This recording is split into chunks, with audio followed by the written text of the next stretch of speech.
The story begins at a deserted construction site under the cover of night. A young boy finds himself cornered by a group of malevolent figures, each brandishing deadly weapons. Suspended above him is a cage packed with zombies, their hunger palpable as they wait for the boy to fall into their midst. We soon learn that the boy's name is Zhang Xiaoyang. A woman in the group taunts him, questioning whether life seems meaningless to him now that all his friends have been killed. As she speaks, sweat trickles down Zhang's face, and memories of happier times with his friends flood his mind. He silently blames himself, thinking, "It's my fault that they met such a fate," filled with deep regret. John, seething with anger, shouts at the cruel woman, declaring that she deserves a painful death. The woman, grinning with satisfaction, clings to a well-built man and remarks that John is upset with her yet again. The man, amused, suggests they torture John slowly to give her more time to enjoy his suffering for insulting her. He thanks John sarcastically for providing them with supplies that will keep them comfortable for a few more months. But just as he says this, he presses a button, causing John to plummet into the cage of zombies, who immediately sense his presence and stir with hunger. The starving zombies charge at John with terrifying speed, and as soon as they reach him, they begin tearing him apart, eating him alive. Blood pours from John's mouth as he struggles, enduring the excruciating pain. In his mind, he reflects bitterly, thinking that if he were given another chance at life, he would use it wisely. He swears to himself that he would make those responsible for his suffering pay dearly, vowing never to let himself be caught in such a horrific situation again. Suddenly, John regains consciousness, awakening to a familiar yet unsettling scene. The same cruel woman who had betrayed him in his previous life is shouting at him again, furious that he hadn't added her name to the house deed. Confused, John struggles to understand what's happening, having just been convinced that he had died moments ago. Looking around, a wild thought crosses his mind. Could it be that he's been reborn before the apocalypse began? Did fate give him a second chance to set things right? He reflects on his past life, recalling how he had been deceived by a woman named Qiaijing. It is revealed that Qiaijing had stolen the inheritance his parents left him, leaving him destitute and forced to sleep on the streets in the cold. Soon after, a global disaster struck, turning most of humanity into zombies and plunging the world into chaos. With the help of his friends, John managed to survive, even building a secure zone to withstand the apocalypse. But what he couldn't have foreseen was Qiaijing's betrayal. Posing as a helpless refugee, she infiltrated his safe zone, only to betray him and let enemies inside to destroy everything he had built. The scene shifts to John's home, where Qiaijing is shouting again, demanding 400,000 yuan and not a cent less. John remains calm, his face expressionless, as he stares at her in silence. Frustrated, she angrily asks if he's even listening. John, thinking strategically, decides he cannot act rashly yet. He needs to be patient, waiting for the perfect moment. The woman gives him a week to set things right, but John cuts her off mid-sentence, saying, "Fine, I understand. Now leave," as he firmly escorts her to the door. Qiaijing is taken aback by John's newfound assertiveness, wondering when he stopped being her obedient servant. John closes the door behind her and, turning to the clock, realizes he must start preparing for the upcoming apocalypse, which will hit in just a month. The memory of his past life jolts him. He knows that if he doesn't prepare now, history will repeat itself. Suddenly, a system notification appears in front of him. Apocalypse system activated. Alongside this, several missions pop up, including one that promises 10 points if he acquires a piece of land. Curious, John wonders aloud what these points can be used for and how to spend them once he completes the missions. A system store appears before him, displaying various items that can be purchased using the points earned from mission rewards. John reflects on his past life once again. His face lights up in delight as he tries the food, exclaiming in joy at how incredibly delicious it is. Just as he's savoring the moment, a message pops up on his phone, interrupting his meal. The call is from the friend of the manipulative woman, Qiaijing. John sighs as he sees the name on the screen, suspecting that Qiajing has run crying to her friend. When he answers, the friend is angry, chastising him for how he treated Qiajing, saying all she ever wanted was for him to prove his love by putting her name on the property. She goes on to claim that Qiajing was merely testing his loyalty, and he failed miserably. She suggests that if John can bring them 1,000,000 yuan by the end of the day, she might help him win Qiajing back. Furious, John snaps, asking who she thinks she is to put him through such ridiculous tests, and tells her to get lost before hanging up the call. John leans back on the couch, thinking to himself that this time, he will build the strongest fortress imaginable, one where no one can breach his defenses. Not only will it be impenetrable, but it will also be located near a water source and a forest. The scene shifts once more to a bustling hall where people are moving about. There he is greeted by a woman, who asks what John is looking for. Before he can answer, a man steps in, revealing himself as the real estate manager of the building. He directs the woman to help with moving boxes, as there's an abundance of toilet paper that needs to be dealt with. The woman tries to respond to her boss, but gets cut off before she could do so. The real estate manager asks if she has forgotten who taught her everything in this field of work, and with an angry tone, sends her to the back to help. The manager turns around and says to him that a broke loser in cheap clothes can't even afford a toilet, let alone a house to life in. Our boy's, his face expression turns dark and gets angry, so he asks the real estate manager if he is looking down on people. The real estate manager says that he looks down on dogs like him, and he further says that if he can afford a toilet, he will live stream himself eating shit. John, with a smirk, casually tells the real estate manager, "Don't worry, I'll find you some fresh hot steaming ones to eat later on stream," confidently informing the lady worker that he's not there to buy a house but to purchase land for himself. His bold statement, paired with the express card he pulls out, leaves the real estate manager and the lady worker in shock, cold sweat beginning to form on their faces.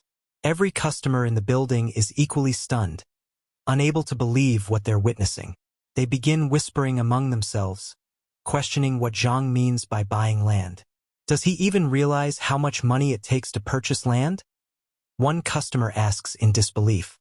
Another, shaking their head, remarks, "I've never seen someone buy land this easily. He must be incredibly wealthy." The lady worker, still trying to process the situation, asks John to follow her, saying she'll give him the most detailed introduction to the available properties. As they walk, the real estate manager, visibly irritated, mutters to himself that anyone can boast, but paying for such expensive land is another matter entirely. John takes a seat in the office, and the lady worker starts showing him the various land options they have available. However, John interrupts her, saying there's no need to look through everything. Just listen to my requirements. He explains that the land he's looking for must be near mountains, have access to a water source, convenient transportation, and large buildings already on site. The lady worker pauses, thinking carefully, but before she can answer, the real estate manager butts in, suggesting there's a plot in the East District that matches John's description. The lady worker, surprised, turns to him and asks why he would recommend the East District, noting that the factories there are incomplete and they can't sell such land to clients. The real estate manager, clearly frustrated, snaps back, accusing John of making impossible demands just to waste their time. John, intrigued by the mention of the East District, asks the lady worker to confirm if the land truly meets his criteria.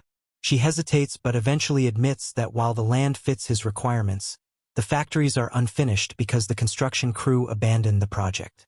John lights up with excitement. He thinks to himself that the location is perfect.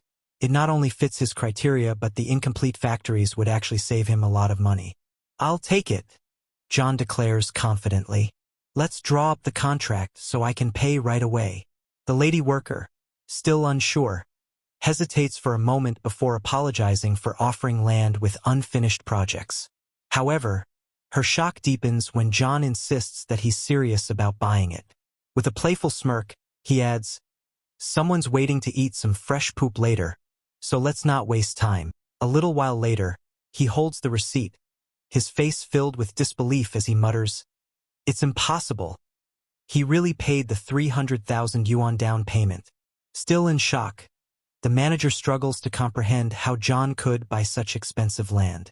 As John walks out, several customers tease the real estate manager, reminding him that the live stream is up and he needs to keep his end of the bet.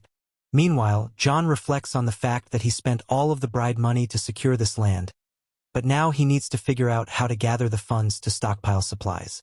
As he contemplates his next steps, a fat man passes by, recognizing John and wondering if it really was him. As the fat man heads to his destination, he's shocked to see the real estate manager being forced to eat poop on a live stream after losing a bet to John. The story shifts to the evil woman, who is calmly doing her nails when she receives a call from the fat man. She answers sweetly, greeting him and asking if he remembers her. The fat man cuts her off, informing her that John went to the real estate company and bought an expensive piece of land. The evil woman is taken aback, angrily asking how a broke loser like John could afford such a thing. The fat man explains that John paid a 300,000 yuan down payment, and he likely used the bride money to do it. Furious, the evil woman fumes about how John could dare use her money behind her back. The fat man, trying to calm her down, advises her to figure out what's going on with John. Seething, the evil woman vows to expose John online for spending her money without her consent. Back with John, he ponders how to secure the necessary supplies to build his base, knowing it will require a large amount of money. Suddenly, a loud knock on the door startles him. To his surprise, it's the evil woman and her friend, both storming in before John can even react. The evil woman wastes no time, accusing John of using her money without permission. Dumbfounded, John asks what she's talking about. The woman, livid, reveals that she knows he used the bride money to buy land, and therefore the land rightfully belongs to her. John, now visibly angry, asks her if she's lost her mind. In a bold move, he slaps her with a stack of cash, declaring that he doesn't need her money at all. The evil woman stares at him in shock as John calmly tells her that she'll never get a cent from him. He also reveals that he knows about her long-running affair with the fat man, much to her horror. The evil woman begins to sweat, realizing that John is aware of her betrayal. Her friend jumps in, trying to defuse the situation by saying it's just a misunderstanding between them. But John interrupts, stating firmly that there's no misunderstanding. She can go back to the fat man for all I care. With that, John slams the door in their faces, leaving the evil woman outside in shock, wondering how John discovered the affair. The evil woman and her friend, embarrassed and confused, start to leave. The friend hesitates, though, turning to the evil woman and asking if John's accusations were true. The evil woman, caught off guard, tries to dismiss it, saying they only booked rooms a few times. But the friend, seeing how things have spiraled out of control, suggests they need to come up with a plan to deal with John before it's too late. The woman agrees, saying it's their only option for now. However, her friend secretly thinks that since the woman has ruined things with John, this is her chance to take him for herself. Though they are close like sisters, she's not planning to hold back this time. We then shift back to the construction site where John has purchased the land. He asks a middle-aged man how long it will take to finish the renovations.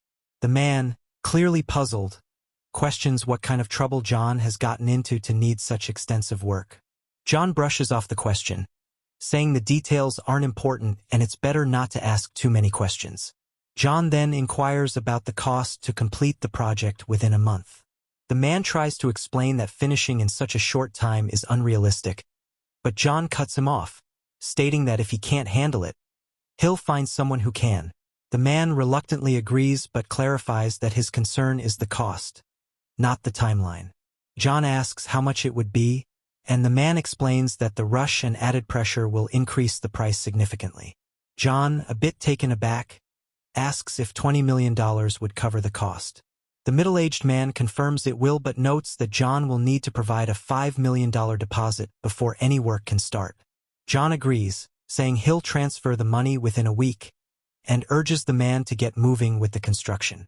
The man tries to add something, but John interrupts again, assuring him that the land will remain his if the payment isn't made.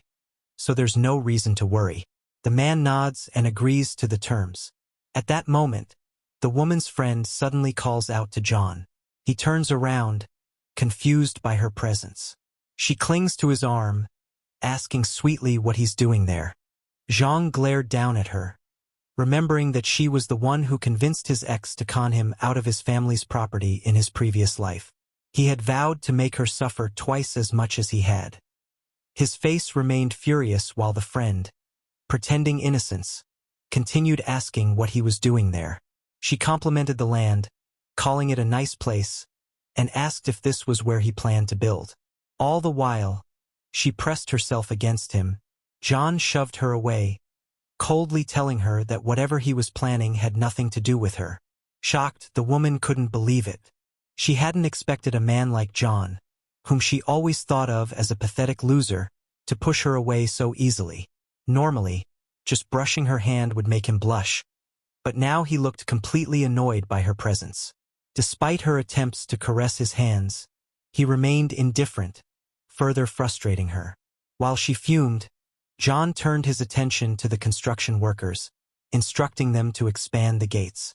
The friend of the woman called out to him again, but he ignored her like she wasn't even there. Ever since his breakup with Kiwi, she had seen her chance to make John hers, but now she was gritting her teeth, thinking of a way to make it work.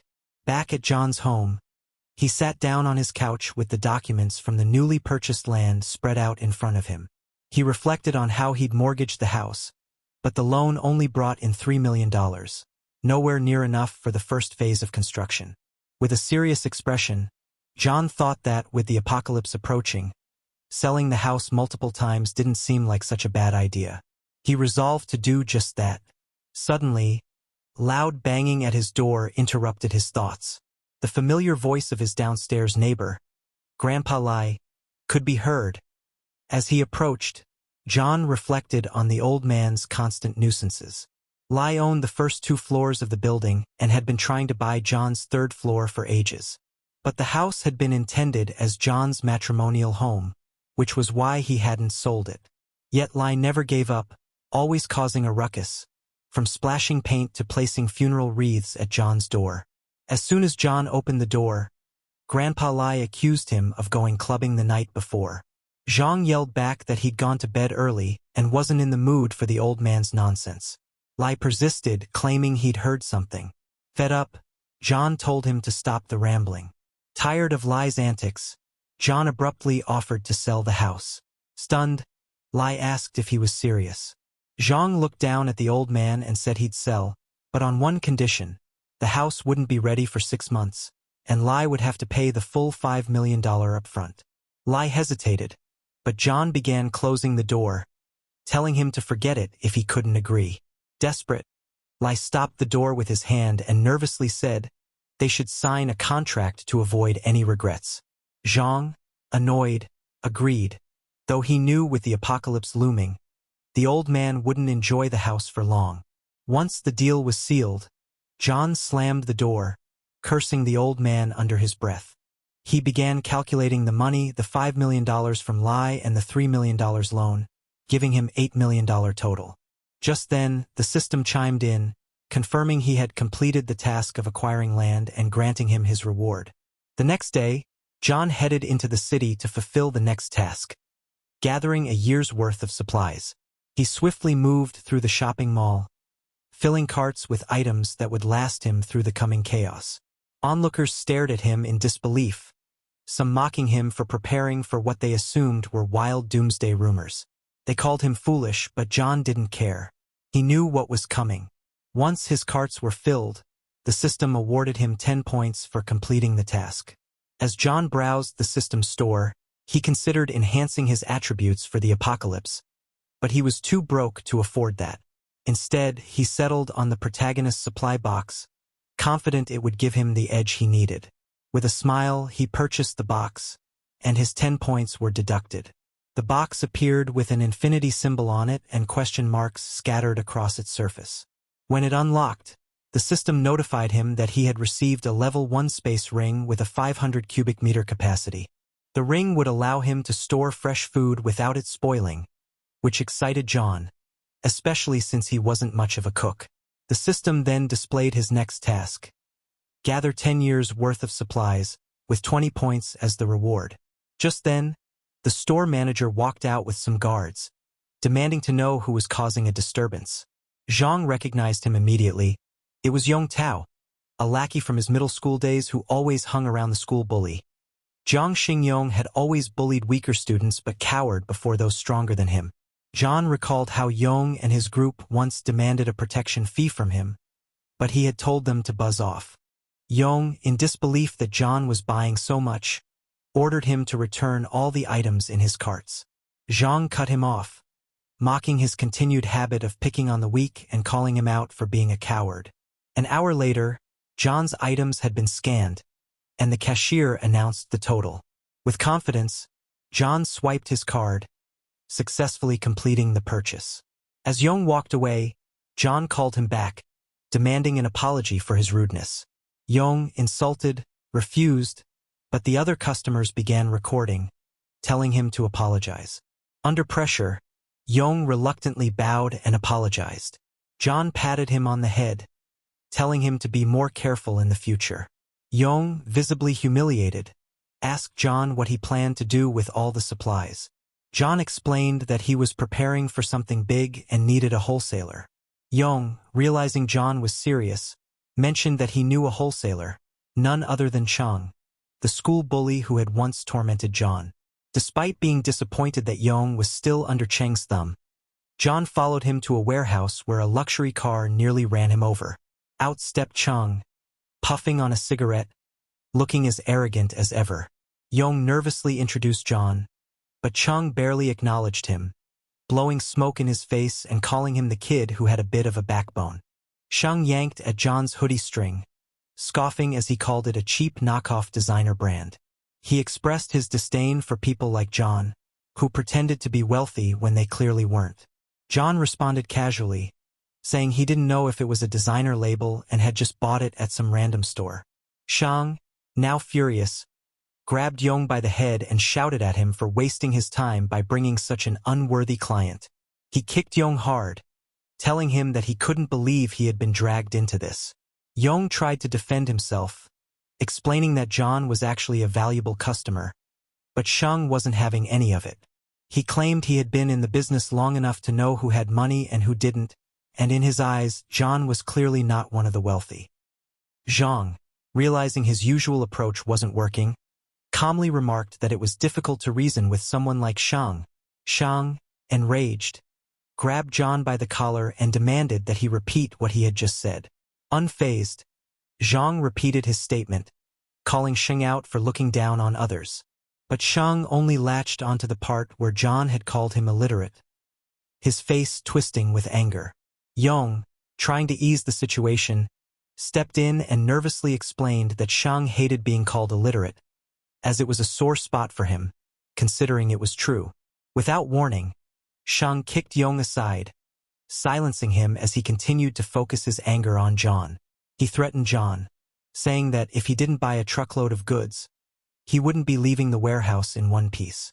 John, not backing down, pulled out his phone and told Sheng to stop pulling on his collar, asking him for the account details so he could make the payment. Moments later, John transferred $1 million to Sheng's account, leaving the bully stunned as he stared at the transaction details. Sheng was baffled, not expecting to see such a large sum of money come through. John then calmly informed him that he was there to purchase $5 million worth of goods and instructed Sheng to load the trucks with what he needed, promising to pay the remaining balance when the goods were ready. When Sheng asked what kinds of goods he was looking for, John replied that he wanted rice, salt, and any other food or drinkable supplies. He wasn't picky, he wanted it all. A sly grin spread across Sheng's face as he told John to follow him into the warehouse. Unknown to John, Sheng had a plan to sell him a batch of nearly expired goods. Inside, the warehouse was filled with barrels and crates of various supplies, and Sheng offered to give John a 10% discount if he bought the entire batch, hoping to offload the soon-to-expire items.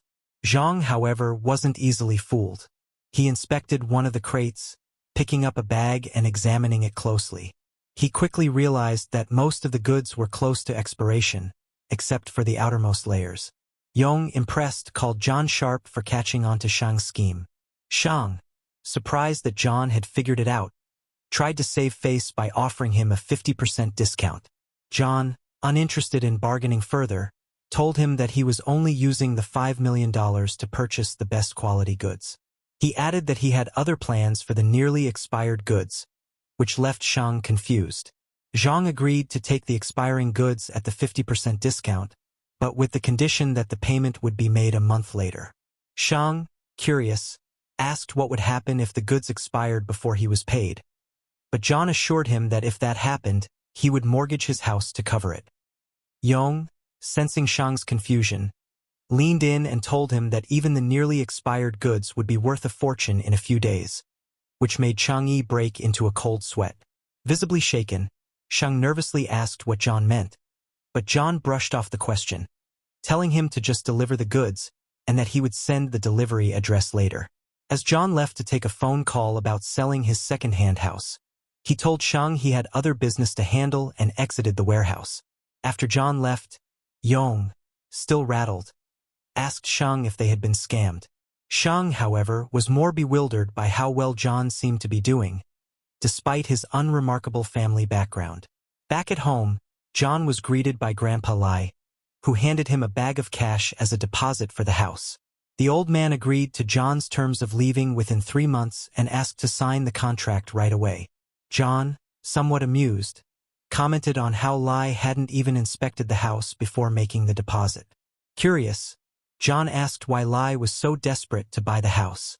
The old man, with a sad expression, explained that his granddaughter needed to transfer schools and they urgently required the house for residency. He had been searching the area, but John's house was the only one for sale, and he pleaded with John not to back out of the deal. John teased Lai, asking if he wasn't afraid that John might raise the price after hearing his story. Lai's face turned pale. He explained that buying the house would drain his family's entire savings, but John reassured him that he wouldn't back out of the deal. After they signed the contract, Lai was visibly relieved, knowing his granddaughter wouldn't end up homeless. As Lai left, bowing in gratitude, John thought to himself that the old man's kindness and honesty would be his downfall during the apocalypse. Before he left, John stopped him and asked for his current address. The following day, John returned to the construction site to check on the progress.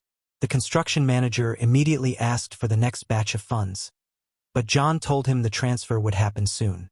The manager showed him around, explaining that the building was 70 to 80% complete. He pointed out the reinforced walls and doors, assuring John that they would be impenetrable. John inquired about the warehouse, and the manager confirmed it had been cleaned and was ready for use. Pleased, John called Shang, telling him to deliver the goods. Soon, workers began unloading the supplies into the warehouse. The workers were enthusiastic, as they were being paid well for their labor, despite their otherwise difficult lives. As they worked, they marveled at how the place seemed like a fortress, commenting on how rich people really valued their lives. John directed them to store the perishable goods separately, ensuring everything was organized. After a long day, the workers left, and John stood in front of his tower of supplies, satisfied with the work. The system informed him that he had completed the task of acquiring 10 years' worth of supplies and rewarded him with 20 points. As John browsed the system store, he saw a new item, a box that would grant him an awakening ability. Excited, John purchased the box, gaining the ability known as Mind's Eye, which allowed him to sense hostility or harmful intent from others. He smiled, knowing it was a vital skill during the early days of the apocalypse, allowing him to distinguish between friend and foe. The system then presented him with his next task, arming himself. With a grin, John said that this was exactly what he had planned to do next. It was nighttime at the black market and vendors and customers filled the streets, looking to get their hands on all sorts of shady items. Most of the crowd, unaware of the impending apocalypse, eagerly sought to grab something valuable. Zhang strolled through the market, overhearing snippets of conversations. Customers debated whether items were genuine or fake, while vendors, tired of constant haggling, wore strained expressions, trying to maintain their composure amidst the chaos. As John walked, his attention was drawn to a particularly annoying scene. A customer was aggressively haggling, trying to lower the price of an item from 2,000 to 300. When John turned to see who it was, he wasn't surprised to find it was Lai Shuxing, the obnoxious man he already despised. Shuxing, true to form, was behaving like a cheapskate, even threatening to leave if he didn't get the item at his desired price. The vendor, trying to avoid further drama, reluctantly agreed to the absurd offer, just to get Shuxing to stop yelling. Jang watched Shuxing closely, irritated by his cheap and boastful behavior. Shifting his focus away from Shuxing, Zhang's attention was drawn to a nearby display of swords and machetes. Each blade looked deadly sharp, capable of slicing through anything with ease. As he inspected the blades, Zhang realized he wasn't the only one captivated by the weapons. Several passers-by also admired the collection. Smiling, Zhang approached the vendor and began examining the blades up close, handling them with the confidence of someone who had experience. He asked the vendor if he had anything more formidable. The vendor, slightly annoyed, sarcastically pointed him to a knife sharpener, suggesting Zhang could make any blade harder by sharpening it himself. Still not satisfied, Zhang insisted that he needed something sturdier. The vendor, now clearly irritated, asked if Zhang was there to cause trouble. But just as the tension escalated, the vendor's phone buzzed with a credit alert. Zhang had transferred a large sum of money, catching the vendor by surprise. Realizing how serious Zhang was, the vendor's tone softened, and Zhang, with a smirk, told him to relax. He wasn't there to mess around. The vendor, now intrigued, asked his assistant to watch the stall and directed Zhang to a more private location. Leading him to what looked like an ordinary house, the vendor told Zhang that they could talk business away from prying eyes. Once inside, the vendor revealed a collection of homemade guns. Enough firepower to kill small animals, but still not what Zhang was looking for. The vendor, sensing Zhang's dissatisfaction, showed him a replica revolver. But Zhang was far from impressed, seeing right through the vendor's attempt to sell him cheap knockoffs. Frustrated, Zhang reminded the vendor that the 200,000 yuan he had transferred was just a down payment.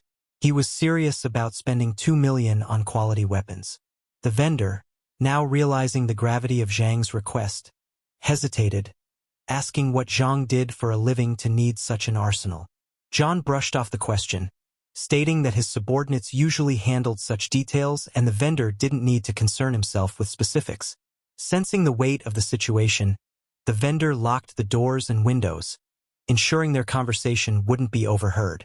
In a hushed voice, he admitted that Zhang had come to the right person and promised to supply what he needed. He gave Zhang an address and instructions to come back 2 nights later with cash to finalize the deal. As Zhang left the building, he heard a familiar voice calling his name.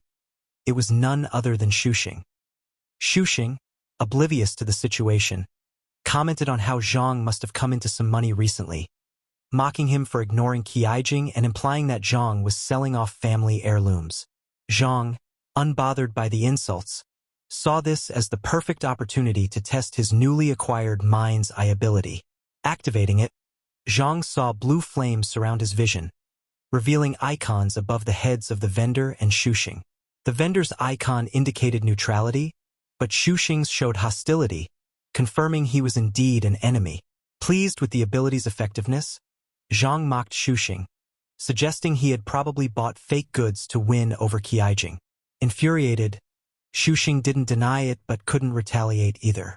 The vendor, now firmly on Zhang's side after the hefty payment, offered to deal with Shuxing while Zhang went about his business.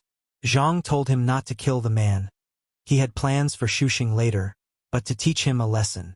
As Shuxing's goons approached, he tried to act tough, but it was no use. The vendor swung a baton, and Shuxing's bravado crumbled as he begged for mercy. The arms dealer and his men gave Shuxing a brutal beating, leaving him vowing revenge against Zhang for the humiliation. 2 nights later, under the cover of darkness, Zhang stood in his warehouse, unveiling the new guns delivered by the vendor. His system notified him that the task of acquiring weapons was complete, rewarding him with 10 points. As an additional bonus, Jang was given 2 physical enhancement potions, though they resembled syringes rather than traditional potions. Jang smirked, knowing the system was pushing him to enhance his body. Injecting the first potion, Jang felt a rush of pain, his eyes rolling back as the strength coursed through him. But the average adult male had a strength level of 5. But with the potion, Zhang's strength increased by 40%. Eager to test his newfound power, Zhang grabbed a metal rod, kicked it, and sent it flying into the wall, cracking it on impact. Though impressed with his strength, Zhang wanted more. He injected the second potion, wincing as the surge of power hit him again. His strength now stood 60% higher than the average person's, and Zhang was eager to test it further. He stored his new weapons in the space ring, watching as the crates shrank and disappeared inside. With the apocalypse only days away, Zhang knew there wasn't much time left to prepare. Flashing through his mind was the memory of Grandpa Lai, who had mentioned needing the house for his granddaughter. Though John had been hardened by the cruelty of others, he couldn't completely ignore the old man's predicament. Deciding to help in his own way, Zhang planned to send some essential supplies to Lai, but ultimately, it would be up to the old man to survive or perish in the coming storm. This, Zhang thought, would be his repayment to Lai for funding his survival plans. The following day, a sleek black car pulled into what looked like an old, abandoned neighborhood. John stepped out of the vehicle and commented that anyone trying to find this dump would need GPS to navigate. He made his way up to the top floor where Grandpa Lai lived to deliver the supplies. Looking around, John thought to himself that the old man must be out of his mind for staying in such a rundown place. Before knocking, John remembered to take the supplies out of the space ring, avoiding any unnecessary explanations. After arranging the boxes outside, he knocked on the door, and soon, Grandpa Lai shuffled over to answer. As soon as the door opened, Lai began talking about paying his rent by Monday, clearly unaware of who was standing in front of him. It was obvious the old man wasn't fully alert. A few moments later, Lai's eyes lit up with recognition when he realized it was John at the door. In disbelief, Lai asked what all the boxes were for. John brushed off the question and told him they needed to move the boxes inside quickly and quietly to avoid the nosy neighbors. John ended up doing most of the heavy lifting. The old man marveled at how young people like John had such stamina, but it was clear that just moving a single box nearly exhausted him. When they finished moving the boxes inside, John inspected the room and door to make sure everything was secure. While checking the place, John told Lai to pay attention to what he was about to say.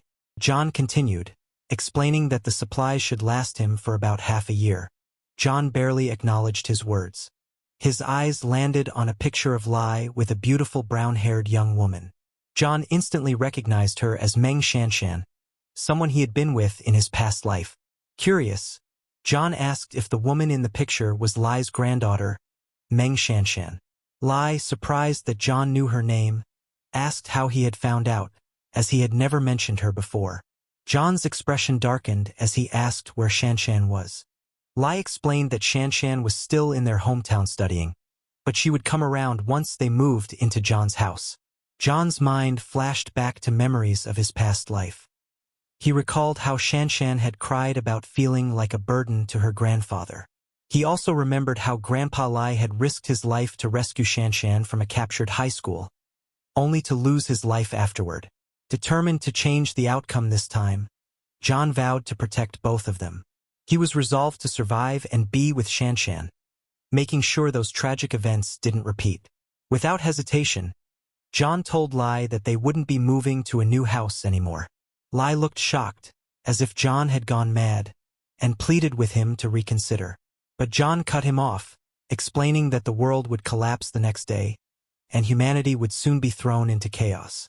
The house and Shanshan's school wouldn't matter when the apocalypse hit. Lai looked at John with utter confusion, wondering if the boy had completely lost his mind. John, frustrated, realized that explaining the apocalypse to someone like Lai was a losing battle. He decided to shift tactics, describing the hunger and desperation that would follow the collapse. He thought that if anyone could understand hunger, it would be a poor man like Lai.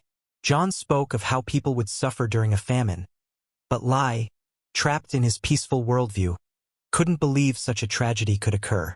Realizing words weren't enough, John took out his space ring and quickly sucked all the supplies back into it. Lai was left speechless, watching as everything disappeared. The old man stammered, calling it dark magic. John, now radiating power, declared that he had superpowers and could see the future. John made it clear that he wanted to survive and that he wanted Shanshan to live as well, implying they would have a future together. He then commanded that everything from now on would be done his way, and Lai would have no choice but to obey. With time running out, John demanded that Lai tell him where Shanshan's school was. They left the apartment, got into John's car, and sped toward the school, though Lai still looked at John like he was completely insane. When they arrived at the school, John asked if Lai knew which class and dormitory Shanshan was in. Thankfully, Lai remembered, and they rushed inside, knowing time was of the essence. Meanwhile, Shanshan found herself cornered by a group of jealous girls. They were bullying her over a boy's attention, falsely accusing her of stealing him from them. Bruised and overwhelmed, Shanshan tried to explain that the boy's interest in her was one-sided, but the girls were too blinded by jealousy to listen. Instead of resolving the issue rationally, the girls resorted to pulling Shanshan's hair and kicking her, taking out their frustrations on her. She tried to plead with them, but they wouldn't stop. As one of the girls yanked on her hair, a voice called out, interrupting their bullying. The girls turned, unimpressed, until they saw Grandpa Lai and John standing there. One of the bullies recognized Lai and mockingly called him useless. Shanshan, stunned to see her grandfather, asked why he was there. Instead of answering her, Lai shouted for the bullies to release his granddaughter, while John stood behind him, ready to step in. The rest of the bullies, armed with knives and bats, approached, telling the old man to mind his business. The leader stepped forward, but Lai rushed at him, scolding him for being disrespectful. As the situation escalated, another bully aimed a bat at Lai's neck, ready to strike. But before the blow landed, John intervened, catching the bat and saving Lai from serious harm. John mocked the thugs for resorting to crime at such a young age, but the bullies dismissed him, thinking he was just another weakling. They had no idea what they were in for. With a powerful kick, John sent one of the bullies flying, surprising the group. Realizing John wasn't as weak as he seemed, they tried to gang up on him, but John remained unfazed. With his enhanced strength and reflexes, John easily dodged their attacks and knocked them out one by one. The final thug lunged at John with a dagger, but John effortlessly avoided the strike and brought the thug to the ground. The girls, now terrified, trembled as they asked John what he planned to do with them. John slowly advanced towards the group of bullies and began smacking them around without hesitation. One of the girls, shocked by the slap she received, was in disbelief that he would dare raise his hand against a woman. To John, she wasn't a woman at all. Another girl had her hair yanked, and she screamed in panic, begging John to let her go. Without warning, John pulled out a knife and pressed it against her neck. Her eyes filled with tears as she shakily asked what he was planning to do. With a swift motion, John brought the blade across her neck, leaving the others in stunned silence. For a moment, it seemed like he had taken her life, a devilish look crossing his face as he relished the fear he saw. Shanshan and the other girls were paralyzed with shock, unable to believe what had just happened. But then, the girl dropped to her knees in tears because John had only cut off her hair, leaving her humiliated but unharmed. To her, losing her long hair felt like the worst fate she could have imagined. She screamed at John in rage, cursing him for daring to cut it, saying she would never forgive him. John looked down at her with an air of superiority, telling her that long hair would only weigh her down in the days ahead. She was too furious to process his words, but John assured her that in a few days, she would understand.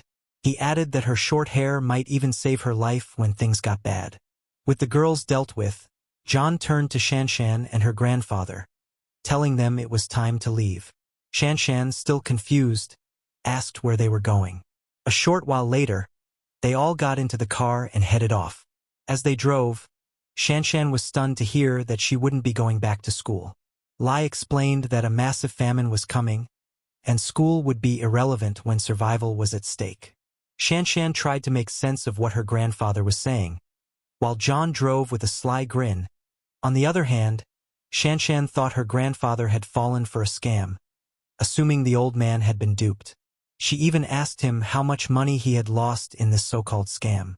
Lai tried to convince her that it was real, but their argument continued as John quietly reveled in having Shanshan with him again. Finally, John interrupted, explaining that he was the one who had warned her grandfather about the famine and that it wasn't a scam. Shanshan, surprised that John had spoken, nervously asked who he was.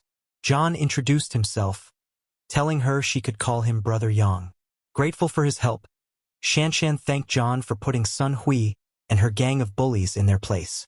John told her not to waste any energy worrying about those idiots because they didn't have long to live. Confused, Shanshan asked what he meant and whether there really was a famine coming. John clarified that the famine was just a simplified way to explain things to Lai's deteriorating mind. Shanshan was relieved to hear that but was soon disappointed when John revealed the truth. It wasn't a famine, but an apocalypse that was on the horizon. Shocked, Shanshan repeated the word, apocalypse, in disbelief. John nodded and told her to check her phone for news or short videos. He promised that, if things were going as expected, signs of the apocalypse would already be showing. Nervously, Shanshan pulled out her phone and found a news report about a rabies-infected person biting people like a crazed animal.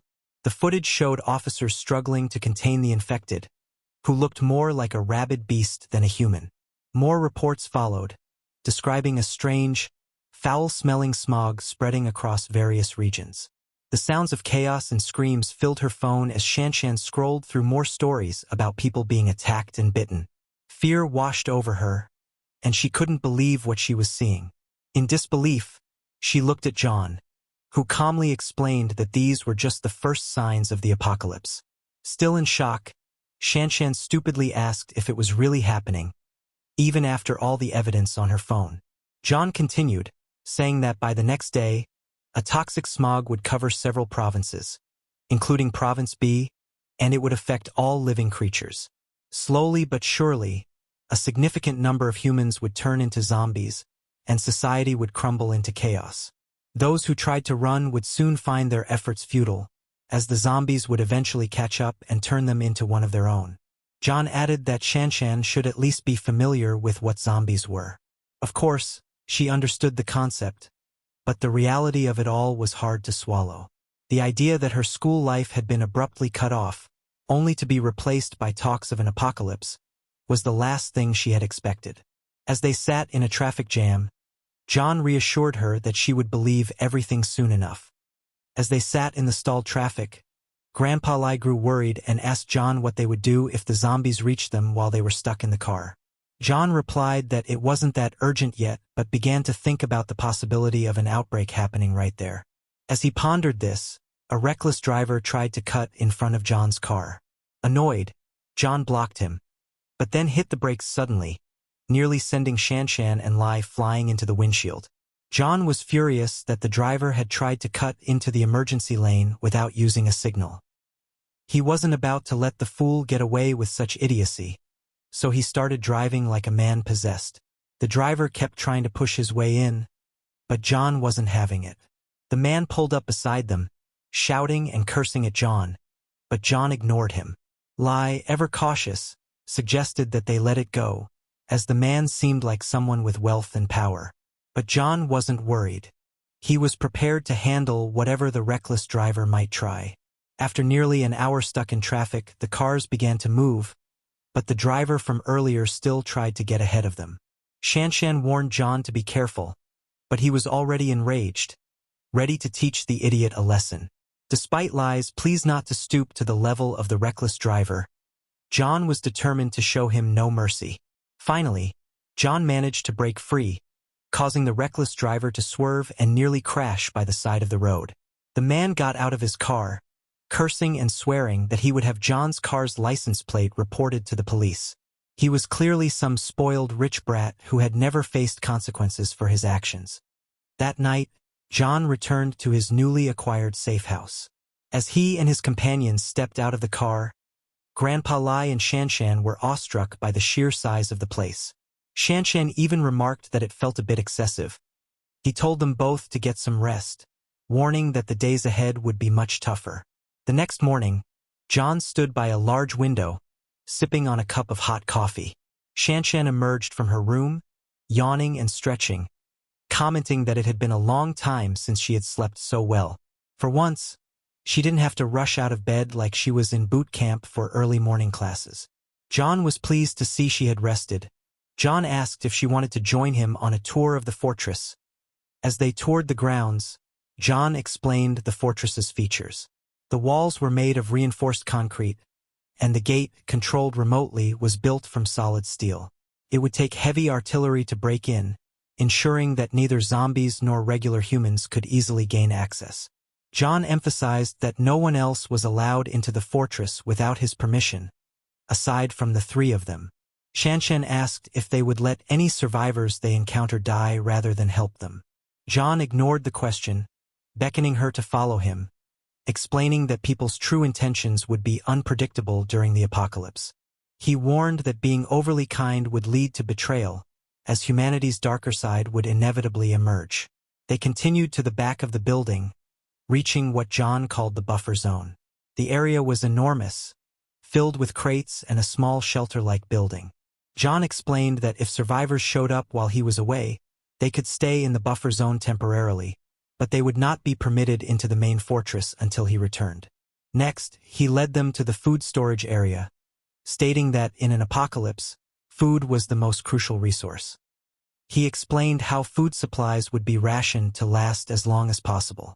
As they entered the food warehouse, John paused and looked back at Lai and Shanshan. He activated his mind's eye ability, checking to see if they were genuinely loyal to him. The two of them stood there, looking confused as they had no idea what John was doing.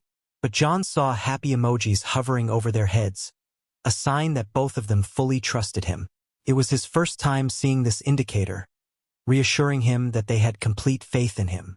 Afterward, John retrieved a weapons crate from his space ring and emphasized that while food was vital, weapons were even more important during the apocalypse. Lai and Shanshan were visibly shocked when they each picked up a shotgun and crossbow, the seriousness of the situation slowly sinking in. Lai, with a clueless look on his face, vowed to keep the weapons secure. With this task complete, the system notified John that he had completed his mission to reunite with Shanshan. It then directed him to find and rescue his former companion, Zhang Kai. John was surprised to learn that the system was bringing his old comrades back together. As he stared out the window, a giant arrow appeared, pointing in the direction of Kai's location. It was a helpful guide, as John had been worried about how to track down his friend. Without wasting any time, he rushed out, telling Lai and Shanshan to remember everything he had taught them and to stick to his instructions. Shanshan asked where he was going, and John simply said he was off to recruit more allies to strengthen their group. Meanwhile, across the city at a karaoke bar, a group of scruffy-looking men were enjoying a boozy night out. Their table was overflowing with drinks as they belted out tunes. Two of the men excused themselves to head to the restroom, one fat guy helping his clearly inebriated gray-haired friend. The fat guy told his friend to take it easy and not choke. The gray-haired guy, trying to keep his balance, told his friend he'd pack something to take home. After finishing up in the restroom, the two men headed back to their group. The gray-haired guy accidentally bumped into a girl walking with her boyfriend. He apologized, but the boyfriend, looking for a chance to show off, kicked him and told him to watch where he was going. The gray-haired man went flying across the floor, and his fat friend rushed to check if he was okay. That gray-haired man was Zhang Kai, the very person John was searching for. Kai's friend angrily shouted at the bully for kicking his friend over a simple mistake. The bully, feeling insulted, grabbed the fat guy by the collar and hoisted him up, daring him to speak again. Kai, trying to defuse the situation, begged the man not to hit his friend, apologizing for the misunderstanding. Just then, a sickly-looking waiter stumbled out of the restroom, still recovering from an upset stomach. He saw the commotion and tried to calm things down, but the bully only felt more disrespected. The man told the waiter that even his boss wouldn't dare grab his clothes. Yet here he was, pulling a stunt. The underpaid waiter told Kai and his friend to leave, assuring them he'd handle the situation. The bully, not satisfied, demanded the waiter call his boss, threatening to shut down the entire karaoke bar. Kai and his friend hurried back to their table, where their companions asked if they had been chased by a dog. Kai explained that they had run into a drunk fool who was looking for trouble, but thankfully, the waiter had stepped in before things got worse. One of the guys, angry that the fat friend hadn't fought back, shouted that their mechanical engineering class had never backed down from a fight. He threatened to call in reinforcements to deal with the thug, but Kai told him to stop showing off. They were close to graduating, and getting involved in a brawl was the last thing they needed. He urged everyone to just enjoy the music and forget about the incident. Unfortunately for them, the thug soon returned with more of his lackeys and the battered waiter, who now looked barely conscious. Kai and his friends froze in shock as the thug ordered his goons to teach them a lesson. The group was rounded up and forced to kneel with their hands behind their heads. The waiter was trembling from the pain, while the hot-headed friend tried to speak, but was silenced with a bottle smashed over his head. Blood began to pour from his scalp as Kai screamed his friend's name, Chun Chong. Meanwhile, John arrived at the karaoke bar, unaware of the chaos inside. The staff at the entrance welcomed him in, and John muttered to himself that it was ridiculous his friends were wasting time singing when the world was about to end. While the music blared and the club lights spun wildly, Chong lay bleeding heavily from his head after one of the thugs smashed a bottle over him. The thug still held the shattered glass, ready for another strike, as Zhang Kai desperately called out to his injured friend. Meanwhile, the thug who had started the whole ordeal turned to her with a grin, hoping she'd be pleased by his show of bravado. But instead of gratitude, the girl seemed more annoyed than anything, focusing on her nails and asking him what there was to feel good about. And he shifted his focus to Zhang Kai, gripping the broken bottle as he slowly approached him. In the background, Chong, who was still reeling from his injury, grabbed an ashtray, intending to use it against the thug. But before he could strike, the other goons restrained him. One of them sneered, mocking Chong for his pitiful attempt to fight back. With rage boiling inside him, the thug raised another bottle and smashed it over Chong's already bleeding head. Wine splattered across the room, and shards of glass flew everywhere. Chong slumped to the ground, unconscious, as his friends looked on in shock and horror. Zhang Kai and the fat guy charged at the leader, determined to knock him out, while another friend stood back, gripping a baseball bat, ready to strike. Meanwhile, one of the waiters, who had been quietly observing from the sidelines, began to shake uncontrollably. Sweat poured down his body, and purple veins began to bulge from his skin, particularly on his back and forehead. It was as if something monstrous was stirring inside him. As the brawl continued, Zhang Kai threw punches, managing to dodge some attacks while keeping others at bay. But the waiter's transformation was nearing its peak. His eyes turned completely white, and blood dripped from them as he drooled uncontrollably, like a starving beast. The newly turned zombie let out a feral roar and charged at the group with inhuman speed. He grabbed one of the thugs and effortlessly pinned him down, showing a terrifying display of strength. Without hesitation, the zombie bit into the thug's flesh, causing him to scream in agony. The girl, who had been indifferent to the chaos moments before, shrieked in horror as she watched the zombie tear into the thug's flesh. One by one, the thugs tried to pull the zombie off, but his strength was overwhelming. They hadn't yet realized that they were no longer dealing with a human. After finishing his first victim, the zombie turned to another thug and lunged at him. The second thug cursed at the zombie, calling him a rabid dog, but his insults did nothing to stop the onslaught. The zombie knocked him to the ground, sinking his teeth deep into the thug's arm. As the thug screamed in pain, trying to escape, a hand suddenly appeared behind the zombie's neck. John had arrived, and with his enhanced strength, he lifted the zombie off the thug as if it weighed nothing. The rest of the room fell silent, stunned by John's superhuman display. With cold fury in his eyes, John smashed the zombie's face into the glass wall, pressing its head against the shards, which slowly cut into its flesh. He turned to the others and ordered them to stop, his voice carrying an unmistakable authority. The thug who had been bitten looked up at John in disbelief. He muttered that the zombie was as strong as a monster and couldn't comprehend how John had subdued it so easily. Despite his amazement, the thug leader, still in denial about the danger they were in, demanded to know who John was. John ignored the thug leader's question and turned his attention to Zhang Kai, asking if he had been bitten. Zhang reassured him that he hadn't, though he was puzzled by John's sudden concern. John didn't waste time explaining. With a serious expression, he told Zhang that they needed to leave immediately. They didn't have the luxury to waste any more time. Just as Zhang Kai was about to follow, the thug leader grabbed him, insisting that their fight wasn't over. Meanwhile, the thug who had been bitten on the shoulder began to cough and complain of dizziness. His boss, thinking it was just a cold, asked what was wrong. But John, knowing better, had already figured out what was happening. He could see the purple veins spreading across the thug's skin and knew it was too late for him. John asked if the thug had been bitten, still holding the now subdued zombie by the neck. The thug, confused, admitted that he had been bitten but didn't understand why it mattered. As he struggled with the pain, John calmly pointed out that the bite was responsible for his current state. As the thug leader demanded answers, John turned and dragged the zombie toward the door. Without a word, he tossed the infected creature outside and quickly shut the door behind it. The zombie pounded on the door, desperate to get back in, but John was relieved to know that zombies were too dumb to figure out how to open doors. For now, they were safe. Dusting off his hands, John faced the group, who were still staring at him in bewilderment. They were clearly waiting for him to explain what had just happened. He turned to Zhang Kai and asked which of the thugs he should take out first. Zhang, still trying to process everything, asked John if they knew each other.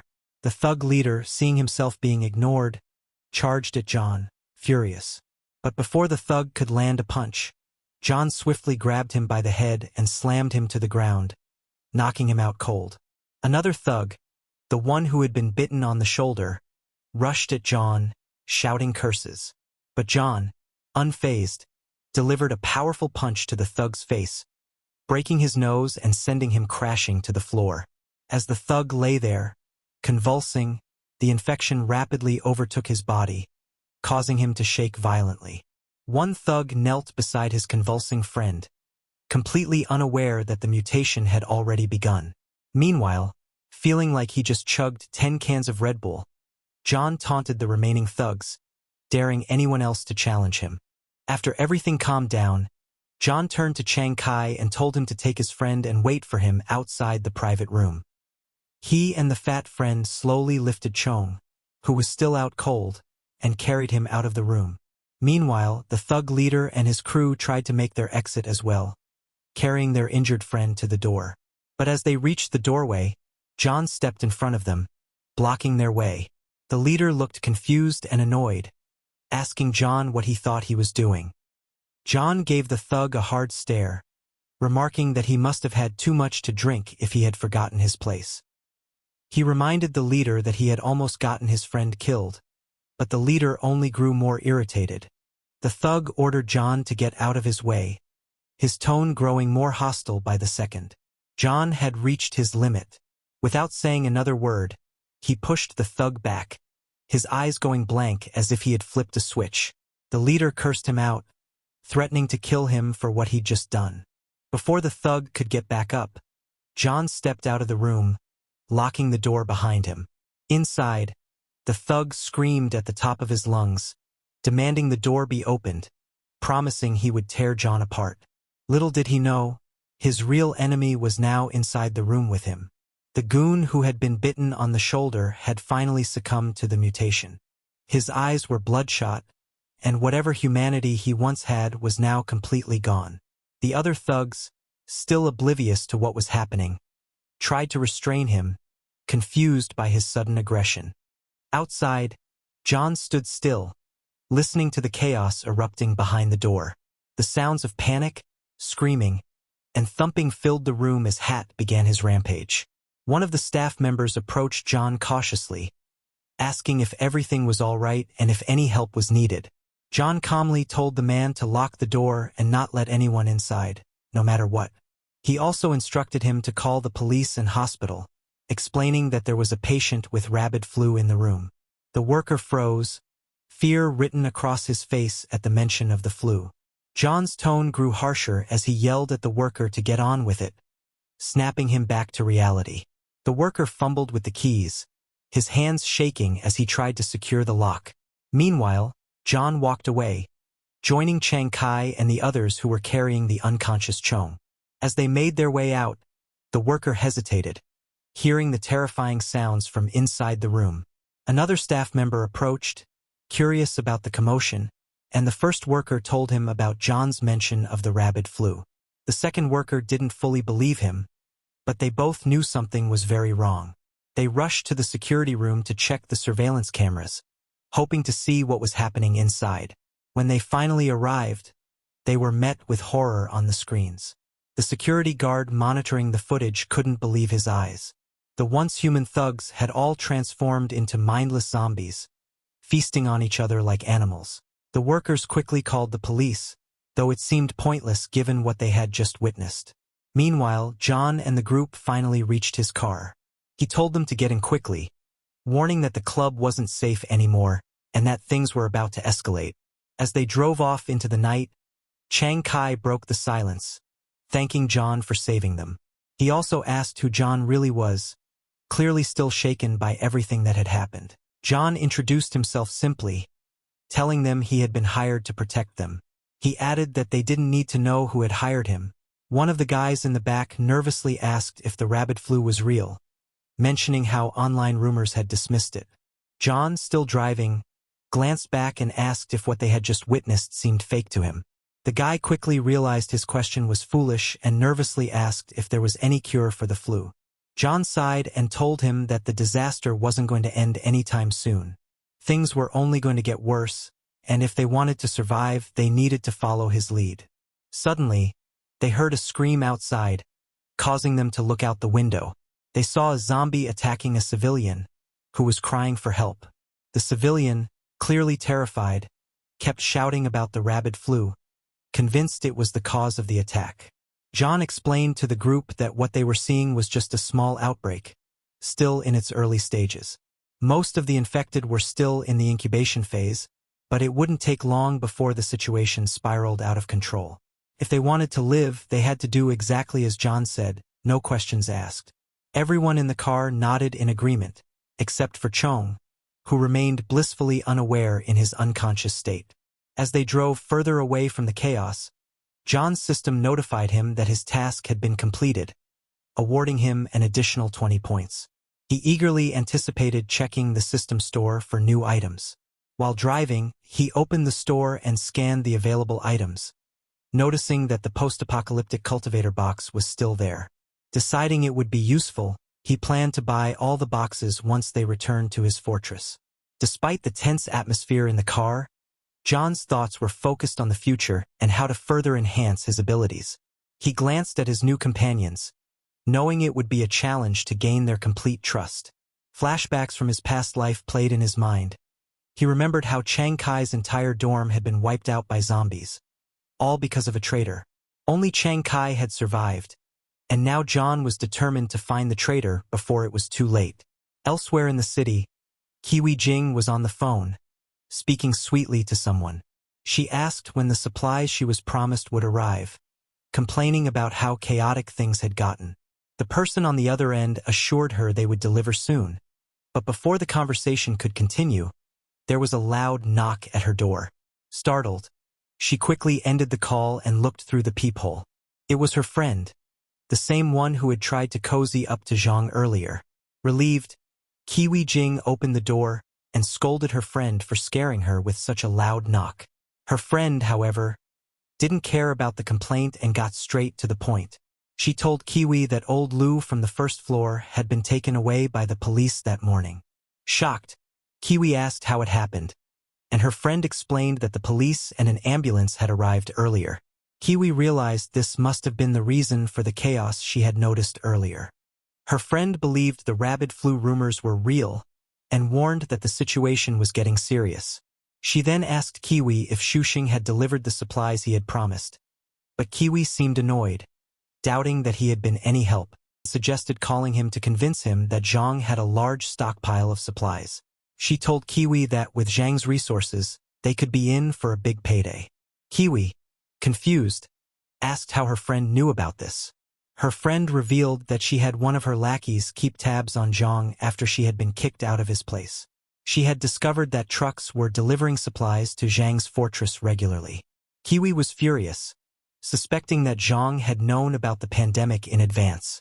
Her friend encouraged her to make the most of the situation by calling Shushing and striking a deal. The car sped into the fortress, and Jang, along with his companions, climbed out. Chiang Kai couldn't hide his amazement at the sheer size of the fortress. Jang chuckled, saying that was the usual reaction people had when seeing it for the first time. At the same time, Shanshan and Grandpa Lai came outside to greet them. Lai looked relieved that Jang was back safely, and Shanshan asked if he was doing okay. Jang reassured them not to worry, saying he was fine, and introduced the newcomers. He explained that Chiang Kai and his classmates would now be part of their group. Shanshan warmly welcomed them, trusting Zhang's judgment that they would make good companions. Zhang then asked Grandpa Lai to show their new allies around the fortress and go over the rules. Lai agreed and began leading them on a tour. One of Chiang Kai's friends, the fat guy with glasses, nervously commented that the fortress felt like something out of northern Myanmar, making the place feel intense. Another guy, wearing a white jacket, called for everyone's attention. He boldly asked Zhang if they could have weapons so they could help defend the fortress. Zhang, suspicious of the request, hesitated to respond. Another classmate, Yiming, then stepped in, urging the guy not to be so eager for weapons, reminding him they had only just arrived and needed to gain trust first. Zhang nodded, saying they would get weapons soon but needed to settle in first. He noticed Chong was still unconscious and instructed they take him to the medical room for treatment, as his injuries looked serious. Chiang Kai and the rest headed inside to clean up and rest. Yiming, still suspicious, pulled forth the fat guy aside and asked why he stopped him from pushing harder to get weapons earlier. Yiming believed that, if not for the interruption, they could already be armed. Fourth was confused by Yiming's impatience. Yiming complained about their situation, saying it felt like they were under house arrest. Fourth reminded him that Zhang had saved them, so they owed him their trust. But Yiming, still dissatisfied, questioned Zhang's motives, wondering if they were being told the whole story. He pointed out that Chong was in a secure medical room and suggested Zhang might have darker plans, like harvesting Chong's organs. Yiming suggested they strike first, saying it was better than being betrayed. Fourth tried to reason with him, warning that betraying Zhang would mean turning against their savior. But Yiming, with a cold gleam in his eyes, declared that he would rather betray the world than let it betray him. He hinted at seizing control of the fortress. Yiming even made crude comments about capturing Shanshan and Grandpa Lai, suggesting they could have some fun with the girl if given the chance. Chiang Kai and Fourth stood frozen, shocked by Yiming's words, unsure how to react. Yiming quickly backtracked, claiming he was only joking, though his tone suggested otherwise. Chiang Kai, relieved it was just a joke, told Yiming not to scare him like that. Fourth agreed, saying that if Zhang had wanted to harm them, he would have done so already. As they left the room, Yiming muttered to himself, calling them fools who were too weak to plot with. He believed that in times of chaos, only the ruthless could survive, and once he took over, they would be his lackeys. Meanwhile, in the warehouse, Grandpa Lai approached Zhang to give him an update. He informed Zhang that Chiang Kai and his group had settled in, and Chong was resting in the medical room. Lai also mentioned that all the doors and windows had been secured as Zhang instructed. Zhang thanked him and told both Lai and Shanshan to get some rest, warning that no one knew what might happen tomorrow. Before they left, Zhang called them back, remembering something important. He told them to keep a close eye on Chiang Kai's group, as he suspected there might be a traitor among them. Later that night, Jang returned to the warehouse to access the system's item shop. One by one, he redeemed supply boxes, each filled with useful items that would aid him in the apocalypse. From food supplies to ammunition, the rewards were plentiful. Jang stood before the mountain of supplies, remarking that while it wasn't as satisfying as freely spending money, these items would be invaluable in the upcoming resource-scarce world. The next morning, the quiet of the fortress was shattered by the sound of approaching cars. A convoy of flashy vehicles pulled up to the gate, and a man in a suit, accompanied by armed thugs, stepped out. The man was on the phone, confirming he was at the correct location. After hanging up, the man, revealed to be the same driver from John's earlier road rage incident, ordered his goons to break down the gate. They banged on it repeatedly, but their efforts were futile. One of the lackeys mentioned that the gate seemed to be an inch thick, far too solid to break with their current weapons. Frustrated, the man cursed, questioning why anyone would have such a heavy-duty gate for a regular home. He ordered them to bring out heavier firepower. The thugs began unloading crates from their cars, filled with Molotov cocktails. They ignited the bottles and hurled them over the gate, setting the fortress on fire. Flames spread quickly, filling the area with smoke. In a matter of minutes, the entire fortress was engulfed in fire as the thugs continued throwing Molotovs, determined to destroy everything inside. Shanchan, along with Zhang Kai and his crew, rushed out of the fortress to extinguish the flames, desperate to stop the fire from consuming everything. As they worked to put out the blaze, Shanchan commented that Zhang had been right about everything. Though the full disaster hadn't hit yet, chaos had already begun. Meanwhile, Zhang and Grandpa Li grabbed their guns and climbed the tower to get a better view of the attackers. From the top, Li squinted at the group below, saying that one of the men, as well as one of the cars, seemed familiar to him. After a moment, Grandpa Li's memory clicked. He recognized the man as the crazy driver from the road rage incident they had experienced earlier. One of the goons on the ground spotted movement in the tower and alerted their boss.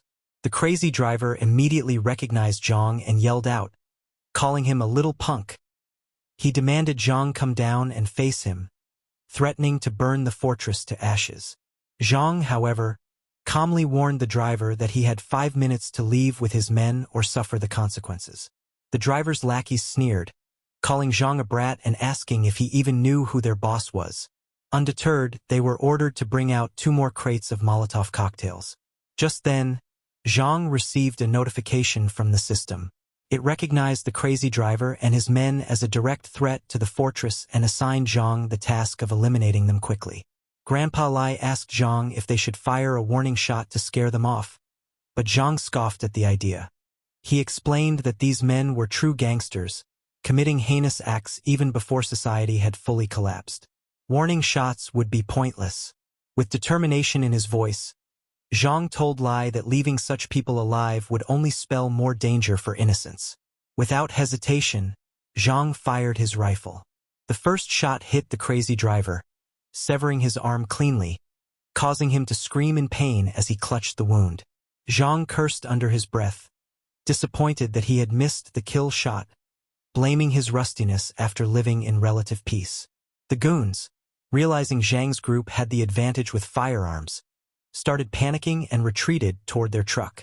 Zhang prepared to fire again, determined to finish what he started. He unleashed a barrage of bullets, taking down several lackeys before they could escape. The driver and a few of his men managed to get inside the truck, with the driver frantically yelling at them to start the engine before it was too late. Grandpa Li watched nervously as they attempted to flee, but Zhang reassured him not to worry. That's why he had chosen the automatic rifle. With precision, Zhang reloaded and fired relentlessly at the vehicle, shredding it with bullets. Grandpa Li, standing next to Zhang, was awestruck by his skill. The smooth way Zhang reloaded and fired reminded Lai of his own time in the military, but Zhang was even more proficient. The screams of the goons echoed through the air as the bullets tore through them. No one was left to save them. By the time Zhang was done, the front of the fortress was littered with bodies, and the cars were up in flames. After securing the area, Zhang told Lai to call Zhang Kai and the others to clean up the mess. However, a sudden thought crossed Jang's mind. Since the full apocalypse hadn't hit yet, Jang considered using the dead bodies as training material. He figured the corpses could turn into zombies, giving Shanchan and Shanshan some practice. He turned to Lai and said there was no need to rush with the cleanup. Lai, confused, asked if they were just going to leave the bodies on the road, told him he had other plans for them. Later, 2 cars sped down the road toward the fortress. Inside one of the cars was Shuxing, and he impatiently asked if they were close to their destination. In the back seat were Jing and her friend Xiaoyo, who confirmed they were almost there and should arrive at the next intersection. Jing was irritated by her friend's behavior, especially since she always put on an act when Shuxing was around. Though she knew her friend's intentions, she chose not to confront her just yet. When they reached the fortress, Shuxing decided to park outside, telling Jing to message him once she was inside. Jing stepped out and told Xiaoyo to come along, which surprised her friend. Xiaoyo complained that her feet were killing her from the high heels and said she couldn't walk much farther. Jing ignored her excuses, dragging her friend along. Xiaoyo tried to protest, saying her phone was in the car, but Jing brushed her off, saying she already had her phone. As the 2 girls walked toward the fortress, Shuxing watched them until they were out of sight. He then made a call instructing his men to get ready. He ordered them to follow his lead once he gave the signal. In the car behind him, a group of thugs sat waiting for the right moment to strike. Their leader confirmed Shuxing's orders and prepared to unleash chaos. As Jing and Xiaoyo approached the fortress, Xiaoyo asked why she had been dragged into this mess. Jing coldly replied, calling Xiaoyo out on her attempts to cozy up to Zhang behind her back. Xiaoyo, trying to play innocent, claimed she was just helping, but Jing wasn't buying it. As they got closer to the fortress, Jing noticed something strange up ahead. There were wrecked cars and bodies strewn across the entrance. Both girls froze in shock. Xiaoyo, in particular, was terrified, asking if there had been some sort of shootout. Xiaoyo urged Jing to turn back, fearing for their safety.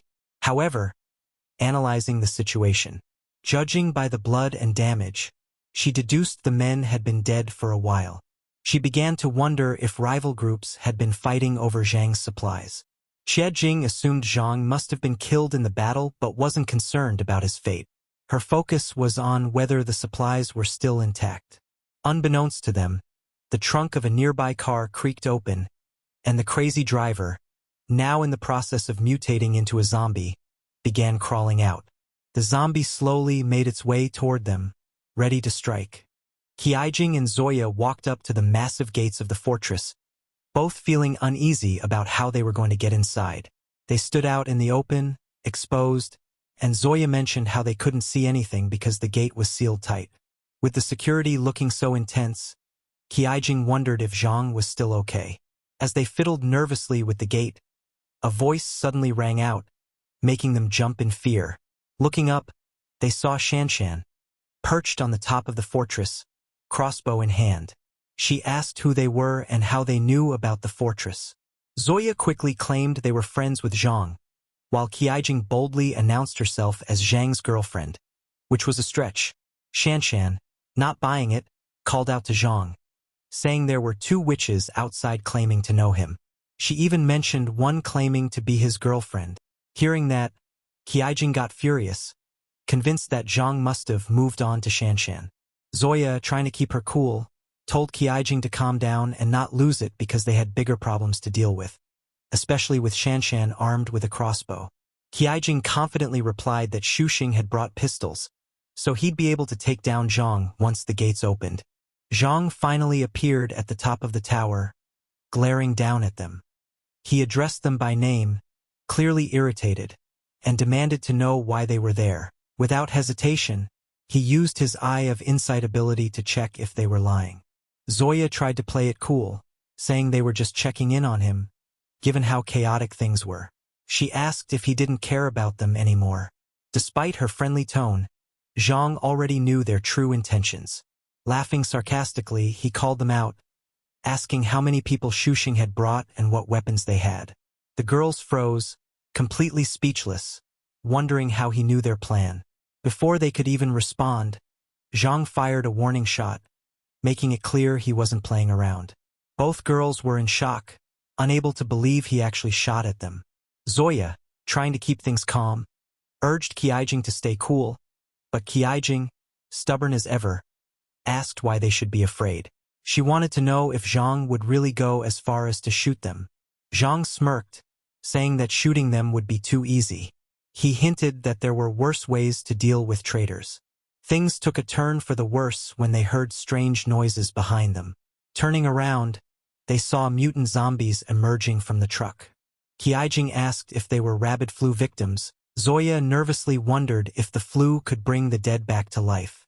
Jang watched calmly from above, deciding to let the zombies handle the girls. The zombies roared and rushed toward them. Panicking, Qiajing and Zoya took off, running for their lives, heading back to Shuxing's car and screaming his name. Qiajing desperately called for Shuxing to save her, but it looked like they were out of luck. The tables had turned on them and fast. Shuxing, seeing the chaos, was panicked as well. He couldn't believe there were zombies outside the fortress already.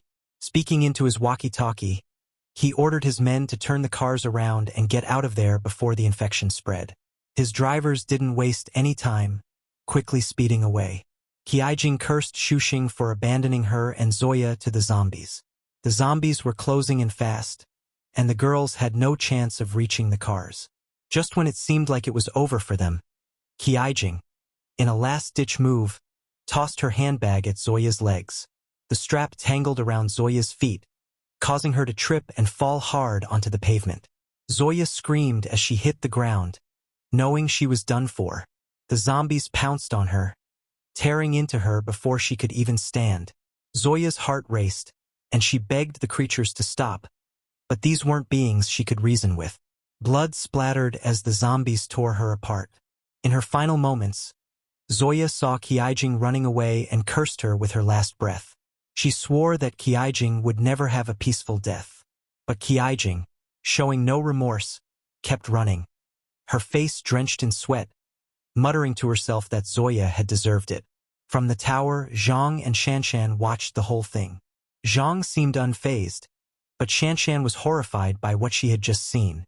The system awarded Zhang 10 points for neutralizing the threats to his fortress. Then, it gave him a new task, to clear out the remaining zombies around the area. Shanshan, still shaken, turned to Zhang, shocked at how quickly people had turned into zombies. She was overwhelmed by how bad things had already gotten and wondered what the future would look like. Zhang stayed calm, explaining that the apocalypse had started. Alien infections were spreading through the air, and the dead were turning into zombies fast. He also mentioned that even the living, especially those with weaker immune systems, were at risk. Shanshan struggled to take it all in. Zhang then instructed her to gather everyone for a meeting. She stared at him, amazed at how calm he was in such chaos. A short while later, everyone in the fortress gathered in a room for the meeting. Shanshan locked the door as people took their seats, except for Yiming, who refused to sit and stood with an attitude. Zhang told everyone that they had to stay inside for the next 2 days, only stepping out if absolutely necessary. He explained that by keeping the windows and doors tightly shut, their bodies could gradually adapt to the infection in the air. Doing so would reduce the risk of mutation. Chiang Kai, though, looked worried, especially for his friend Chong, whose condition was getting worse.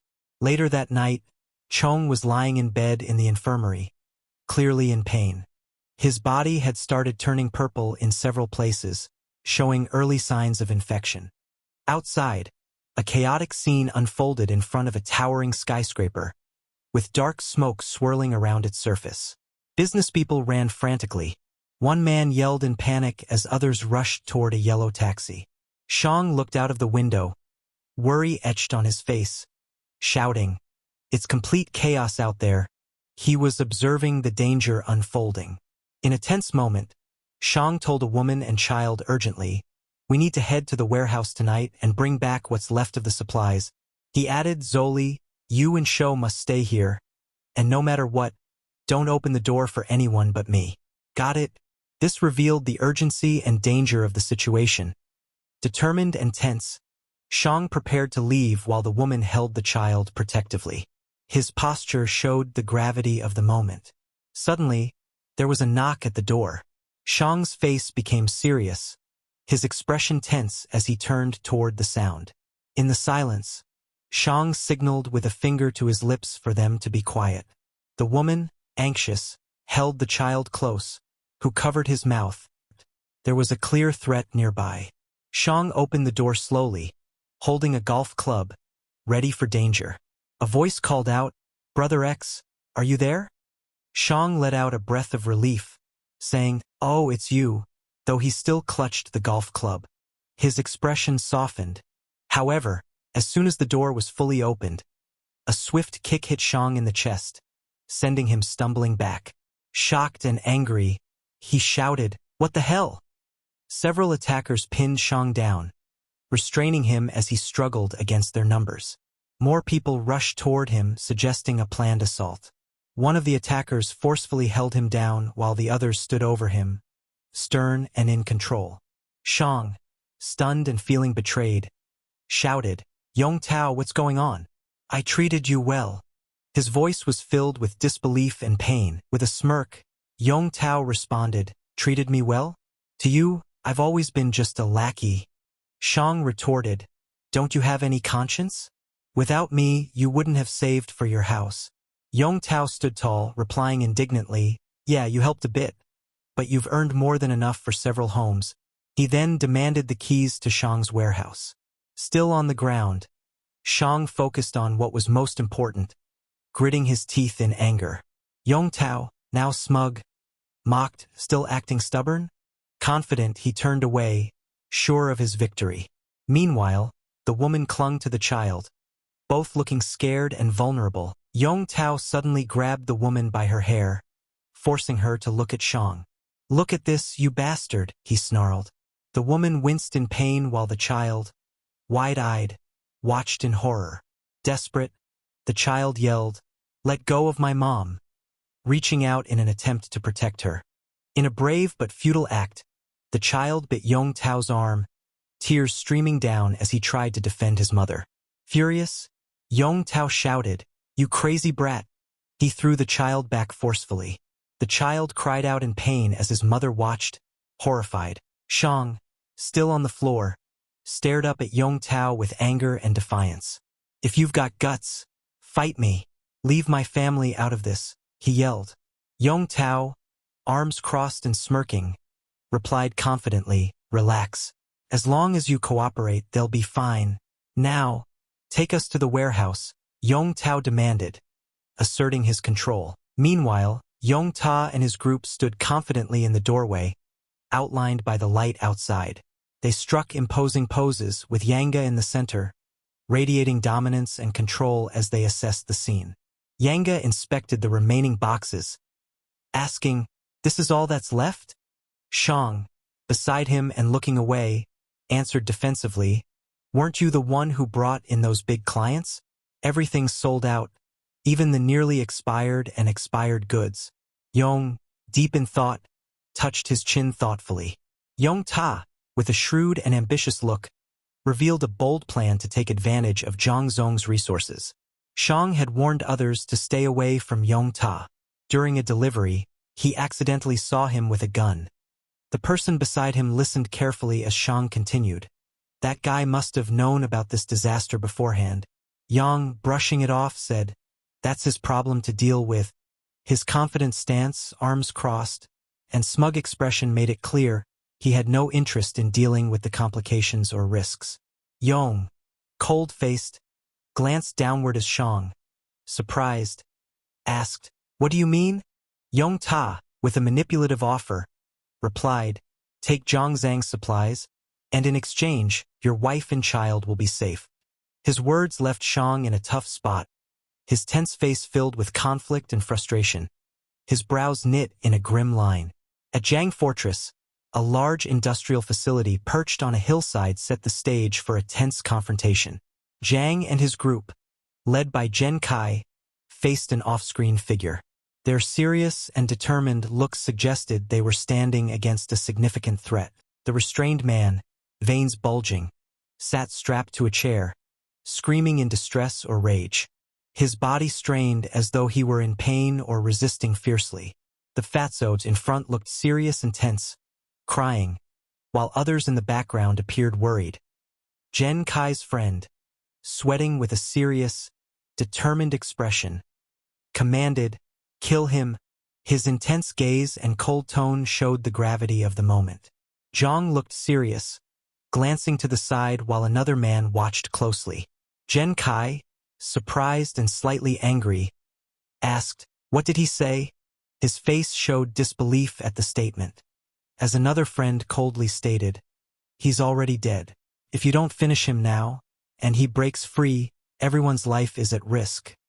In contrast, Fatso argued passionately, "He's our brother. You're giving up without trying." Jen Kai calm replied, "He's right. Once someone turns, there's almost no chance of recovery," referring to the restrained figure in visible distress. Fatso hesitated, troubled, while Jen tightly gripped the hilt of a sheathed knife, poised for action. Jang handed the knife to someone else, calmly but firmly saying, "Use this." The recipient, wide-eyed and nervous, replied, "What do you mean?" Jang, still serious, commanded, "Finish him off."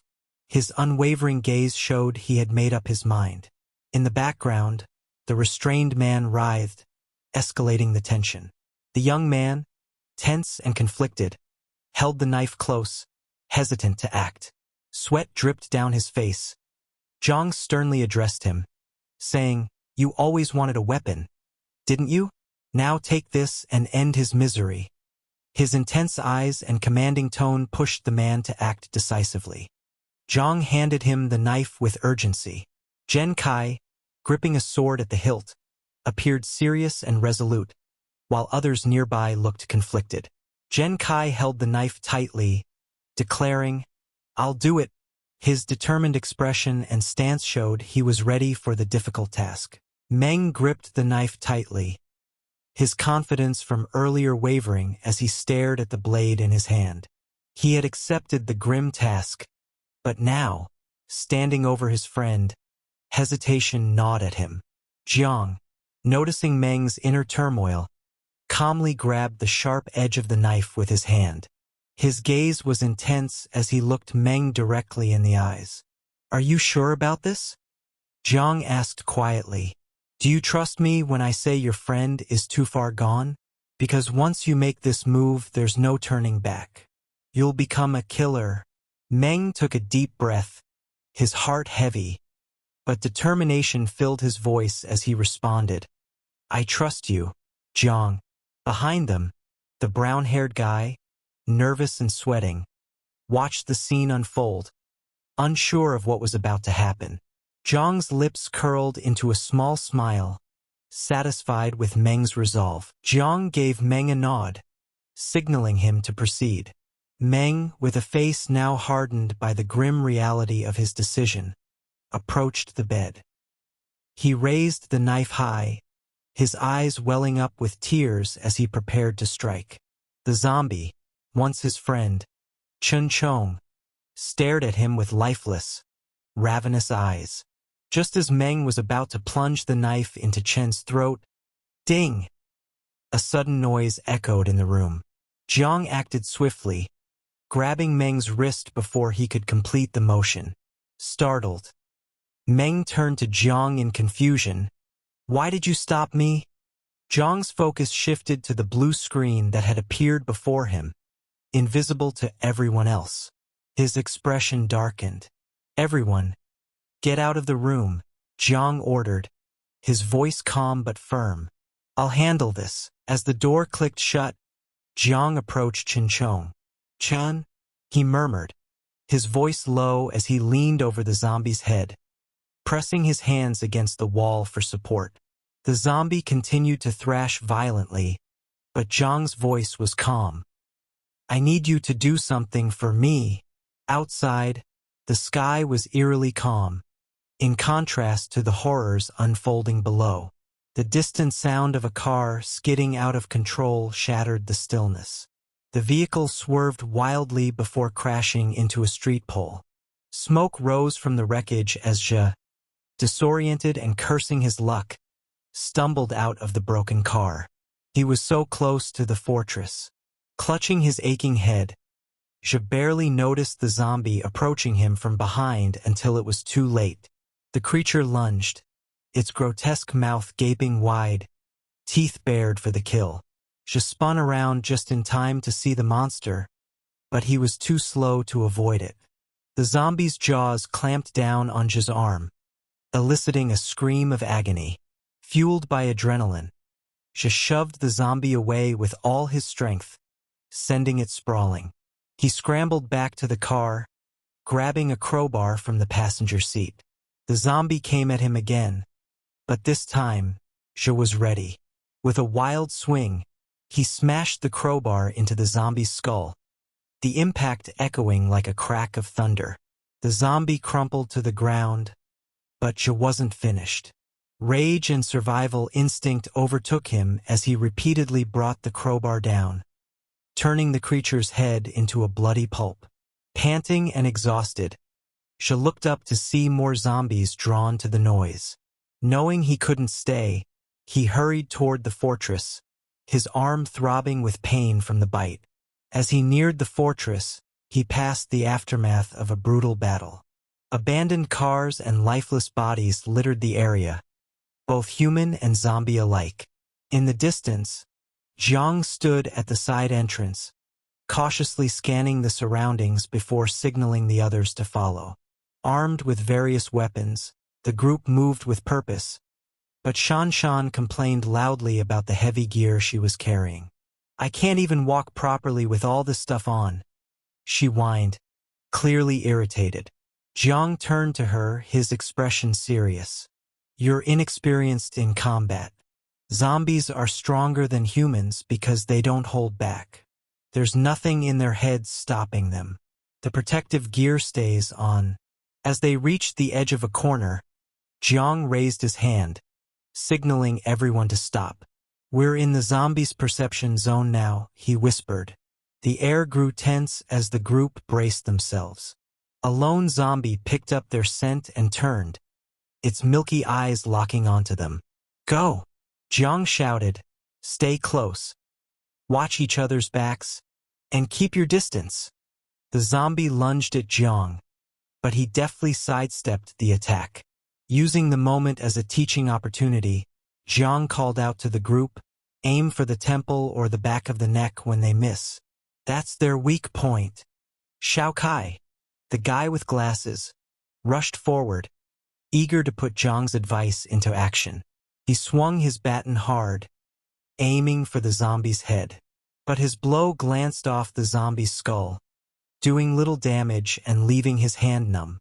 "The skull is the hardest part of the head," Jang yelled, making Shao Kai an example for the others. "It'll do nothing but hurt you." Just then, the zombie lunged at the heavier-set guy in the group, who screamed for help. Jang, sitting back calmly, complimented the guy's defensive stance and called for Zhang Qi to take action.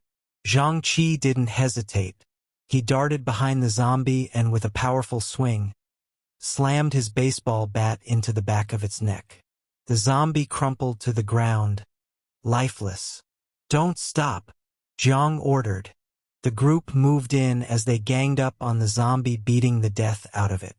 Once the fight was over, Zhang Qi turned to Zhang, excited. "How did we do?" Zhang gave them a wry smile, as if they were mere beginners. But before Zhang could say more, he noticed another zombie creeping up behind Zhang. He shouted a warning, but Zhang, unfazed, simply reached out and grabbed the zombie by the head. "Always stay on guard," Zhang instructed calmly, twisting the zombie's neck with ease. "And always observe your surroundings." Meanwhile, She continued his approach toward the fortress, surveying the scene with amazement. He marveled at how Jang and his group were still alive, fighting so skillfully in the midst of the chaos. Hiding behind a nearby car, She watched closely, trying to figure out if Jang's crew was hunting down the mutated zombies he had heard about. But as She observed, He failed to notice the danger creeping up from below. Under the car, a pair of glowing eyes watched him intently. A zombie, once a friend of his ex, crawled toward him, its face now twisted with infection, veins bulging and skin peeling. As the zombie reached out, its bloodied hand grabbed Zha's leg. Startled, Zha stumbled backward, falling to the ground, his eyes wide with terror. The zombie lunged at him, its mouth open wide, ready to tear into his flesh. Zha screamed, face to face with death as the infected girl prepared for a tasty little snack. Zha lay on the ground, terrified, as the woman sits on top, about to gnaw his face off. Suddenly, a loud bang was heard as blood splattered everywhere. Getting out of the sudden shock, Zha looked up to see Jang standing behind the woman with an AK, as the zombie's head was blasted away by the last shot. Covered in bits and pieces of the zombie, Zha, disgusted, swiftly pushed the body from him as he struggled to stand up.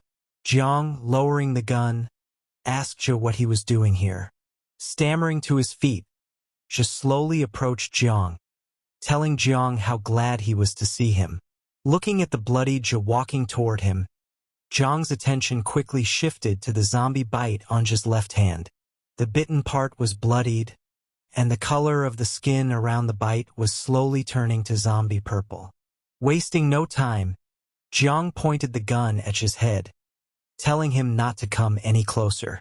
Startled, Zha pleaded with Jang to give him a chance and hear him out.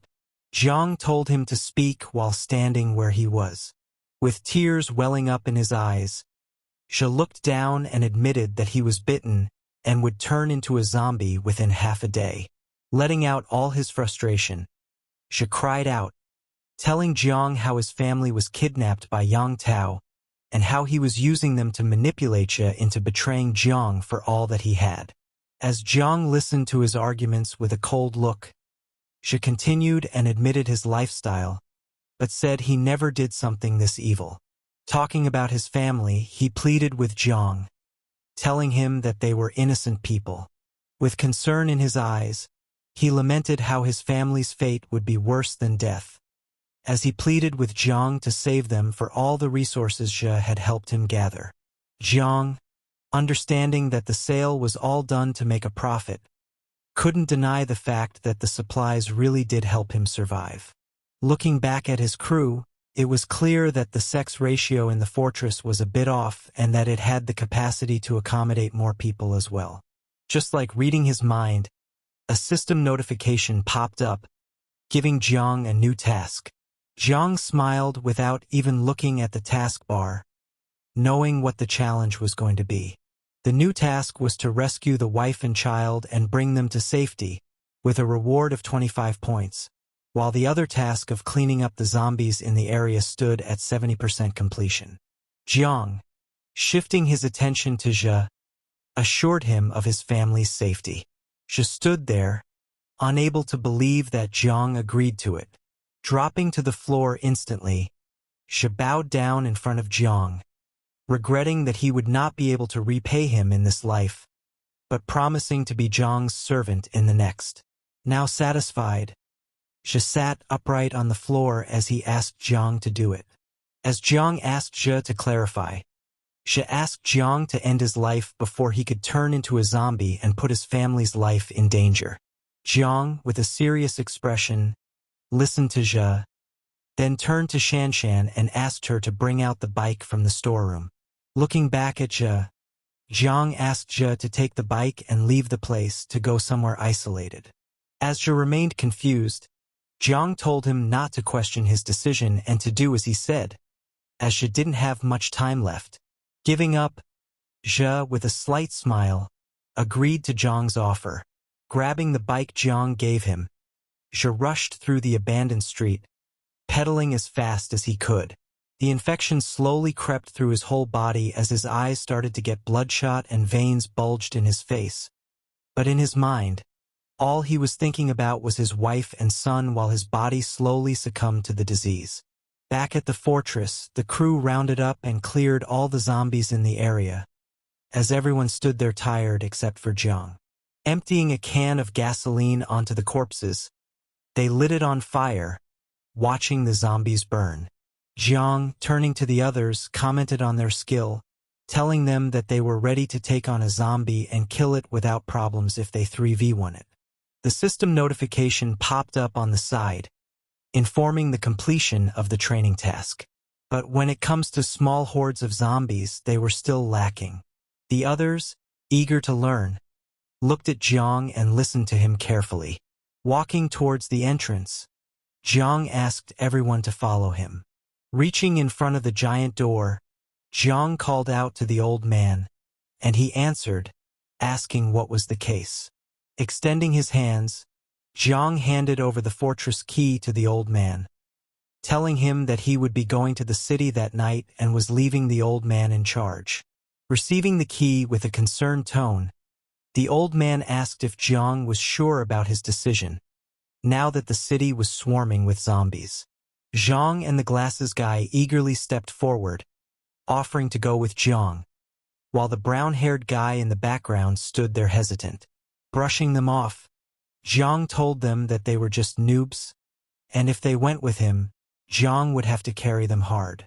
Turning back to Bo, Jang again asked him to take care of the whole place while he was gone. The old man assured him with a smile.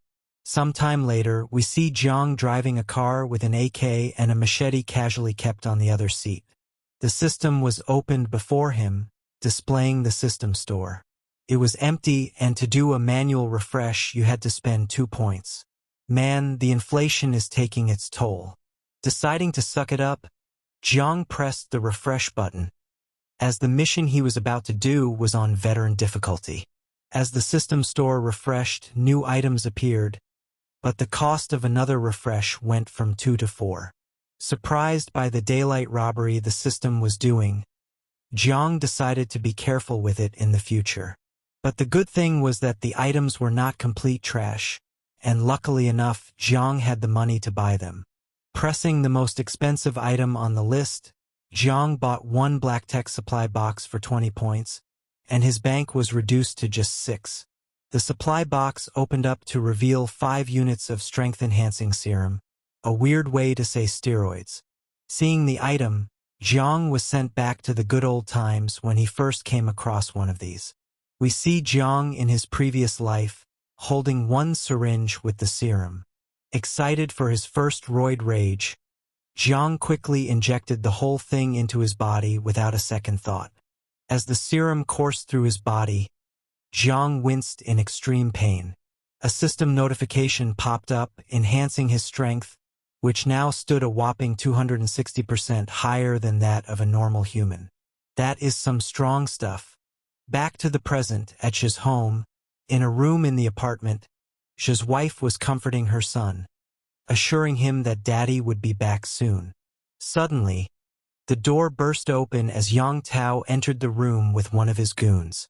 The mother, turning around in surprise, asked what they were doing in the room. Yang, grabbing her hands with a perverted gaze, told her they were there to spend some time together. The woman, understanding what the sickos wanted, cried in pain as her clothes were torn off. Both guys, forcing themselves on the woman, tried to assault her, tearing her clothes off. While the woman screamed for help, the little man was doing all he could to push the weirdos away from his mom. Hearing all the ruckus going on, another man walked into the room. The brown-haired man, his hair tucked into a ponytail, held his neck and with an annoying tone, asked what was going on there. One of the guys rose up to face him. Addressing the new guy as Brother Lee, he invited him to join them.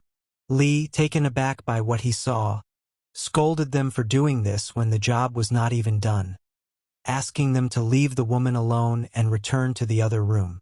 The guy, slightly annoyed, confronted Lee, telling him that it was not their first rodeo and asking him what he was so hesitant about. Reasoning with them, Lee asked what their plan was if the woman decided to commit suicide afterward, and if she had nothing to lose, he would fight them with all he's got, and they wouldn't get out of that scot-free. Hands in his pockets and with a perverted grin, Lee asked them to wait until the job was done before they had their way. Disappointed but listening to Lee, the two of them stopped and agreed, walking out of the room annoyed. As they moved away, Yang turned back, sticking his tongue out, and faced the woman, telling her to wait for them, while the woman and child sat in the corner trembling in fear, and the door closed in front of them. It is nighttime outside, with driverless cars lining the streets, and zombies, who were probably the drivers, roaming the roads. Jang, driving the car, thought about the insane boost in physical strength the steroid gave him, which even improved his reaction time and control. Deciding to test it, Jang drifted through the traffic with ease and stopped in the middle of the road, right before the city, as we saw utter chaos on the streets. Getting out of the car, now parked with the lights on, Jang decided that driving further into the city would be too conspicuous and chose to continue on foot. But suddenly, his attention shifted as two zombies came charging at him from nowhere. Might as well be the traffic police after that horrible parking. Dodging the strike with a swift slide, Jang locked the zombie's arm with his own and, with a throw, sent the zombie flying as it crashed into the other, and both fell down. Jang extended his hand, manifesting a machete from his system, as he readied himself to face the oncoming horde. Those level 1 mobs didn't stand a chance against our boy. Charging in with the weapon, Jang easily disposed of them by chopping their heads off. Standing with the sword, striking a cool pose, Jang was impressed by the effect of the drug. Being twice as strong as an average person was no joke. It didn't end there. His perception of sound also improved greatly as he heard someone struggling, surrounded by zombies 800 meters away. Suddenly, a system task emerged. Random encounter. 800 meters away, we see multiple zombies trying to bust down the doors of a convenience store. Inside were people frantically trying to keep the zombies out by blockading the door with random items. Inside, a child cried to his father, asking if they were going to survive. The dad, nervous himself, reassured the son that they would definitely make it out of there and reunite with his mother, putting faith in the barricade to stop the zombies. But the child wasn't falling for it and started to cry out loud. A security guard holding a gun approached the father, asking him if he even knew how to talk to someone. If he did, he would already be a property manager by now. The security guard, with a nervous look, questioned if they were really going to make it out of there alive. Through the window, suddenly loud noises were heard, and the very next second, blood splattered onto the glass, scaring the people inside. To make matters worse, a half-chopped zombie head smashed onto the window, scaring the life out of the father and child as it slowly slid downward. As the commotion outside slowly subsided, the security guard, asking everyone to remain calm, told two people to lift parts of the barricade so they could check what happened outside. The father and son quickly got to work as the security guard stood ready to shoot anything that came through the door. As the obstacle cleared, the guard slowly peeked outside to see dead zombies covering the floor. Confused but gathering their courage, they slowly came out of the store, still unsure of what had happened. The kid, panicking, speculated that it was the work of a mutant. The father, confused, asked what a mutant was, to which the kid replied that it was a stronger variant, at least that's how it is in movies and TV shows. But the father, instead of appreciating his son for collecting all the Amarchan mangas, scolded him for his low grades, blaming the comics and TV. The guard, turning around, asked the father to stop arguing and be on the lookout for anything suspicious. They couldn't let a mutant sneak up on them or they were done for. As they walked along the sidewalk, the guard instructed them to be on guard until they reached the gathering point. As they reached a corner, the guard stopped everyone and peeked through. Everyone else eagerly asked what it was, And there stood our boy, looking into the system window, informing him of the completion of the encounter task, rewarding him 5 points. The kid, sweating and terrified, called Jang a mutant, but the guard corrected him, saying Jang looked like a survivor. Tilting his head back with a smile, Jang commented on the kid's imagination, telling him it wasn't yet time for mutants to be roaming around the streets freely. Hearing him speak, the guard was relieved. Going in front of Jang, covering for him, the guard asked Jang to be careful, retelling him that it wasn't safe to be roaming around like that. During times like these, you've got to stick together. The guard asked Jang to follow them. Jang asked the guard about who they were and how many of them there were. The guard, looking around for zombies, explained that they were there for some supplies, and there were more people in Rongshan Garden. Remembering the place from his last life, Jang asked if that was the place with a Jinyu mansion nearby, and the father replied, confirming it, saying it was just around the corner. Putting his hand on Jang's shoulder, the father urged Jang to go with them, pointing out their experience dealing with zombies and the gun the guard had on him, noting that the best strategy was strength in numbers. Hearing this, Jang nervously agreed to the proposal. Jang, with the new group, moved through the city as a unit. The father, turning around to Jang, asked if he was asking about the Jinyu mansion to meet somebody there, to which Jang replied with a yes. Curious to know more, he asked if it was a girlfriend or a relative, advising Jang that in this apocalypse, where the majority of people are already dead, he should mentally prepare for anything when he reaches the mansion. The guard seconded the father, adding with a dreaded look that even if they weren't caught by the zombies, there were still the others, which he called the animals. This caught Jang's curiosity. They were a gang of thugs, holed up in the Bihue mountain villa area in the east of the city. They'd kill other survivors without hesitation to ensure their own survival. The guard reminisced about their previous encounter, where they lost the majority of their comrades. Brushing it off to lighten the situation, the guard asked Jang to be on his guard when he meets any strangers. While the guard was saying this, a zombie from afar caught their presence and started moving towards them. The kid noticed it and screamed to get the guard's attention.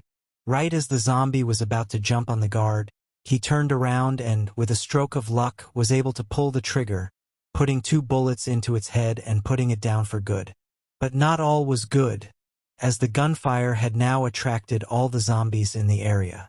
As the zombies beelined towards the group, the guard frantically looked around, trying to cover their positions, while asking others to stay calm. Noticing a bus in the distance, the guard shouted for everyone to run towards it for cover. As they bolted towards the bus, Jang thought about how this frantic running might attract more zombies. But the bus was a sealed shelter good for defense.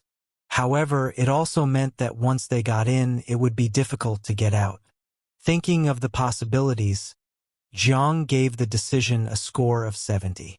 The guard, now at the entrance, shouted to Jang to stop mumbling to himself and to put those legs into overdrive if he wanted to live. Without wasting any time, Jang bolted inside the bus as the guard closed the door behind him, telling everyone to check every seat to make sure no mutants were hiding in the bus. The kid, looking out the window, informed everyone that more zombies were gathering around the bus, trying to lock them in. The guard cursed at how slow they were. As the zombies kept piling in, trying to force open the door, the guard was doing his best to hold it shut but was reaching his limit. As more and more zombies came, the door slowly started to give in.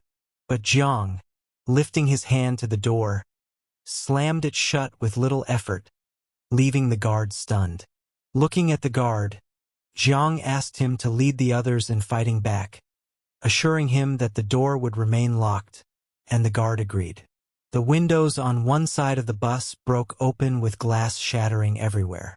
Seeing an opening, the zombies tried to climb onto the bus when an iron rod pierced through the forehead of one of them.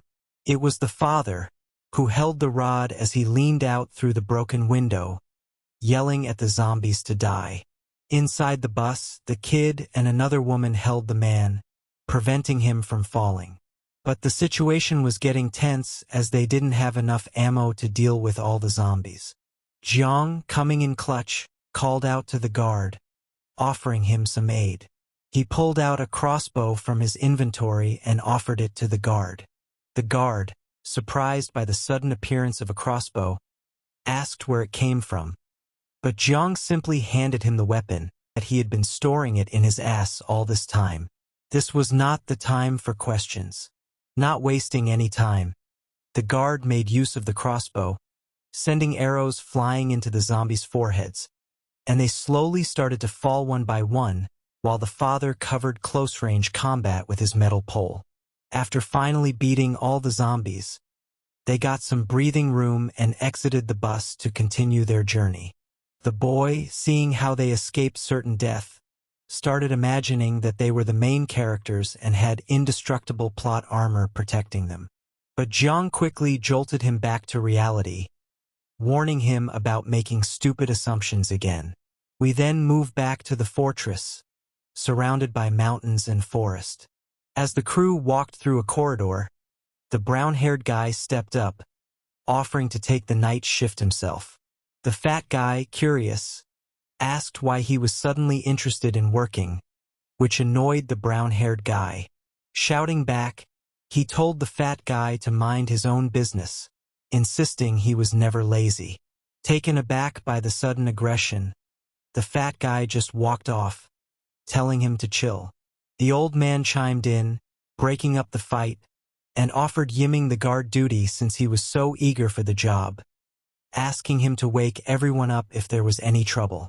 Time passed, and Yiming, sitting on top of the tower, wondered whether everyone was asleep after all this time.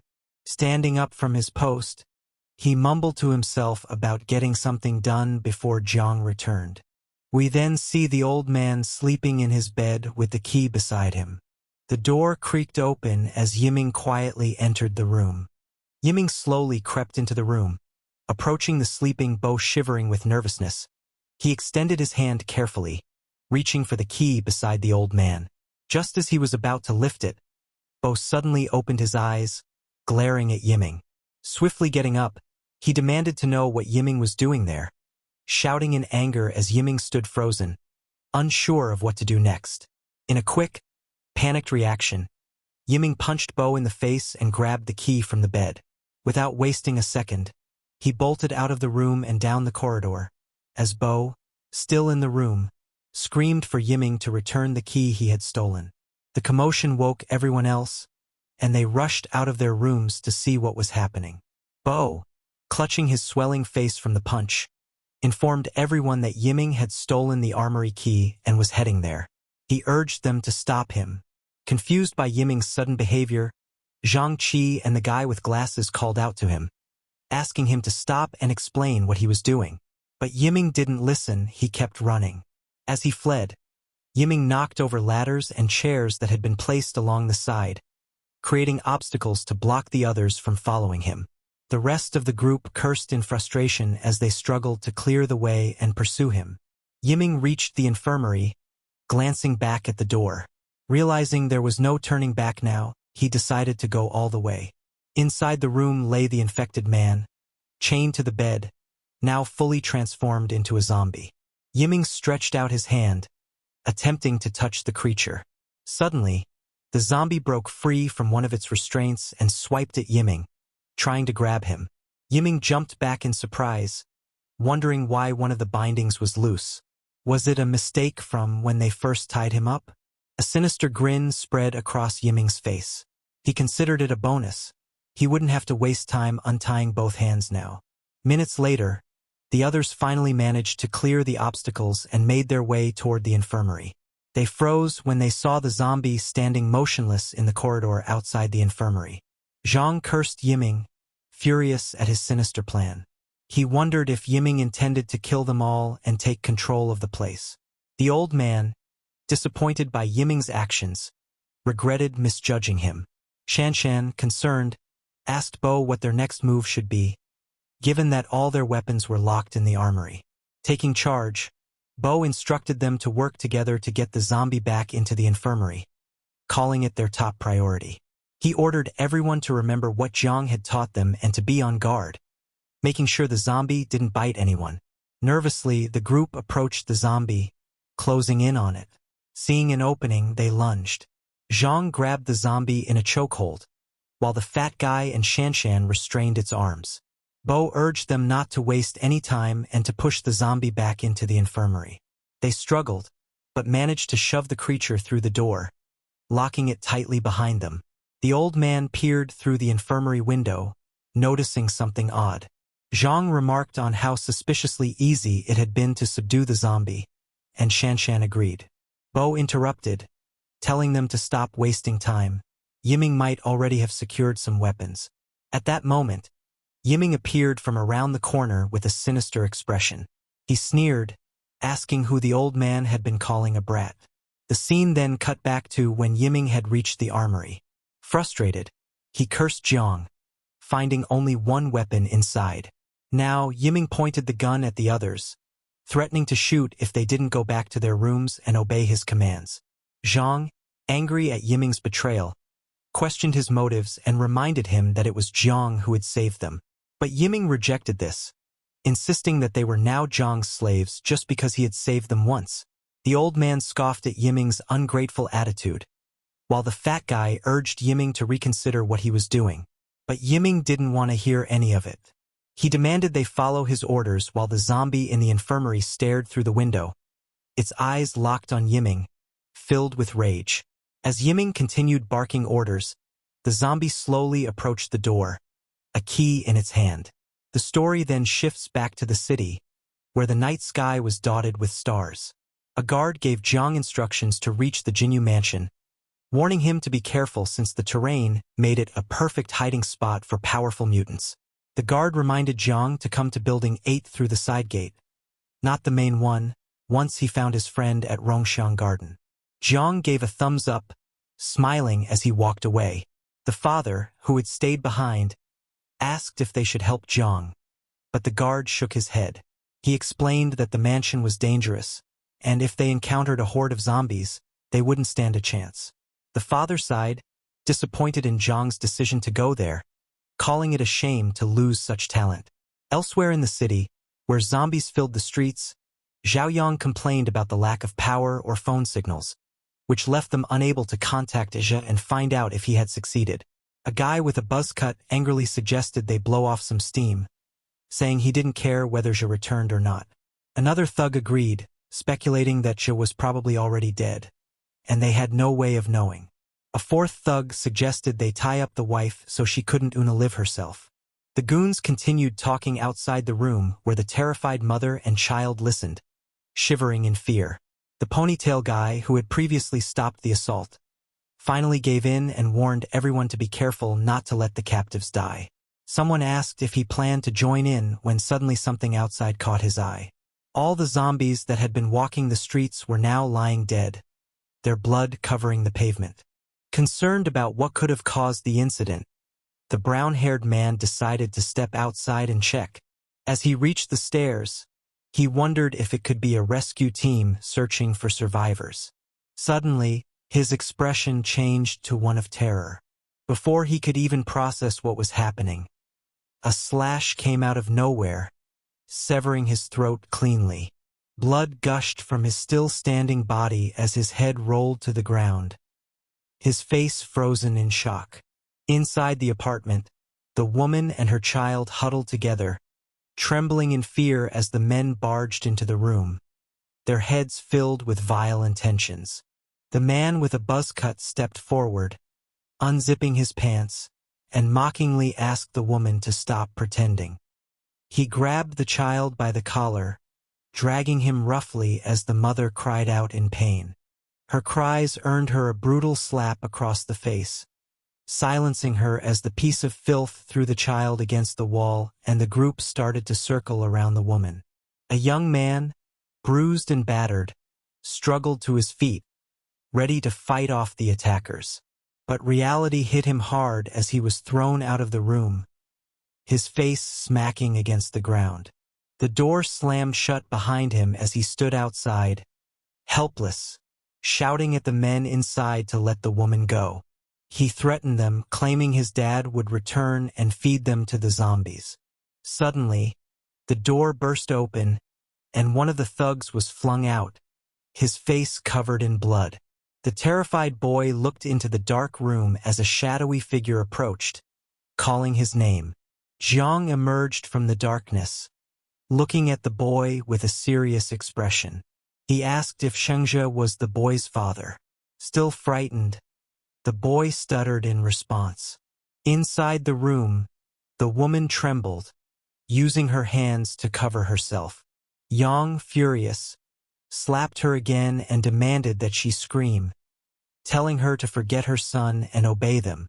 The buzzcut man lifted her face, announcing that he would go first, while the woman cried helplessly.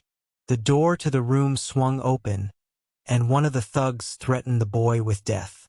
But before he could finish his sentence, a sharp slash appeared across his throat. The thug stood frozen, silent, as his body crumpled to the ground, his head rolling away in a pool of blood. Yang, startled, turned around and ordered the remaining thugs to deal with the kid. Before anyone could react, Zhang's hand landed on Yang's face, and in the next moment, he was thrown against the wall, blood spurting from his mouth. The buzzcut man turned to face Zhang, but before he could say a word, Zhang silenced him with a powerful kick to the face. Meanwhile, back at the fortress, Yiming was holding the others at gunpoint, and they stood there tense and silent. Old Man Bo, whispering to the group, urged everyone to obey Yiming for now. Shanshan, however, was concerned for Zhang's safety when he returned. Bo tried to calm her down, assuring her that he would figure something out and asked her to play along for the time being. Still drunk on power, Yiming mocked Bo, saying that he would handle things by making an example out of him. Pointing the gun at Bo, Yiming slowly started to pull the trigger as the others begged him to stop the madness. Suddenly, a rattling noise came from the infirmary, catching everyone by surprise. As they stood wondering what was happening inside, the lock on the infirmary door clicked open, and the door swung wide, revealing the zombie standing in the entrance. To everyone's shock, the door lock had been opened with a key, something they didn't believe possible for Chun Chong, since he was a mutant. Yiming glanced at the zombie, stunned to see it staring directly at him, saliva dripping from its mouth at the sight of a potential meal. Panic set in, and Yiming aimed his gun at the creature, deciding that such an intelligent zombie was too dangerous to leave alive. He pulled the trigger, but nothing happened. Before Yiming could react, the zombie lunged at him. Sheer terror filled Yiming's face as the creature pounced on him, ripping him apart while he screamed in excruciating pain. When it was done, the zombie stood up, ignoring the others completely, and began dragging Yiming's lifeless body down the corridor. The group stood frozen, unable to process the horror they had just witnessed. After some time, Chun Chong, now back to his zombie state, returned and, just like before, ignored everyone. He quietly unlocked the infirmary door, tossed the key outside, and shut himself inside, leaving the others standing there, shaken from the craziest day of their lives. After Chun Chong locked himself back in the infirmary, we return to the apartment where Zhang stands at the center of the room, surrounded by thugs tied up on the floor, with some lying dead. A mother and child, still traumatized, sit to the side, holding each other tightly. Zhang approached the child and asked him to come closer. The mother, clutching him even tighter, refused to trust Zhang, demanding to know what he intended to do. Ignoring her protests, Zhang called the boy again in a cold voice. Sensing Zhang's intentions weren't harmful, the child reassured his mother and approached him. Zhang pulled a knife from his pocket and offered it to the boy, telling him to take it and kill the thugs who had made his mother suffer. Terror filled the boy's eyes as he held the knife, processing Jang's words. Meanwhile, the thugs, feeling the weight of the situation, began to cry and beg for mercy, hoping to save themselves. The mother also pleaded with Jang not to force her son to commit such an act. But, knowing how brutal the world had become, Jang told the boy that he was now the only one who could protect his mother, and, to do that, he needed to grow some backbone and send the thugs on a one-way trip to hell. Memories of the incident flooded the boy's mind as he remembered the twisted faces of the thugs. His grip on the knife tightened, his mind set on the task. With anger in his eyes, he lunged forward. Standing before the lifeless bodies of the thugs, he understood that there was no going back. His mother called out to him, shocked. Turning to Jang, he asked if the thugs had already killed his father, and Jang, not hiding the truth, said yes. The knife dropped from the boy's hand as he ran to his mother, finally releasing the emotions he'd been bottling up. The mother, desperate, asked Jang to take her son to safety, but the boy resolutely refused to leave her side. Jang interrupted, insisting that both of them should come with him, as he'd promised Ja. They left the apartment, armed with machetes for protection, with Jang walking ahead, wielding an AK. Seeing the carnage our boy had created outside before going inside, the kid asked aloud who could possibly be strong enough to take down so many zombies. Jang casually replied that it was his own work, impressing the boy. But suddenly, sensing something, Jang told them to stay quiet as he scanned the area. Turning to the woman, Jang asked if she knew the approximate location of Building 8 in the Rongxiang Garden Complex. Concerned, she confirmed it was in the direction he was looking and asked if there was an issue. Meanwhile, at Building 8, a group of armed men stood outside, promising the people inside that they'd redistribute the supplies they'd taken, but demanded that all women under 40 come out. Inside, the situation was tense. The security guard, along with others holding weapons, was torn between surrendering or resisting. Though afraid, the guard knew that surrendering would likely mean death for everyone except the women, who would suffer even worse fates. The thugs outside continued their threats, giving a 10-minute ultimatum. One of the women suggested they go out and beg for mercy.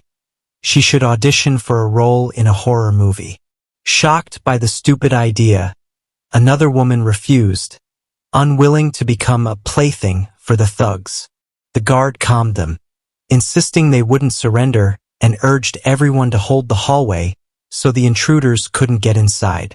Outside, one of the thugs voiced concern about the gun the guard had, doubting their ability to get in if the residents kept turtling inside.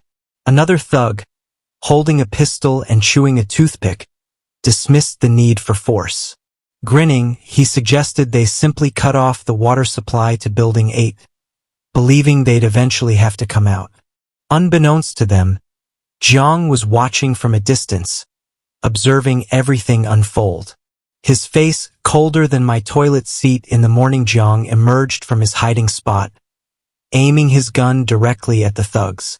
Inside the building, the guard took the lead, asking the others to hold the stairs while he checked on what the thugs were planning. As the rest of them bid him farewell, the guard slowly moved closer to the window. Crouching beside it, he peeked outside, spotting 7 armed men, 3 of whom had guns. Suddenly, a gunshot rang out, startling everyone inside. A bullet pierced through one of the thugs, sending him flying forward. Shocked, the remaining thugs scattered. Some took out their machetes while the others pointed their guns towards thin air, trying to figure out where it came from as they searched for the source of the attack. Inside, the guard looked out and saw Jang advancing alone, rifle in hand, toward the remaining thugs. Recognizing him as the kid he met before, Jang advanced, unloading his whole magazine onto the thugs as they struggled to stay alive and deal with Jang. One by one, the thugs started to fall, and the leader was now feeling the pressure. With desperation in his eyes, he continued to unload bullets towards Jang. But obviously, bad guys are terrible at aiming, and every single one of the bullets missed. Laughing at the terrible shot he just witnessed, Jang continued to advance forward while the leader, now crouching behind a small wall, wondered where the new lunatic appeared from. Standing in front of the supply boy, Jang continued his firing straight towards the leader. The leader, trembling with fear, shouted to the other thugs to shoot Jang while he was distracted. Screaming at the situation, another thug raised his gun, ready to shoot Jang. But before he could pull the trigger, Jang spotted the poor soul, and within a matter of seconds, he turned towards the guy, making him into a human pincushion. As the guy falls to the ground, the gunshots ceased. The leader, still behind cover, smiled, thinking that Jang had now run out of bullets.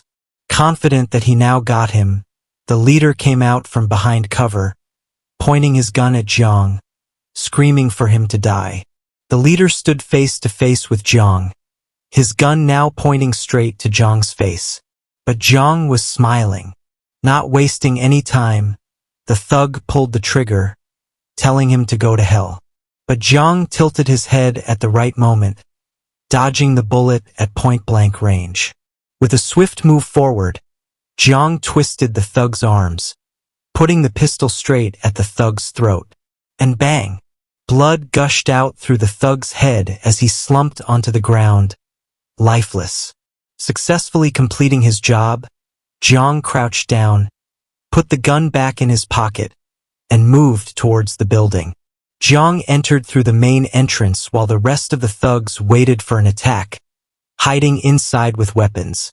The moment Jang came through, all of them charged forward, trying to take Jang out. But they were nothing in front of our boy, as he took care of every one of them in a jiffy. Standing in front of the stairs, Jang called out for the others to come down, telling them that the threat is now no more. Realizing the situation, everyone came to the lobby, where the kid was complimenting Jang on how cool he looked while fighting. As they were speaking, a system window appeared before him, giving him a new task of recruiting 5 people from the survivors. The reward was 25 points.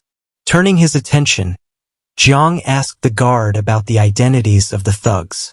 The guard explained that they were trash from Betrayal Mountain Villa, which was located south of the city. The guard turned around, calling out to 2 people as they rushed forward. He asked the men to tell Jang everything about Betrayal Mountain since they escaped from there. The 2 men, dressed in yellow, explained that the thugs were part of a gang in the mountains who had enough weapons and resources. They told Jang that the gang had already taken over the whole mountain, and the survivors there were more or less absorbed whole by the gang. Hearing this, Jang thought about his past life and how Li Shuxiong and Cui Jing were based in the south. Needing more clarity, Jang asked the men if Betrayal Mountain was the only settlement in the south, to which the guy explained by saying that might well be the case with the power the gang held, because all the smaller groups in the area wouldn't stand a chance against the gang's resources. The men intervened, explaining the cruel practices of the gang, telling him that after an attack, the gang kills half the people and takes the beautiful women and willing volunteers along with them. Hearing this, Jang was more or less confirmed of the gang's identity. As the guard looked at Jang with concern, Jang asked the guard to check the bodies for any extra magazines and handed over Jang's AK to the guard, asking him to take it with them. Confused by Jang's actions, the guard took the weapon, asking what Jang was up to. Turning around, Jang asked the people to hold out in the building for a couple more days, and the weapons will help them ward off any more attacks from the gang members. Jang assured them that he would come back with reinforcements in a couple of days to get rid of the gang as a whole. Hearing that Jang was going to take on the gang, one man discouraged Jang from doing so, citing the sheer manpower the gang possessed. Seconding the man, the guard asked Jang not to fight, telling him that they will relocate to another spot far away so the gang wouldn't follow them anymore. Calming the guard's concerns, Jang told him that it was a personal problem that he had to sort out and asked them to stay put till he brings a bigger vehicle to take everyone there to the east side, telling them about the fortress Jang made, ensuring them safety within the facility. Putting the concerns of the guard to rest, Jang, along with the mother and the kid, continued their journey as the guard and the men sent them off. Somewhere far away, we see a zombie head on a fence as an armed man guards the entrance. This was the Betrayal mountain entrance, where several zombies were hung up at the front. Inside, we see 4 men sitting around a table discussing something. The ginger with glasses asked the others whether the revenue from Jinyu City has risen or not. Another man sitting on the side reassured the man, saying that he has already sent some men to take care of the problem, while another man commented on the high-end women who were living in Jinyu Mansion and asked him to focus on the supplies at the entertainment city. Addressing the third guy as Brother Kai, the fat guy agreed to his proposal, telling him that the order to bring any living people in was already issued. But cutting in between, the ginger questioned the fat guy's reliability since he was not able to complete even a single task correctly since then. Feeling the heat, the fat guy assured one that this time it was different. The conversation went on. After a while, the fat man exited the mansion, his face filled with anger. He asked another man about the whereabouts of the 7 men he had sent out. Trembling with fear, the man told him they were all dead, shocking the fat man. He shouted, asking how a group of ordinary people in Rongxiang Garden managed to take out his armed thugs. His face contorted in frustration and fear, the fat man ordered the man to round up all available forces and called for Taozi to assess the situation himself. A car pulled up to the fortress gate entrance, and inside, Shanshan leaped up in excitement at the sound, thinking it was Jang returning. As she and the others rushed outside to greet him, a system notification appeared before Jang, confirming the task of saving the mother and child was complete, awarding him 25 points. Stepping out of the car, Jang saw Shanshan and the old man waiting eagerly. Surveying the crowd before him, Jang smiled, addressing Lu Yiming, the man who had betrayed him. Taken aback that Jang had figured out the betrayal without them saying anything, Shanshan asked if Jang had known about Yiming's actions all along. Ignoring her question, Jang turned to Zhang Qi, instructing him to escort the mother and child inside and then meet him at the infirmary for a discussion. Zhang quickly agreed and got to work. Outside the infirmary, Shanshan repeated her question, clearly curious about Yiming's betrayal. Finally responding, Zhang picked up a weapon dropped by Yiming, explaining that while he hadn't been certain, he knew one of Zhang Qi's friends was the imposter. He handed the gun to Zhang, who examined it closely and found that it contained rubber bullets instead of real ones. The old man, listening nearby, then asked about the role of the zombie in the infirmary. Recalling the zombie's name, Zhang walked towards the infirmary door, explaining that Chinchong was no ordinary zombie, but a rare mutant, one of the few infected individuals to evolve this way. Flashing back to when Zhang first encountered the mutated Chun, we see Zhang testing Chen's awareness. Zhang had asked him to blink 3 times if he understood, which Chen did. Zhang then posed a simple question, what is 2 times 3? And Chun responded with the correct number of blinks. Zhang had discovered that, after the apocalypse, those infected by otherworldly sources had a slim chance of becoming rare mutants with heightened intelligence and fragments of their past memories. Chun Chong was an even rarer case among them, a true anomaly in the world of the infected. As Zhang opened the infirmary door, Chun Chong stood inside with Yiming lying motionless at his feet. Hearing Zhang approach, Chun turned, waved at them, and gave a zombie smile, leaving everyone speechless. Zhang called out to Chun, instructing him to finish Yiming off.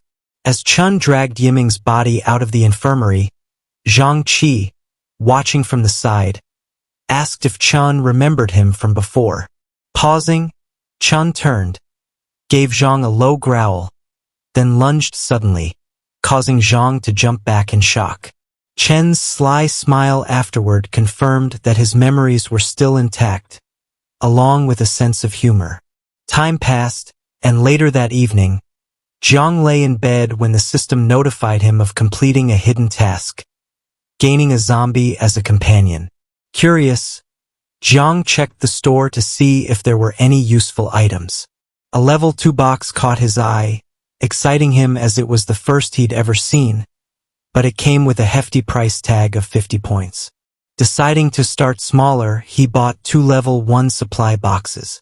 One contained a sniper rifle, and the other an infection blocker which could prevent otherworldly infections but was unable to reverse complete mutations. Impressed by the powerful items from the level 1 boxes, Jang eagerly wondered about the rewards higher levels could offer. Driven by this, he accepted a new mission to recruit people from Rongxiang Garden. Meanwhile, Chun was seen throwing Yiming's lifeless body over the fortress wall. At dawn, everyone gathered outside for target practice with crossbows. Jang instructed the group to spend at least 1 hour each day practicing their shooting skills. Following his orders, they took aim at soda cans placed at a distance, firing with concentration. As practice continued, Jang paired the old man with Zhang Qi, asking them to clear out more rooms in preparation for the new recruits arriving the next day. Jang then turned to Chen, who wore a gas mask, and asked him to come along for the journey. On the street, a bus stood surrounded by zombies. As Jang approached, he threw a knife directly at one of the zombies, hitting it squarely in the head. Inside the bus, Chun entered and threw the zombified driver out onto the street. Jang handed Chun the bus keys, surprising him with the gesture. To put him at ease, Jang suggested he remove his mask since it was just the two of them on the bus, but told him to put it back on when they reached Rongxiang Garden to avoid alarming the people there. Meanwhile, outside Betrayal Mountain HQ, a group of thugs hurriedly boarded a truck. Inside the vehicle sat a heavyset man who ordered his men not to waste any time dealing with the people of Rongxiang Garden. Dropping his cigarette onto the ground, he signaled the driver, and the truck sped off past the gates, charging forward, ready for a brutal showdown. A couple of zombies lay on the ground gnawing away at a poor victim, while some others stood on the road blocking the path of the bus. Suddenly, a loud noise attracted one of the zombies' attention as it looked back toward the bus. The very next second, zombies were flying in the air like bowling pins as Chun burst through them with the bus. He zoomed through the road, drifting through all the now abandoned cars littering the road. We move back to building number 8, where the guard and the crew waited for Jang to return. They were sitting on the balcony eating snacks when the kid noticed the sound of a car engine. His face changed into sudden happiness, thinking it was Jang who came to rescue them. But the guard knew that it was not the only possibility.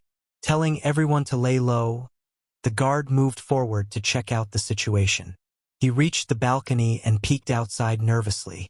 Sure enough, his concerns were true. It was the thugs from the Betrayal Mountain gang. They were gearing up to go on an all-out assault on Building 8 for revenge. The fat guy climbing out of the car with a gun instructed everyone to move forward. The guard, seeing the thugs from above, broke into a nervous sweat. He shouted to the others about the thugs. The father holding the pistol questioned the thugs' balls to come here again after what happened to them last time, while the yellow cyclist motivated everyone to stand against the thugs now that they had weapons. But being able to read the situation better than the others, the guard asked them to calm down and stick to the ambush plan, explaining that this time there were way more thugs and every single one of them was armed. The thugs closed in on the building and stopped at a distance. Together, they lifted their guns, aiming them toward the building, ready to rain bullets onto it. Seeing the thugs about to shoot, the father shouted to everyone to take cover as the bullets started raining down, cracking the apartment glass and sending shards flying toward the crew inside. The fat guy asked another thug to hand him the loudspeaker, ordering the others to keep shooting at the windows and to blow to bits any faces that poked out. Picking up the loudspeaker, the man started to make an announcement. But before he could start, a bullet flew from nowhere, hitting one of the thugs clean in the head. As the man fell to the ground, the gunfire stopped, and everyone burst into a panic. Another bullet came zooming in, hitting a guy in the leg and stunning the leader. The thugs scrambled to find cover, while on the building, the guard held position with his AK, shooting at the thugs. Even Anakin knew that the high ground mattered, but not these guys. Hiding behind cover, the fat guy nervously questioned how these people could get their hands on an AK since all they should have were some pistols from the thugs they killed last time. Another thug, hiding behind a tree, turned to his leader looking for orders. But his boss now had no option but to ask everyone to retreat. Hearing the word retreat, the thugs started to beeline toward the car, while Lee stood behind them screaming at them to run together and not bolt away alone. Wasting no time, another gunshot was heard, blasting the bullet into the head of the thug, sending him splashing to the ground. Lee shouted to everyone, his face in panic, asking them to run away at his signal. The moment he said the words, all the thugs started running together toward the exit, while Lee stood his position watching the scene. But this was just a field day for the guard. He emptied his magazine onto the fleeing thugs, and one by one, they started to fall. As the gunfire stopped for a moment, Lee came out of his hiding spot, running to the exit thinking that the guard was out of ammo. And of course, that was the case as the guard was busy reloading. Taking this opportunity, Lee and the other thugs got in the car as Lee frantically asked the driver to drive off. As the car turned around, another thug who was left behind ran for his life, asking the others to stop the car. But it was too late. The guard, now reloaded, fired a bullet that flew toward him, piercing through his skull. How many headshots was that? Let me know in the comments. The thugs zoomed away, not batting an eye for the fallen guy. The scene shifts to the bus, which was still speeding down the road. Jang, now behind the wheel, noticed something. As the bus reached a junction, he saw a pickup zooming through the streets with people standing behind. Seeing this, Chan screamed out, wanting to chase the men. But Jang told him to focus on the mission first since the points were more important. The bus is now pulling up to the apartment complex. Getting out of the bus, Jang saw the corpse of a gang member lying on the floor. That rifle really did come in handy. Seeing this, Jang assumed that the pickup from before must have been the fleeing thugs. Standing next to Jang, Chun was facing another problem. He was locked onto the dead body as he drooled from his mouth. Noticing this, Jang asked if Chun was hungry. Seeing Chen's reaction, Jang told him to help himself since this was better than the body being food for some other zombie off the streets. Hearing this, Chen's face twisted into a smile, with saliva still pouring. He lunged onto the body to chomp down. Jang, walking past him, told Chun to meet him in front of Building 8 after he was done with it. Chun, meanwhile, was completely immersed in the culinary experience, savoring every bite. He chomped down on the meat as he looked up into the sky, his eyes turning black as his pupils glowed a sinister red. He leisurely skimmed past the corpses lying scattered on the ground and admired. This brotherly Huangli killed quite a few. A boy at this time peeked his head out of the window, and was overjoyed when their hero had really arrived, Brother Xiaoyong. This time it's really Brother Xiaoyong. Although Xiaoyong hadn't even stepped up the stairs yet, everyone was standing above and waving down at him, Brother Xiaoyong. When Huangli and everyone saw him arrive, they were relieved. Xiaoyong, did you repel all these people? Before his question, he pointed to the gun and proudly boasted, what else? Luckily there's the rifle from Brother Xiaoyong. Before I was discharged from the army, I was a great hand in rifle shooting. But while everything was peaceful, suddenly there was some kind of sound coming out, attracting their attention. What's that sound? It turned out that it was from Chinchong. After eating and drinking to his heart's content, he slowly walked towards them. Because he was still a zombie, and Chinchong looked very scary at this time. So Huangli mistakenly thought that Chinchong was a threat, and immediately raised his rifle. Careful, there's a zombie. But the next second, Xiaoyong had timely put his hand on the gun and reassured him. Don't get excited, our people. It seemed that Huangli was also very surprised that such a zombie could be his ally, our people. It seemed that Chinchong still hadn't had enough to eat, so he pointed to another direction for him to find a new dish. There's still some over there, go eat.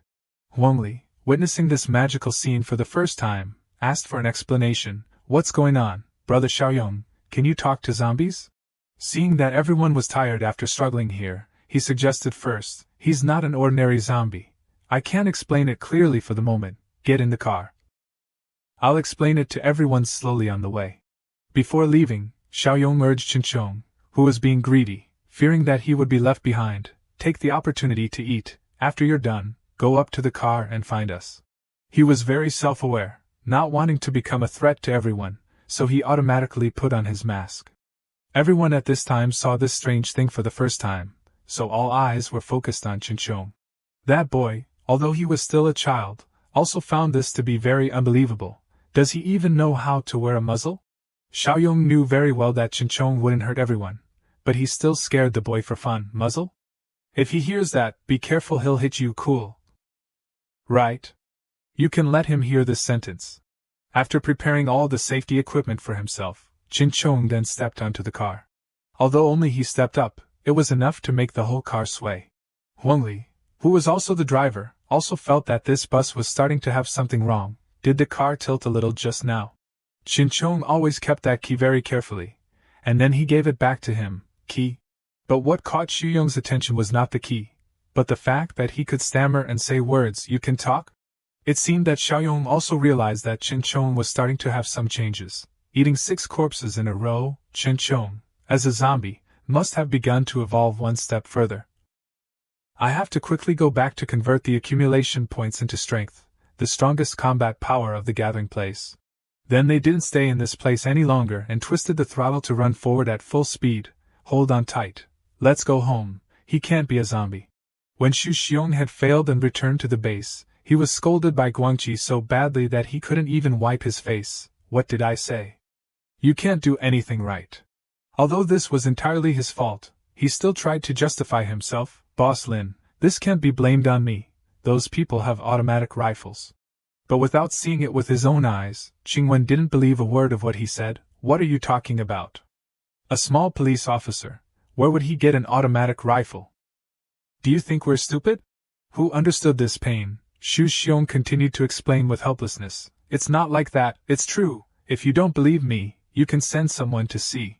It seemed that Guangqi didn't want to listen to him nagging any longer, and used his fists on him. Get out. Although Xu Xiong was extremely frustrated in his heart, he could do nothing but endure it at this time.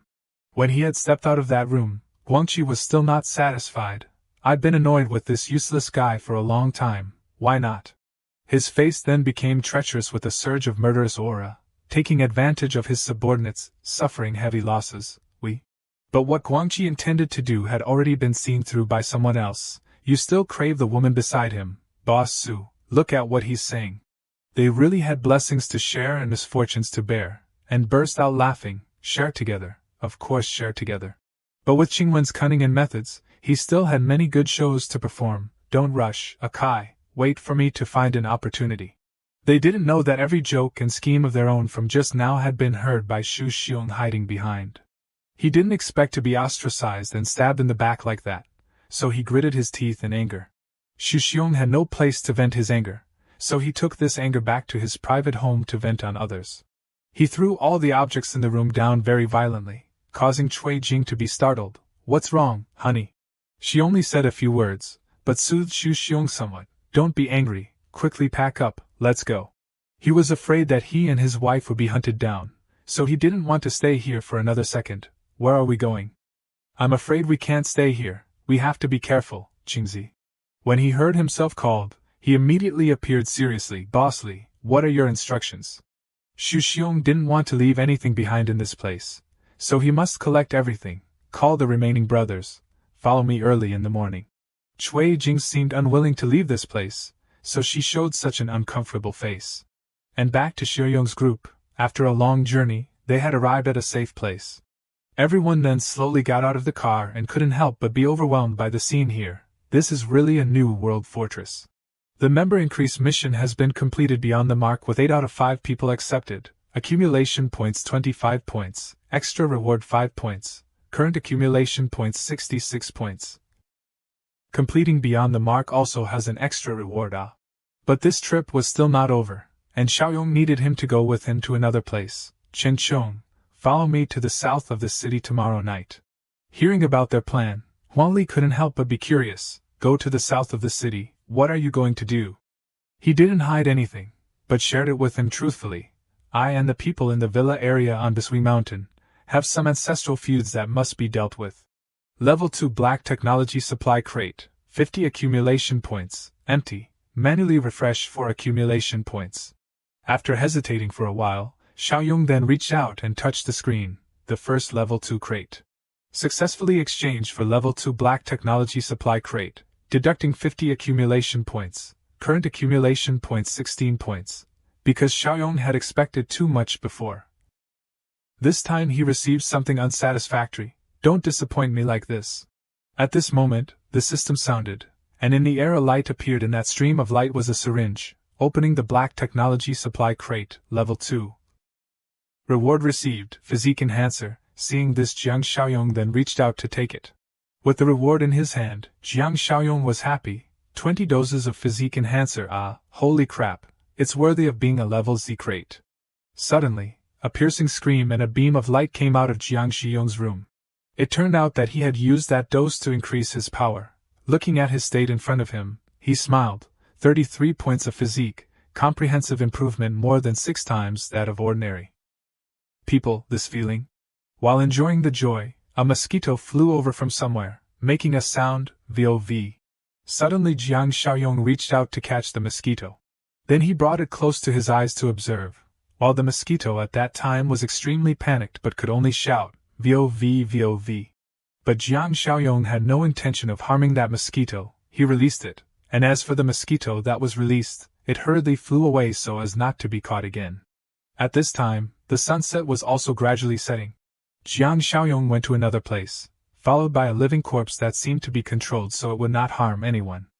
In front of him were 2 people, one male and one female, each holding a gun in a defensive stance.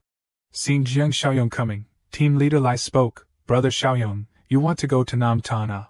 Hearing him ask like that, he immediately confirmed, that's right, right. Then team leader Lai immediately replied, what are your instructions? Jiang Xiaoyong then said his intention. Your shooting technique is probably the best here. Train everyone for me. Seeing him ask for help, team leader Lai Haosang gave a thumbs up and smiled in agreement. This is my forte, don't worry. At that time, Jiang Xiaoyong and the living corpse behind him moved towards the bus in front of him, and he signaled, Chinchong, let's go. At this moment, the engine sounded and the car sped off with astonishing speed. Night finally fell. Suddenly there was a sound of conversation. Tan 2, how is it over there? The other side then replied, don't worry, Boss Lai, he must have entered the position by now. Right at that moment the command rang out, start. It turned out that the people of Li Shuxiong were acting according to a prearranged plan to harm Jiang Xiaoyong. Unexpectedly, the sound of a car horn and headlights shone straight on Li Shuxiong's group. Just in time to make them startled and blinded by the car lights, they had to cover their faces. They had not yet recovered from being blinded by the car lights when a group of tall men in black stepped out of the car, followed by a person standing in front of the car, hands on his hips, quietly observing Li Shuxiong's group. Inside the car at this time were 3 people, 2 men and 1 woman, smiling quietly, observing the situation before them. Li Shuxiong's group reacted in shock. One of them spoke, what's going on? Dong Su held the gun in his hand and asked sternly, where are you planning to go? At this time Li Shuxiong's face was full of sweat, frowning with difficulty to see clearly the person in front of him. Then he recognized with bitterness Dong Su. But very quickly he changed his attitude, humbly cautiously speaking, Boss Su, we were planning to take advantage of the night to go to Dong Hongyi to find luck, that's all. How could these petty tricks escape Dong Su's eyes? He laughed disdainfully, replying, ha ha, go to Dong Hongyi. Behind him, one of his subordinates pulled out a person who was unconscious.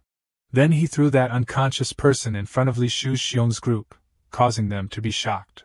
It turned out that this person had been beaten to death, but his eyes were still wide open. Seeing that one of their people had been caught, one of Li Shuxiong's group could not help but shout.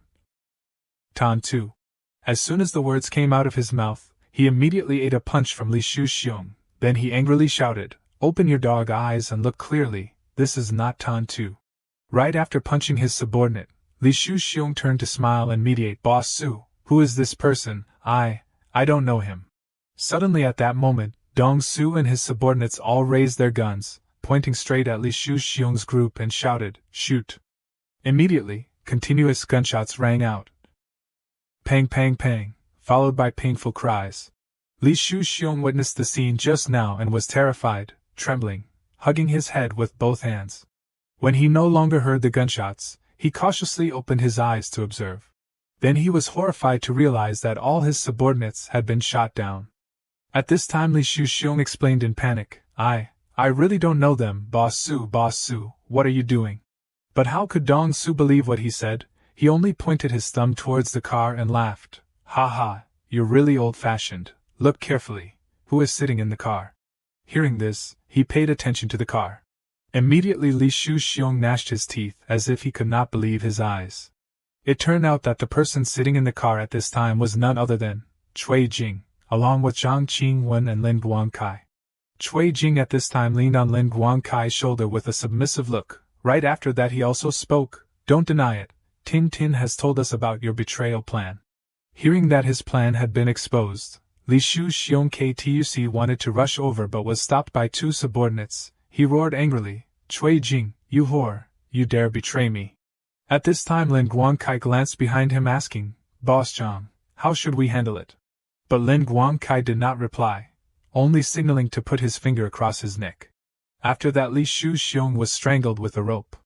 A subordinate then forcefully pulled the rope and unexpectedly Li Shuxiong was forced to hang high. He struggled in pain. At that time, tears and snot gushed out of his eyes. His eyes also began to turn white. He could only helplessly utter a few suffocating sounds, "You cock, coo cock." Finally Li Shuxiong took his last breath, dying in pain. His body was hung right in front of Jiang Xiuyong's house.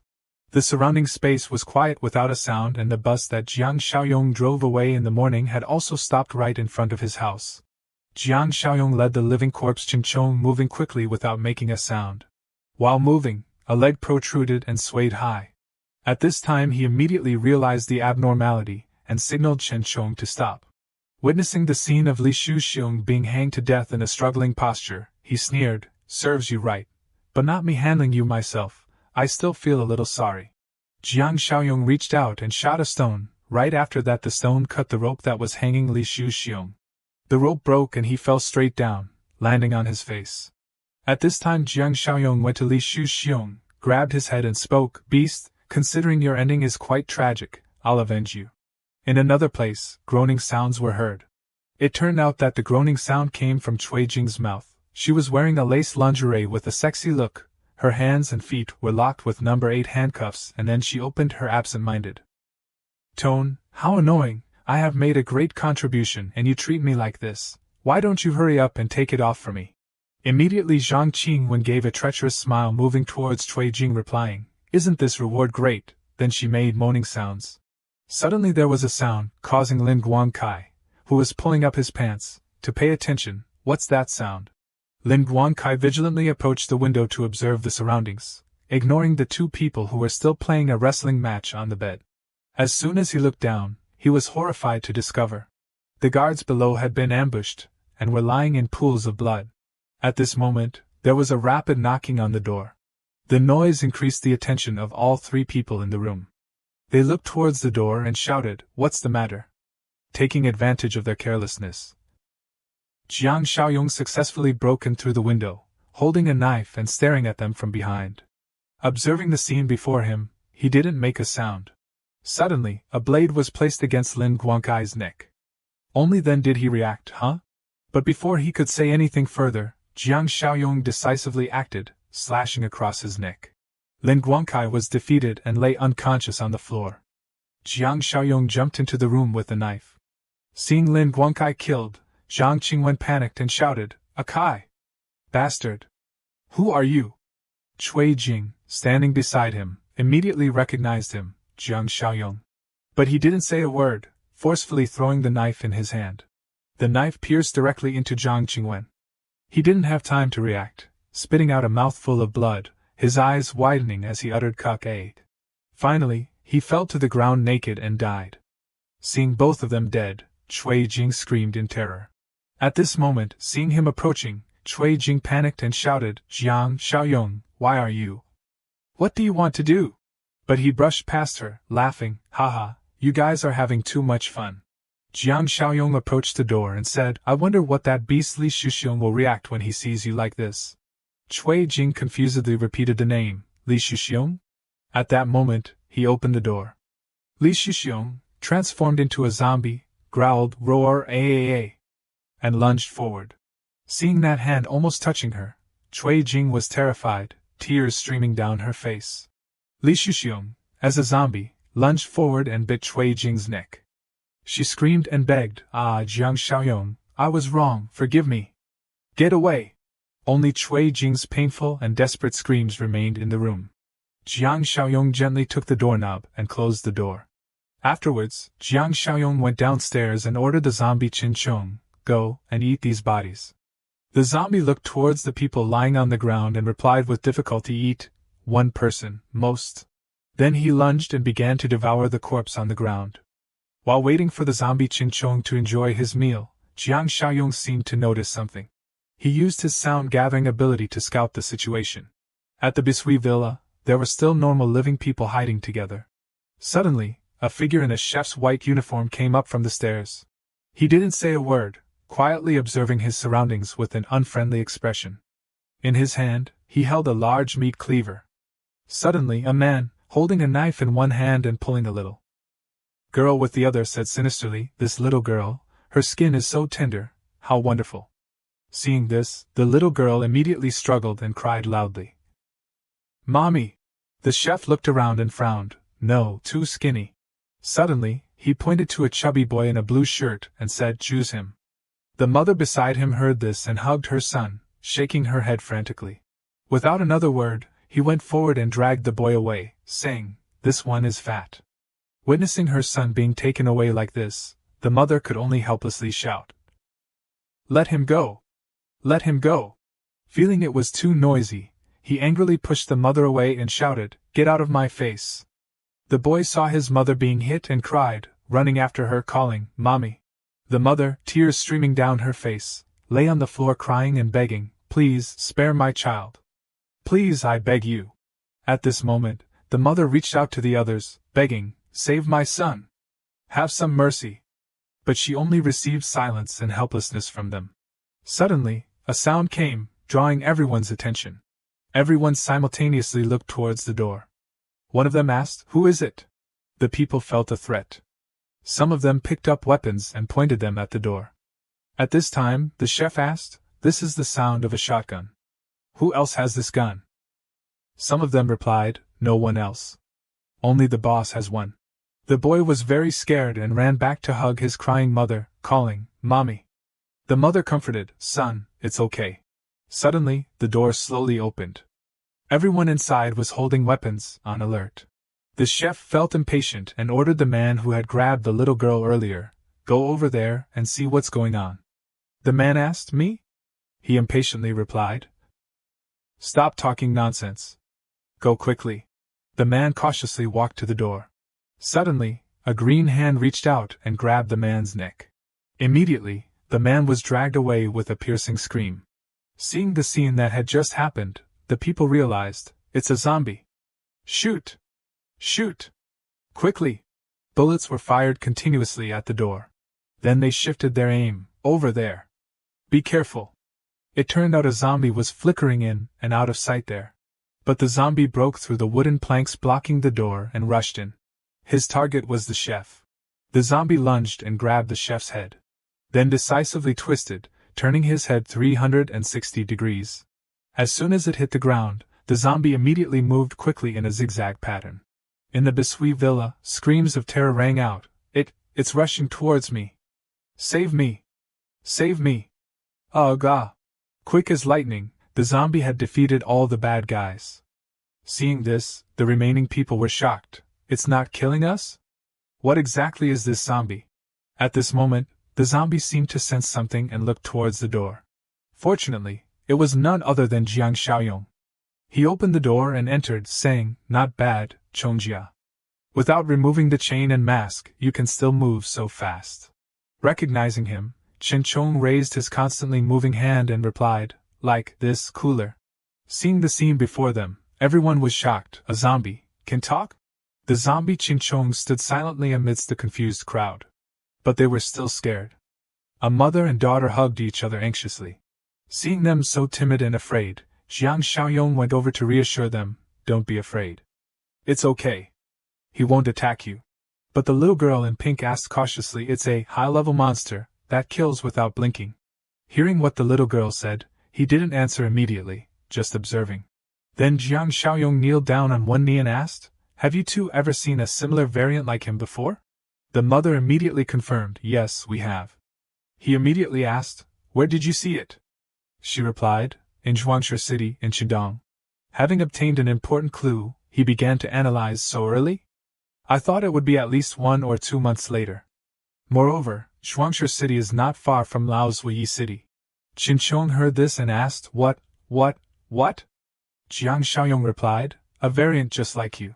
He began to imagine those variant zombies like Qin Chong were also quite terrifying. Their killing ability was just as strong.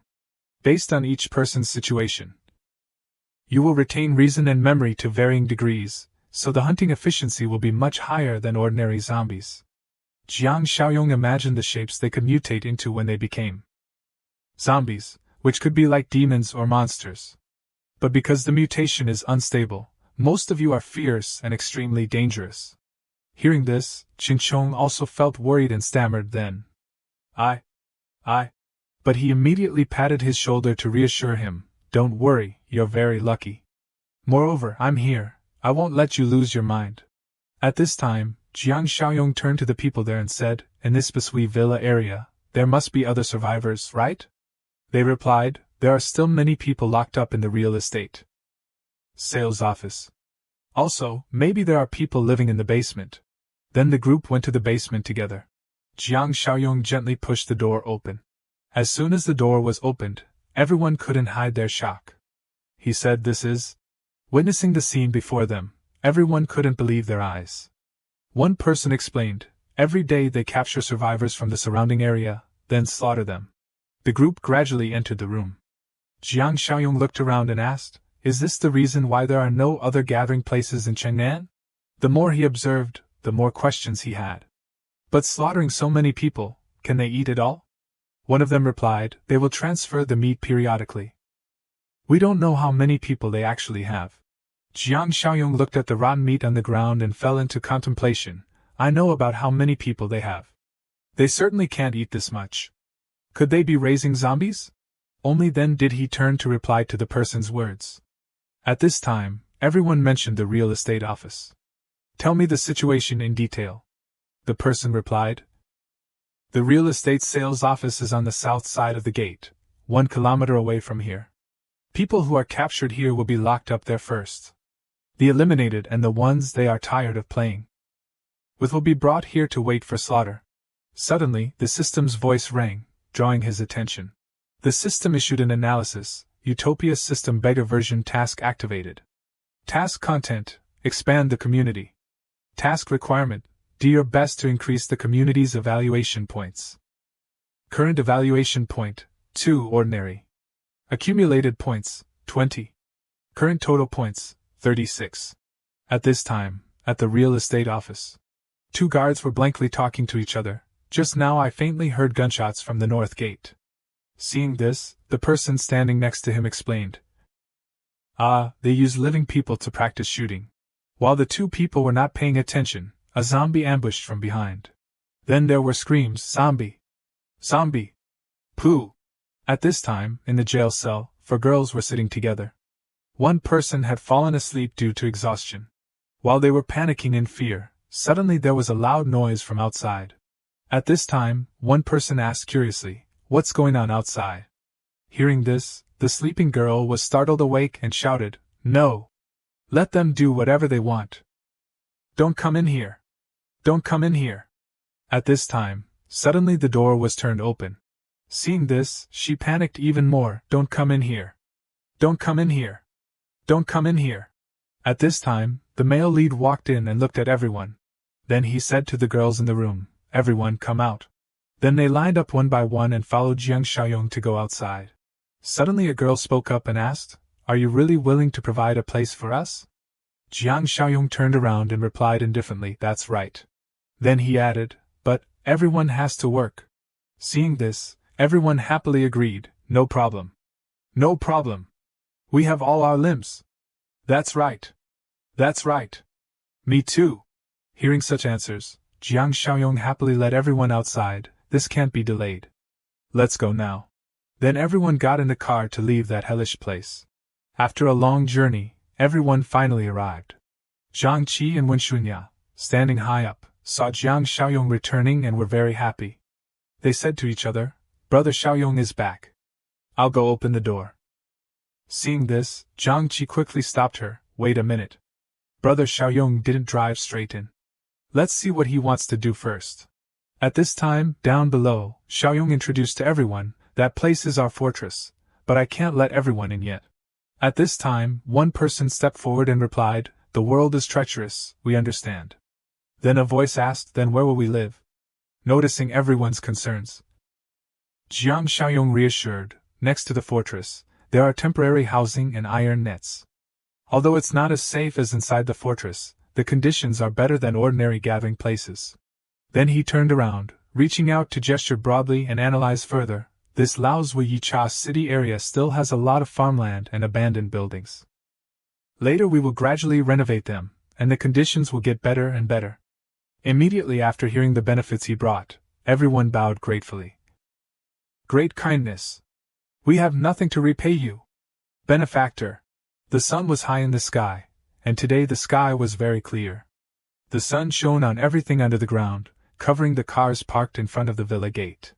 At the pickup truck nearby, Li Jingrui gritted her teeth and sighed deeply. Then she propped her chin up, legs crossed, with an uncomfortable and irritable expression, and said gruffly, why is no one answering the phone? What kind of mysterious tricks is that bastard Zhang Qingwen playing again? Suddenly she seemed to think of something and frowned. That's not right. At this time, Li Jingrui and her companions found Zhang Qingwen's room and pushed the door open and stepped in. Looking at the scene before her, she became even more irritable and uncomfortable. Before Li Jingrui at this time, Li Shuxiong, Ling Guangkai, and Jiang Qingwen had all transformed into zombies. Suddenly, the zombie Li Shuxiong turned his head sharply and looked towards her, roaring. Immediately afterwards, the group all opened their mouths wide and rushed over wanting to attack. But immediately, Li Jingrui reacted and simply threw a punch at Li Shuxiong's head. It looked like that the impact was extremely strong. At this time, only the sound of swish-swish from the knife was heard, along with splatters of blood. The group of zombies were defeated. Li Jingrui, holding the knife in her hand, calmly wiped away the blood stains on it with a cloth. The bearded subordinate standing next to her finally opened his mouth. Sister, Zhang Qingwen is dead. After this batch of meat. Li Jingrui then replied, there's no other way, let's do it ourselves. Before that I want to kill, she said with a sharp and firm gaze, the one who destroyed our rules. At this time, both of them stepped out of the villa and stood in front of the hall, observing the surroundings. Most of them were corpses that had been killed. The subordinate spoke up, Sister Rui, no one survived. She then asked, what about the meat? He continued, the meat is no longer here. Hearing this, she still kept her grimace and ordered, drive the car over here, load the supplies into the car. At this time, the sound of the car starting was heard, and the lights were also turned on. Li Jingrui's subordinates gradually carried the supplies and loaded them into the car, while she stood there quietly looking around. Immediately, she discovered something unusual. Li Jingrui bent down and looked closely at the tire tracks on the ground. Seeing this, the bearded subordinate asked Sister De, did you discover something? At this time, she squatted down on one leg, gazed at the tire tracks printed on the ground, and smiled smugly. Let me see, who has this ability?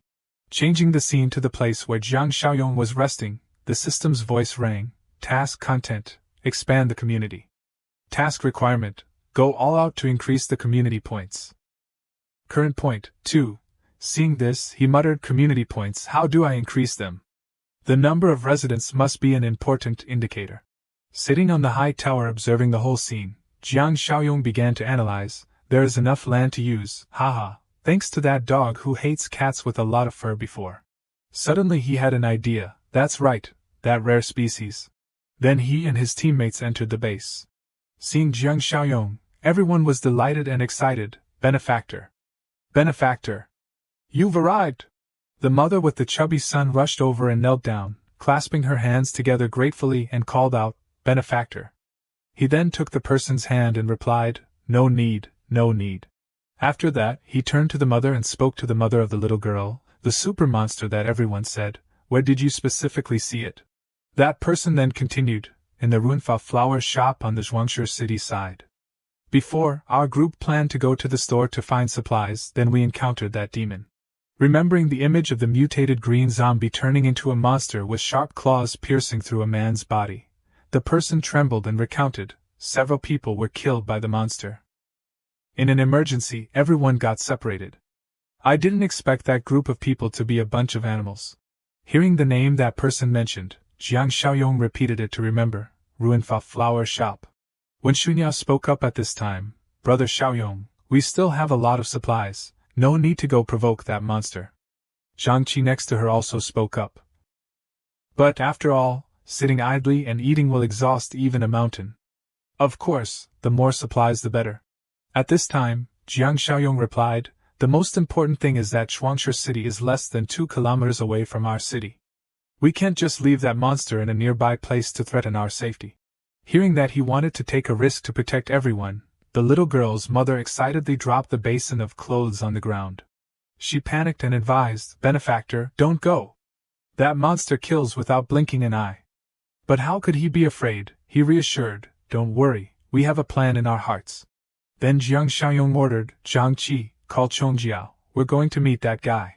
At this time, in another place, a group of people were moving towards a large supermarket. Director Chu spoke up, I told you, I remember there is a big supermarket nearby. One of them replied, Don't be too optimistic yet, maybe the things inside have already been moved away by people. Ning Wanyan then continued, Don't be too pessimistic either. We've been to quite a few large and small supermarkets. Haven't we still found a lot of things left behind? The group all agreed with her opinion. Wanyan is right. There probably aren't many people who have the courage and ability like us to move freely in the apocalypse, haha. As soon as they stepped inside, everything was silent. Before them, everything was almost empty, only some things were scattered on the floor. A voice rang out, although it was plundered by people, it wasn't plundered clean. Suddenly, Ning Wanyan slammed the pan she was holding on the wall. Then she shouted, Hey, is there anyone there? Then she cautiously observed.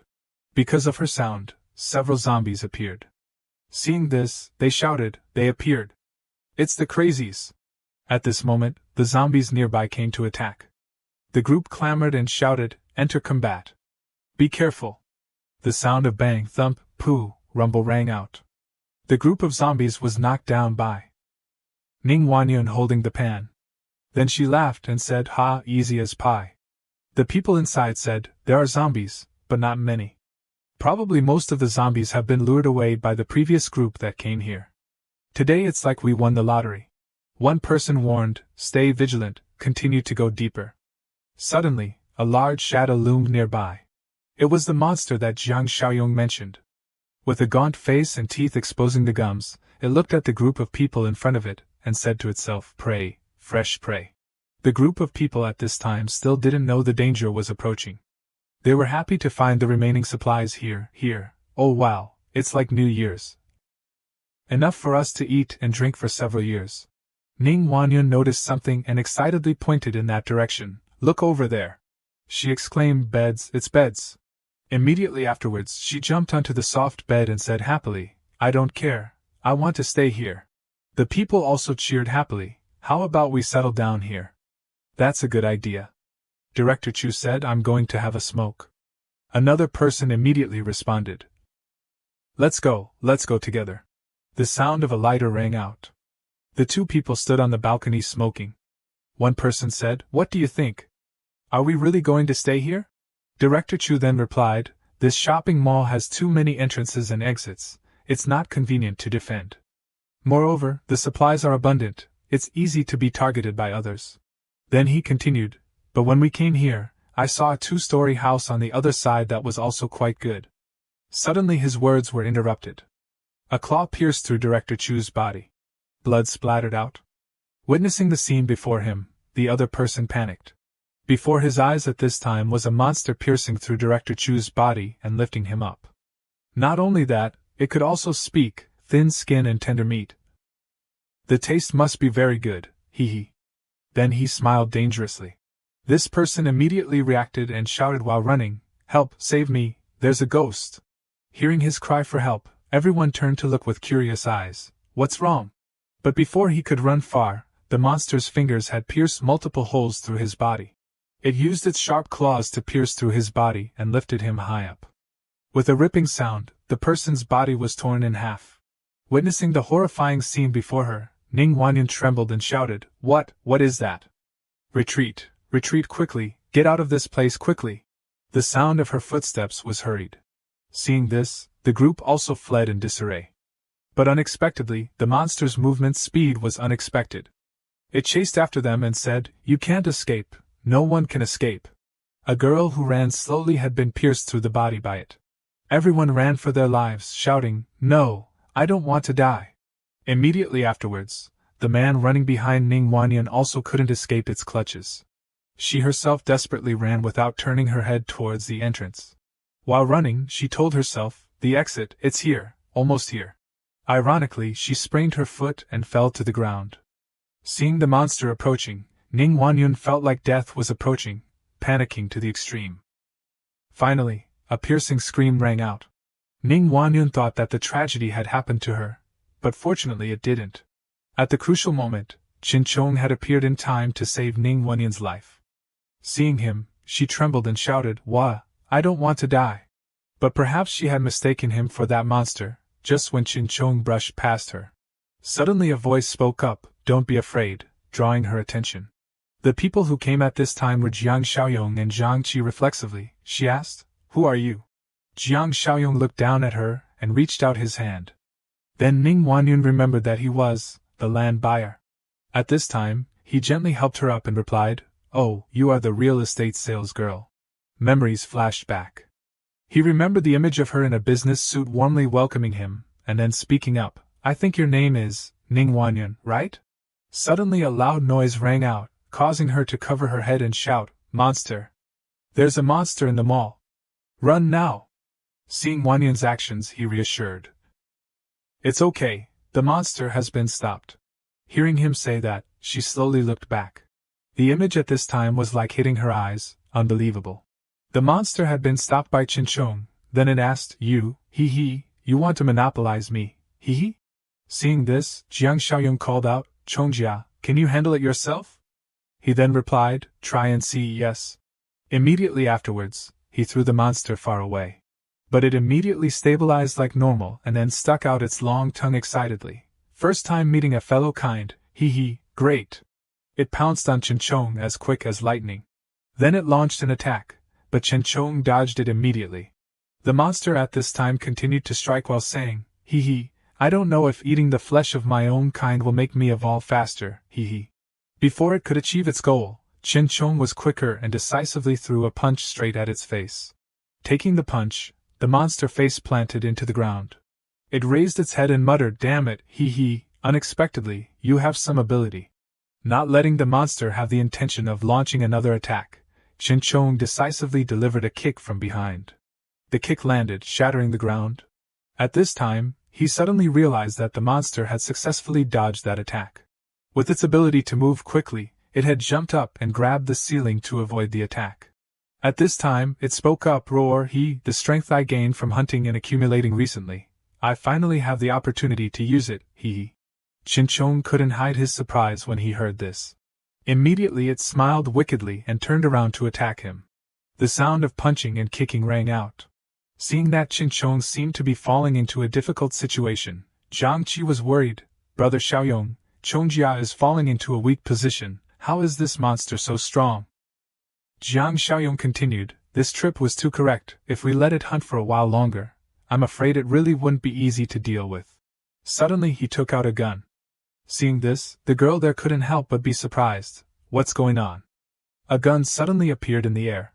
Jiang Xiaoyong then aimed straight at the target and signaled, Chongjia, if you can control him for 1 second, I won't tease you later. Hearing this, Jin Chong seemed to be given more energy and tried his best to hold on to the monster's hands, causing it to shout uncomfortably, damn it, let go. The sound of gunfire rang out immediately. Aimed straight at the monster's forehead, the bullet shot through its head. It was pushed back, everyone thought it had been shot down, but suddenly its feet stabilized. Blood flowed from its forehead, but the monster was not defeated. It shouted, ah he, that hurt, you bastard, I didn't expect you to be able to hurt me, he cough cough. I want to kill you, I have to tear you apart cough cough. Zhang Qi stood there, his mouth agape, not believing his eyes, the brain was shot, and it's still not dead. Immediately afterwards, Jiang Xiaoyong pulled the trigger continuously, aiming straight at it. Each bullet shot into its body, turning into deep holes, and then it screamed in pain, ah cough cough, he, cough cough cough. After a series of shots, the monster fell down, groaning. Seeing it like that, Zhang Qi still wasn't sure and asked again, dead, is it dead? Jiang Xiaoyong looked at Qin Chong and then said, Chongjia, try eating this monster, maybe you can increase your strength. At that moment, the system's voice rang out, task content, expand the community. Task requirement, do your best to increase the community's evaluation points. Task progress, eliminate dangerous factors. Community evaluation points +1, current evaluation point, 3, reward, 10 points, current total points, 46. Seeing this, he asked in surprise, oh, this is also counted? Then he said, since we've come, then let's not come in vain, let's see if we can clean up the supermarket. Hearing him say that, Ning Wanyan asked unexpectedly, move everything away? After that, Jiang Xiaoyong controlled the ring on his finger to collect all the usable supplies in the supermarket. Witnessing his ability, Zhang Qi couldn't help but praise. Wow, so magical, what kind of magic is this? When he had collected everything into the ring, he spoke up, these corpses, instead of just leaving them here to turn into zombies. He then called, Chongjia, you're not full yet, right? Changing the scene, the sky at this time was extremely clear. A car braked, sparks flying out. A voice rang out, wait, stop here. Li Jingrui saw the car stop and then asked, what's wrong? Turning to look at her subordinate who was raising binoculars to observe. In his sight appeared Wenshunya. After that was the place where Jiang Xiaoyong built for the rescued people. He excitedly reported, the population is quite large, the weapons are backward, the only advantage is that the factory building is quite sturdy. The driver heard this and was puzzled, then how did they deal with Zhang Qingwen and Lin Guangkai's gang? Li Jingrui explained, it's obvious, playing sneak attacks. Letting the zombies in. I told them, taking the villa area as a base is not safe at all. At this time, she laughed smugly, haha, this is God seeing that we live hard and giving us prey and a base.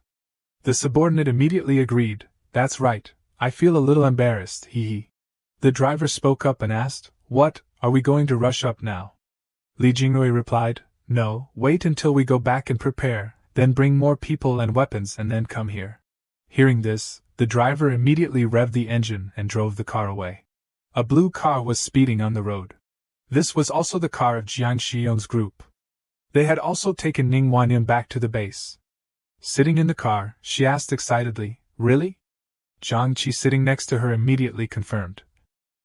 Of course it's true, not only are there beds and mattresses, but there's also hot water to take a shower. She then excitedly cheered, oh yeah. Suddenly everything became silent, and Jiang Xiaoyong had noticed the abnormality.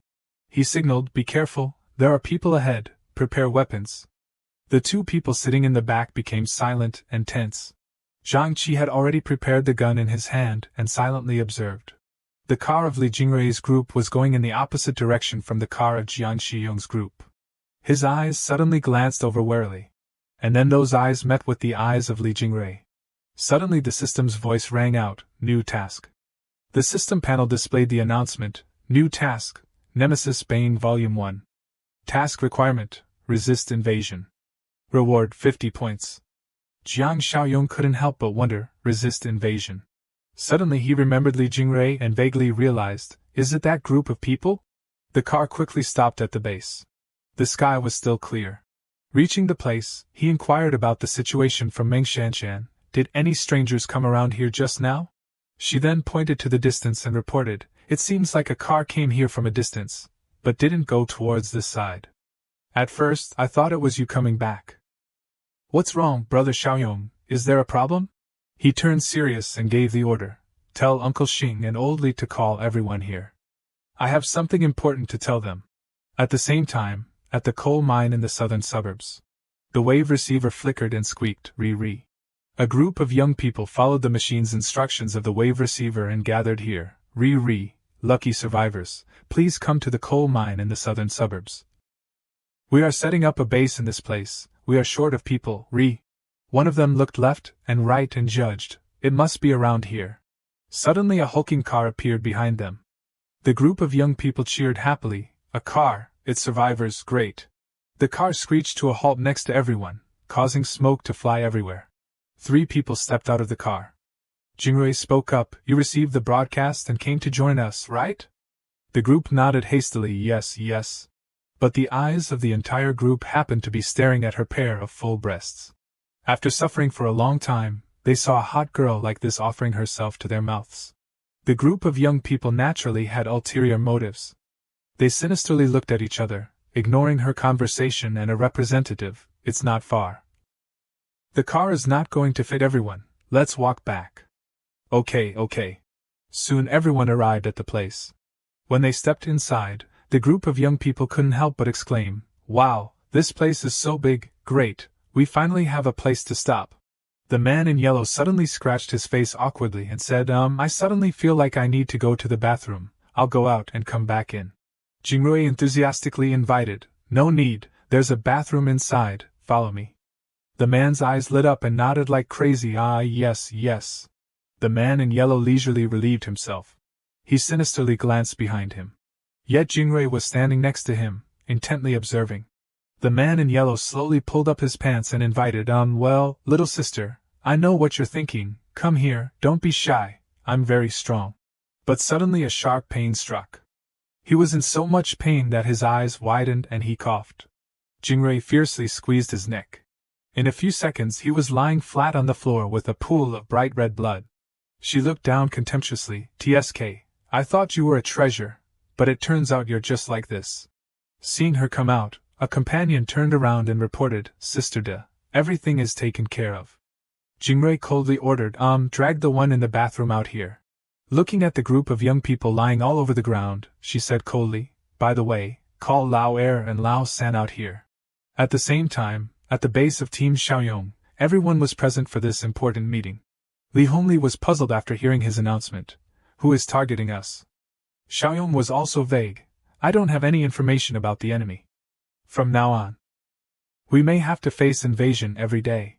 Then Xiaoyong turned around and announced the plan. Chizi, Chongjia, follow me out later to clean up the abandoned building in the southeast, so that those refugees out there can move in temporarily. Otherwise, when the enemy attacks, everyone will become cannon fodder. Meng Shanshan and Xiaojia also volunteered with enthusiasm. Brother Xiaoyong, I'll go too, me too. The 2 brothers Lu Chao and Qinyu also enthusiastically responded, my 2 brothers will also go. Little Shuai Shuai also shouted, then I want to go too. Of course, the little kid was stopped by his mother and scolded, what are you doing, little brat? Seeing everyone so enthusiastic, Meng Shanshan was also confused and reluctantly demanded to go along, this atmosphere, or maybe I want to go too.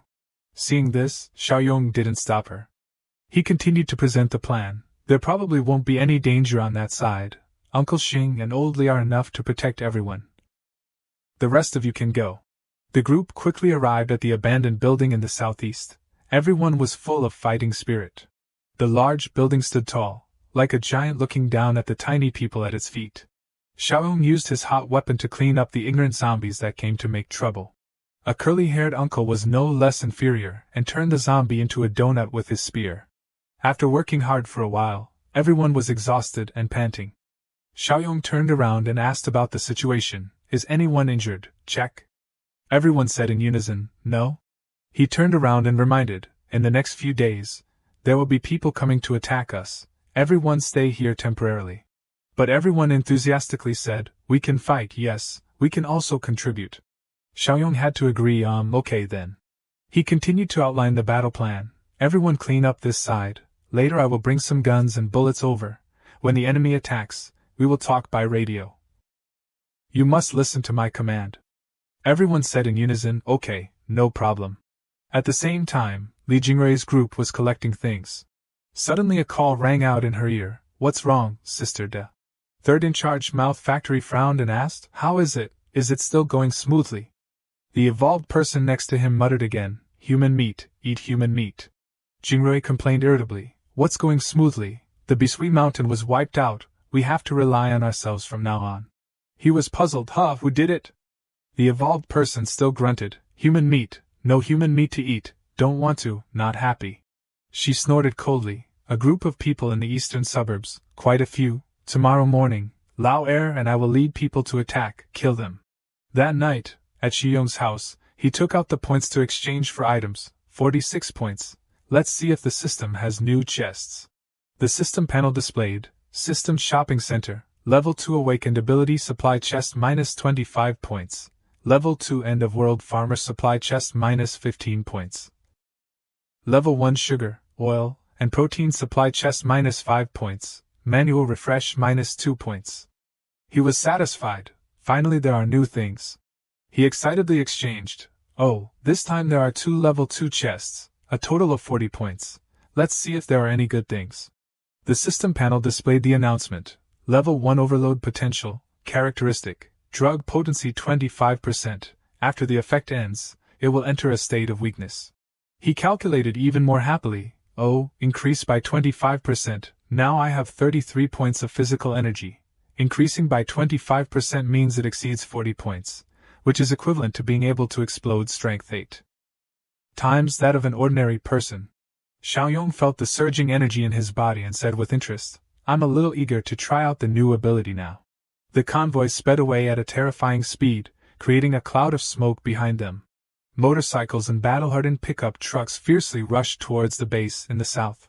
The underling handed the walkie-talkie to Jingrui. "Sister Wei, you speak." She ordered, "Reiterate the attack plan to everyone. First, drive and kill all the civilians outside." She continued to give out her brutal plan. When Lao Er starts breaking the door, everyone uses modified vehicles to provide cover and suppress with firepower. The evolved person was excited. Okay, I'm hungry, I kill, I eat." The convoy continued to speed away at a terrifying speed. At the same time, Shiyung's side was also busily preparing. Hongli stood observing from the ambush position for a while and then commented, "This place is indeed very concealed, but the visibility is much worse than the guard posts. The blind spot under the wall is too large." Xiaoyong comforted, "Don't worry, guarding this place is not because of visibility." Captain Li couldn't help but wonder, "Then what is it for?" He didn't answer but asked him, "I remember you said you were a sniper for a few years, right?" He scratched his head modestly. You remembered wrong. Not a few years, just a few months. That little talent of mine, it was just a temporary job to fill the number." Xiaoyong confirmed again, then at a distance of 100 or 200 meters, "Your shooting is accurate?" Hongli said confidently, "Then you are underestimating me a bit. As long as there is no strong wind, then within 500 meters, I can shoot wherever I aim." Xiaoyong was satisfied. "That's enough." A voice rang out behind him, "Brother Xiaoyong, the stuff has been brought over." Zhang Qi carried the box up while panting and complaining, "Damn it, what is this? It's heavy." When he saw the box clearly, Hongli was surprised and stuttered, This is... When the box was opened, he shouted even louder, "Bear it!" He shouted excitedly, "Damn it, Xiaoyong, this thing is not something everyone can have. Where did you get it?" Xiaoyong didn't answer but said calmly, "We only have 2 magazines. A total of 10 shots, use it sparingly." Captain Li was moved. I understand, damn it." Xiaoyong continued to turn to Zhang Qi. "Have the others reached their positions?" He reported, "They're in position." He said firmly, "Good, tell everyone to be vigilant. The enemy may appear at any time." Meng Shanshan stood on the observation platform, saw signs of the enemy and reported over the radio, Allo, found anomalies." The signal on the other side was intermittent but still loud and clear. "Understood." Hongli also reported, "I also found it, the enemy is attacking, get ready. Jingrui's underling used binoculars to scout for a while and then reported worriedly, strange, the civilians outside the fence are all gone, they haven't been killed and eaten by them. Have they? The driver was hesitant, or should we stop and observe for a while?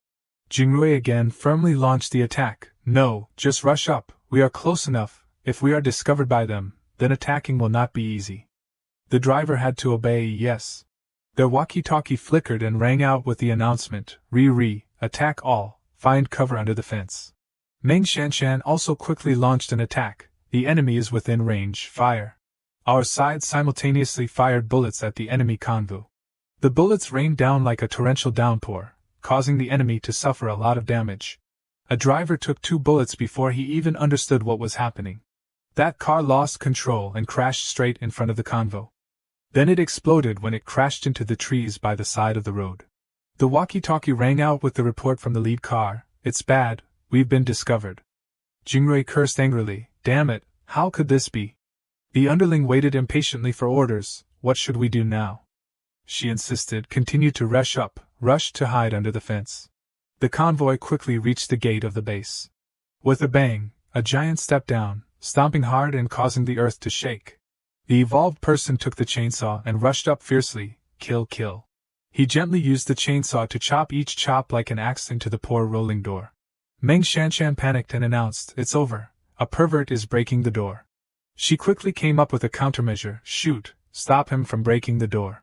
The enemy below also hid behind the cars and counterattacked, shoot back, suppress with firepower, cover Lao air. The enemy's attack power was indeed extraordinary. Our side was panicked by the barrage of bullets. Xiaojia was unfortunately injured in the shoulder. Zhang Qi turned to worry Xiaojia. He quickly pulled Xiaojia's chubby body into a safe place and discussed with everyone, they also have some submachine guns, their firepower is no less than ours. Uncle Song spoke up to reassure, don't be afraid, hang in there, we have plenty of ammunition. The group guarding in the base saw that the poor door was about to fail and eagerly held their weapons, preparing to counterattack and discuss with each other. They are cutting the door, once the door is opened, we will be in a passive position. Xiaoyong contacted everyone over the radio to reassure them, don't worry, I have a plan. He came out from the back door, quickly running to the nearby observation platform. At the same time, the enemy was also encountering many difficulties, we have used half of the ammunition we brought. Jingrui was also anxious, is Lao air still not done yet? The evolved person roared, almost done here. With a bang, the door finally couldn't hold on, and was pried open. Meng Shanshan quickly commanded, the door is open, reinforcements to the door, don't let them in here. Jingrui laughed triumphantly, haha, let you inexperienced people taste the terror of the evolved person. She turned around and ordered, everyone follow, hide behind Lao air and occupy the cover after entering. The evolved person used his bare hands to pry open the bulletproof iron door. Xiaoyong stood on the observation platform, monitoring the situation, and contacted Captain Li over the radio. Li Hongli, get ready, listen to my command. He asked, have you seen the most burly guy? Hongli turned his gun and aimed to identify the target. When the enemy was within range, he reported, seeing him. Down below, the evolved person roared and shouted. Our side looked at each other in extreme confusion. Is that still a human? He rushed up fiercely, ignoring the continuous barrage of bullets from the defense forces. Yet he was still unscathed. When the distance got closer, everyone realized that each bullet that hit him was pushed out by that magical skin. Uncle Xing couldn't help but panic, that guy, can he heal himself? Jingrui, behind the evolved person, couldn't help but feel complacent when she heard this. You're seeing things, these people are seeing the evolved person for the first time, haha. Up above, Hongli was still focusing on his expertise, his ears were filled with Xiaoyong's intermittent command, that big stupid guy has the ability to heal himself. Your guns can't kill him. He took a risk and said, try this. A bullet whizzed out, carrying terrifying firepower. With a swoosh, the head of the evolved person was taken away by the bullet, and flew far away into the misty distance. He fell down, causing the ground to shake again. The enemy panicked, what's going on, why is it like this? Jingrui was also sweating, these people, unexpectedly, they have such powerful weapons, how is that possible? Xiaoyong suddenly pointed his gun at them from behind. He continuously fired, causing the enemy to be caught off guard. There are enemies behind us, we're surrounded. Jingrui was angry and upset. Damn it, I was tricked. I underestimated the ability of this group. She quickly gave the order, retreat towards the car. The group quickly retreated while holding their ground. When the distance was close enough to clearly see the people surrounding them from behind, she couldn't help but be surprised. That kid on the car just now. Xiaoyong still silently and coldly squeezed the trigger. Suddenly, Jingrui grabbed the underling next to her. Yet she pulled him out to be a shield to block bullets for herself. Seeing a series of swift movements, Xiaoyong couldn't help but wonder, she reacts so fast, is she also an evolved person? She threw the underling towards him to open a way out. He quickly dodged the throw. But when he turned back, she was almost at the rescue car. He couldn't hold back and blurted out in his heart, "It's over, she's going to escape." Homely above frowned and aimed, "You want to run?" Just when she was within range, he confidently affirmed, "Ask the Barrett in my hand if it agrees." A bullet swept through, taking away one of her fair legs. Jingrui screamed in pain. In the next second, she fell to the ground right in front of the car door. Captain Lee angrily reloaded. "Damn, I missed." Below, she was pulled into the car by the underling and shouted, "Boss." She shouted and ordered, drive quickly." The car sped away, leaving Captain Lee fuming behind. Damn it, she escaped. The voice of the walkie-talkie rang in his ear. Re, if they come back later, what should we do, Re? Xiaoyong reassured, "It's okay." The system panel appeared again. Nemesis Bane Volume 1 Task completed. Task requirement, resist invasion. Reward points, 50 points. Task content, expand community. Task requirement, do your best to increase the community's evaluation. Points, task progress, resist the attack of the invaders, the members' trust is greatly increased, community evaluation points +2, current evaluation points. 5. Reward points, 20 points, current total points 70.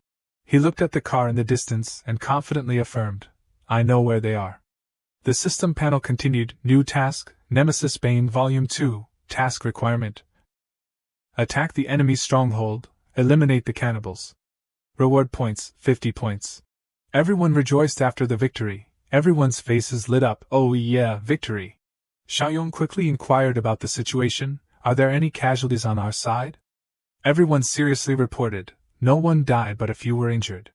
He quickly commanded, "Take the injured to the medical room, quickly disinfect, drag the enemy's corpses to the cold storage for Chong to eat."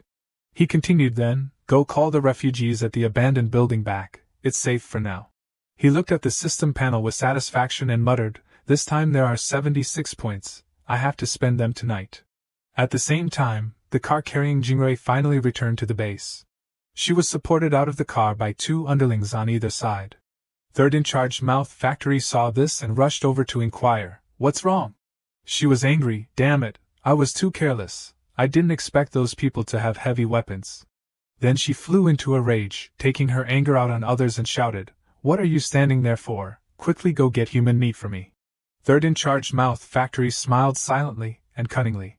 Jingrui became even more angry and pointed at his face, scolding, "What are you waiting for? Go get it, you useless thing, you're not even worth a toe of Lao air."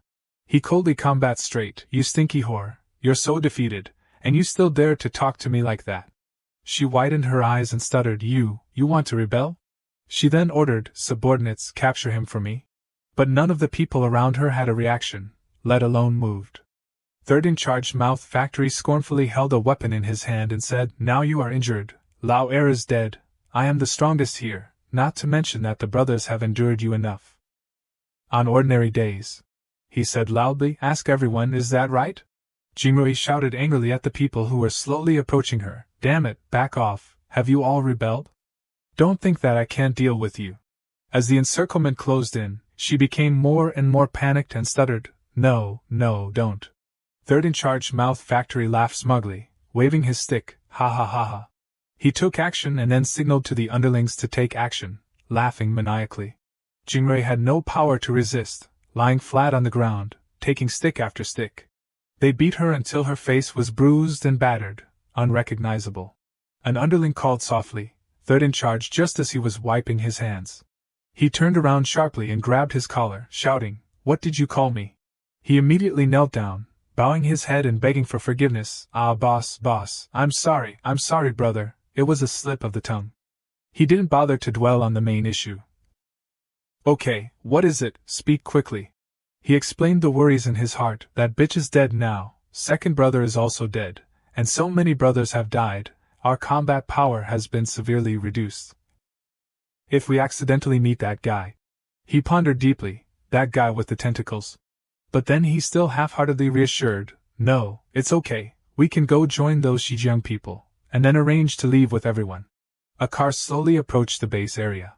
Zhang Qi looked at Xiaoyong in surprise. Damn it, brother Xiaoyong, you were right, this place is really a stronghold. He gestured, sure, enter quietly, don't make a sound. After scouting for a while, the team couldn't help but be confused by the desolate scene. What a wasteland. Those people, have they left? They must be afraid that we would pursue them. So they ran away first. When they found Li Jingrui's body lying in the middle of the road, Hong Li said in surprise, that's the woman who I shot. They actually even killed their own people? Xiaoyong looked down and said disdainfully, haha, I'm not surprised by these things at all. Zhang Qi then turned around and asked, brother Xiaoyong, that big guy we faced before, is clearly different from Chongjia. Captain Li also continued, that's right, Xiaoyong, I seem to hear them shout something, what evolved person, what is an evolved person, how can one become an evolved person? He pondered for a long time, and finally decided to speak directly, eat human flesh. The other two widened their eyes in surprise, shouting, eat human flesh? He began to explain, that's right, if you want to become an evolved person and obtain the powerful abilities like zombies, then the most direct way is to eat human flesh. Zhang Qi confusedly stuttered, then, brother Xiaoyong, you, also. Hong Li caught the point again, asking, if we want to survive in the apocalypse, do we have to eat human flesh too? Xiaoyong comforted, don't worry, although eating the same kind is the most direct method, it is not the only method. He took out a red spiritual stone, and the other two were at a loss. What is this? He explained, after all, whether it is an evolved person or a zombie, all can be considered as variants. For the variants to evolve, they need to absorb different types of energy. The different energy of ordinary people is distributed in the flesh and blood. Although it is small, it is better than nothing, and for the evolved people and rare variants, their different energy will be abundant, and condense into a core vein. When the disaster becomes more serious, even zombies will have the opportunity to condense a different species core. Hong Li immediately understood, so, there is also different energy in the zombie's body? Then we can directly eat the flesh of those zombies. Zhang Qi panicked and exclaimed, Mom, Uncle Li, if you want to eat, just eat, but I can't do it. Xiaoyong continued to explain, ordinary people can't eat zombie flesh, that way they will be infected. Only variants like Chongjia can eat other zombies to become stronger. The system panel appeared again. Nemesis Bane Volume 2 Task completed. Task requirement, attack the enemy's stronghold and eliminate the cannibals. Reward points. 50 points, current points, 126 points. He rejoiced inwardly, oh, it's directly settled. It seems that even if there are still remnants, they are no longer a threat. Suddenly someone shouted from behind, be careful. With just one simple move, he knocked down the zombie. But his heart was on alert. Unexpectedly, it could quietly approach our people. Through the gap in the zombie's chest, a sparkling spiritual stone appeared. Xiaoyong took it out and muttered, there really is one, it seems, this is the moment to hunt. He gave 2 stones to the 2 people. Zhang Qi then waved his hand, I don't need it, just give them all to Uncle Li. Captain Li held the 2 spiritual stones and pondered for a while. He struggled ideologically again and again. In the end, he decided to take a gamble and swallowed the 2 spiritual stones. Zhang Qi next to him shouted in surprise, damn it, so reckless. But after absorbing it, he immediately noticed the difference. Hong Li exclaimed, this feeling, it's so refreshing. Xiaoyong exhorted, although the feeling is comfortable, but you have just entered the ranks of the evolved people. So the strength is not enough to dominate the apocalypse, so don't be reckless. Captain Li nodded, I understand this, don't worry. He didn't stay, waved to the other 2 and signaled, okay, the danger has been resolved, let's go back. At the same time, at the West Wind steel plant, Li Qing saw the group of strangers appear and stopped them. Stop, who is it? The person then introduced himself. It's me, I'm third in charge Mouth Factory. Li Qing then said, third in charge Mouth Factory, wait, Let me go in and report to the leader. The group quickly went inside. Depeng and Sister Ling ran out to greet them. Haha, third Jia, why are you here this time? Where are Jingyi and second brother? He looked confused and said painfully, we were attacked. In order to protect us, did Yao and second brother couldn't escape. Depeng smirked. Oh. Then he ordered, take third Jia and the Mouth Factory brothers, go to the safety room. Sister Ling behind him heard him say and giggled, haha, I think so too. After settling down, an underling hesitantly called, third Jia. Third in charge Mouth Factory then grabbed his collar and shouted, what did you call me? The underling trembled and explained, Dijia, I'm sorry, Dijia, I have a very bad feeling. But he was dismissed by him, superstitious, what bad feeling? Another underling also spoke up, Dijia, look at this safety room, iron bars and iron doors, it's like a prison. Before they could react, Li Qing had rushed in fiercely. He ordered, you come out. The group was immediately surrounded. He pretended to be stupid. Leader, what's going on, what happened? Sister Ling then said coldly, then what do you think the fate of someone who killed their own leader will be? He still tried to defend himself. What does this mean, Brother Depeng, Sister Ling? There must be some misunderstanding. She sneered, misunderstanding, haha, Li Qing, let him die in clarity. Li Qing then presented, I went to the coal mine and saw Li Jingrui dead in the yard of the coal mine. Their second in charge was not seen alive. No body was found. There were no signs of fighting in the entire coal mine either. He concluded, the most logical explanation is that they had internal conflict, killed Li Jingrui while the battle was unfavorable. Third in charge Mouth Factory still maintained his stubborn stance. No, that's not it. You don't have evidence. These are just your speculations. Depeng laughed loudly. Evidence? Ha ha ha ha, what kind of world is it now? And you're talking about evidence with us. To tell you the truth, if we didn't value the abilities of Li Jingrui and your second in charge, we would have finished you off long ago. Then he coldly ordered, kill them all. An underling then stepped forward and begged, spare our lives, I have intelligence. Sister Ling then became interested. Oh, what intelligence? The person then rattled off a string. There is a gathering place with a large population in Qingdong. The supplies are also plentiful. Sister Wei and Brother Er failed at their hands. Don't kill me, I'll take you there. She then asked, how is the scale and strength compared to this place? The person replied, equally matched. Sister Ling turned to signal with Depeng, that is indeed a threat. The person continued to add, they still don't know how to become evolved people. I didn't see any evolved people in the entire gathering place. Li Qing then secretly wondered, how to become evolved people, huh? Depeng asked again, if there are no evolved people, then why did you lose? The person replied, they have heavy weapons, ordinary guns can't kill the second in charge. But they shot and knocked down the second in charge with one shot. Sister Ling then pretended to praise, very good, the information is very useful. The underling was delighted but she coldly ordered, kill them. Everyone was stunned, huh? Immediately afterwards, the screams of the group echoed throughout the plant. Wait, I've already provided intelligence, you can't do this, spare my life. The whole group just logged off, syrup smeared all over them. After finishing the job, Depeng turned to discuss with Sister Ling, what to do now, this kind of threat must be eliminated early. She quickly came up with a countermeasure. The opponent has heavy weapons, it's too risky to go now, let's improve our evolution level first, that will be much safer. He then ordered, send someone to scout first, make sure they don't know about the way to become evolved people. At the same time, Xiaoyong was opening the system to exchange items. He muttered, with 126 points, what can I buy? The system panel displayed, current points 126, system shopping mall, level 1 sugar, oil, and protein supply chest, minus 5 points, level 2 black technology supply chest minus 50 points. Manual refresh minus 4 points. He cheered happily, another level 2 black technology supply chest, lucky. He then exchanged level 1 sugar, oil, and protein supply chest successfully, minus 5 points, exchange level 2 black technology supply chest successfully. Minus 50 points, current points, 71 points. Level 1 sugar, oil, and protein supply chest activated, received rewards, 500 kilograms of lotus root powder from store. 200 kilograms of margarine substitute, 150 liters of mixed cooking oil. Level 2 Black Technology Supply Chest activated. Received reward. Physical Energy Enhancer plus 20. A piercing scream came from outside the door. Xiaoyong also quickly turned off the system. After finishing, he called out to the person who had been banging on the door for a while, "Come in." Xiaoyong asked, "What's wrong?"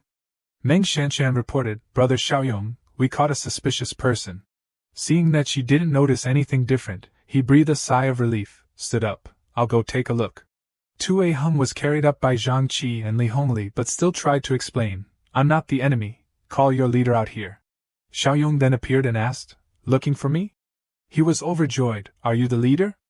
Jiang Xiaoyong replied politely, "That's right, what's the matter? Tell me." But he beat around the bush, "How should we address you?" Jiang Xiaoyong remained calm, "Jiang Xiaoyong." He grinned and introduced himself, "Ha, Brother Yong, let me introduce myself. My name is Su A Xing, I'm from the Shifeng Steel Factory." Uncle Song became wary, "From Shifeng?" He happily replied, "Yes, yes." Jiang Xiaoyong turned to ask, "What's wrong, Uncle Song? Do you know them?" He replied, "Shifeng is located in the southwest, in the western suburbs. It's the largest steel factory in the area. It seems to be similar to the coal mine in the southern suburbs, also becoming a gathering place." Jiang Xiaoyong continued to ask, "How far is it from us?" He estimated, "It's about 3 kilometers further than the coal mine in the southern suburbs." Jiang Xiaoyong frowned and questioned Sui Xing, "It's so far, what are you doing here?" He dodged the question, "The world is chaotic now. We lucky survivors should help each other, don't you think, Brother Yong?" Jiang Xiaoyong patiently probed, Go on." He continued, "Our leaders send us to search for survivors and gathering places, and bring them back if possible." Xiao Jia spoke up, "Brother Yong, don't listen to his nonsense. He's been lurking around for a few laps, and he's even drawn a map." Then he presented a rough map. Jiang Xiaoyong took it and examined it for a while without saying a word. To be sure, he activated Mind's Eye. Seeing his treacherous intentions, he sneered, "Su A Xing, haha." He suddenly pulled out a gun and pointed it straight at his forehead. Jiang Xiaoyong glared and warned, "We're all living in the apocalypse, do you think I'm stupid? If you don't tell the truth, I'll shoot you dead right here." Su A Xing swallowed hard. Finally, he mustered up his courage and justified, "Brother Yong, really, we're doing this to have a way out, we can't help but be wary of others." Jiang Xiaoyong turned to discuss with Zhang Ji, "Does he know about the existence of the Chong family?" "I don't think so, the Chong family has never appeared in front of him." Jiang Xiaoyong gave a signal to let him go. Uncle Song exclaimed in surprise, "Huh? Just let him go like that?" He stuttered with joy, "Really? Really?" He couldn't understand why it was so easy to get away with it. Jiang Xiaoyong continued, "Return this map to him, let him go." He knelt down and kowtowed repeatedly, thank you, Brother Yong." Then he ran away quickly. Jiang Xiaoyong remained calm, thinking to himself, "Ha, Shifeng Steel Factory, how many system points are you worth?" 5 months later. At the Shifeng Steel Factory, 2 men were slowly pushing a cart to collect scrap metal. One of the men, while pushing, suddenly spoke, "I heard that people have been disappearing again recently." Xiao Chen, as he spoke, he thought of the zombie image of Zhang Xingzhe attacking people. Fear was evident on his face. That monster, is he starting to stir again? Suddenly there was some noise from the scrapyard, causing the 2 men to be startled and pay attention. "What's that sound?" Xiao Chen moved forward to investigate, while the other man worriedly reminded, "Don't go there, let the guards check it out." Suddenly, a sharp knife came flying from somewhere. Xiao Chen approached the scrapyard and was slashed across the neck by the knife, blood spurting from his throat. Elsewhere, Li Qing was leaning against the wall, with a cigarette in his mouth. Suddenly, a panicked cry came from somewhere, "Help, help me!" Li Qing glanced over. Li Qing held his gun and looked at the panicked appearance of the worker and asked, "What's wrong?" The man who had been with Xiao Chen ran over fearfully and reported, The monster killed Xiao Chen." Li Qing calmly asked for details. "Monster, is it tentacle?" The man, panting heavily, replied, "It's tentacle, it must be tentacle." Li Qing continued to ask, "Where?" The man pointed to Li Qing, over by the garbage pit. Li Qing gritted his teeth in anger. Attacking without any warning? He immediately turned to those standing nearby and said, "Everyone, run. Evolvers with the ability to escape, follow me." A moment later, at the garbage dump, a group of people were slowly approaching the pile of garbage. The leader was Li Chang. Sure, it's tentacle. If we encounter him later, don't be aggressive, just run away. Behind him were other evolvers, using old iron sheets as shields. And everyone carried weapons. Li Chang focused on the pile of garbage, but there was no movement. He tried to look closely but couldn't detect anything, and was a little dazed. Not here? They moved closer to the pile of garbage. Li Chang sat down and observed the footprints left on the ground. The followers began to speak. Tentacle, is he gone? Could it be that he hunted prey and left? Li Chang reached out to touch the footprint. The others continued to say, since Bishi Mountain and the coal mine in the southern suburbs were destroyed, the frequency of our people disappearing has obviously increased. Another person added, that's obvious. The 3 gathering places originally shared the number of people being hunted, now it's just us. Hearing what those people said, Li Chang pondered silently. No, it's not tentacle. The sky at this moment was extremely clear. From above, you could see the base was very large and wide, but very quiet.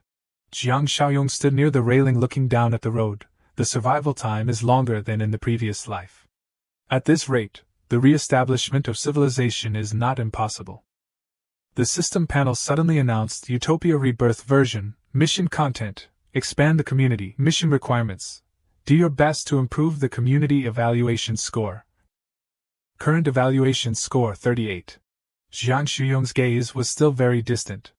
He continued, by the way, it's been several months, and the system mission for the Shifeng Steel Factory hasn't been issued yet. While he was talking to himself, someone suddenly called him loudly, Brother Yong. Jiang Xiaoyong looked down, and saw that it was none other than Meng Shan. She waved happily at him. We're back. A loud landing sound rang out. Jiang Xiaoyong jumped down from above in front of Meng Shan and Zhang Ji. Jiang Xiaoyong asked them, was the hunting action discovered? Zhang Ji replied with a confident look, don't worry, Brother Yong. With our current abilities, if anyone is following us in the vicinity, there's no way we wouldn't notice. He turned to Shui and said, how was Shui's performance? Is he still adapting? The boy replied happily, yes. Shui punched his fist to show his strength. Don't worry, Uncle Yong, I performed very well. Shaoli affectionately rubbed the boy's head. That's right. Shui took down a zombie all by himself today.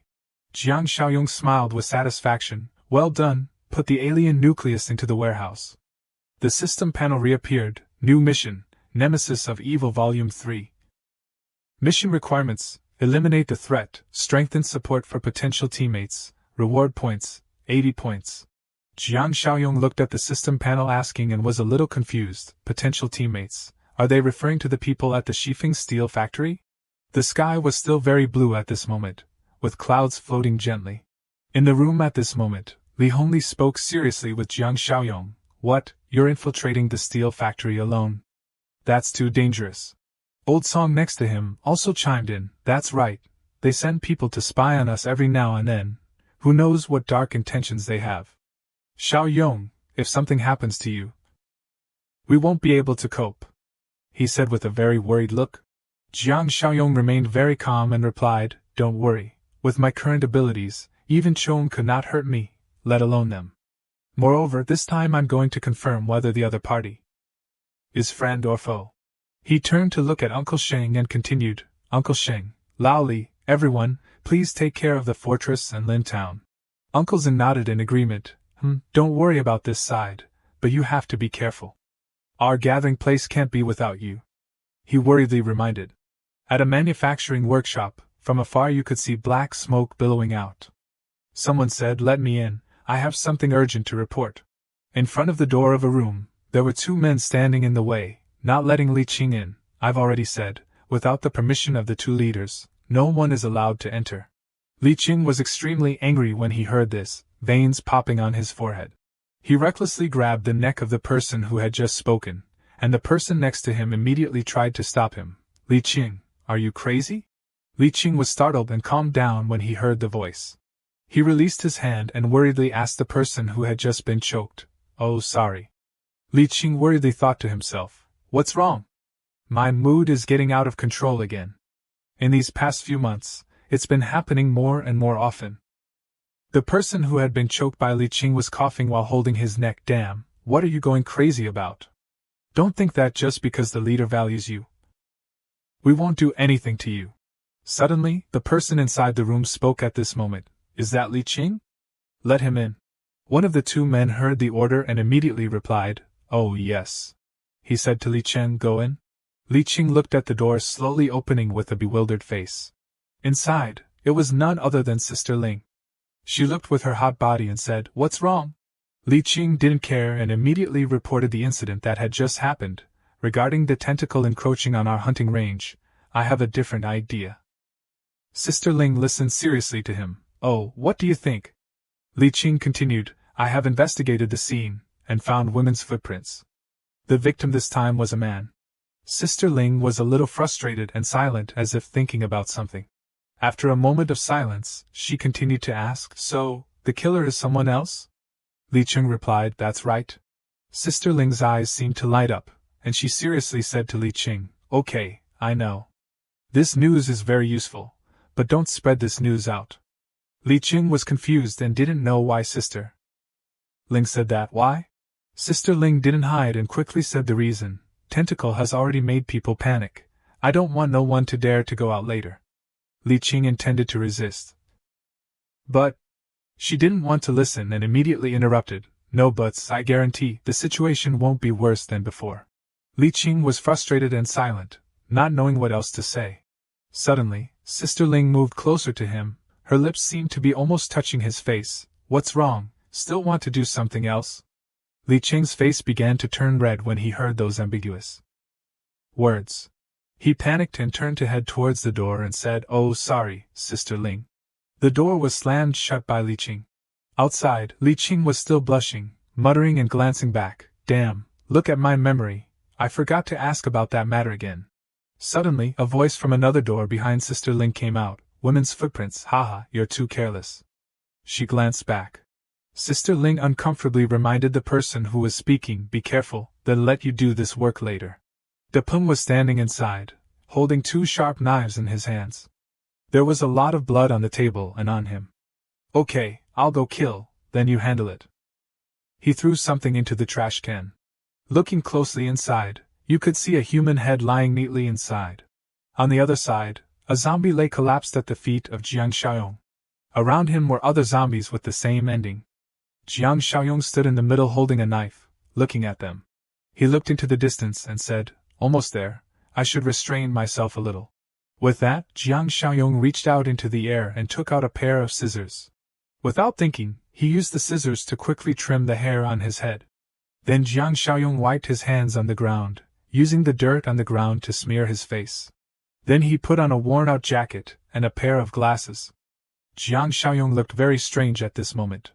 A man in the factory saw Jiang Xiaoyong approaching and loudly shouted, Stop! His face looked quite fierce. Who are you? Jiang Xiaoyong smiled brightly and said, I saw traces of human activity around here, so there are people living here. That's great. The man looked at Jiang Xiaoyong with suspicion. He smiled contemptuously and continued, Wandering survivor, huh? The man pointed to the side and said, Kid, I'm asking you, how did you survive until now? Jiang Xiaoyong was a little dazed. But very quickly he lowered his head, and told in a very pitiful voice, My gathering place originally had about 10 people, but we were attacked by a horde of zombies.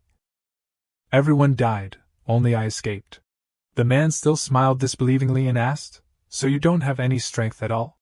Jiang Xiaoyong still looked pitiful and replied, Strength?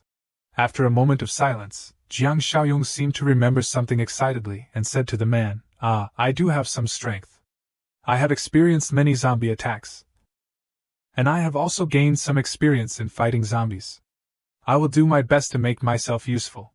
The man still looked down on Jiang Xiaoyong. He glanced at him dismissively and said, Who asked you about that? You don't understand what I mean, but it's okay. With that, the man pointed to the side, Follow me, if you want to join. The man said as he turned to leave, You have to pass the inspection first. Jiang Xiaoyong, walking behind him, lost his naive look and focused on thinking. His eyes seemed to be observing something. He smiled secretly in his head. As expected, this Shifeng steel factory is not a good place either. While walking, someone suddenly spoke from behind. What's the matter? Jiang Xiaoyong immediately turned his head. The other person also turned back, but his face was a little flustered and worried. Li Qing walked over from behind. Who is this kid? The man was a little apprehensive and reported, Brotherly, he's a wandering survivor. I'm taking him to a secluded place for an easy search. Jiang Xiaoyong smiled secretly in his head at his excuse. Search? Clearly, that guy wanted to take me to a secluded place to get rid of me. Li Qing now glanced over and said seriously. Do you need a secluded place for a search? It's fine to search here. With that, he turned to Jiang Xiaoyong. Come over here, hand over all your weapons and you can go inside. Jiang Xiaoyong was a little curious when he heard this. Hand over weapons? How do I know if you're tricking me into kill me? Li Qing was not angry at his question, but explained calmly, in this apocalyptic world, people's hearts are twisted. It's natural that you're uneasy. If you don't hand over your weapons, we won't force you to stay there, you can leave. Hearing this, Jiang Xiaoyong immediately took out a sharp knife from his body. Okay, I'll hand over my weapon. Jiang Xiaoyong raised both hands so that Li Qing could easily search his body. Jiang Xiaoyong glanced down to observe, thinking in his head, this guy seems to have some principles. It seems that this Shifeng steel factory is still a little different from the people in the coal mine in the southern suburbs and Bishi Mountain. Li Qing held the knife in his hand and asked a little suspiciously, relying on just a knife to survive in the apocalypse, Kid, are you an evolver? Jiang Xiaoyong put on a naive and eager look when he heard about evolvers. Evolver? I do feel that I have become much stronger. Li Qing turned and walked away and said, Follow me, there's a rule here, evolvers must report to the leader first. Li Qing took Jiang Xiaoyong to a rather dark room. He stood at the door and said, Wait in the reception room for a while. After Li Qing left, Jiang Xiaoyong smiled with interest and looked inside the room. Reception room, haha, even the door is reinforced, clearly this is a prison. A moment later Ping entered from outside the door. Sorry, to keep you waiting. May I ask your name? Jiang Xiaoyong turned his head, coughed a few times and stuttered, Jiang Yi. Ping turned to face the door and said, My people said you are an evolver, is that correct? Jiang Xiaoyong replied uncertainly, according to what he said, it must be. Suddenly, while talking, a large axe flew towards Jiang Xiaoyong from somewhere. He was a little dazed. But fortunately, Jiang Xiaoyong lightly tilted his head to the side and dodged the axe. The person who threw it was none other than Ping. Jiang Xiaoyong vigilantly glanced at the axe. It was stuck firmly in the wall. Then he glanced at Ping, attacking without saying anything? No, he must be probing. Ping was still looking at Jiang Xiaoyong with a probing eye. Jiang Xiaoyong immediately pointed at the axe in a flustered manner and said, Hey, what are you doing? It's very dangerous, do you know that? Ping suddenly laughed loudly as if he was very interested. Looks like it's true, you are an evolver. Jiang Xiaoyong was a little stunned by Ping's words. He pretended to be scared and said loudly, Then what if I'm not an evolver? Wouldn't I be killed by you? Ping replied very calmly, If that's the case, then it wouldn't be a pity for you to die. He spoke very casually. If you are also an evolver, then you must also know how to become an evolver. Jiang Xiaoyong answered when asked, I know. The image of the evolvers in the base seemed to appear according to Ping's words. Everyone's face was very ferocious. He was extremely serious at this time and said, Then I must warn you, in my place, this secret is only known to a few people. I don't want it to be spread out. If I find out that many people know, then I will. Before he could finish his sentence, he immediately rushed towards Jiang Xiaoyong. Ping's hand reached out to squeeze his neck, killing him. Fortunately, he only put it close and didn't really want to squeeze. Jiang Xiaoyong looked a little scared, too dangerous. When he rushed over, Jiang Xiaoyong had already held the knife in his hand. Luckily he used his hand to threaten me. If it was a knife, I would have retaliated. Ping still had his hand in front of his neck. Jiang Xiaoyong looked and thought, if I kill him right now, who knows if I can get the 80 system points. Ping slowly retracted his hand and glanced down at the knife in his hand. Oh, quick reaction, you even took out your weapon. He patted Jiang Xiaoyong on the shoulder as he spoke. Although you have the ability, my ability is not something you can imagine. Don't dream of challenging me. Understand? Jiang Xiaoyong replied briefly, Understood. Ping added, I won't pursue the matter of bringing weapons in here. After talking, Ping and Jiang Xiaoyong walked out of the room. He went over and said to the workers nearby, take Jiang Yi to wash his face, change his clothes, and then move to the meeting room to find me. Those people heard the order and immediately followed, yes. A moment later someone's voice came out, come in. The subordinate led Jiang Xiaoyong into a room. Brother Depeng, the person has been brought. Depeng then introduced Jiang Xiaoyong to Sister Ling. Li Qing and Huang Bin, let me introduce, he is a new member who has joined, Jiang Yi. He glanced down at Sister Ling and continued, Huang Ling is one of the leaders in this place like me, the other two are cadres of the gathering place, Li Qing and Huang Bin. Huang Ling was looking at him with a strange look. She turned to Huang Bin and said, Huang Bin, arrange for this new guy to work under you, no problem, right? He kept staring ahead and replied, no problem, sister. Then Huang Ling looked at Jiang Xiaoyong and added, kid, you're very lucky to have found the strongest gathering place in this area. From now on, you don't have to worry about survival. But if you want to eat well here, you have to make yourself useful.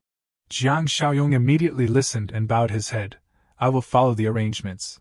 Huang Bin stepped forward and put his hand on his shoulder and said, just right, it's our turn to patrol today, newbie, follow me. There were many green plants around this production area. The sound of people talking could be heard, a Chang, a Xing, let's go patrol. The two heard and replied, okay, oh, it's you. One of them was a little surprised. A Chang followed behind Huang Bin, his eyes still glancing at Jiang Xiaoyong who was walking with a Xing behind. Hey, is this kid arranged to work under you? Huang Bin then said, what can I do? He doesn't know anything. Sister, just let him work in our organization. A Xing looked at Jiang Xiaoyong intently with some concern, and thought to himself, why does this person look so familiar? Huang Bin was walking when he suddenly turned to say to Jiang Xiaoyong, hey kid, Brother Depeng didn't tell you specifically about the situation of the gathering place. Right. Hearing this, Jiang Xiaoyong replied, no, sister warned me to keep the secret of becoming an evolver. Huang Bin added, that's right. He glanced at him and said, the people who know the secret of cannibalism in this gathering place. Besides Brother Depeng and my sister, there are only the four of us left. Huang Bin began to introduce this place to him. A Xing is Depeng's cousin, Fa Chang is the grandson of me and Huang Ling, all are one family, so this secret can only be revealed from your mouth. Do you understand your situation? Jiang Xiaoyong still walked behind him and replied, I will definitely not tell anyone. Jiang Xiaoyong felt the suspicious gaze of a Xing directed at him. He glanced back to observe and thought to himself, Sui Xing, isn't that the guy who was caught by Zhang Ji's group before? Jiang Xiaoyong asked with some curiosity, then what about the remaining cadre?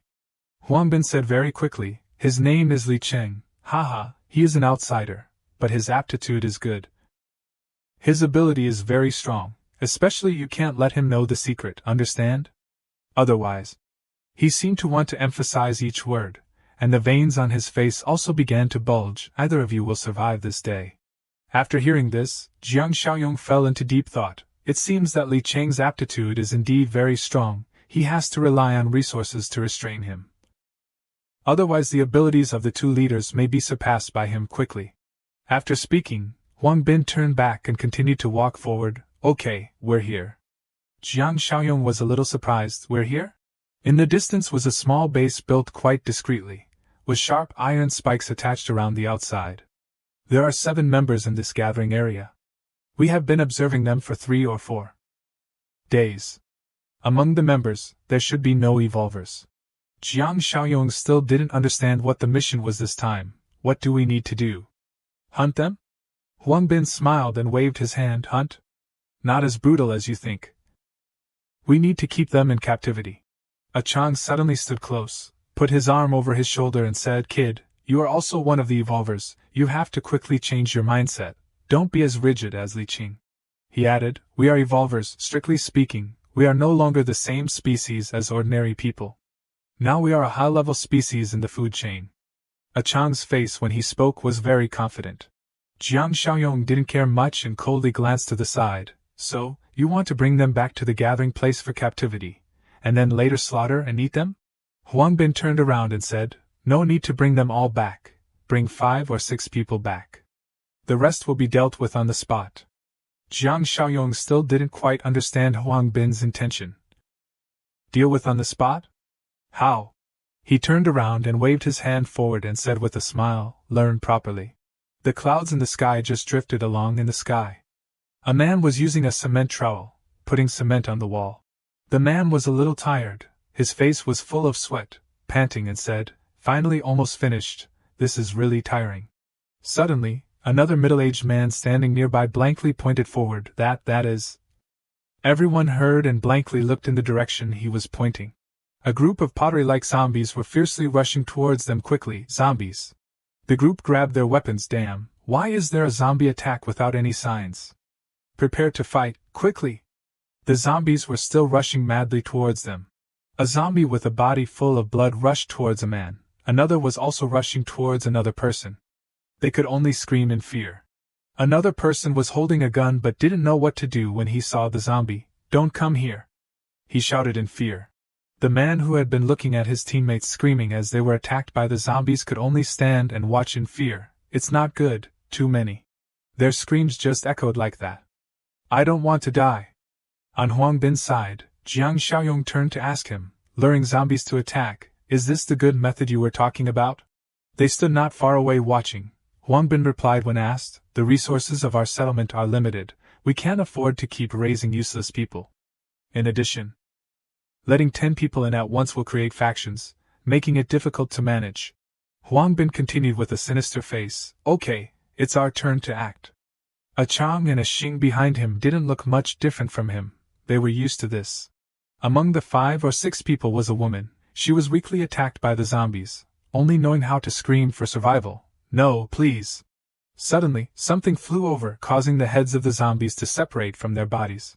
The girl was a little surprised when she saw such a scene. The head of a zombie was lying near her.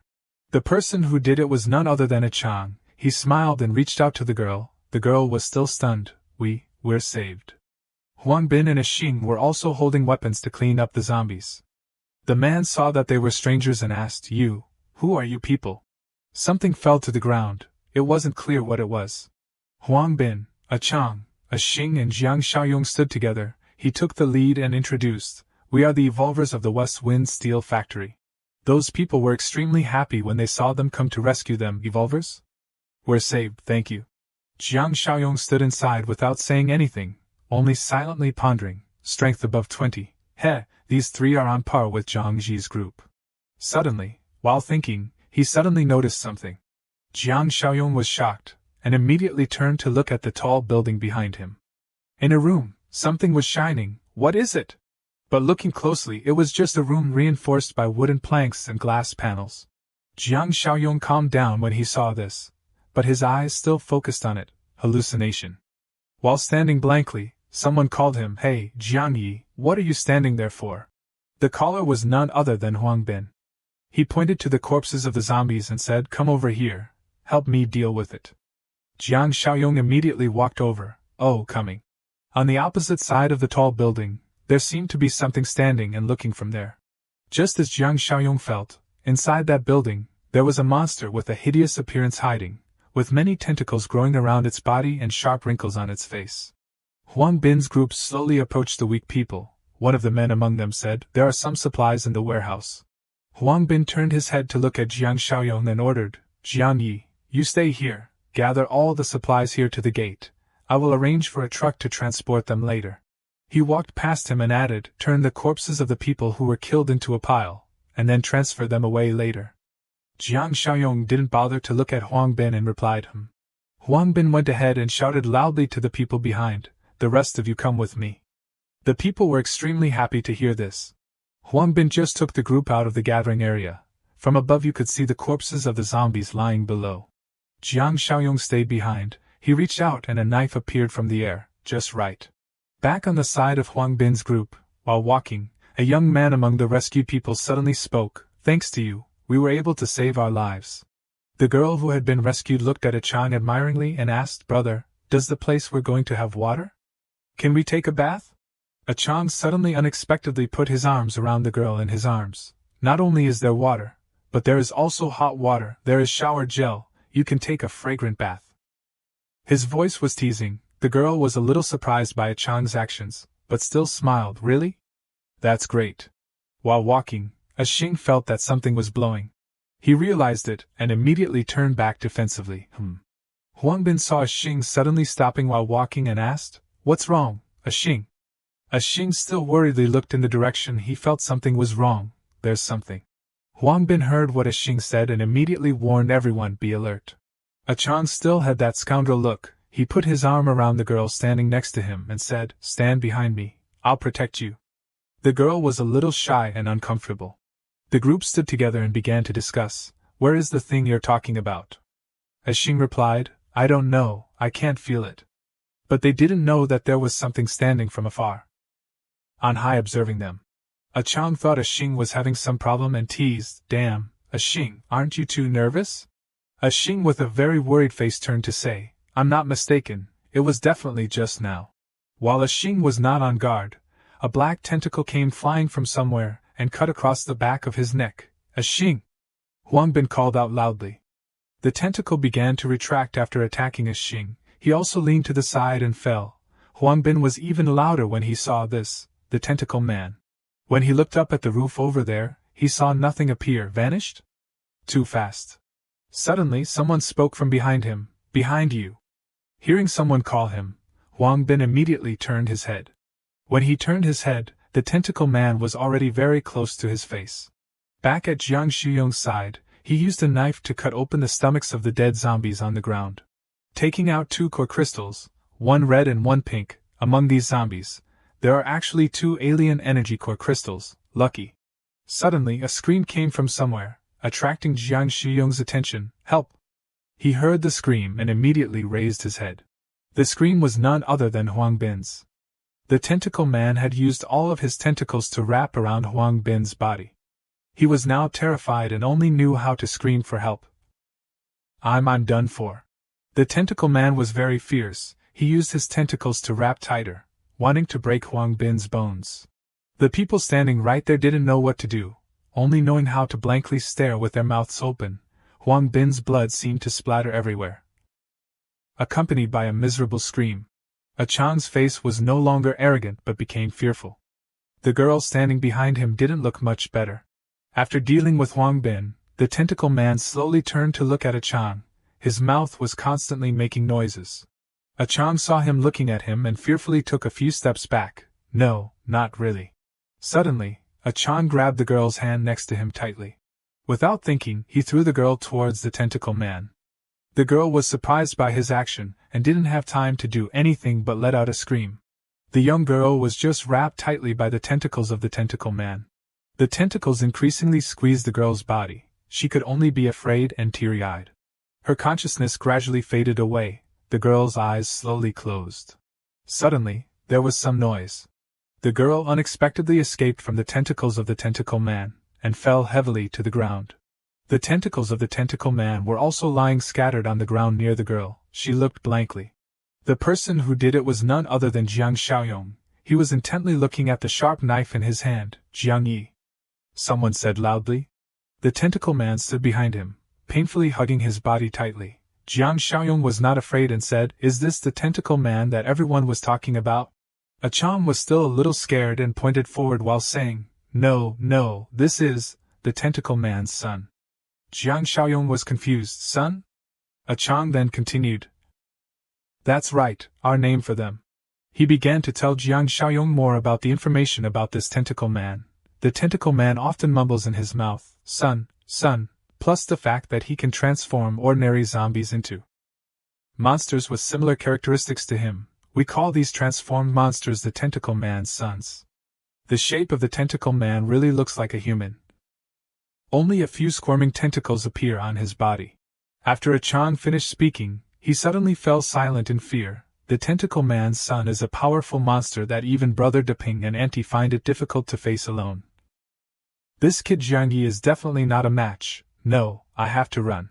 Thinking this, he immediately ran away as fast as he could, even using the excuse that, "Jiang Yi, you hold him back, I'll go call for reinforcements."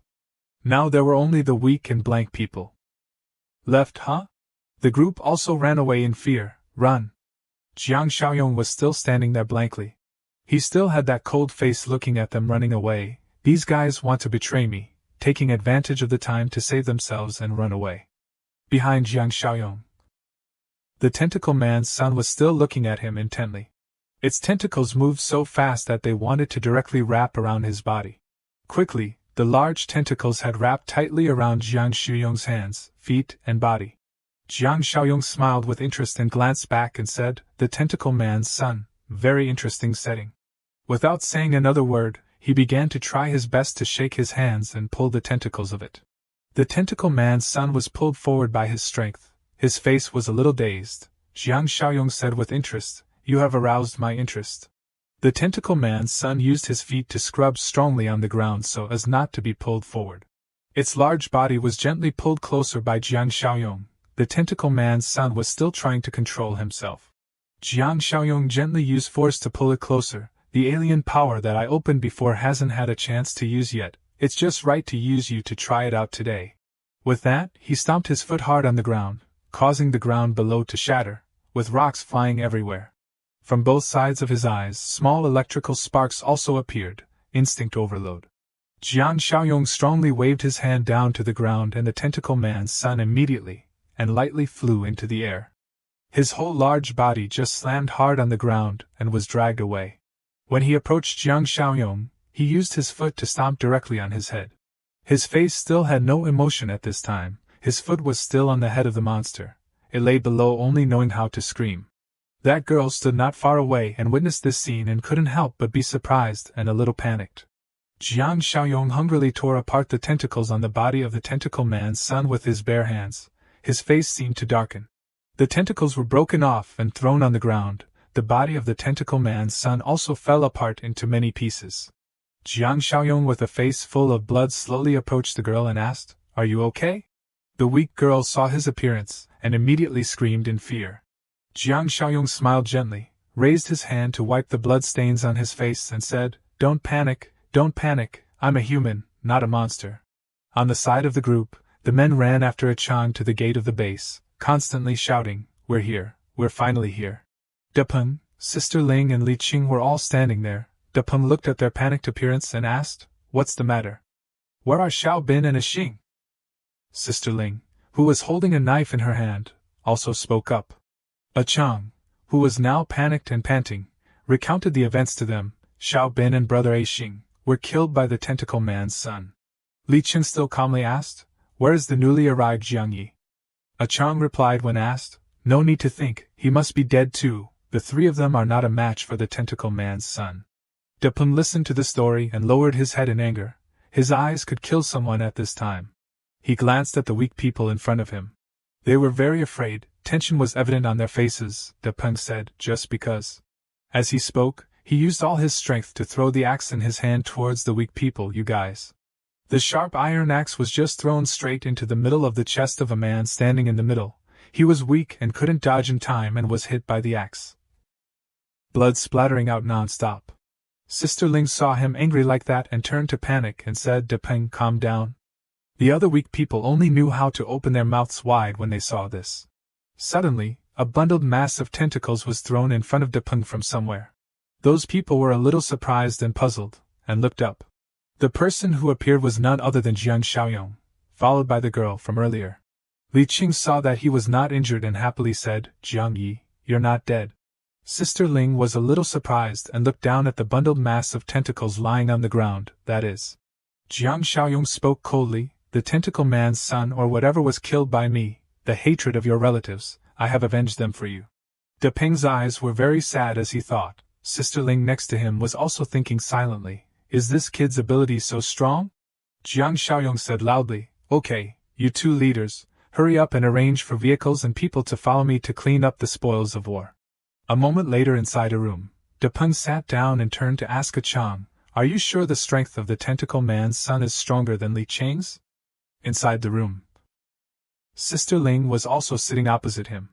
Chang's face was straight and a little angry but still replied, "That guy almost killed him and brother Xing in an instant. Can Li Qing do it?" "I'm afraid." The more he spoke, the more his face wrinkled. "I'm afraid even the two of you would find it difficult to do it." Depeng listened and turned to say to Sister Ling, "When I threatened him before, although he reacted in time, he only took out his weapon, he didn't have time to prepare to fight. How could he have such strong strength?" Sister Ling was still thinking about something in her head. Hearing his question, she immediately turned to state her speculation. The tentacle man's son achieved his goal by sneak attacking. Maybe it's not as exaggerated as we think. Dupin heard and also felt it made sense. That makes sense. But no matter what, we can't keep this person. What if one day he joins hands with Li Qing?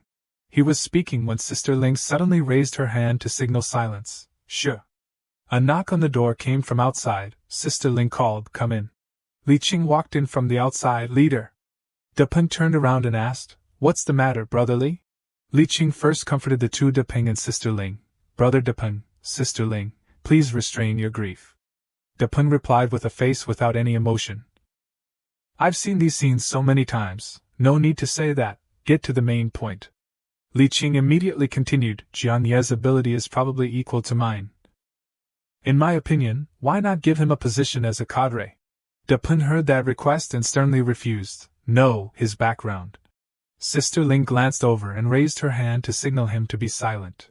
Then she began to speak. "With Jiang Ye's ability, he is of course qualified to be a cadre, but he still has to contribute meritorious service to make everyone, Fu, convinced." Li Qing spoke while holding out a finger as a symbol. "Isn't killing a tentacle man's son considered meritorious service?" Sister Ling suddenly had a sinister face with a smile full of intentions. If he can kill the tentacle man to prove himself, wouldn't that be killing two birds with one stone? Li Qing felt that it was not very appropriate after hearing this and objected, asking him to do something that even the two of you can't do. Is that fair? Sister Ling gave a nonchalant smile and replied, "Don't worry, we're not asking him to go and die. We will also take action, gather all the strength of the gathering place, and completely solve the threat of this tentacle man." A moment later, Jiang Xiaoyong spoke up, "Oh, an action with me as the center." He smiled without any fear and continued, "I just arrived and have already taken such great credit. Is that okay?" Duping and Sister Ling stood and smiled but with intentions. Sister Ling gently said, "AI, what's not okay? After all, the ability you showed may not even be inferior to me and Duping."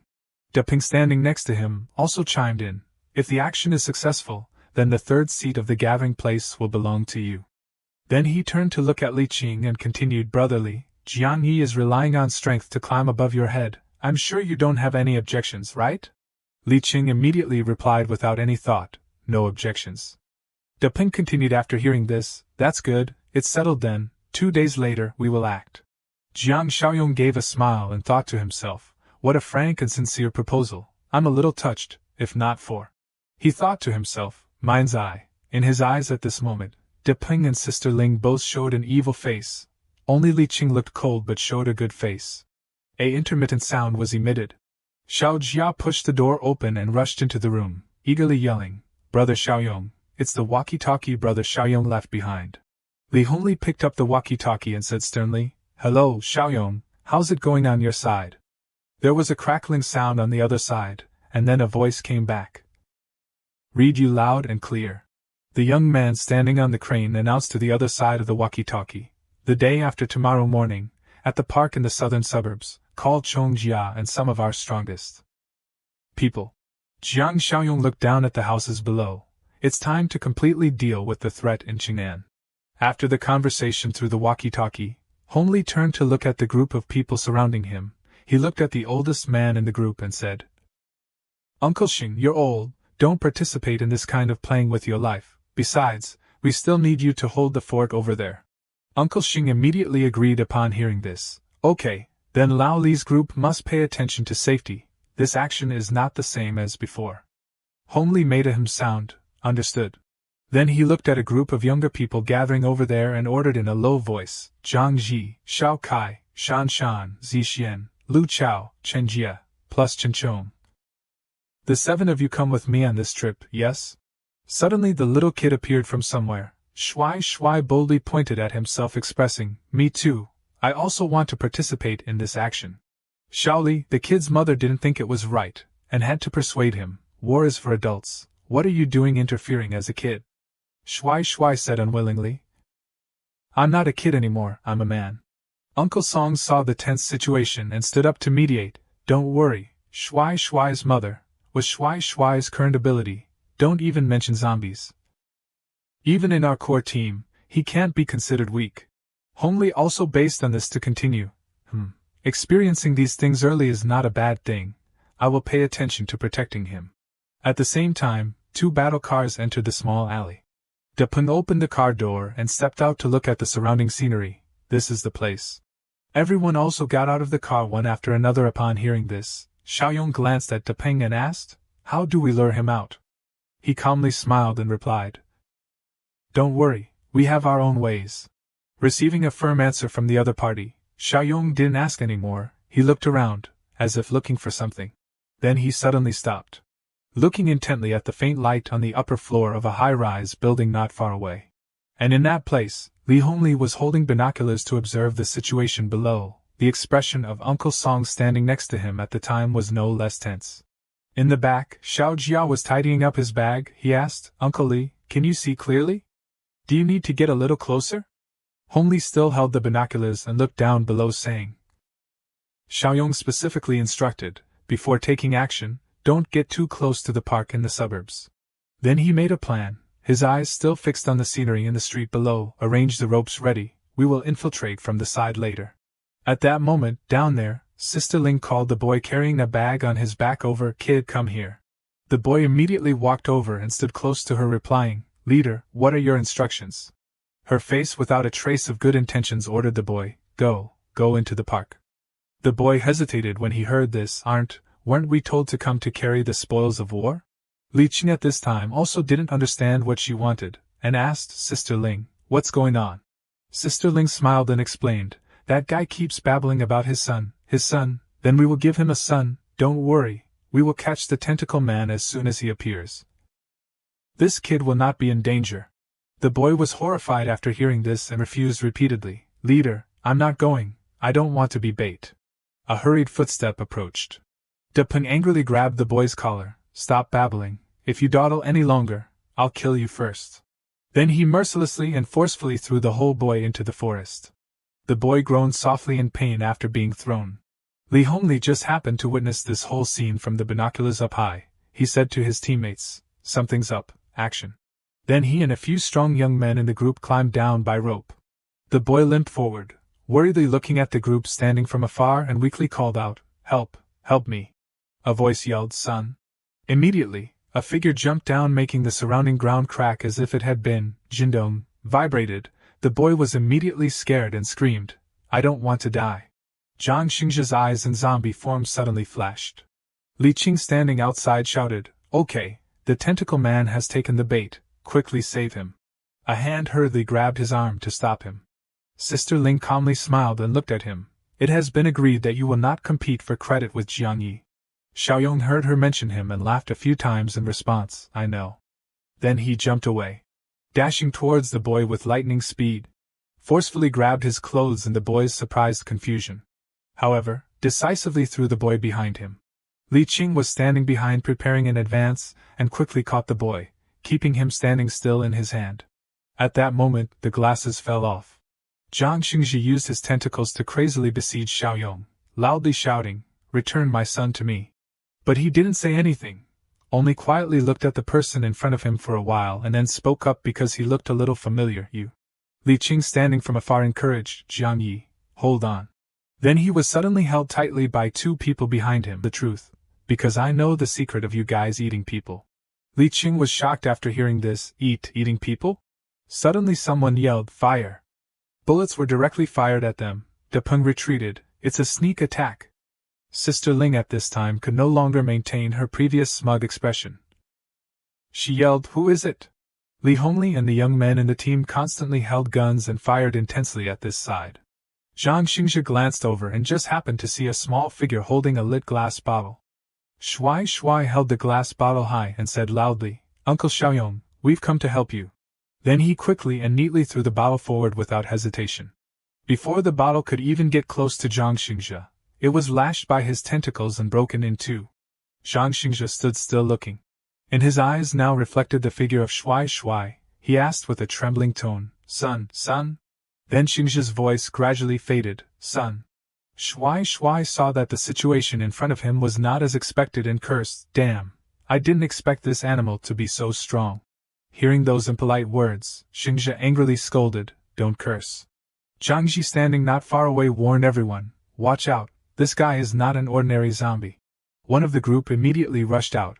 Zhang Ji was worried and shouted, "Chongjia, be careful." The man called Chongjia didn't say much and ran straight to Zhang Xingzhe.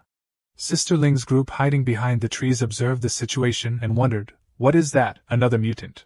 Sister Ling also saw this scene and was a little confused. A mutant is fighting side by side with a human? Chongjia rushed over to attack the target, and at that moment the tentacles also launched out one after another, as if to restrain him. The tentacles quickly covered Chongjia's whole body.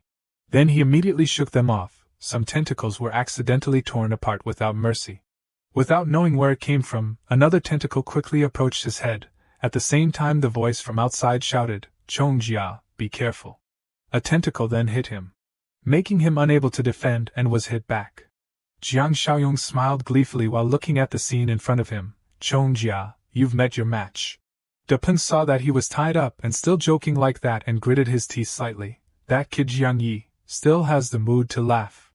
Over here, Xiaoyong didn't joke anymore. He sternly and without saying a word directly tore apart the tentacles that were binding him. A voice from outside full of surprise and disbelief rang out. Tore them apart, those are the tentacle man's body tentacles. A young man with brown hair suddenly spoke, wait a minute. The young man with brown hair continued, that kid just now seemed to call Jiang Yi Uncle Xiaoyong. Depeng heard this and asked, so what? Then the young man with brown hair seemed to remember something and repeated, it seems that a Xing once said that the leader of the gathering place in Chase City is named. Hearing this, Sister Ling understood, Jiang Xiaoyong, you're not mistaken, are you? The young man with brown hair replied definitely, that's right, it's Jiang Xiaoyong. Depeng heard the conversation and finally realized everything. He slammed his arm against the tree trunk in annoyance and cursed, damn, we've been tricked by that kid. Sister Ling was also no less annoyed than him and gritted her teeth. Speaking like that, then this group of people must be the main combat force of that gathering place. Those people looked at the group of Li Hongli, those guys. Sister Ling's eyes were full of ferocity, and also those kids on this side. Then they looked at Zhang Ji, who was anxiously standing outside. The person with the strongest ability among them is about the same as Li Qing, but the weapons in their hands are very strong. Then they cast their eyes on the figure of the young man who had just torn apart those tentacles. The most ruthless person is Jiang Yi. No, it should be Jiang Xiaoyong. And they didn't forget to mention Chongjia, along with the mutant with strength not inferior to the tentacle man. Sister Ling observed the situation once again and gave her assessment. Our chance of winning is not high. Even if we barely win, then I'm afraid that both sides will suffer heavy losses. The young man with brown hair became worried, then what to do? As if an idea had occurred to her, Sister Ling immediately shouted, I have it. Depeng, hold those people back, cover me. Depeng said a word as if to agree and then quickly ran away with the axe. He ran and decisively threw the flaming axe forward. The axe with blazing flames flew over. At the same time, the stones were thrown into the group of people one after another. Someone in their group yelled, watch out. The stones just flew out like a storm non-stop. In the dark and quiet night, the trees from afar just fell down like that. Li Hongli hid behind a tree nearby, cursing inwardly, damn it, the other team is disturbing us, what do they want to do? Sister Ling took the opportunity to rush near Shuai Shuai while everyone was running away. A voice rang out, be careful. Xiao Jia hurriedly put himself in front of Shuai Shuai, aiming at us. A foot immediately raised and touched his head. Then that foot forcefully kicked him away, making him exclaim, so strong, he's an evolver. Sister Ling reached out to Shuai Shuai and lifted the boy up. She stared at the boy, little brat, I'll choose you. Meng Shan Shan stood on the other side and shouted worriedly, Shuai Shuai. Having his clothes tightened, Shuai Shuai resisted with some difficulty. Don't even think about it, taking me as a hostage. Sister Ling slightly pursed her lips. Oh, little brat has some ability, huh? Then she unceremoniously punched the boy in the face, causing him to cry out in pain. Zhang Xingzhe at this time could no longer remain calm and shouted loudly, son!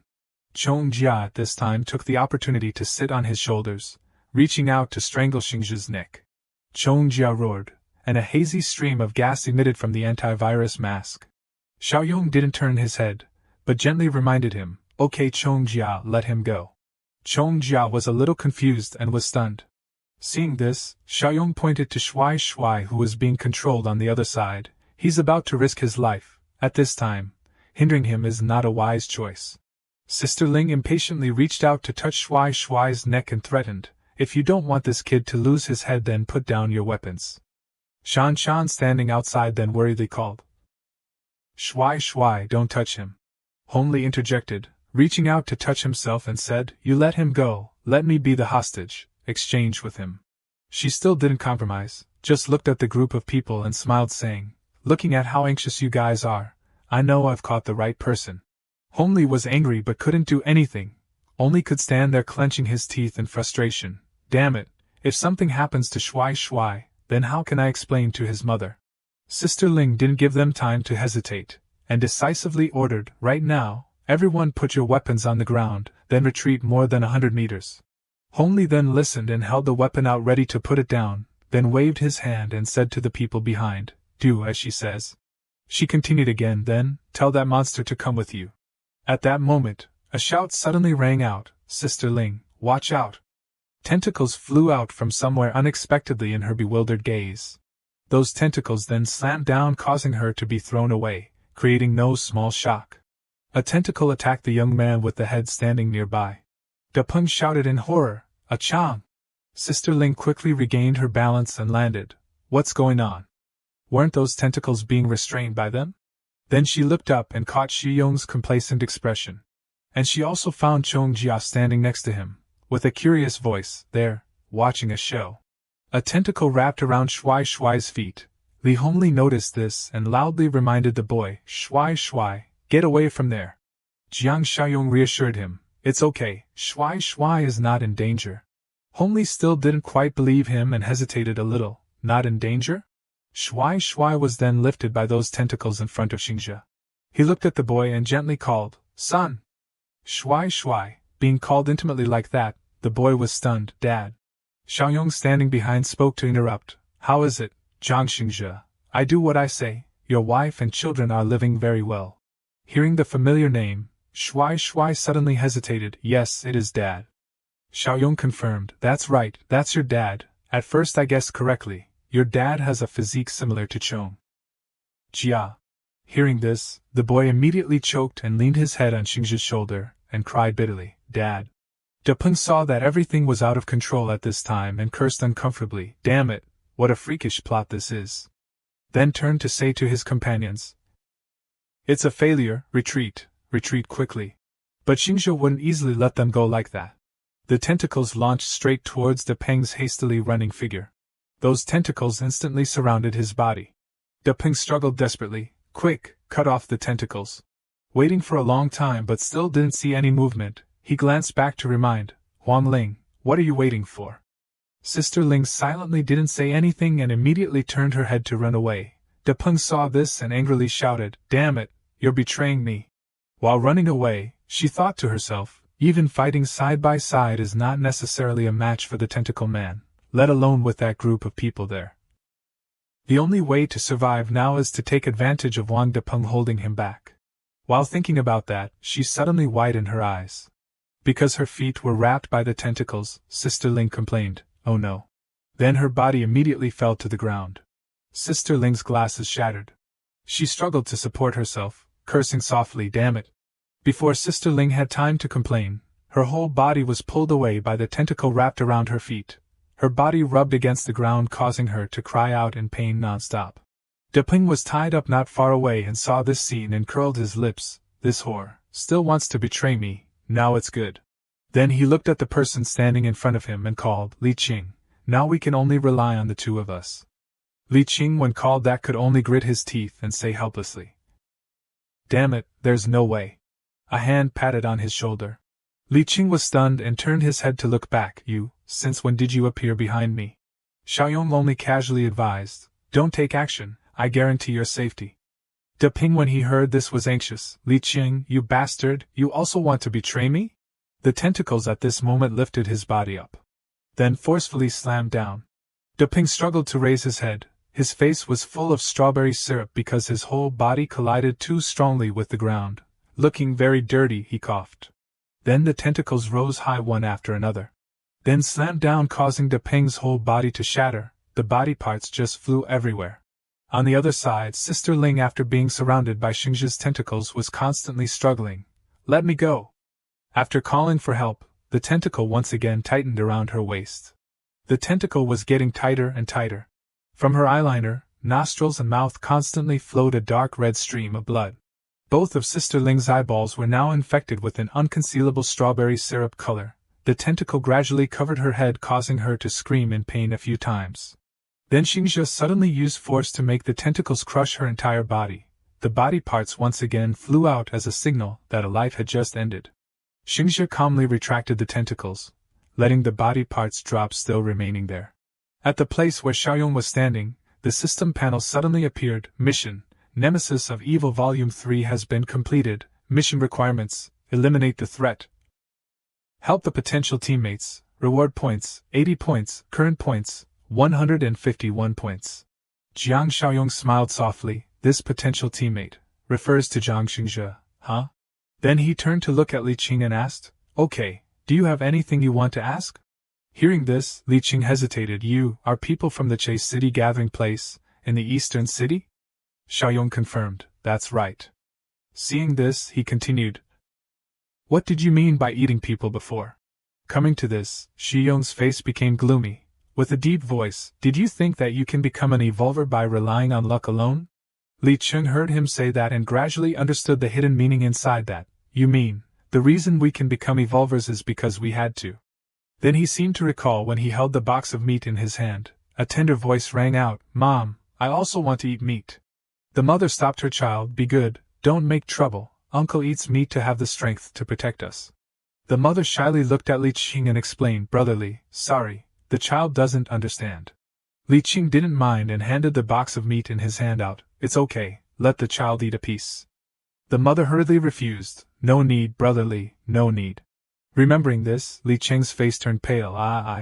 At that time, a group of people rushed in. "It's happening again. The tentacle man is here again. Several people have disappeared." "Did you guys see the tentacle man with your own eyes?" "Didn't see. If we saw him, then would we still be alive to come back?" The mother, who had been shy just now, had now become panicked and looked around searching. "Where's my daughter? Did anyone see my daughter?" As if realizing what the meat in his stomach was, Li Qing couldn't help but throw up in disgust. Next he ran to the side of the girl's body. Directly used his hands to tear apart that body, constantly cursing, "Damn it, animal." After tearing for a while, he stopped, tiredly panting. Li Qing gritted his teeth and looked at the group of people and asked, "Then you guys, did you also rely on eating people to get strength?" Li Hongli heard him say that and waved his hand. "What do you think of us? We're not that kind of person." Xiaoyong continued, "Rest assured, we know more information than you. We have other ways to get strength." Then he flicked out a red jade. Li Qing reached out to grab the jade. "Relying on this?" Xiaoyong told him that the jade was the core of the alien species, which could be obtained from the bodies of zombies and other evolvers, although not as common as human meat. But the effect was better than eating human meat, and there were no side effects. Hearing the last sentence, Li Qing asked, "Side effects?" Xiaoyong then explained, "I think you've also felt it. After becoming an evolver, your emotions are easily out of control. Moreover, violence and slaughter will make you feel excited." Li Qing nodded. "That's right." Then he said stammeringly, "Then in the future." Understanding what he wanted to say, Xiaoyong replied, "It can't be changed, but starting now to stop eating meat at least can make your violence and perversion not progress any further." Xiaoyong looked at the two Zhang Xingzhe over there. "As for you," he asked, "Zhang Xingzhe, can you speak fluently?" Xingzhe waved his hand and stuttered, "Jiang Zong, thank you, son, save dad." This successfully made Xiaoyong lose his patience. He gritted out, "Mother of God, are you doing a morality and ethics comedy with me?" Xingzhe shook his head repeatedly and denied. "No, the meaning is, Jiangzong, son. Jiangzong, son?" While talking, he suddenly coughed a few times and then mumbled again, "Jiangzong, son." To this point, he uncomfortably sked a sound. Xiaoyong surrendered and gestured to stop. Enough, I understand your meaning." Then he said, after looking at Xingzhe's appearance once more, "Similar to Chongjia, although the mutation affects the language center, but the mind is still clear. But your current appearance is really a bit scary. taking you back to the gathering place seems a bit. Speaking to this point, Xiaoyong coughed a few times softly. Xingzhi's intermittent voice rang out once again, no need, this land, used to, worry, disappear. Xiaoyong then kindly translated each word for him to understand. You mean you're used to it, seeing your son safe, so you're at ease, huh? He heard that and gave a thumbs up, Jiangzong, huge wisdom, huge wisdom. Xiaoyong was speechless, that's called smart. He turned to look at the man covered in strawberry syrup and said, You, Li Qing, now that the threat has been eliminated, then the remaining people of the Shifeng Steel Factory I'm afraid will have to be led by you.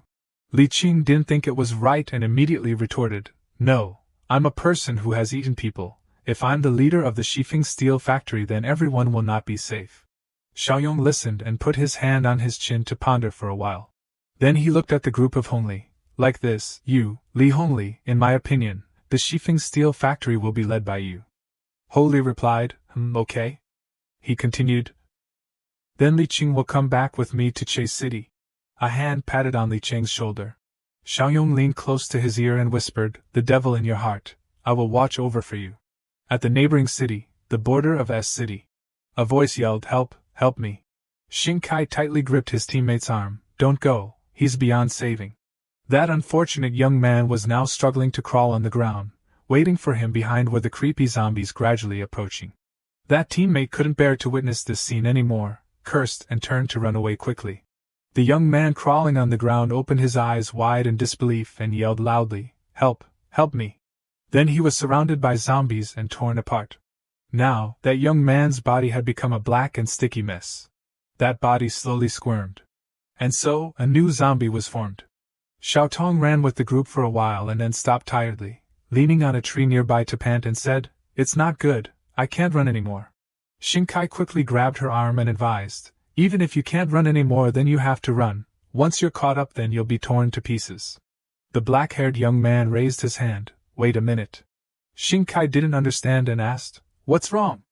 The young man immediately made a silent gesture, listen carefully. Then the young man quietly stood listening to the wind whistling past his ear. After listening, the whole group was delighted. Wind, it's the sound of wind, it's true, it's the sound of wind, there's the sound of wind, that proves we're about to run to the edge of the forest. Suddenly a strange sound rang out behind them. The whole group didn't say much and quickly ran away from that place. They're catching up, can't be slow, run quickly. Xing Kai held his girlfriend's hand tightly and said, Victory is in sight, can't die here. Both of them ran away with hurried steps. After a while, the high-rise buildings were revealed at the end of the road. They said happily, Light, there's light in front, we're not far from the edge of the forest anymore. Xiaotong carelessly pointed forward, Success, we've succeeded, we're finally saved. Next to her at that time a rope was slowly being lowered. Her teammate noticed it, and immediately warned, Careful. But it was still one step too late. The rope immediately wrapped around Xiaotong's neck. Then forcefully pulled her whole body up. The animal in the air immediately bit off Xiaotong's body, leaving only her legs. Her legs decisively fell to the ground in everyone's horrified shock. Xing Kai lost his composure and shouted, Xiaotong, my Xiaotong! Causing his teammate to say to stop him, Hey, calm down a bit. That strange sound rang out again. The black-haired young man cursed uncomfortably. That plant-based creature has caught up again. Then quickly turned around and hit Xing Kai in the face. The young man shook his body hard. Xiaotong is dead. If you don't want to be buried with her then calm down for me right now. Xing Kai cried and wailed, Sorry. At this time the whole group finally escaped from that forest. The sound of footsteps clattering rang out. The zombies formed a line and took steps. Their sticky feet touched the ground. It turned out that it wasn't just a few, but a group of zombies. They slowly pulled each other towards the high-rise buildings in front of them. The group of Xing Kai had now also arrived at a small alley. The black-haired young man looked at that entrance, and said to his teammates, This place, I know it. The young man explained to his teammates about the area they had set foot on. This place is the suburban park of M City. We've arrived at M City. A teammate in the group asked in confusion, Strange, why isn't there anyone? It seems that everyone has been abandoned. The other person also agreed, That's right. The black-haired young man said as if it was reasonable. Such a big thing happened in our S City, it's reasonable that the neighboring M City was evacuated. Shinkai suddenly pointed forward and said, "What is that?" Following his arm was a figure hiding behind a utility pole. The black-haired young man stepped out, a survivor. It seems that those who escaped before were successful too. Then the young man boldly struck up a conversation. "Hey, buddy, where's the evacuation point?" Zhang Taiching raised his head to look at them. When seeing the entire appearance of the other party, the tone of the group trembled. Plant creature. Then the whole group screamed and turned to run away. Zhang Taiching just watched after them, silently not saying anything. After running for a while, they stopped. The black-haired young man asked, Is he chasing after us?" Shinkai turned his head to look behind and replied, "It seems not." The black-haired young man was confused at this time. What's going on? Why are there plant creatures outside the forest? One of the group speculated, could it be that the outside of the forest has also fallen? Shinkai hurriedly said, then why didn't the forest spread outside? Another person worried. What should we do now? That strange sound rang out again. At this time it seemed to be getting closer to them. Each zombie saw the group of people and quickly ran over. They were startled and screamed, "Plant creature!" One of them said, "There's one on this side too." Another person saw that the situation was not good and cursed, "Damn, we're surrounded." Shinkai at this time sat down on the ground in despair. "It's over, we shouldn't have run out, living temporarily in the forest. Maybe we could have lived a few more months." Xiaotong wouldn't have died either. Several zombies constantly pounced over. The black-haired young man was not subdued, and resolutely held up his weapon. "I don't want to be torn apart by them. I don't want to die like this." A tentacle that didn't know where it came from drilled through the head of the young man. That tentacle reached out to tear apart the head of that zombie. Zhang Xingzhe stepped forward confidently in the horrified gaze of everyone around him. His eyes were firm. Someone in the group suddenly spoke, What's going on?" In another place, night enveloped the strong base, looking somewhat quiet. Jiang Xiaoyong stood outside the balcony looking at the surrounding scenery and whispered, "The wind is really strong today." The system panel unexpectedly appeared in front of his eyes. Mission: Utopian Society Utopia is in progress. Mission content: Expand the community. Mission progress. Establish a branch. Shifeng Steel Factory has been completed. Mission evaluation points plus 20. Current evaluation points 62. Reward points plus 80. Current points 231. Xiaoyong looked at the points and clicked his tongue. Oh, there are 80 more points again. A bit too many to spend. The screen at this time displayed, Weapon Threat Supply Crate, Level 2, minus 20 points. Next was Alien Ability Awakening Supply Crate Level 3, minus 100 points. And finally Black Technology Supply Crate Level 2, minus 50 points. But it seemed that those items didn't gain any interest from Xiaoyong. He pressed the manual refresh button. Minus 4 points. Let's see if there's any new good stuff. The system panel immediately switched information, successfully exchanged the Weapon Threat Supply Crate Level 2, minus 20 points, successfully exchanged the Alien Ability Awakening Supply Crate Level 3, minus 100 points, successfully exchanged the Black Technology Supply Crate Level 2, minus 100 points. Xiaoyong looked at the screen in surprise. Level 3 crate. Holy crap! Level 2 crates have already opened up the physical overload. Let's see what the Level 3 crate has. Then his finger lightly touched the screen. A series of information suddenly appeared on the system screen, striking his eyes. Open the Weapon Threat Supply Crate Level 1. Receive the reward, 1 Armored Jeep. Open the Alien Ability Awakening Supply Crate Level 3. Receive the reward, Enslavement Seal Level 1. Characteristics: imprint the enslavement seal on the enemy, causing them to become the user's servant. Maximum number of slaves, 1. Open the Black Technology Supply Crate Level 2. Receive the reward, Physical Strengthening Drug plus 30. Looking at the reward of the enslavement seal, Xiaoyong was a little pensive. Can only enslave one person, huh? Currently, Chong Jia, Zhang Xingzhe and Li Qing are all considered stable. Observe for a while first. The system panel once again displayed new information. Mission: Utopian Society Utopia is in progress. Mission content: Expand the community. Mission progress. Let the gathering place independently resist invasion once. In progress. Reward evaluation points 10. New mission: Weed Extermination Volume 1. Mission requirements: eliminate the threat that weeds bring. Reward points 100 points. Looking at the last line of the mission, Xiaoyong was slightly puzzled. Weed extermination. Eliminate the threat brought by weeds, huh? He looked at the nearby field, with a deep tone, meaning, you want me to go to the field to help pull weeds, huh? The walkie-talkie on the table suddenly emitted a sound. Brother Xiaoyong, can you hear me? Something happened to Shuai's dad. At this time everyone suddenly started talking about it in panic. That is, a zombie, huh? What's going on? Could it be like that zombie, also in the same group as leader Jiang? Now everyone fell silent, and witnessed the scene of Zhang Xingzhe in zombie form dragging the corpse of another mutated zombie towards them. Seeing that everyone was silent, not saying anything, caused Zhang Xingzhe to suddenly fall into embarrassment and ponder. Suddenly someone ran over and called out loudly, causing him to pay attention. Dad! A tall and a small person ran over excitedly. He immediately recognized and called out, Son, and his wife. Hearing such a special way of addressing him, Uncle Sheng wondered, and his wife? Jiang Xiaoyong then explained to him, it must mean wife, he's mutated, affecting his language center. Now it's similar to a patient with aphasia. His wife and son hugged Zhang Xingzhe. His wife couldn't control her emotions and cried a lot, so the whole family of three was finally reunited. At this time Jiang Xiaoyong reached out to take a sample of skin on the body of the mutated zombie, and he wondered, it's this thing, huh?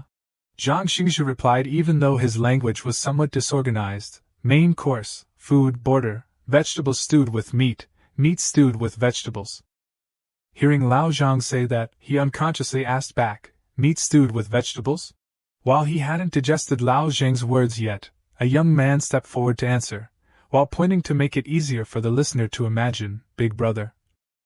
Let me explain, we're from S City. Now S City is covered by dense forests. Not only that, many people have mutated into plant-based creatures, like them. Holding the sample of skin that had turned plant-based just taken in his hand, Jiang Xiaoyong looked and muttered, plant-based creatures? The young man continued the previous words. But Big Brother, I see your M City is not very peaceful either. At this time Jiang Xiaoyong stood up and replied, you're being taken here, you must have seen it all along the way, most people have turned into zombies. The young man confirmed, yes. At this time, he looked at Uncle Xing standing there and gave instructions, Uncle Xing, behind the broken wall outside the 2 streets on the east side of the base. There's an armored jeep, have someone drive it back later. Uncle Xing immediately replied, okay. Looking at the others he then assigned, then, you guys, follow me to the junction between the 2 cities to see the situation. Receiving Jiang Xiaoyong's order, everyone began to act and the whole group arrived at that city. The ground was full of vines as thick as ropes. Jiang Xiaoyong then sat down to observe more closely. Witnessing the horror before his eyes, the young man couldn't hide his shock. These vines have grown higher than not long ago. Jiang Xiaoyong ordered, we enter the dense forest. Hearing his intention, the faces of the young man and Zhang Ji showed disbelief. Because he was someone who had lived here, the young man immediately worriedly advised, Big Brother, it's very dangerous in the forest, otherwise why would we have worked so hard to escape? At that moment, Jiang Xiaoyong replied, if we just let it go then I'm afraid it won't be long before the Shifeng steel factory is surrounded. By then, whether living or producing will be affected. And then he remembered, but before that, there's one more important thing to do first. Seeing Jiang Xiaoyong say that, Zhang Ji asked, what thing? He said sternly, help you guys possess the ability to cope with danger alone. At this time Jiang Xiaoyong turned to look at both Zhang Ji and Wen Shuya and said the current plan, call Lao Li and the people of the Shifeng steel factory. In the next few days, we will focus on hunting. Not far away, a mutated zombie was gnawing at the body of another zombie. Suddenly it heard some movement, and quickly turned its head towards the direction of the sound. It vigilantly stared at the building in front of it but still didn't see anything happen. Suddenly Jiang Xiaoyong had silently appeared behind it from who knows when and with the posture ready to attack swung the knife in his hand up. Right at the moment the monster was careless, he made a decisive move, slashing across its body in one stroke. His troops at this time also rushed over holding guns and attacking. Not only that, but they also climbed on top of the car and frantically honked the horn. With superior force and weapons, most of the other mutated zombies were hit by our side's attack. Bullets and corpses were scattered all over the ground. As soon as they eliminated them, everyone began searching for energy stones in their bodies. Suddenly in another corner nearby a complaint sounded, it's a zombie again, It's a zombie again. A mutated zombie, but still in the appearance of a normal human, was venting his anger by stomping hard on the zombie lying unconscious on the ground. Then he lamented. Where are the living people? Is there no one alive? Suddenly the zombie that seemed to have died immediately struggled to get up, roaring towards him, causing him to be startled. But in the next second he didn't say a word and angrily swung his hand, knocking that zombie away with a powerful punch. The zombie was finally completely eliminated, lying in a pool of blood on the ground while he hugged his forehead, yelling, I don't want to see zombies, can I just run into a few people? As soon as the words fell, he suddenly realized something. He then used his ability to sniff everything with his nose, taking deep breaths. It was at that moment that he recognized living people. At this time someone was finishing off that zombie when a teammate warned, Hey, don't you want to live anymore? The leader specifically instructed, during this time, don't open the door outside without permission. Hearing this, the person hugged his gun and ran back, replying, TCH, so what, the zombies around here have been almost completely dealt with by Jiang Zong's team. The person who warned waved his hand, signaling, and continued, Stop talking nonsense, hurry and get in here. The zombie who had confirmed his guess was correct was happy and excited. As expected, there are living people, moreover. Then he licked his lips with desire.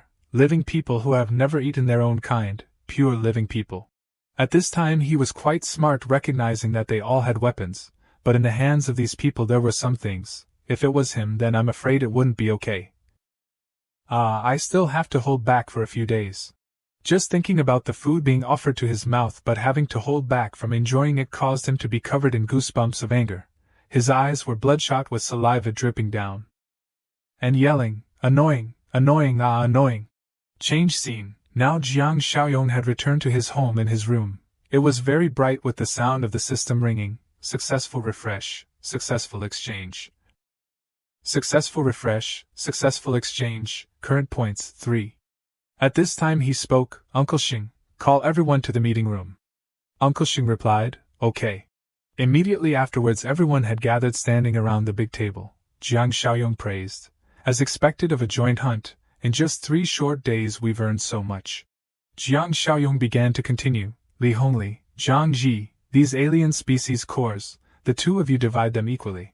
Hearing him say that, Captain Li felt embarrassed and waved his hand, like that is not very good, the main thing is the credit of Brother Xiaoyong.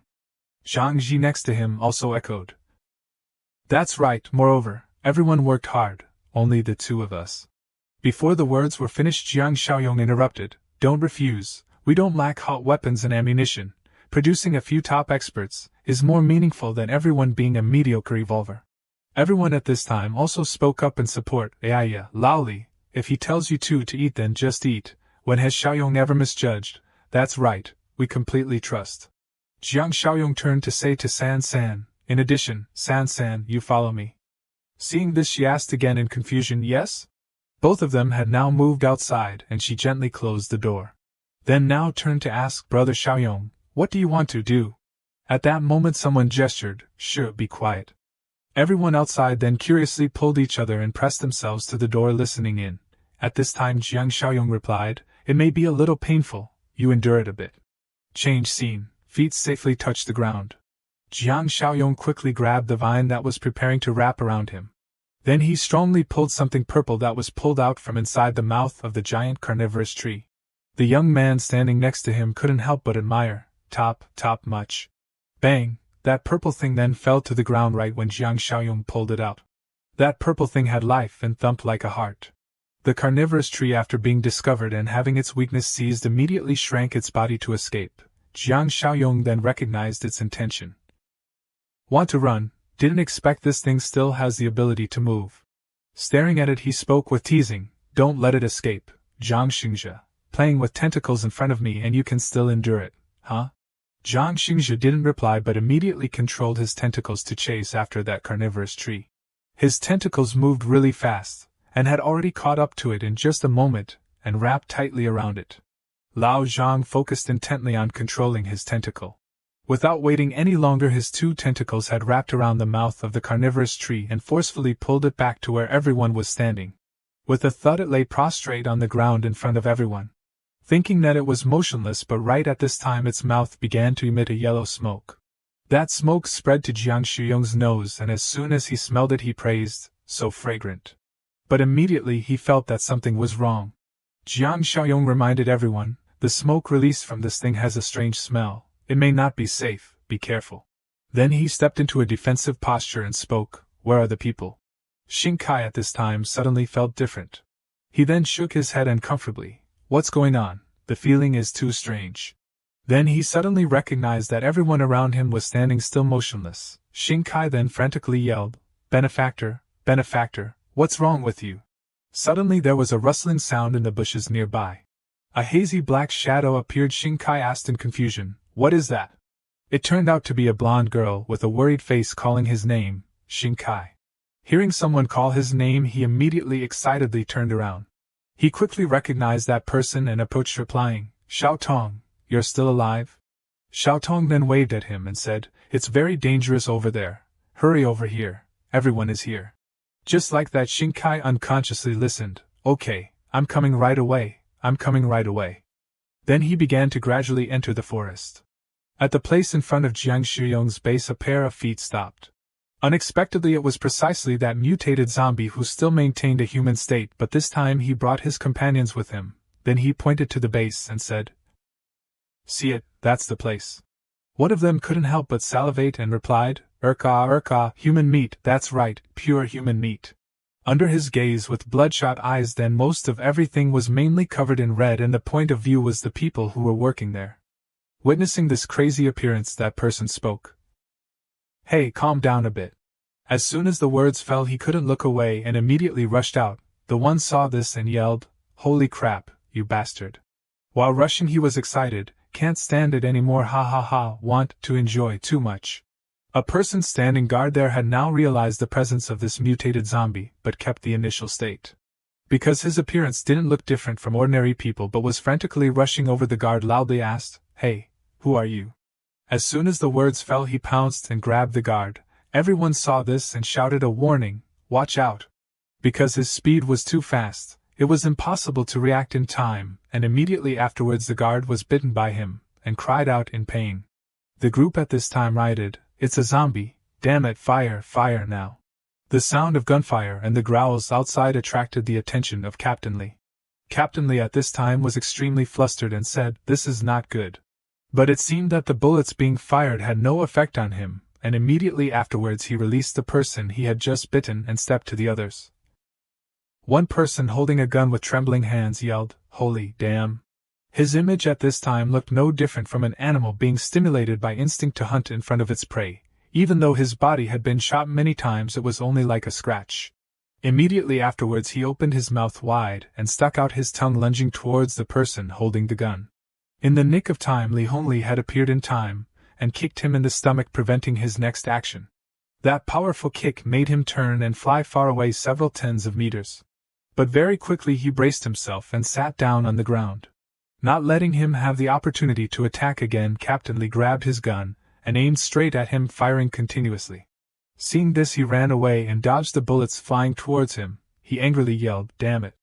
After he left, Captain Lee immediately ordered, quick, take people over here, take them to the medical room to stop the bleeding. That zombie, though not killed immediately, but his body had been injured quite a bit. He hugged his body panting, hook, dragging his corpse back to where his companions were. Right as he got there he collapsed, lying on the ground. Seeing him like that, a girl among them stepped forward and laughed, mocking, you tell me, what was the rush, you got hurt, huh? He heard that and raised his face with a scathing voice, don't say sarcastic words anymore, hurry up, find some meat for me, I need to replenish. The bald man smirked and replied, who are you ordering around? Hearing this he angrily yelled, what time is it already? Why so many words, hurry. Perhaps in his whole life he never expected that while he was falling into his weakest state he would be betrayed. A foot unexpectedly stomped hard on him. It turned out to be precisely the girl in the red dress left. She smirked and said, it's better to reduce one mouth to feed, of course.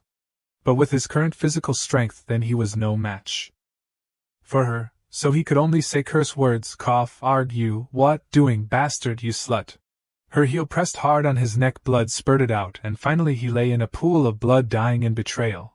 Now this group of mutants began to discuss, then next, how to break the deadlock. those food are all hiding in the factory, and have weapons in their hands. The girl in the red dress spoke, "This is easy." The bald man then asked back, "What do you mean?" She replied, "Are you guys confused? We're humans, not zombies." Then she confidently said, "Of course we'll just swagger in." On this side Shinkai was about to approach Xiao Tong when he suddenly felt, why does it feel so floaty? Xiao Tong seeing this urged in a hurried tone, "Don't hesitate anymore. Hurry over here, hurry over here." Right at this time her eyes changed and yelled, "Hurry over here, come right away, come right away." Suddenly a knife appeared flying from somewhere. Immediately it chopped off the head of that girl named Xiao Tong. Losing her head, her body fell into the grass. Witnessing her death, Hung Kai cried out in terror, tears welling up, "Xiao Tong!" It turned out that the knife just now was from Jiang Xiaoyong. At this time he rubbed his eyes and said, "Really good, even I was fascinated." Hung Kai then excitedly blamed him, Why did you kill my Xiao Tong?" Hearing this, Jiang Xiaoyong sternly replied, "Your Xiao Tong what? Look carefully, what is that?" Seeing him say that, Hung Kai turned his head to look in a daze. That corpse began to become blurred. Then it turned into a pile of vines tied together disguised as a real person to fascinate the viewer. Hung Kai couldn't believe it, this is. At this time Jiang Xiaoyong stepped to the side of Ching Chong, who was fast asleep, and reached out and tapped on his head, then woke him up. Hey, wake up, don't dream anymore." The bushes around were really dense. At this time the others had woken up. Li Qing still hadn't fully woken up and said, "What's the matter? It feels like several years have passed." Zhang Xingzhe also spoke. A movie talking about history, machinery transporting at high speed, sun transporting the earth. Meaning, I was dreaming of driving to pick up my son from school. Jiang Xiaoyong looked at the knife in his hand and said, "It must be that flower just now released some kind of poisonous gas that can cause hallucinations, fascinating us." After that he went to the place that had turned into Xiao Tong just now and sat down, taking the knife and cutting down. Seeing this, Li Qing then asked, "What do you want to do?" He replied, "See what the internal structure of this type of monster is like, if it can also produce a core of alien species." But after cutting it open he said, "It seems that I thought too much, it seems that this is just a puppet, not the real body."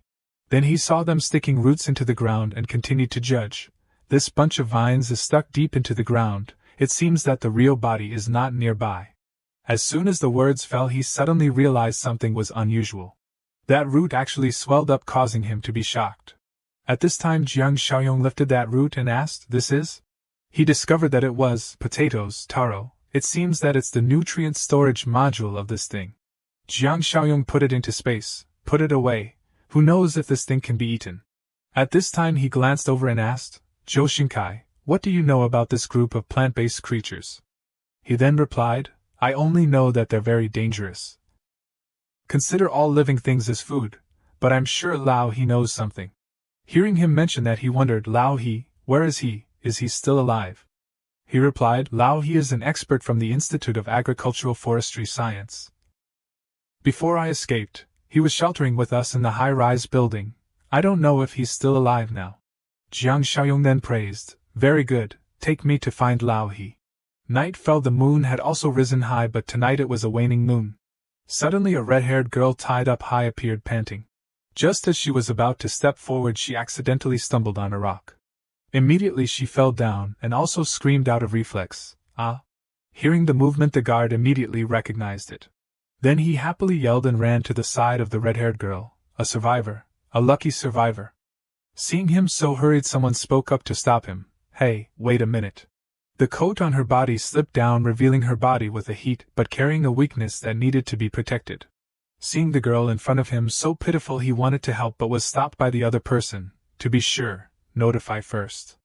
But he didn't want to hesitate. Notify what? Didn't you see that the girl is about to not be okay? Help her back first.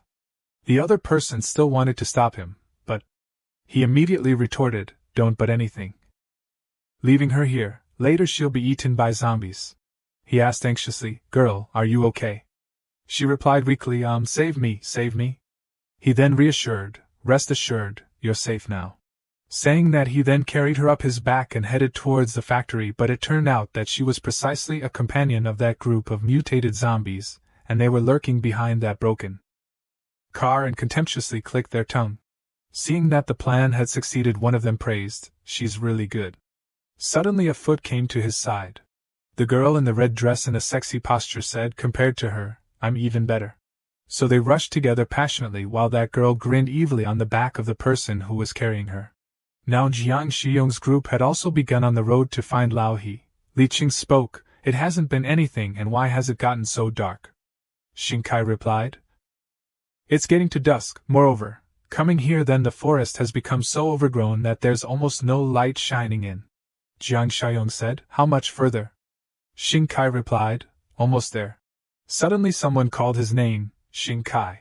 Xingkai immediately recognized the person in front of him, and replied, "And Yang." But then he felt, "That's not right." Then he raised his hand and rubbed his eyes. Seeing Xingkai seem vigilant, Jiang Xiaoyong then reassured, "Rest assured, this time we didn't get hit by powder with the ability to cause hallucinations. It's not a hallucination. It's a living person." Behind and Yang was a group of men holding weapons and speaking with a scolding tone. "I already said don't be so adventurous, you have to kill us to be satisfied." Then he shouted, "Watch So Xingkai be assimilated by those monsters, how about it?" The person next to him then retorted, "He's beyond saving, going for so many days. Now appearing here again, he's definitely not him anymore." Suddenly and Yang glared and turned to shout, "Don't talk nonsense, prepare to fight, 1, 2. Right at that moment she counted 2, 3, kill.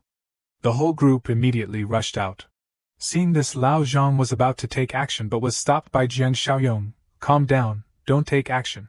Suddenly 3 arrows shot straight at Jiang Xiaoyong's group.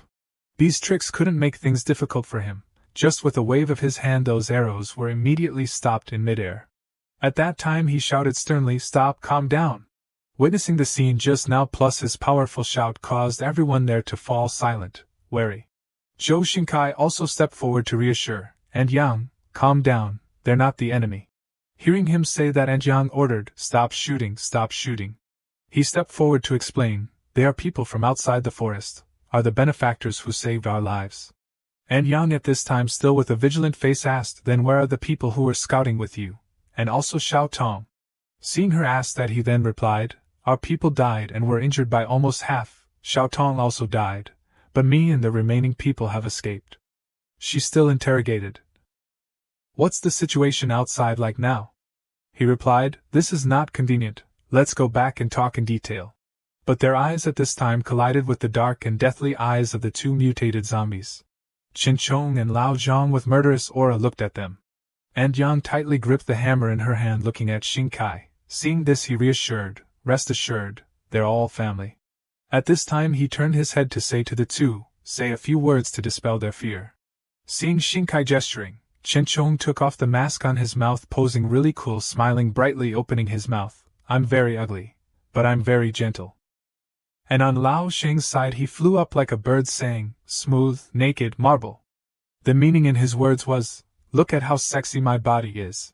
Seeing the 2 put on an act, Jiang Xiaoyong felt embarrassed for them. "Ahem, what are you 2 doing?" On this side Xingkai still continued to reassure, "Don't worry. Those 2 are also our benefactors, we were rescued, thanks to them." Finally they agreed, "Then okay, come over here." Suddenly there was the sound of an engine, the sound of wheels turning. San drove the motorcycle and braked sharply, stopping. At this time she took out her phone to contact Uncle Lee. "I've arrived at the gate of the steel factory, open the door." The intuition told San to look around. Seeing this, the group of mutated zombies then silently hid behind the car. Just at that time someone then came out to open the door, happily waving and calling, "San." Seeing her lead the car inside, this group of people then breathed a sigh of relief. So dangerous, almost got discovered. The girl in the red dress then said, "Recognize it, that girl is an evolver, a pure evolver." Hearing this, their eyes lit up and their faces became thirsty. The bald man spoke, "How can there be a pure evolver? How did she do it?" The girl in the red dress continued, "That's right, moreover, eating her then our strength will soar." The remaining person replied, "I don't know, but what I do know is that she must be very delicious." Now Captain Lee spoke, "San, you've arrived, huh?" She replied, "Yes, Uncle Lee. Have you finished dealing with the injured people? Are they in the medical room?" The other side confirmed, "They're in the medical room." San went with 2 other people standing silently observing the situation of the patients.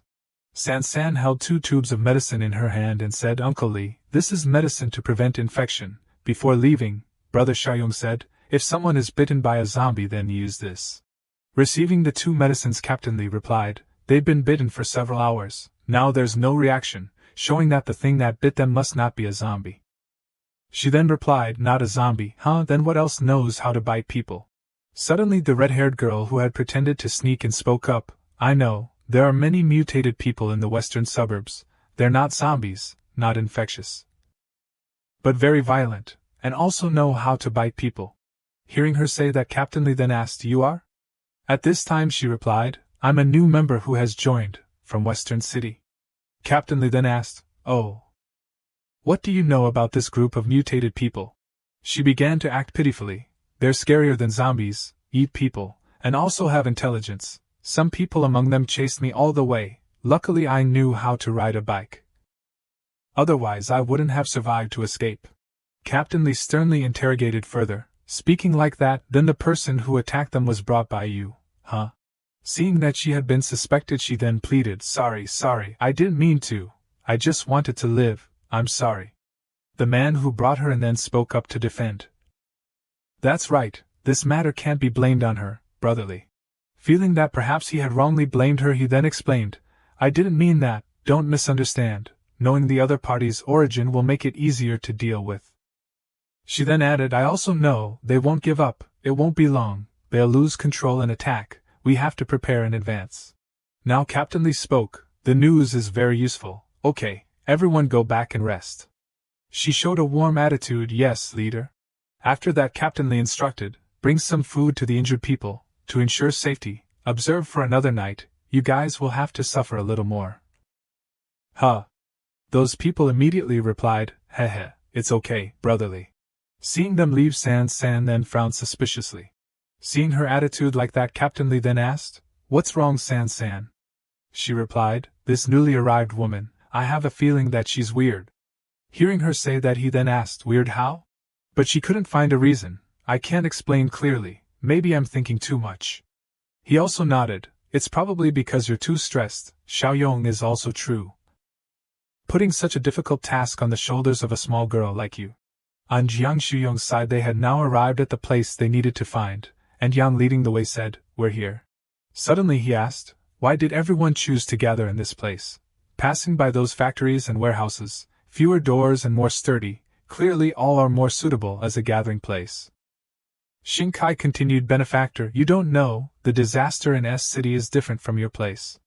And Yang also spoke up, "If we chose that place, then in less than a week we would have all died."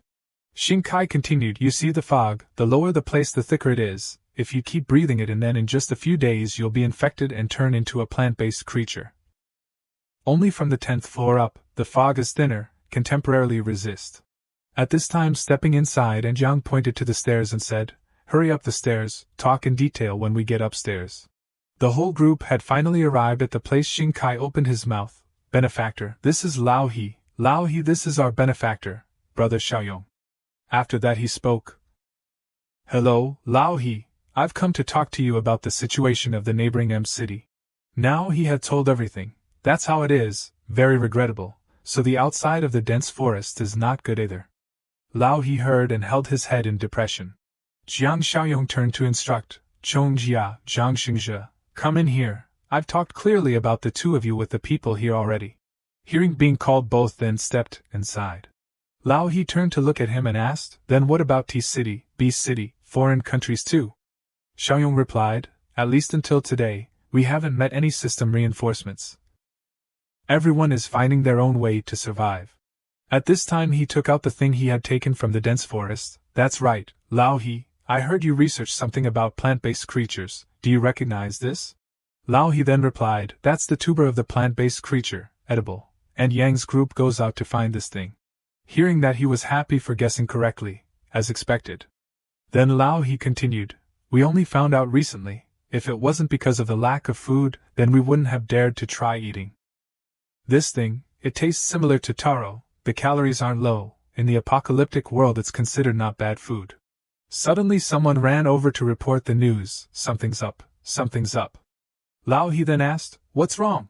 He pointed excitedly and shouted, "Plant-based creatures are surrounding us."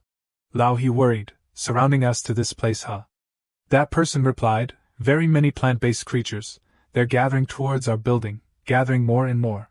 Suddenly someone shouted, "Wagons, they're flower wagons." Jiang Xiaoyong asked in confusion, "Flower wagons, what thing is it? Is it very scary?" Lao He then went pale, "Not just scary, today, I'm afraid we will all have to die here." At this time Lao He fell into silence. Immediately afterwards Lao He shouted loudly to order, "Everyone listen carefully, women and young people climb to the highest floor, find a closed room like the bathroom or storage room to hide. The older people follow me here." Seeing Lao He react like this, everyone was stunned. Xingkai called his name, Lao He. But then he shouted loudly, "Take action, save whoever can be saved, it's better than dying together." Receiving the order, everyone immediately rushed quickly to the door. Then he turned to say to Jiang Xiaoyong, "You don't look old, go up the stairs with them, don't stay here as a sacrifice." Jiang Xiaoyong smiled and replied, "It's okay, Lao He, I'm a little curious, this action of yours makes me stunned." Saying that, he activated his ability and spoke, "What can scare everyone to this extent? How terrifying is it?" The old man barked out orders, urgency laced in every syllable. He then shuffled toward the window, his steps slow but deliberate. As he peered down, his expression tightened. Below, the earth writhed and heaved, dozens of grotesque, plant-like creatures slithered across the ground, their eyes glowing with a hunger that defied anything natural. He stood there, frozen, breathing shallowly. Sweat trickled down his weathered face. Fear, raw and primal, etched itself into every crevice of his aged features. Then, in a voice no louder than a whisper lost in the wind, he said, "If we don't reach the flower cart's core body in time, we'll be killed by these plant bodies." From behind, another voice responded. The hero had approached in silence. His eyes narrowed as he joined the old man at the window, staring down at the nightmare below. "The flower cart can control them?" he asked. His tone was calm, unnaturally so. Then came the metallic click of a window latch. The old man turned just in time to see the hero unlocking the window. Cold wind surged into the room, carrying with it the faint, sinister hissing of monsters below. "Wait, what are you doing?" the old man cried out. But the hero didn't answer. He raised his weapon. There was a glimmer in his eyes, something between curiosity and thrill, and a smirk curled at the corner of his lips. "Testing the power of this gun." The old man froze. Where did you get that?" No reply came. The trigger was pulled. A flash erupted. A deafening roar followed. The bullet screamed through the air, striking one of the monsters and splitting it clean in half.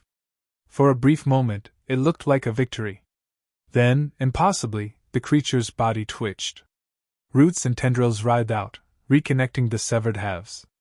Flesh stitched itself back together with horrifying ease. The hero narrowed his eyes. "These things are pretty resilient," he muttered. "Let's see how fast they regenerate." More shots rang out. Bullet after bullet tore through pulsing bark and flesh. The monster howled, the sound grotesque and otherworldly. Its body became a mess of gaping holes and splintered limbs. Finally, its regeneration halted, and it collapsed with a heavy thud. Gun smoke coiled into the air as the hero stepped back and wiped the sweat from his brow. "2 magazines just for one," he said grimly. "Now I see why you're all so terrified." Without waiting for a response, he turned.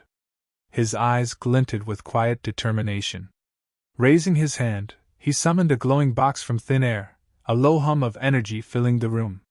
Gasps echoed as everyone froze. A power like that, they had never seen it before. The hero approached the box and pressed his palm to it. In the next moment, crack, the crate burst open with a violent crunch of splinters. Someone audibly gasped. He had broken open a nailed crate with his bare hands. Inside, he saw the contents. He knelt slowly, one hand resting on the box. His voice dropped to a reverent whisper. "Molotovs!" The words seemed to ignite the air. In the next instant, he was moving again, Chong and Jiang at his sides. The three of them advanced in unison, quiet and resolute. At the edge of the corridor, the hero gave his final instruction. If any of them slip through, use these to defend yourselves. The old man looked confused. Slip through? What do you? But his words were cut short by the sound of rushing feet. He looked just in time to see the three figures leap from the edge of the building. This is the 16th floor, he gasped, his voice cracking. Wind howled past the descending figures. They landed flawlessly, knees bending to absorb the impact as dust burst up around them. The monsters turned. Their eyes locked onto the new threat. They hissed and snarled. The hero charged without hesitation. He reached the nearest monster, and, with terrifying ease, tore its head clean off. To his left, Chong barreled into the enemy, every strike snapping limbs and crushing bones. On the right, Jang moved like a ghost, gliding between creatures and slicing with blinding precision. Back above, the onlookers stared in shock. Holy crap, those three! Someone murmured. Another asked. What are those things? Lai Chang, voice sharp and commanding, snapped them out of it. Stop staring! Get ready for the stragglers. If you can fight, grab a Molotov and guard the stairwell. Everyone else, clear the flammable debris. The room exploded into action. Fighters moved fast, grabbing Molotovs with shaky but determined hands. Others dragged furniture and objects away, setting up a hasty defense. Below, the battle raged. The trio carved a path through the monsters. Blood sprayed, bodies collapsed. It was chaos and brilliance. Then silence. A final thud echoed. The hero straightened, exhaling slowly. Finally done. He turned to the others. Brother Chong, Jiangshang, check those bodies for cores. The two nodded and went to work immediately. Inside the building, Lang and the others had fended off a smaller wave of attackers. With the worst seemingly over, the old man stepped forward. Relief softened his expression. He raised his voice. Call everyone else down. The danger's over. The battlefield receded. Now, beneath the haunting quiet of the forest canopy, the hero moved alone. Each step was precise. His senses honed like the blade he carried. The air hung heavy with unease. Trees twisted into unnatural forms. Something was wrong. He stopped. His eyes locked onto a grotesque, pulsing mass hidden among vines and rot. It moved. It breathed. It waited. He smirked. That's it. The flower cart. That has to be the core body. Before the thought finished forming, the creature lunged forward in a blur. An ambush. Sinewy limbs shot toward him. But he was faster. Diving aside, he skidded through the damp earth, eyes alight with excitement. Strong, he whispered, adrenaline pumping. Might even match Xiangshang. There was no time to pause. The flower cart lashed out again, tentacles flailing in a rage. This time, the hero didn't dodge. He grabbed them. Fingers clenched around the appendages, he rooted his feet in the ground and let out a wild laugh. I've gotten pretty good at fighting tentacle types lately. The creature reeled, confused and enraged. It launched a hidden strike, a tentacle whipping in from the side. But the hero only grinned wider. Not this trick again. He opened his mouth wide and inhaled. The very air shifted. Leaves shook. A vacuum-like pull surged around him, drawing in energy and wind. His muscles tensed with newfound power. With a cry, he yanked the tentacles toward him. The flower cart, dragged by its own limbs, collapsed to its grotesque knees with a sickening squelch. Before it could react, the hero let go, and in a flash, burst into motion. He became a silver blur of motion, streaking toward the beast. Your tricks end here. And with those words, silver light exploded around his body as he activated his skill. Silver Mark.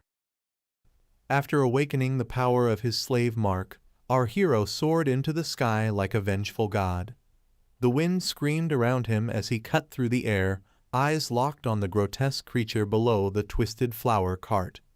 In mere seconds, he closed the distance, his body surrounded by a violent aura, and then impact. The moment he struck, the world seemed to explode in a blinding burst of light. The ground trembled. The air shimmered with heat and energy. And for a brief second, it felt as though the heavens themselves had been torn open. Far off, inside a shattered building with cracked windows and dust-covered floors, two figures stood frozen. An old man and his younger companion had been watching it all unfold through the broken glass. Their expressions twisted from awe to terror as the light washed over them. The younger one, eyes wide with disbelief, muttered, That has to be the real flower cart. It's not gone. It's coming. It's coming right for us." Behind him, the old man staggered a step back. His voice quivered, not with fear but with recognition. "This is no illusion. That form, I've seen it before. That is the true flower cart, its original form. I could never forget it." But dread wasn't done tightening its grip. The young man turned again, his voice tinged with panic. "Where's Xiaoyong? Don't tell me, did that thing already devour him?" Their exchange was suddenly shattered by a booming voice that echoed through the ruins, not from the building, but from above. A calm, almost casual voice. "Zhang Sheng's brother Chong, how's it going?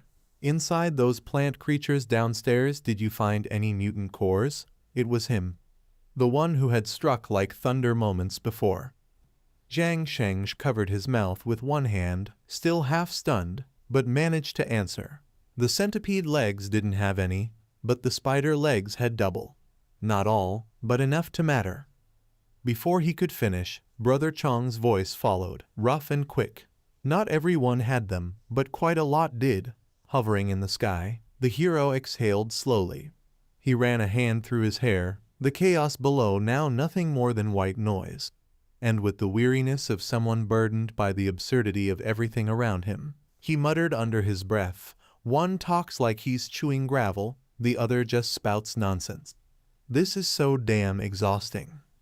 As our hero stood in the air, rubbing his forehead and muttering in frustration at the absurd conversation between Zhang Sheng and Chong, a voice suddenly broke the moment, calm, aged, but filled with a hint of uncertainty.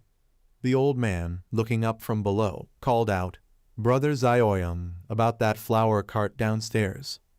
But the response he received wasn't tense. In fact, it was the exact opposite. With a relaxed, almost amused smile, the hero replied, "He's one of us." Silence. Heavy and stunned. Those few words hit harder than any attack. Everyone around him, warriors, scientists, survivors, turned to him with wide, disbelieving eyes. The atmosphere thickened with confusion. "One of us? What do you mean, one of us?" someone finally asked, their voice almost cracking with disbelief. In that instant, the scene shifted. Now, the entire group stood just outside the crumbling building, gathered cautiously near the flower cart. The grotesque, plant-like beast stood silent, no longer hostile, its form no longer radiating menace, but something docile. Our hero stepped forward, raising a calm hand toward it. "Relax," he said firmly, "it won't harm us anymore." Shock rippled through the group like a wave crashing against stone. Was he serious? Could that monstrous thing truly be under control? The old man, his curiosity overriding his caution, slowly walked toward the flower cart. Each step was careful, deliberate. And then, with trembling fingers, he reached out and touched it. For a moment, nothing happened. Then the old man's eyes widened in disbelief. "So, it was tamed," he whispered, almost in awe. "How did you manage that?" Our hero didn't answer right away. Instead, he turned to the old man with a knowing expression. "Elder He, you're a botanist. What do you make of this thing?" The old man tugged thoughtfully at his beard, eyes still fixed on the creature, and then began to speak not as a survivor, but as a scholar. "Although it's mutated into a monster, it still retains the instincts of a plant. And like animals, plants also fight. Competition among flora is just as savage. The battle for sunlight never ends. Trees didn't exist from the beginning. They evolved, grew taller just to capture more sunlight. The smaller plants, unable to compete, grew weaker. That's why in thick forests, the denser the canopy above, the sparser the grass below. My guess is, during its mutation, this flower cart lost its early advantage. Without access to light, it had no choice but to turn predator. It evolved not out of hunger, but out of desperation. To survive, it had to consume life itself.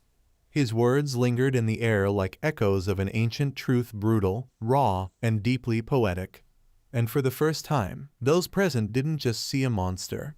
They saw a survivor, a creature born from nature's cruelty, not evil, but evolved. Our hero stood in silent thought, taking in Elder He's words with deep respect. The explanation made perfect sense. Nature itself was a battleground, and this creature, the flower cart, was simply one of its most desperate warriors. But just as the air began to settle, something shifted. The flower cart moved. Its massive, sinewy tentacles twitched slowly, deliberately, and began to snake their way toward the hero. The movement wasn't hostile, but it wasn't exactly reassuring either, and someone noticed. Lai Cheng, standing just a few feet away, tensed the moment the tentacles inched closer. His instincts flared like fire. As the tendrils neared the back of the hero's neck, Lai Cheng's eyes widened. "Watch out," he shouted, whipping out his blade and lunging forward. But before the blade could even leave his side, the hero raised one calm hand. "Stop. Don't attack it." His voice was firm, unshaken. "It can't disobey me now. Let's see what it's trying to do." Reluctantly, Lai Cheng froze in place, heart pounding, fingers tightening around the hilt of his knife. The tentacle continued its motion, gently curling around the back of the hero's neck, and then it gripped him. In that instant, the hero's eyes snapped open. There was a flicker, just a flicker of something dark passing through them. For a moment, everyone thought the flower cart had seized control. But then, just as quickly, clarity returned. With steadiness in his gaze, he turned to Elder He and spoke. "Elder He, your analysis was spot on. This entire city has become a battlefield of mutant plants, creatures that failed in nature's competition." He then stepped closer to the flower cart, now still and quiet. "Since you've become my servant, your survival is now my responsibility." His voice dropped into something deeper, commanding yet compassionate. "Come."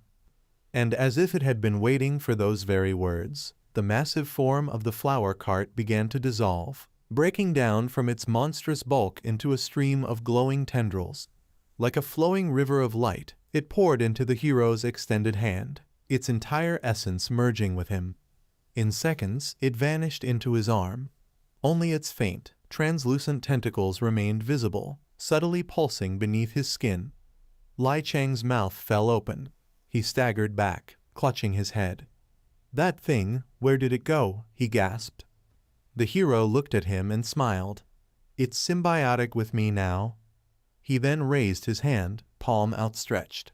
With a fluid motion, tentacles burst forth from his skin, controlled, precise, powerful.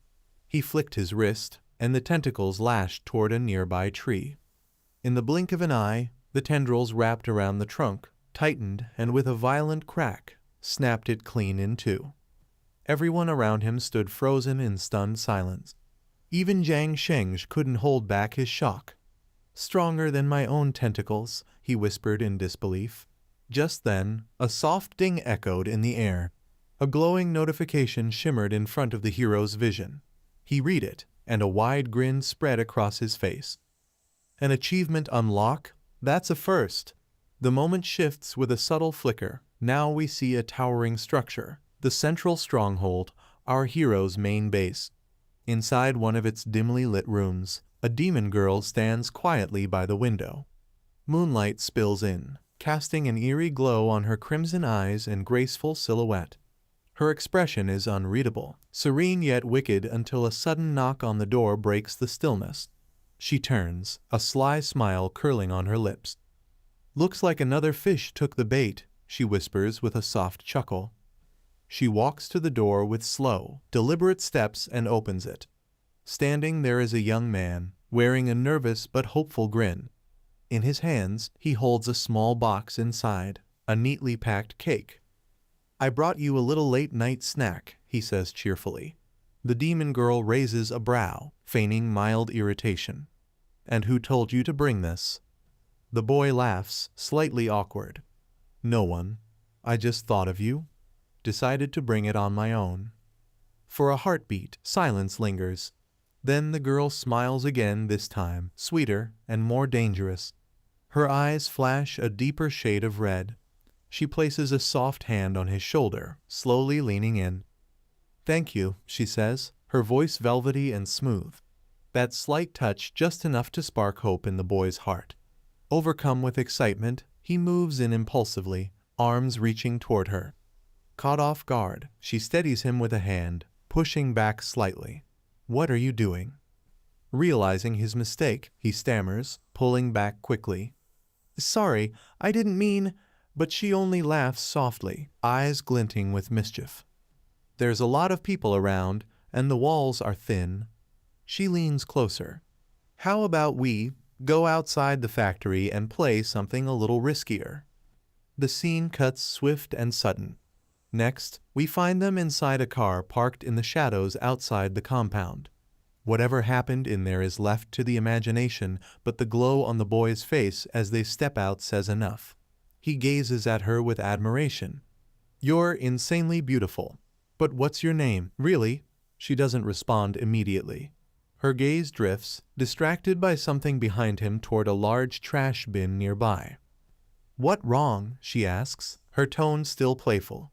But the boy doesn't answer. His eyes are locked on a torn piece of fabric hanging out of the bin.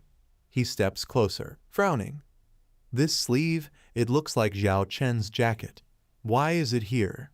Tension spikes like a wire pulled tight. He reaches for the bin and slowly pulls it open. What he sees inside freezes the blood in his veins. Zhao Chen's corpse, cold, motionless. Before he can scream, a dark shadow falls over him. He turns. The girl is no longer smiling. Her skin has darkened, her eyes glowing like twin embers of hellfire. Her teeth elongate, her form shifting, demonic, monstrous, inhuman. She moves with lightning speed.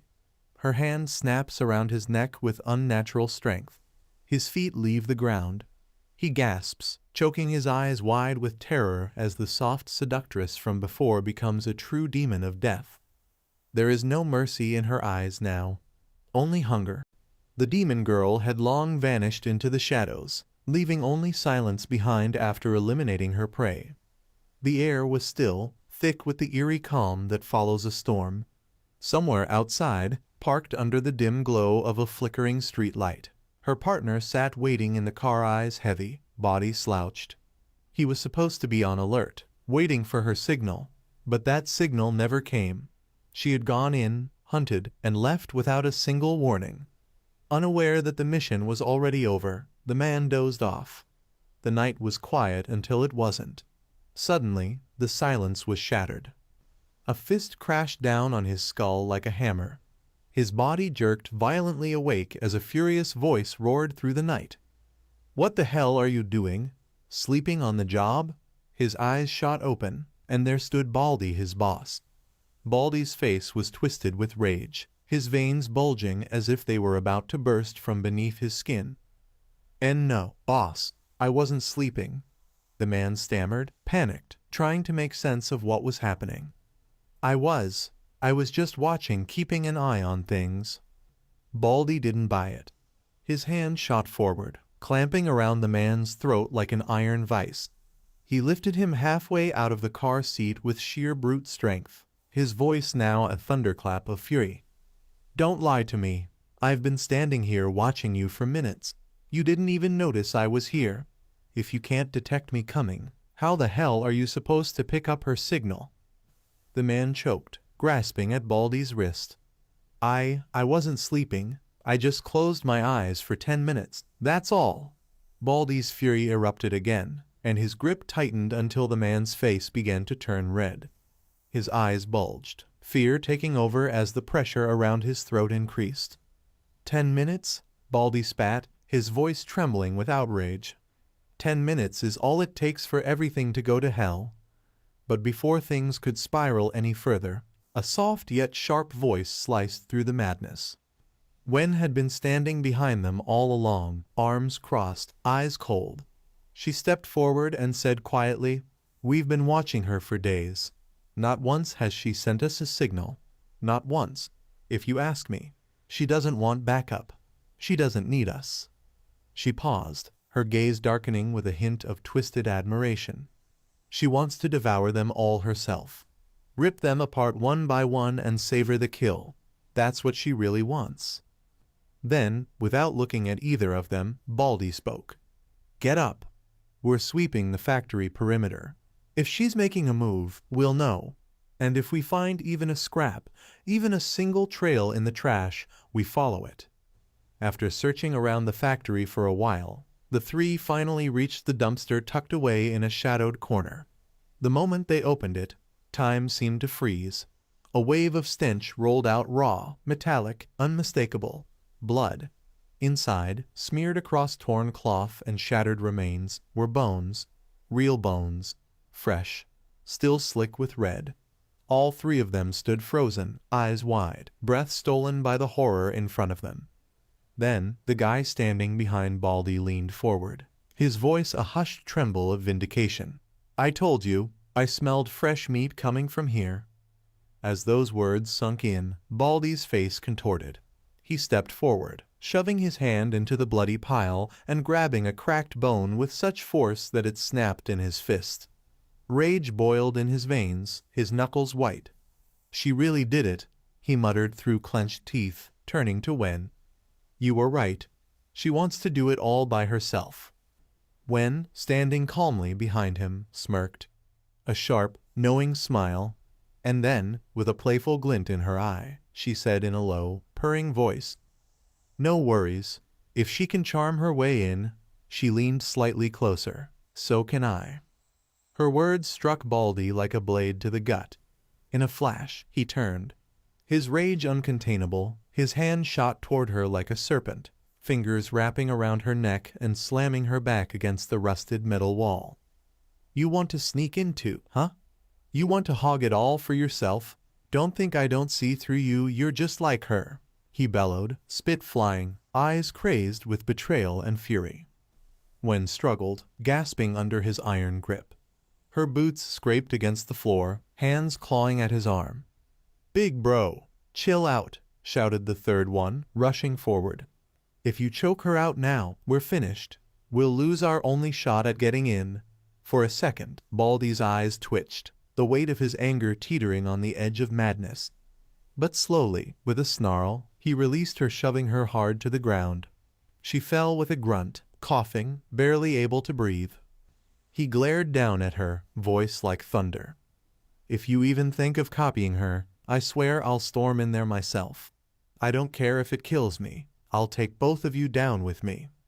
The threat hung in the air like smoke from a fire that hadn't gone out yet, only waiting for wind to reignite it. Wen, trembling, clutching her throat, pulled herself up slowly. Her voice was barely a whisper, raspy, broken. "Got it." The scene shifts with a dramatic pull, like a curtain yanked open to reveal the next act in this tense drama. Wen was already on the move. Her eyes glinted with purpose as she reached the factory's perimeter.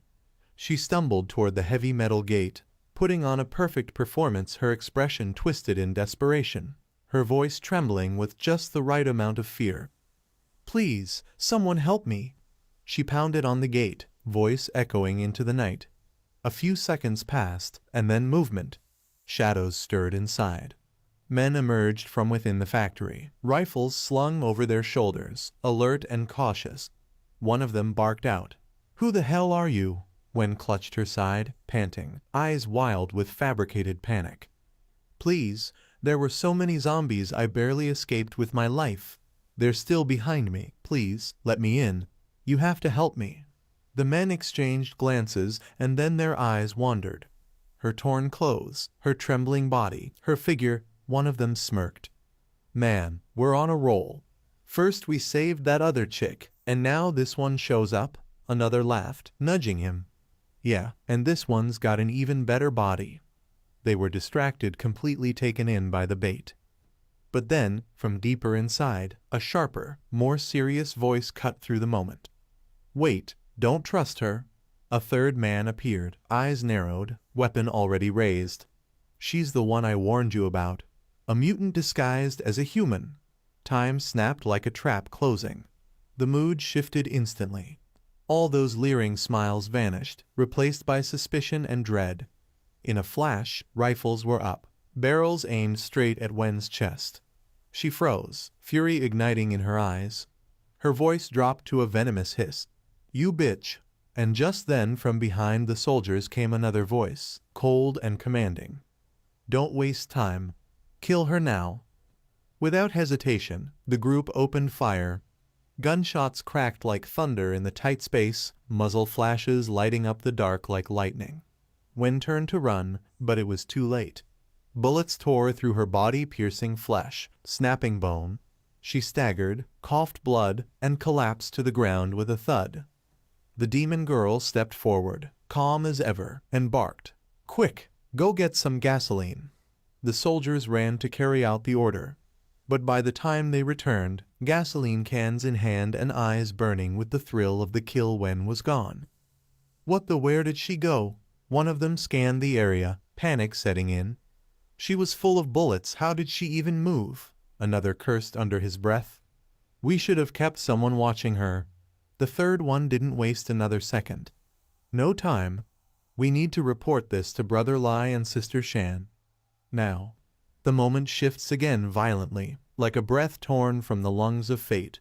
Wen stumbles through the darkness, her body shredded by bullets, blood dripping down her limbs, every step a battle against death. But she doesn't stop. She can't. Her eyes are fixed forward toward survival. At last, she sees them. Her companions. Her legs finally give out, and she collapses at their feet, coughing, gasping, her hands clawing at the dirt. "Boss," she wheezes, her voice cracked and desperate. "Please don't kill me. Please. Save me. I swear, from now on, I'll do whatever you say. Anything. Just let me live." There's silence. No rage. No forgiveness. Only Baldy, staring down at her with those dead, emotionless eyes. "You're just like her," he mutters. "You know exactly who I'm talking about." He turns away, stepping toward a massive rock lying nearby. Without hesitation, he lifts it with both hands, muscles straining, breath calm, as if he were performing a mundane task. "As for the food in this settlement," he says in a chilling tone, "we'll have to come up with a new plan." And then he raises the rock high above his head. Wen's eyes widen. He's going to kill me. But just as the stone begins its deadly arc downward, a blade flashes through the night. In a single clean stroke, Baldy's neck splits open, his head severed cleanly from his body. It spins once in the air before hitting the ground with a sickening thud, eyes still wide. His body slumps to the opposite side, crashing lifelessly into the dirt. Wen gasps, staring in shock. Then, slowly, she lifts her eyes to the one who saved her.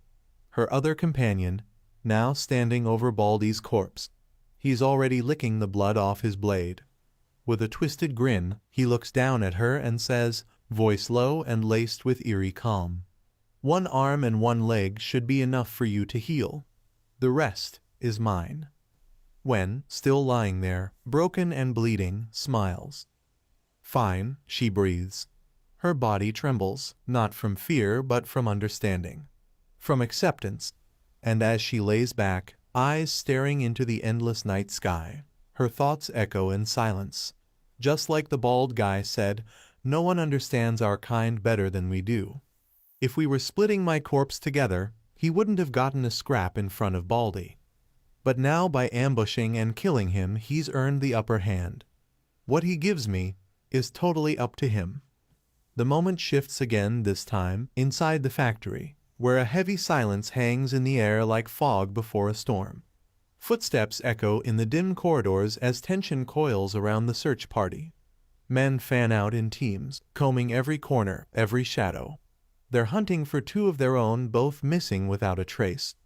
Brother Lai strides forward, his voice tight and commanding. "What's going on?" Yang Hai's still unaccounted for, and now another one's vanished?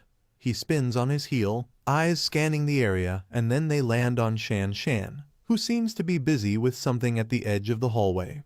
Suspicion flashes across his face. Shan Shan, what are you doing?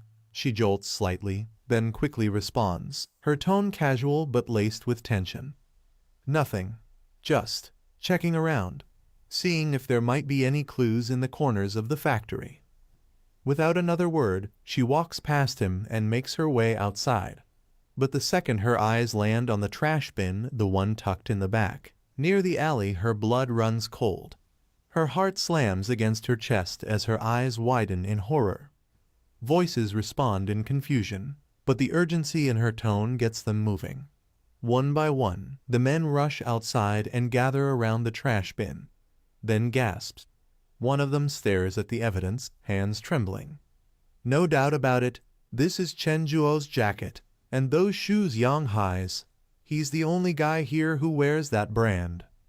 The truth lands like a sledgehammer, and hidden among them, trying to blend in, the demon girl flinches. Her eyes dart to the bones, the ones she'd buried. She clenches her fists, fury and panic boiling beneath her calm exterior. Baldy and that bitch, Gao Wen, they must have dug up the bones I buried in the trash bin, her thoughts race. But before she can recover, Shan Shan turns to face her. Her voice is cold, sharp enough to cut steel. There's been no noise, no signs of a struggle, nothing, inside or around the settlement. She pauses, eyes narrowing like a blade drawn from its sheath. So what does that tell us? All eyes now swivel toward the demon girl. She stiffens, her breath catches in her throat. Why are you all looking at me like that? She stammers, her voice laced with fear. But Shan Shan is already moving. In a flash, her blade is unsheathed, gleaming with deadly resolve, and in a blink, she closes the distance between them. The sword's edge stops mere inches from the demon girl's trembling throat. The moment Shan Shan launched her attack, the air cracked with tension. Her strike, fierce and unrelenting, tore through the space between them like a bolt of lightning. But the demon girl, with a desperate twist of her body, narrowly escaped the blow. The attack missed her by inches and smashed into a tree behind her, the explosion of force so devastating that, had it landed, it would have obliterated her on the spot. Gasping for breath, her eyes locked with Shan Shan's. The two stood frozen, a storm of emotion and deadly intent swirling in the space between them. The demon girl's chest heaved. A grim realization settled in her heart. Damn it. I've been completely exposed. Her gaze darted behind her to the men who had unknowingly surrounded her. Without hesitation, like a cornered beast lashing out, she spun around and lunged. In a blur, she grabbed one of them, yanked him close, and pressed the edge of her dagger against his throat, her fingers steady, her eyes wild. Gasps filled the air. Seeing her comrade in danger, Shan Shan's voice rang out sharp and unflinching. If you dare kill him, I swear you won't leave here alive. But the demon girl only laughed, a chilling, venomous sound that echoed across the clearing. Her lips curled in scorn. A little girl like you trying to act tough? If I'm not walking out alive today, I'll drag at least 3 or 5 of you to hell with me. Slowly, deliberately, she began backing away, her hostage still clutched tightly in her grasp. Her voice dropped into a lethal whisper. Give me your gun. Now, nobody move or I'll slice his carotid artery open right here. The standoff stretched like a taut wire, until suddenly she felt it. She was outside their range. She had a shot at escape. Her eyes flashed. In one swift move, she kicked the man hard in the back, sending him crashing to the ground. And in the very next heartbeat, gunfire erupted from her hands. The bullets roared through the air as she turned to flee. But Shan Shan had already drawn her weapon. In one smooth motion, she raised her gun and fired. Uncle Lai and the others followed instantly, filling the air with a rain of bullets. The demon girl's body jerked mid-run. A bullet tore through her shoulder. Another struck her side. Then another and another. Her body staggered. Crimson bloomed across her chest. Blood streamed from her lips as her knees buckled. Bullets ripped through the demon girl's body, and with each hit, her strength faltered. Blood spilled from her wounds as she staggered forward, trying to flee. But Shan Shan wasn't done yet. Her eyes, sharp with resolve, locked onto the fleeing figure. Without hesitation, she took off after her. But just as she began to sprint, a voice thundered from behind, "Shan Shan, what are you doing?" It was Uncle Lai. His voice rang with urgency, fear, and something deeper concern. Shan Shan turned her head, breath still heavy, eyes still blazing. "I'm going after her," she said firmly. "I'll take my motorcycle and catch her." Uncle Lai's expression darkened. He stepped forward, raising his voice over the ringing aftermath of gunfire. "Forget it, Shan Shan. We don't know how many of her allies might be lurking nearby. I won't let you throw yourself into danger like that. The smartest thing we can do now is lock every entrance, stay on guard, and protect ourselves. That's what matters most right now." For a moment, Shan Shan hesitated, the fire in her chest still burning. But then, slowly, she nodded. "All right. We'll do that," she said, her voice calm, though not without a lingering edge. But she didn't stop there. Taking a breath, she looked Uncle Lai in the eye and continued, "Uncle Lai, I'm counting on you to handle things here. My grandfather and Jang Kai don't know what's happened yet. I have to get to Chase City and make sure everything's set up properly." Uncle Lai stood there for a moment, quietly watching her. Then, slowly, a gentle smile spread across his face. He closed his eyes and nodded. "All right," he said softly. "Just take care of yourself out there." As he watched her prepare to leave, a thought stirred deep in his heart, a quiet pride that showed in his smile. Who would have thought? Little Shan Shan has grown into such a brave and capable young woman. Suddenly, the scene shifts. We find ourselves deep within a forest clearing, where a group of towering tree monsters stands still, their hulking forms silent but alert. The air around them is tense, heavy as if something unseen is watching. And then, they sense it. Something stirs. In the blink of an eye, the monsters surge forward, moving to strike, but they never get the chance. From the shadows, a flurry of jet-black tentacles erupts, wrapping around their massive necks with deadly precision. With a sickening crunch, their heads are torn clean from their trunks, twisted, brutal, and final. The ones responsible step into the light. It's them. Our hero and Jang Kai, cloaked in blood-slick determination, stand among the falling bodies like two reapers delivering judgment. Not a single movement wasted, not a single blow spared. And behind them, emerging from the trees, come Chong and Lai Cheng, each gripping large metal cans filled with fuel. Without a word, they move in. As soon as they see the last monster fall, they rush forward, dousing the twitching corpses in thick streams of gasoline. The stench fills the air. A moment later, a roaring wall of flame engulfs the battlefield, lighting up the night sky in a storm of fire and smoke. Burning silhouettes writhe and collapse, until nothing remains but ash and silence. Watching it all from a distance, the old man stares in disbelief, his eyes wide, lips trembling. Is this a sense of safety, or the weight of overwhelming dominance? He can barely speak, caught between awe and fear.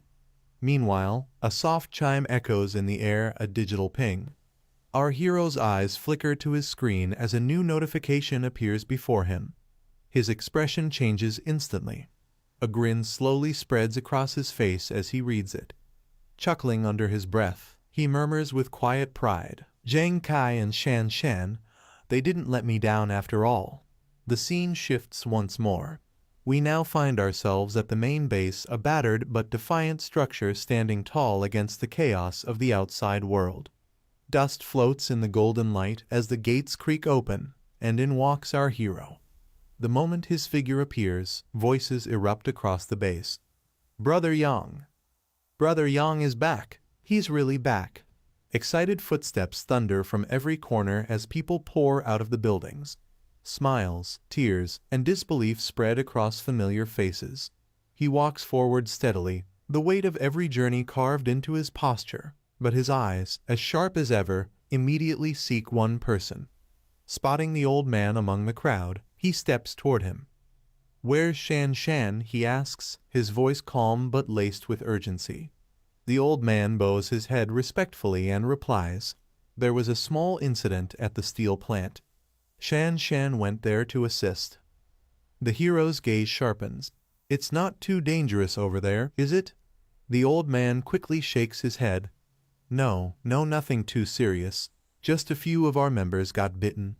Shan Shan took inhibitors and went right away."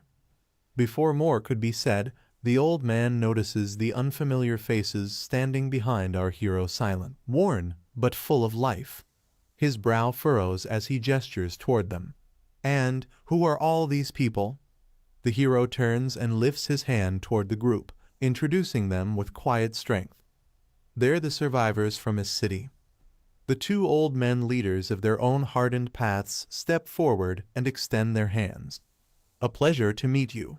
Welcome to the team." The older man from a city, weary from the road, clasps his hand gratefully and bows his head. "It's an honor. We're deeply thankful that you're willing to take us in." Our hero stands between them, strong as the ground they stand on, and speaks with quiet determination. "Elder He, this is just a temporary shelter. In a few days, I'll personally escort you all to the edge of the S-City jungle." Elder raises a brow. "To the jungle's edge? For what?" And with a spark of vision gleaming in his eyes, our hero answers firm, unwavering, "To establish the third sanctuary." The scene shifts again. Somewhere far from the chaos, the demon girl stumbles into a desolate corner of the ruined city, barely holding on to her life. Blood drips from her wounds, her breaths come in ragged gasps, and she finally collapses against a crumbling wall. Her legs can no longer carry her, and her body trembles under the weight of exhaustion and fear. The silence is heavy. But then a low, chilling sound slices through the air, a blade being dragged across concrete. Slow, menacing, getting closer. She looks up in alarm, eyes darting toward the source. And then she sees them. Emerging from the shadows, not enemies, but something far worse, her former allies. The very people she had betrayed. Leading them is Wen, her figure framed by the fading light, her expression twisted into a cruel smile. As she walks forward, she places a hand mockingly over her mouth and lets out a dark chuckle. "Oh, abandoned by your shiny new friends already?" The demon girl's eyes widen in fear. Her voice trembles as she scrambles for an explanation, hands shaking.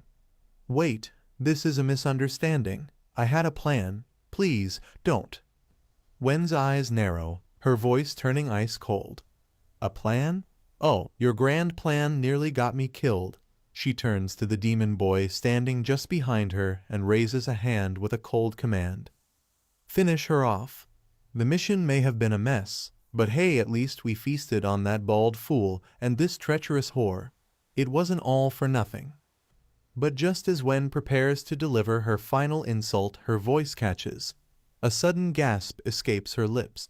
Her eyes go wide in shock. A moment later, blood spills from her mouth. She stumbles, and that's when we see it. A sword. It's protruding from her stomach, glinting red in the dim light. The moment the blade pierced through Wen's abdomen, time seemed to freeze. A cold, sharp pain bloomed from her gut, and within seconds, blood began to spill from her lips. Her body trembled. Slowly, shakily, she turned to look over her shoulder, and there he stood. The demon boy, eyes blazing with fury. Wen gritted her teeth and spat out in a snarl. "You bastard, pulling the same trick again?" But he only smiled, calm and cruel, as he lifted two fingers in the air like he was making a point. "Why are you so upset?" he said mockingly. "You were never supposed to live this long anyway." Wen's eyes widened not with fear, but with fury, and her gaze snapped to the demon girl nearby. "Don't trust him," she shouted. "Last time I was hurt, he did the same thing, ambushed Tuzi while we were distracted. Everything he does, it's to stay one step ahead. One day, he'll betray you too, without hesitation." The demon girl sat silently on the ground, confused and still nursing her wounds, unable to piece together the web of deceit playing out before her. Meanwhile, Wen, gripping the sword still lodged in her stomach, steadied herself. Pain surged through her, but her voice didn't waver. She glared at the demon boy, desperation and rage swirling in her eyes. "Hey, I'm already wounded. You're in control now, you've got the upper hand. So don't kill me, kill her instead. That bitch, everything that's happened, all of this, it's her fault." But the demon girl's temper snapped. "You filthy slut, and you think you're any better? You're exactly the same." Their voices clashed like swords in the air, accusations flying as the broken battlefield around them stood witness. Then, calmly, almost eerily, the demon boy walked over to Wen. He reached out, touched her face with an eerie tenderness, and said with a sly grin, all right. We all know each other too well to play innocent now. No point in accusing each other like strangers. Still, your suggestion isn't half bad." Wen's eyes lit up with twisted hope. "Right, we've been through so much together. There's something between us, isn't there? You and me, we have a bond. I mean, am I really worse than her? What does she have that I don't? Whatever she can do, I can do too." But she never got to finish her breath. In one swift, merciless motion, the demon boy yanked the sword from her belly, swung it high, and with a flash of steel, severed her head clean from her body. Her blood sprayed in a wide arc as her lifeless corpse crumpled to the dirt. The demon boy didn't even blink. "I prefer red hair," he muttered coldly, before casually tossing Wen's severed head to the side like garbage. Then he turned to the demon girl, his eyes glinting with calm cruelty. "Your injuries, one arm, one leg should be enough to recover. The rest, everything else, belongs to me." The demon girl stared at him for a long, silent moment. And then, with a deadened voice, she simply replied, "All right." The air shifted. Far from the blood-soaked ruins where Wen had fallen, another tension was brewing, quiet, but heavy. At the hero's base, something was off. You could feel it in the air, in the sharpness of the silence.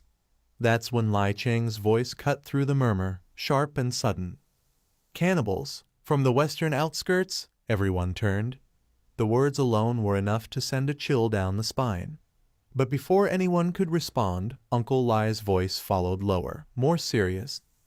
"Yes, a red-haired woman was among them. She disguised herself as an ordinary civilian, slipped into our ranks without suspicion, and killed several of our people before we knew what hit us." Our hero, standing nearby, narrowed his eyes. There was something in Lai Cheng's reaction that didn't sit right. He studied him for a moment, then asked calmly but firmly, "Lai Cheng, sounds like you know more about these cannibals than you're letting on." Lai Cheng didn't respond right away.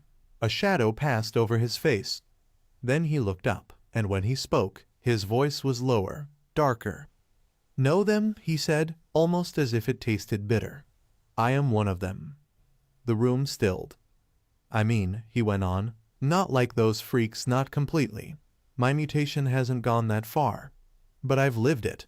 I've felt it. I know what they are, because I've seen what it turns you into." He drew in a breath, not for drama, but because even remembering it was difficult. "Cannibalism eats away at your ability to resist your darkest instincts. Little by little, your humanity fades. You become selfish, reckless, rage-filled, lust-driven, gluttonous. And the worst part, you stop caring. You stop fighting it." The words hung in the air like smoke. Our hero didn't flinch, but his eyes narrowed slightly, absorbing it all. For a moment, there was only silence. Then he spoke low and steady, as if confirming something to himself. "So, they really are dangerous. More than we thought." He exhaled slowly, gaze now turning outward, as if already seeing the battlefield ahead. "I'll have to head to the western outskirts myself. No question." Then, as if pulling himself back from the storm already forming in his mind, he looked at Lai Cheng again. His tone shifted clearer now, more focused. "But right now, there's something even more urgent that needs handling." A beat passed. His eyes sharpened. "Old Lai," he said, "keep a tight watch on the steel factory. Lock it down if you have to. And if anything goes wrong, don't waste time. Use the walkie-talkie. Contact me immediately. Lai Cheng straightened, nodded once with absolute clarity. Understood. The moment shifts. 2 months have passed. On the rooftop of an abandoned building, a small group of survivors huddles together beneath the gray sky, their silhouettes etched against the crumbling skyline. Tension hangs thick in the air as the wind whistles between broken beams and shattered windows. One of them, glancing anxiously toward the empty streets below, breaks the silence. What do we do? Should we relocate? Another man quickly responds, fear lacing his voice. That strange sound. It comes every night now. Closer every time.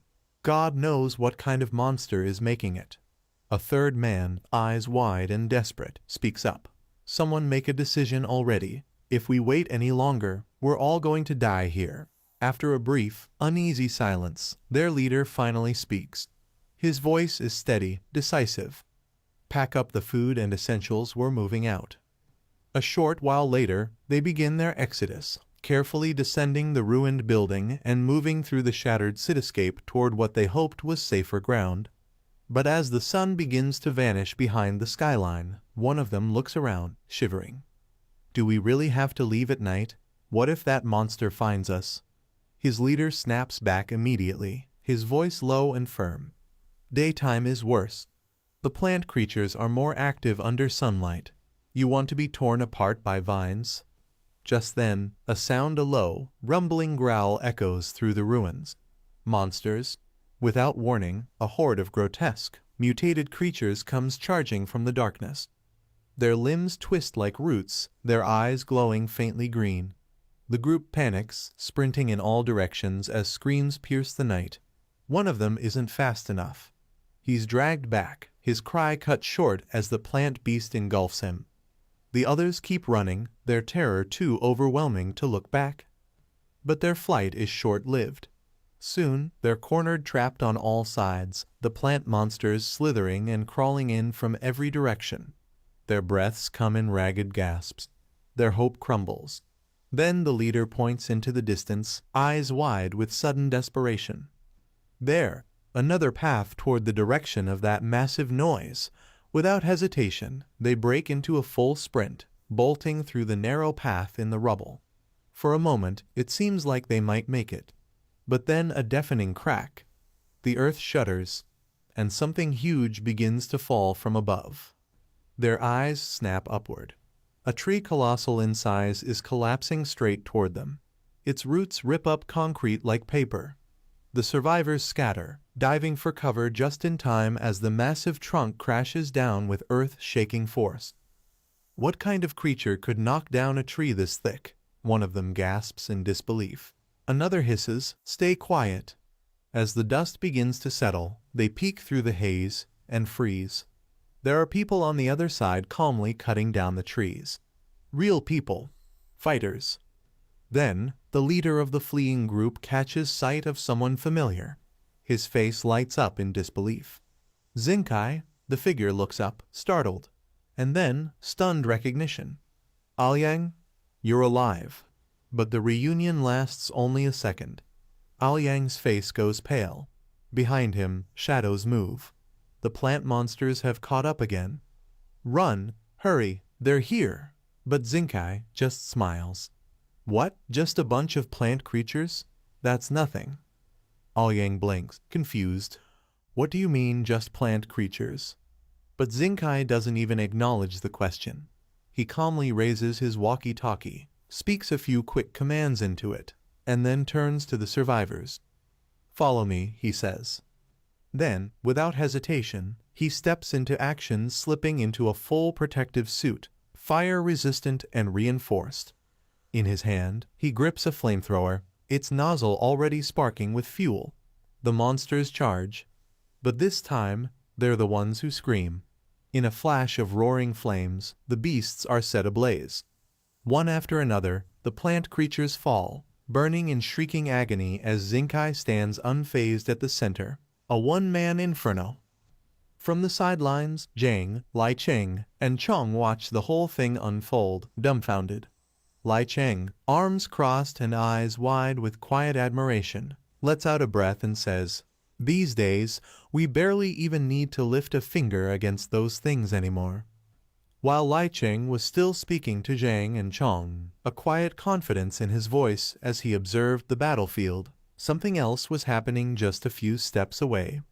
The last of the plant monsters had been reduced to ashes, smoke curling into the air as silence slowly returned to the scorched ground. Aoyang, standing in stunned disbelief, turned to Zinkai, his voice laced with awe. "You've managed to gather such incredible strength.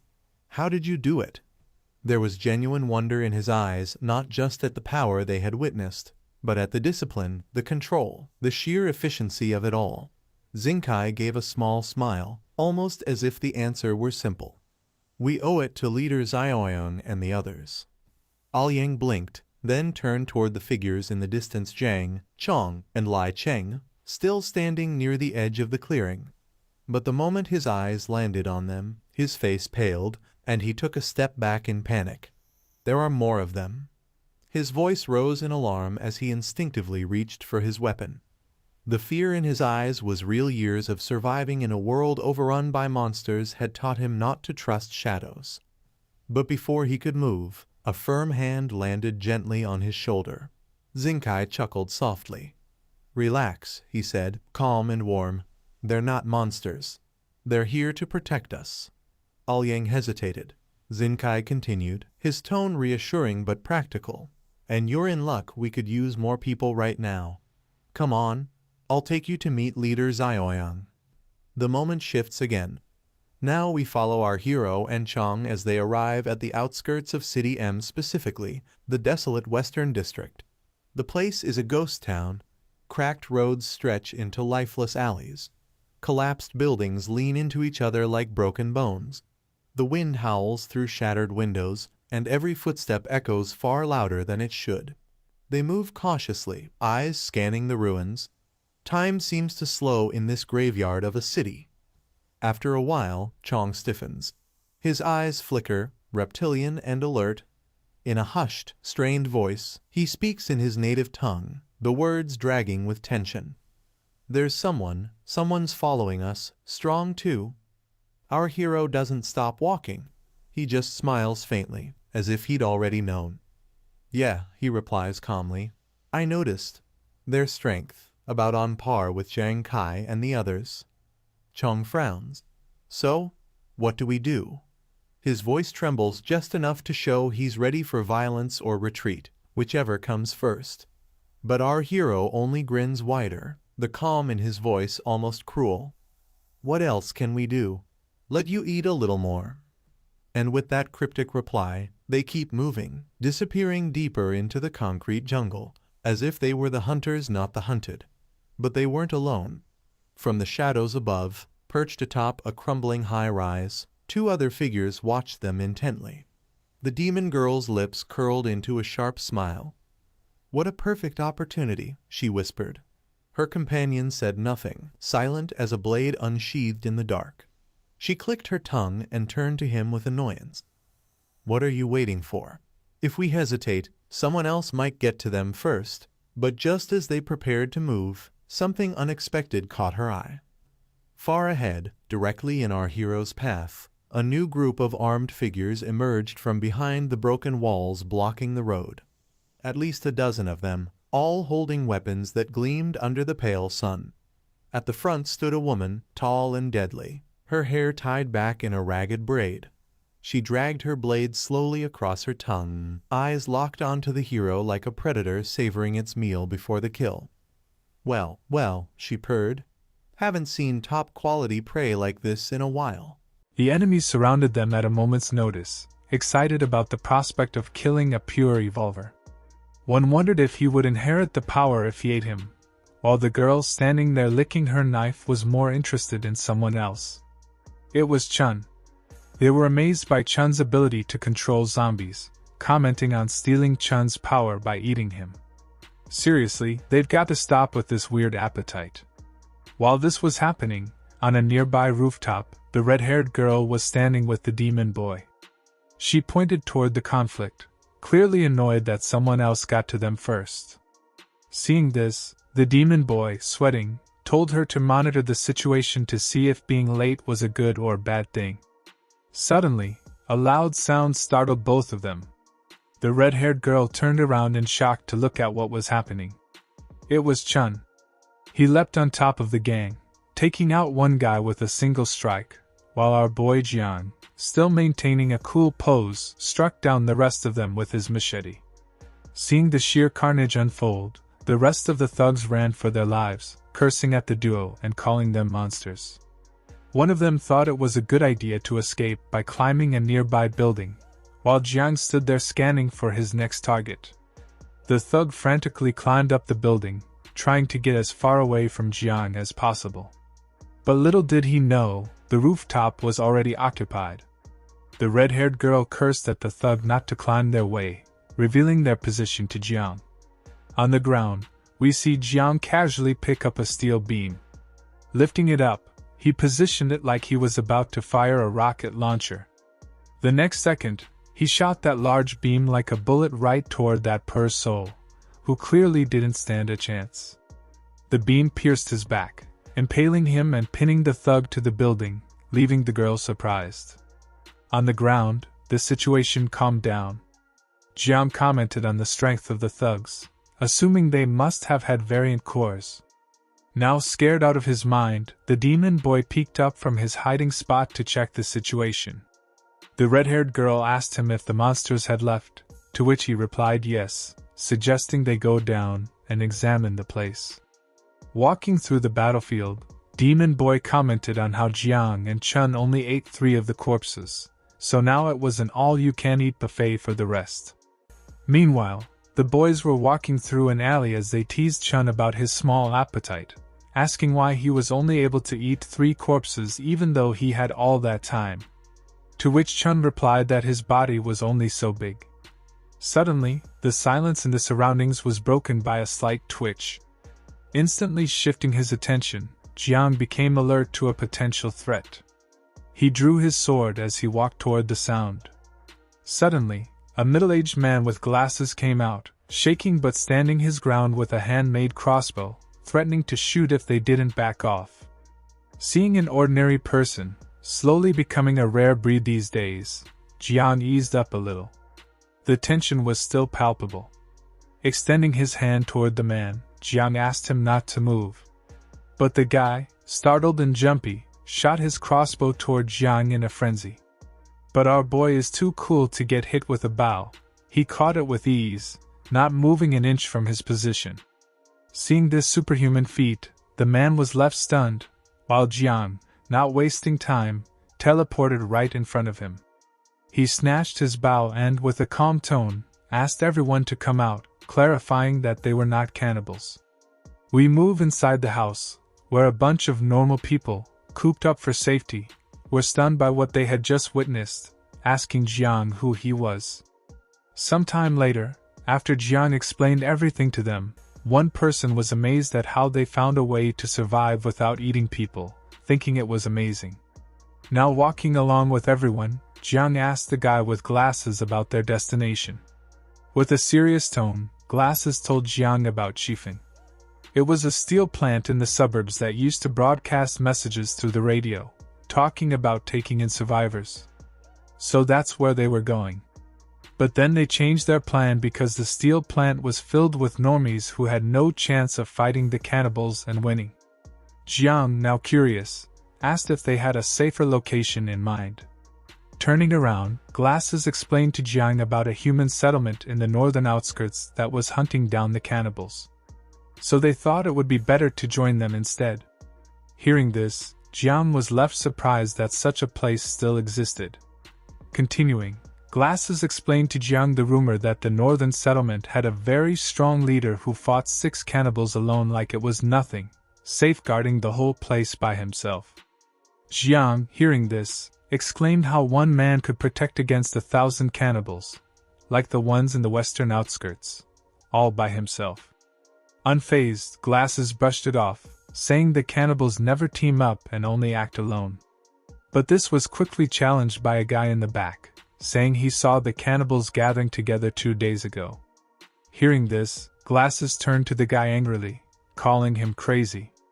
If cannibals could cooperate, they'd all be dead from infighting by now.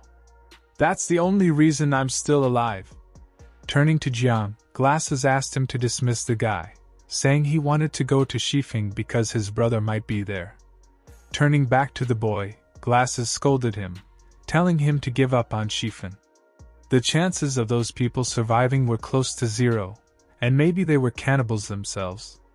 Hearing this, Jiang came forward, informing them that the leader of Shifeng was indeed a cannibal, just as they suspected. The news came as a shock to them. Jiang continued, saying he killed all of them, and asked the boy for his brother's name. Li Chen, he replied. He was a deputy officer. The boy cried, his eyes watering, and asked Jiang if he knew anything about his brother.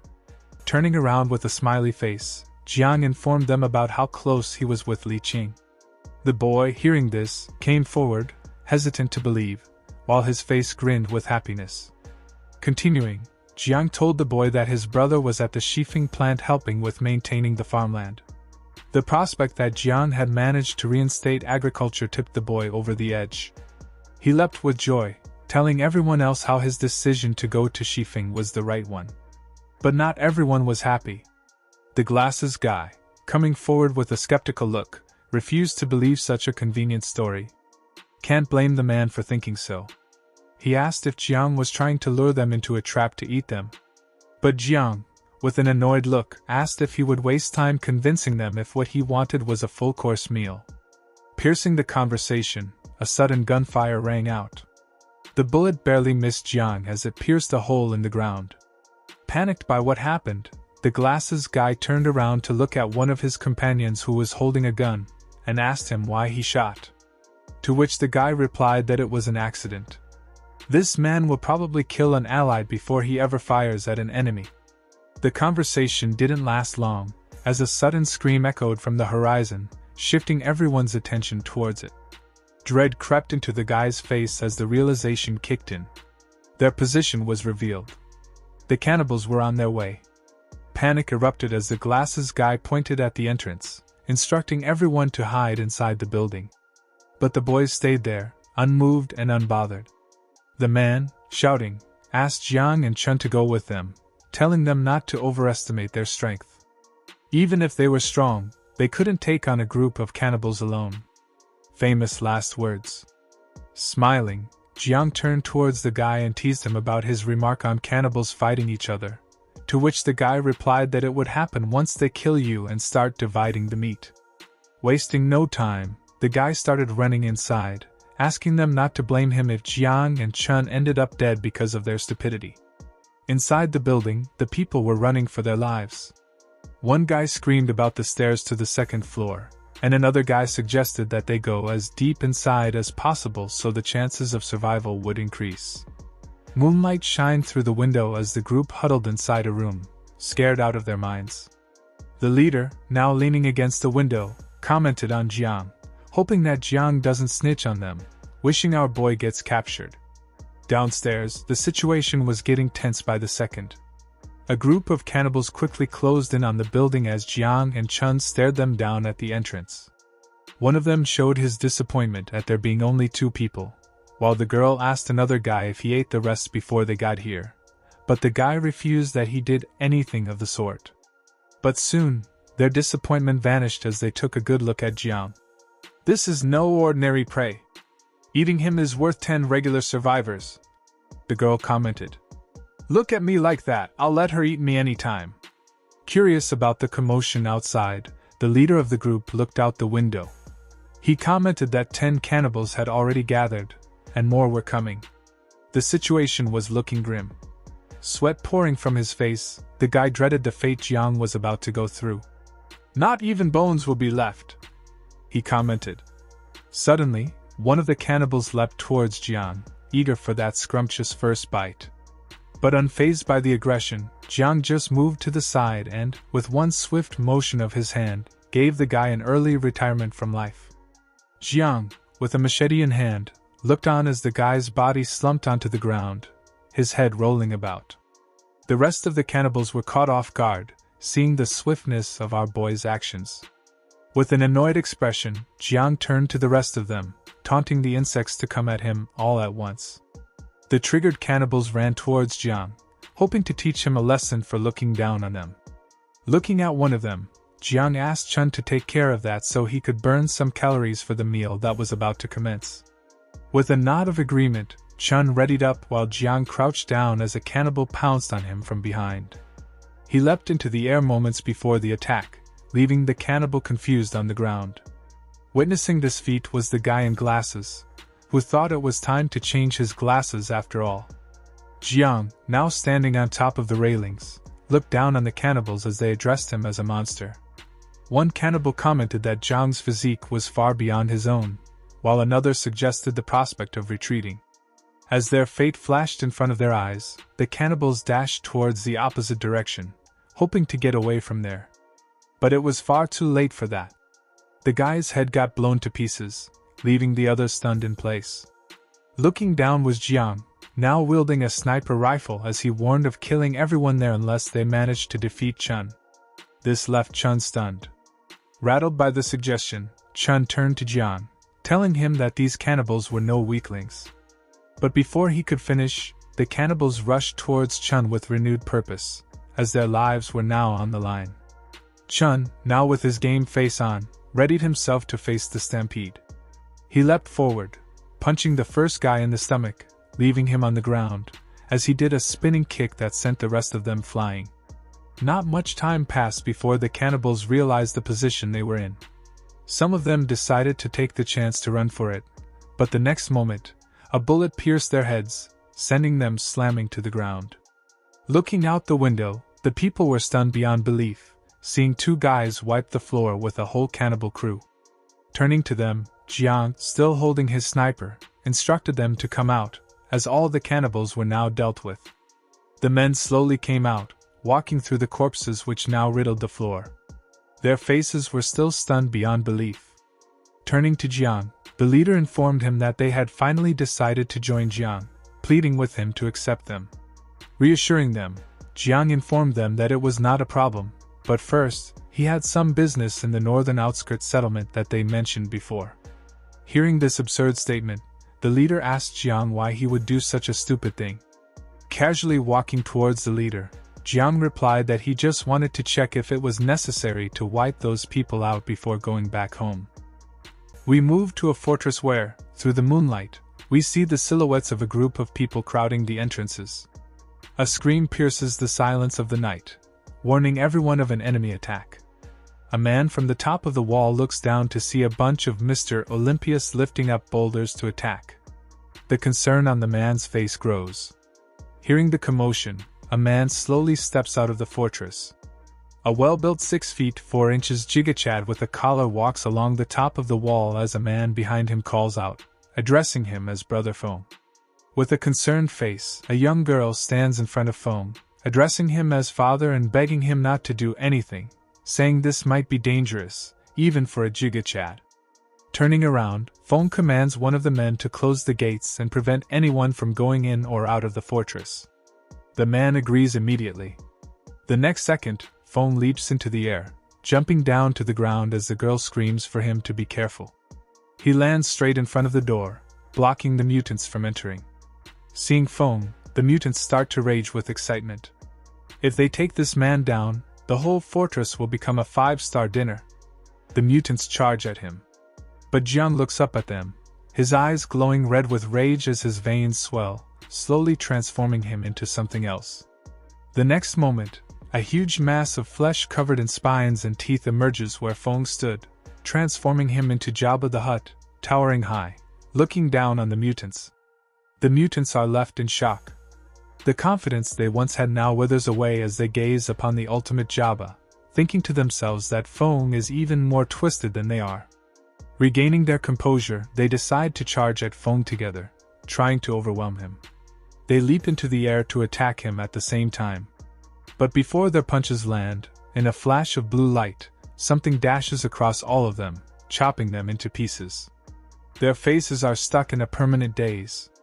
Those who barely escape are now standing with parts missing, facing Fong, who stands at the entrance, his body constantly wriggling. It was not the end. Fong roars loudly, charging at them. The next thing we see is the mutants lying dead on the ground, while Fong slowly turns back into a human, lying in a pool of his own blood. Gazing out from inside the fortress, one man asks if they're going to help Fong, but another stops him, saying that Fong told them not to help him in such a state, because even Fong himself couldn't control his actions, leaving them powerless inside. Inside, people are riling up. One man suggests helping Fong anyway, because at this rate, Fong is unable to eat the other bodies and will eventually die. Another asks them to open the door, willing to risk his own life for Fong. The daughter stands there, shedding tears of happiness, seeing everyone so worked up to help her dad. Finally agreeing, the man at the door prepares for the worst and opens the entrance. People rush out, running toward Fong. Seeing this, Fong, with his last bit of consciousness, asks them not to do it and to save themselves. But the men, not heeding his words, start tearing off pieces from the bodies to feed Fong, because if Fong dies, they won't last long anyway. Throwing a mutant body close to Fong, the man shouts for everyone to do the same while maintaining distance. Fong, finally getting with the plan, starts consuming the bodies that were thrown to him. The scene is not pleasant, but the people have to do it. Soon, Fong starts to rise again. One man goes a bit too close with a dead body. Everyone is on edge, but Fong is recovering. When suddenly, someone walks closer from behind. It's more mutants. They're confused as to why Fong is in such bad condition, assuming he just had a big fight. Whatever the reason, things just got way easier for them.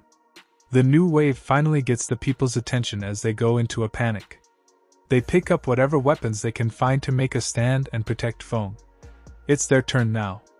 Elsewhere, we see Jang and crew walking through the streets. Jiang comments about there being fewer cannibals to the north. The guy with glasses, recognizing the place, tells Jiang they are closer to reaching their destination. A sudden gunshot rings out from far away, startling Glasses and the others. Jiang, hearing it, deduces that it's less than a kilometer away, smirking to himself and saying they're indeed close. Back at the fortress, it's a massacre. Mutants pummel through the defenders, killing and chopping them to pieces. Feng's daughter, standing her ground with a gun, shoots at the mutants, vowing to fight to her last breath. But she is still just a human. One of the cannibals leaps toward her, snatching her gun away, and slowly approaches with a creepy smile. But Feng's fist comes from nowhere, smashing that cannibal away from the girl. Fong rips him to pieces, leaving a scar on his daughter's arm in the process. The mutants, caught off guard, are surprised by Feng's tenacity. They charge at him all together, dishing out constant attacks, while the girl screams for her father. It's bad. Fong is finally spent after the intense battle. Things seem over when suddenly, a rock appears above the mutants. It slams onto the ground, crushing the lot of them. As the dust settles, we see our boy standing there. The cavalry has arrived. The stare-down intensified as Jiang and Chun stood there face to face with the mutants. Fong lay motionless after the intense battle while the others looked on in confusion. Hints of worry popped in their eyes. One guy wondered if the new arrival was a new group of cannibals, but the other guy corrected him, saying something was off about this one. Looking at Chun, the man addressed him as a monster and said that he didn't look like a cannibal. But the other guy argued that Chun might be the final form a cannibal takes eventually. Hearing these absurd statements, Jiang almost burst out laughing while Chun stood there with a hint of annoyance. On the cannibal side, things were getting heated. They instantly noticed that Chun didn't have the scent of a cannibal. And the one standing beside Chun was a pure evolver, which sent chills down the cannibal's spines. Jiang, coming forward, announced Chun to go take care of the bad guys. Chun, hearing this, got ready for action while thinking why he was the one to always do the dirty work. Chun burst forward like a bullet toward the cannibals, and the cannibals responded the same way, their faces twisted into cocky smiles. This wasn't the first time they were going to kill a zombie. But it was definitely the last, as Chun leapt on top of one guy, sending him crashing onto the ground face first.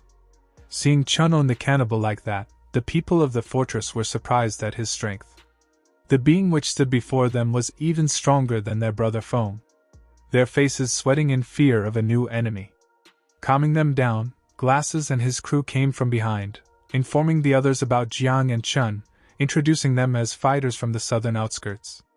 This caught them off guard as one man questioned them, saying their brother Fong was the strongest one in the area. Meanwhile, Chun was still facing the cannibals. The cannibals, now quaking in their boots, were confused by how Chun was this powerful. But regaining their composure, one guy reassured the others that if they charged at Chun together, they would be able to take him down. The plan seemed to be a solid one, but nobody seemed to be moving forward with it.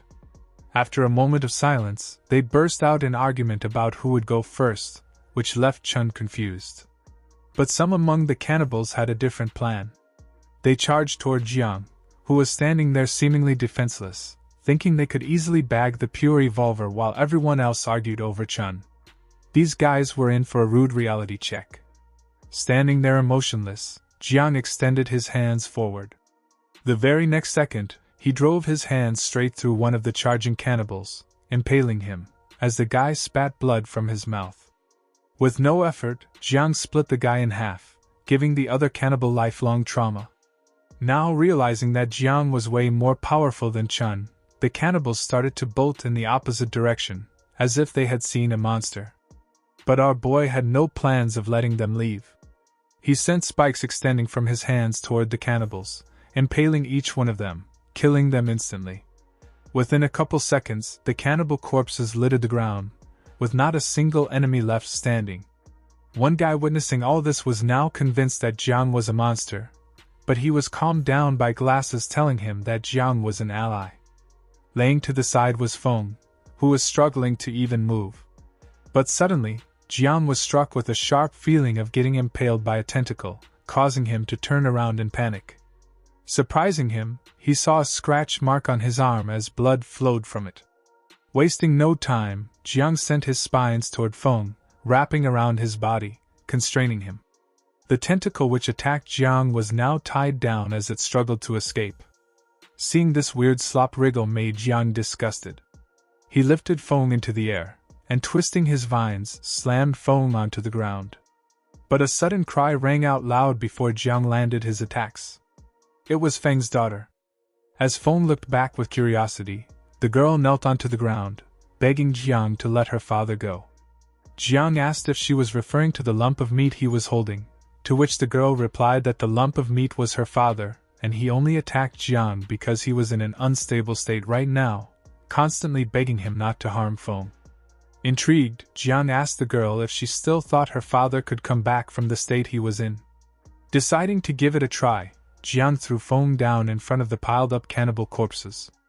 As Fong started to chow down, Chun leapt back in disgust, seeing Feng's table manners. But taunting Chun, Jiang told him that the way he ate was not much better.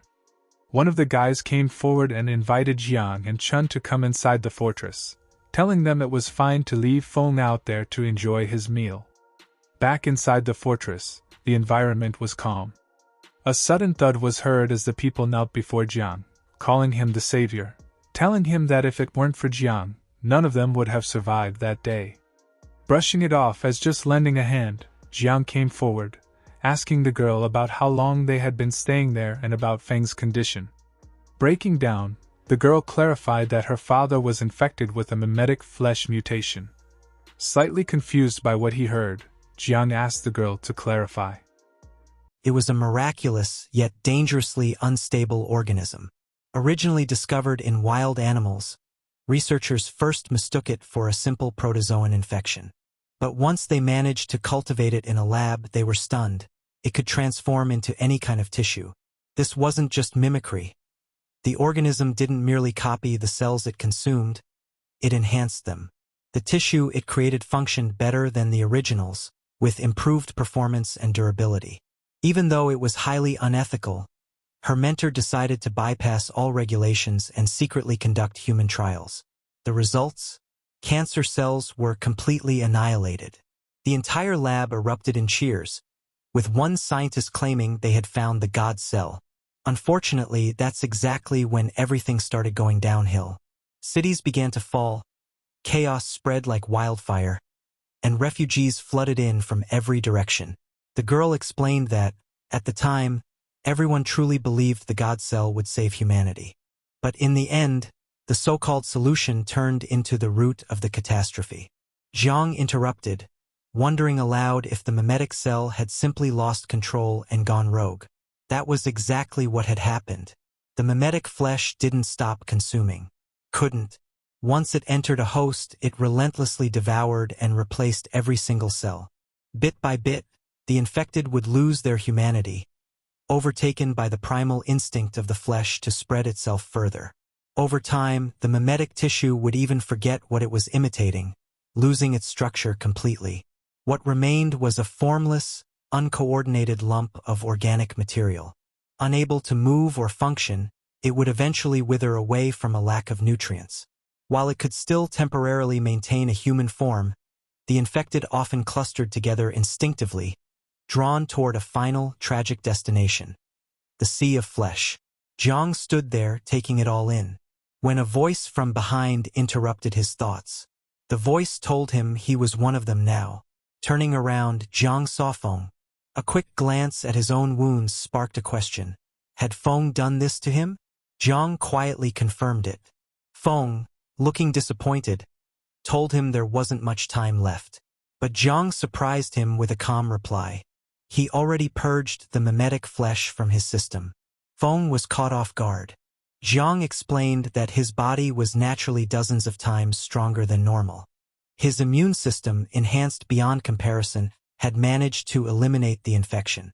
As if to prove it, he extended his hand, revealing a living symbiote within him, something even more miraculous and dangerous than the mimetic flesh. The bystanders were left gaping, unsure of whether to be amazed or horrified. After taking a moment to reflect, Jang began to wonder if the mimetic tissue, with all its incredible adaptability, could actually be molded or tamed with intention. Curious, he turned to Fong and asked him to infect him again, just to test the theory. Fong, still confused but willing, extracted a piece of flesh from his own body and tossed it toward Jang. Jang caught it in his palm and examined it carefully. He tried once, then again, and again. But every single time, as soon as the flesh merged with his body, it started its invasion immediately. Jang had no choice but to destroy it each time. He looked at Fong and asked how he had been able to control something so aggressive. Fong remained calm as he explained that he didn't control it, he was it. Every single cell in his body had become mimetic tissue. Biologically, he was no longer human. Jang stared at him, trying to make sense of it, then asked how Fong had managed to retain his sense of self. The air seemed to grow colder as Fong answered. His humanity was already gone. The only thing keeping him grounded was a fading sense of responsibility. As long as his brain wasn't entirely degraded, he could still think and act as Xiaofeng.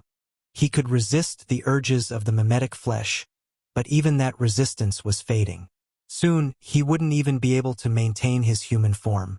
Turning to Jang, Fong made a request. He asked him to protect Xiaoping and the others. While he still had a shred of rationality, he would do anything for Zhang's sake. His daughter, Xiaoping, couldn't hold back her tears as her father talked so casually about his own inevitable end. Just then, a mission tab appeared in front of Zhang's eyes. The objective was clear: learn about as many disaster types as possible. The reward was 300 points. He quickly connected the dots. The hyperphage virus likely referred to the zombie outbreak in his city. The adaptive spores had to be the plant-based infection that took root in S City. And the mimetic aggregate protozoa? That was the technical name for the horror everyone now called the mimetic flesh. Zhang turned back to Fong and asked if his final fate was truly to become part of the sea of flesh. Fong nodded solemnly, saying that day wasn't far away. Seizing the moment, Zhang made an unexpected offer. He said he wanted to go with Fong. Fong blinked, clearly puzzled by the idea. Zhang, casually as ever, said he was just curious to see what would happen. Fong, still processing that response, asked what Zhang planned to do about everyone else. Raising his radio, Jang contacted Zhang Qi and asked if he had a moment to spare. The area fell into a thick silence. People around them exchanged nervous glances as Zhang Qi walked through the entrance, holding his son.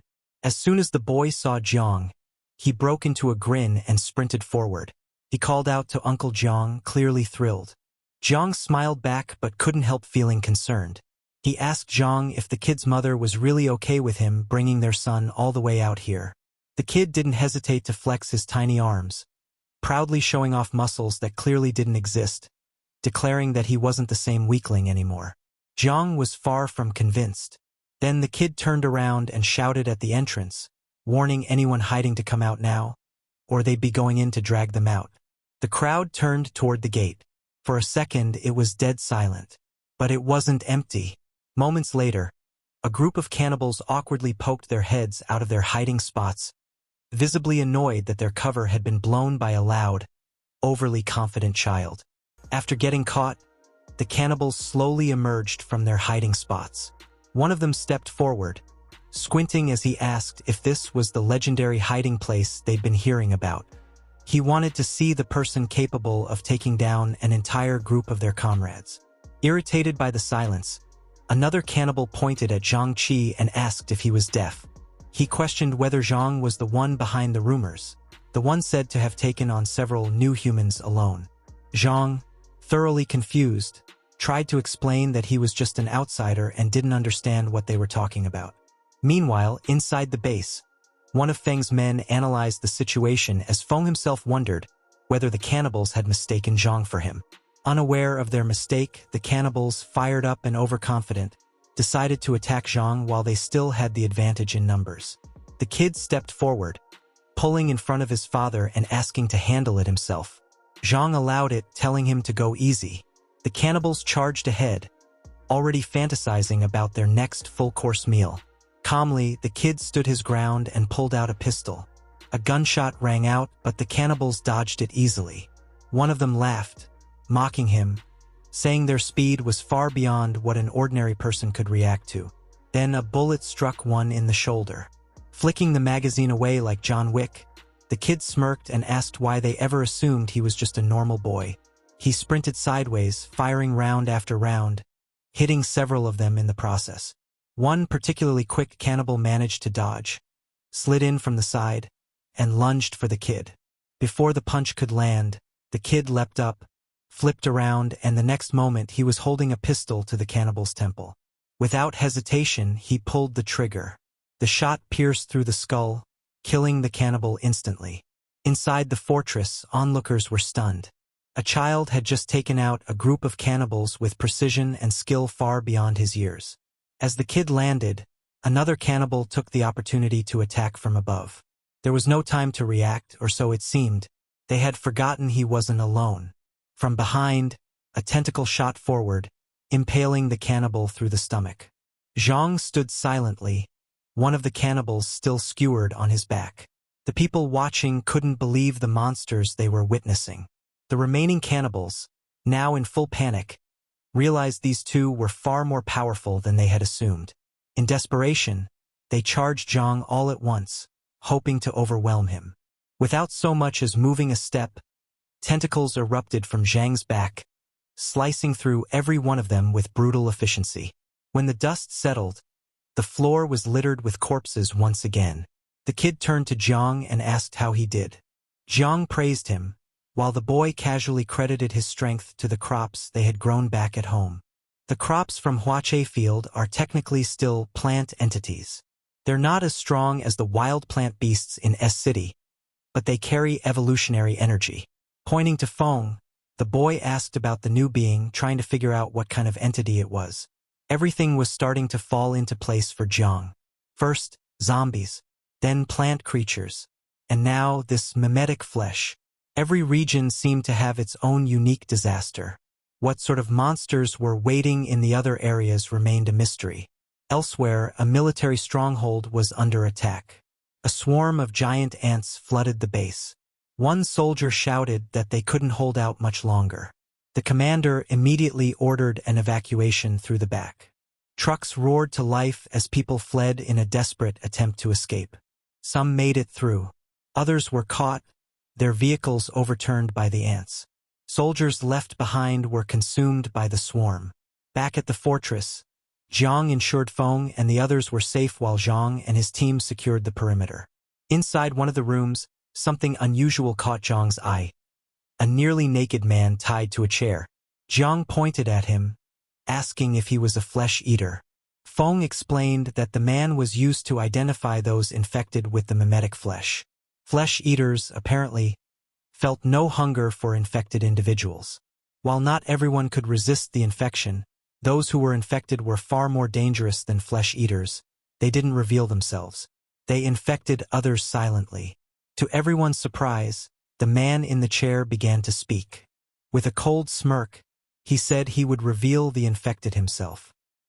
He turned to Fong and asked him, with a sick grin, if he would feel any sorrow when his own daughter died, now that he had lost all traces of his humanity. Turning around to the man, Fong asked him to clarify. The daughter he was desperately trying to protect was already infected, and as to who infected her, it was already obvious. Thinking back to the time she fought Fong outside, the girl shivered at the thought of what would happen to her now. As Fong stood there, pissed off, Jang consoled him, encouraging him to think calmly. But what upset Fong was not the fact that his daughter was infected, but the fact that he wasn't feeling anything upon hearing it. With Xiaoping infected, his heart should have been in pieces by now. But it was calm. It looked like his life as Fong had already reached the end of the road. Turning to Jang, Fong told him that it was almost time to join up with the Sea of Flesh. But before that, Fong asked Jang to do him one favor. For the sake of what he once was as a human, Fong asked him to use Jang's immunity to save his daughter from the mimetic flesh infection. But, breaking the sad news, Jang told them that curing someone else with his immune system was not possible. One of the men turned to Xiaoping, asking if she would also end up like her father now that she was infected. To which Xiaoping responded calmly. This world was already destroyed, and with her father going to suffer such a cruel fate, she had nothing to hold on to in her life anyway. But reassuring them, Fong told them that his immune system was not the only way he had to deal with things like this. Jiang extended his hand to Xiaoping, giving her a syringe and asking her to inject herself with the serum inside. This was an infection blocker that was effective against the viruses in M-City, so there was a chance it could also have some effect against the mimetic flesh. Having nothing to lose, Xiaoping took the syringe and injected the serum into her body. But overhearing their conversation, the guy inside the room mocked them for not having the common sense to know that a virus and mimetic flesh were two completely different organisms. Even a kid could see this was not going to work. But as the serum coursed through Xiaoping's body, the guy's cocky smile vanished into complete shock. He couldn't believe what he was sensing. Judging by the man's reaction, Jiang was certain that the serum had done the job of curing Xiaoping from the infection. One of the guys jumped with excitement, while Xiaoping, holding the syringe, thought of another possibility. Clinging to this new ray of hope, she clenched the syringe and asked if the same process could be done on Fong to turn him back into a human again. But it was not that easy. She had just been infected recently, while Fong was almost completely consumed by the infection. At this point, he was a walking mimetic flesh, barely maintaining a human appearance. This struck her heart, her last hope vanishing as fast as it appeared. Fong, turning to Jiang, asked if he was still planning to come to the Sea of Flesh since he was running out of time. Agreeing to Fong, they moved to K-City as they walked through the empty and desolate streets. Turning around, Fong asked Jiang to be careful since they were already close to the main body. Breaking their conversation, a sound came from behind, calling out to them. They turned back to see a bunch of children begging them for something to eat. Jiang stood there confused.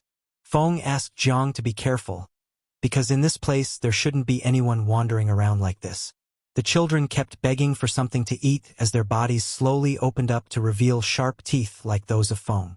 It was clear they were no ordinary children. Back in the fortress, the kid shot down a bug.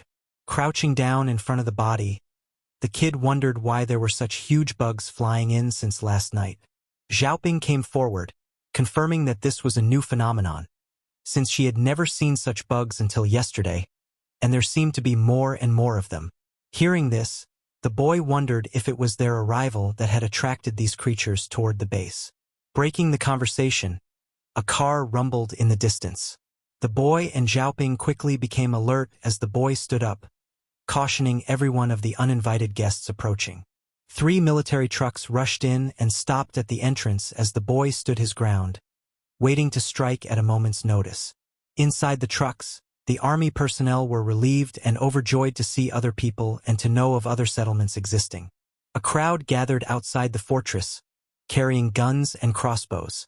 The boy standing in front asked the soldiers to slowly get out of the car and reveal their identity. One of the men, complying, got out with his hands up, waving and asking them not to shoot since they were not enemies. They were not zombies, cannibals, or evolved ones, they seemed to be ordinary people. As the military men got outside wielding assault rifles in their hands, the commander stepped forward, reassuring everyone that they were not there to hurt them. Looking back to his men, the commander asked everyone to put down their weapons so as not to scare the people. The boy started to approach them as Xiaoping advised caution.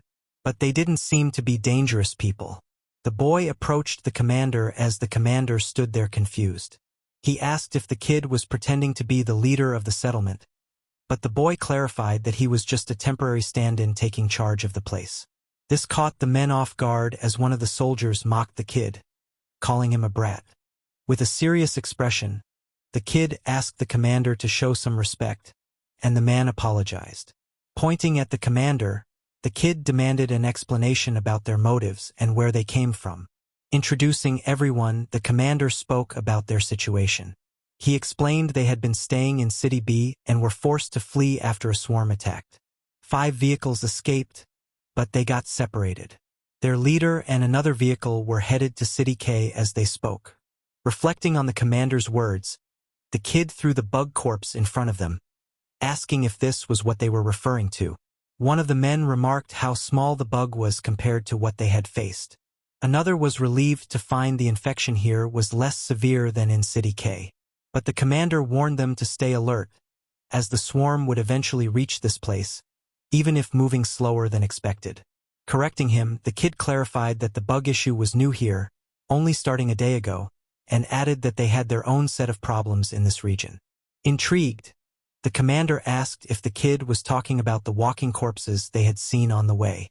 He commented that they seemed like puppets controlled by parasites, though they didn't see any sticking out of their heads. Still, the commander wasn't concerned. He proudly displayed their gear and strength, reassuring everyone that if those things caused trouble, they could handle them. After all, they survived the Great Swarm. These zombies were no big deal. Cutting the talk short, Xiaoping told the men to get inside the stronghold before it was too late. If the man-eaters attacked now, they might not be able to protect everyone. But the men were a little too confident. The commander nonchalantly told the others to leave the protection to them as they moved into the building. A soldier even joked that the man-eaters were elementary level compared to the swarm they'd faced. Though this annoyed the boy slightly, he decided not to correct them. Experience would be the best teacher. Back to it, boy Jang stood silently as his tentacles retracted into his body after a fight. The ground was littered with mimetic flesh, the remains of the kids they had met before. Seeing how Jang handled them, Fong stood behind, still amazed by the sheer strength Jang had shown. Looking back, Jang remarked that there were still 20 more such creatures within a kilometer radius. Fong confirmed it, adding that all 20 had already lost their shape-shifting ability, and pitted anyone who accidentally wandered near them. Wasting no time, Fong suggested they move on, feeling they were almost close to the main body. Sure enough, he was right. They reached the top of a building, and Jang looked down. In front of them lay the entire city, its streets blanketed in a sea of mimetic flesh, merged into one massive organism.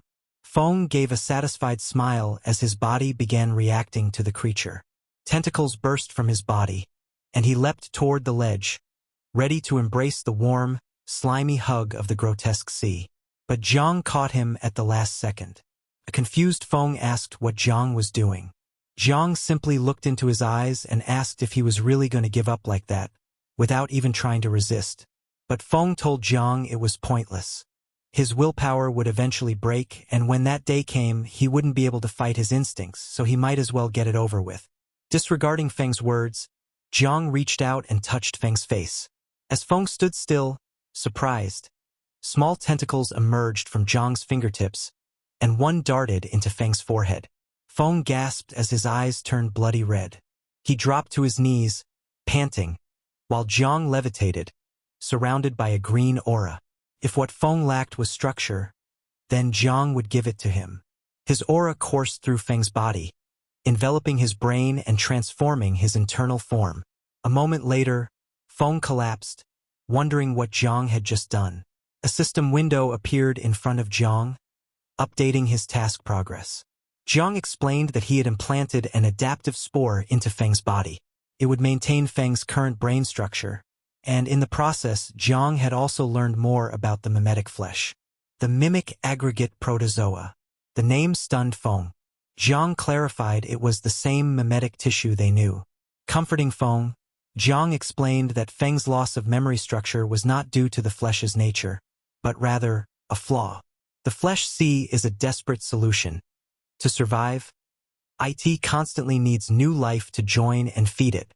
But as it grows, it'll eventually consume all nearby life, and then begin to devour itself. If biodiversity drops too low, it might collapse completely. Shocked, Fong asked if the spore Jang implanted could bring back his humanity. That wasn't possible, but it could preserve Fong as he was now. The adaptive spore would replicate his current structure through constant regeneration, maintaining balance by fighting the protozoa inside him. As long as he kept feeding it structural data, he wouldn't forget who he was. Taking it all in, Fong asked if that meant he could continue living as Fong. Jang confirmed, unless something unexpected happened. Pondering for a moment, Fong thanked Jang. But he admitted this was only preserving the status quo. Fighting his nature was still a daily struggle, and he wouldn't last like that forever. Jang leapt to the ledge and said his plan wasn't over yet. Looking down at the sea of flesh, he told Fong to jump, catching him off guard. Repeating the request, Jang urged Fong to leap into the flesh, assuring him he would follow right after.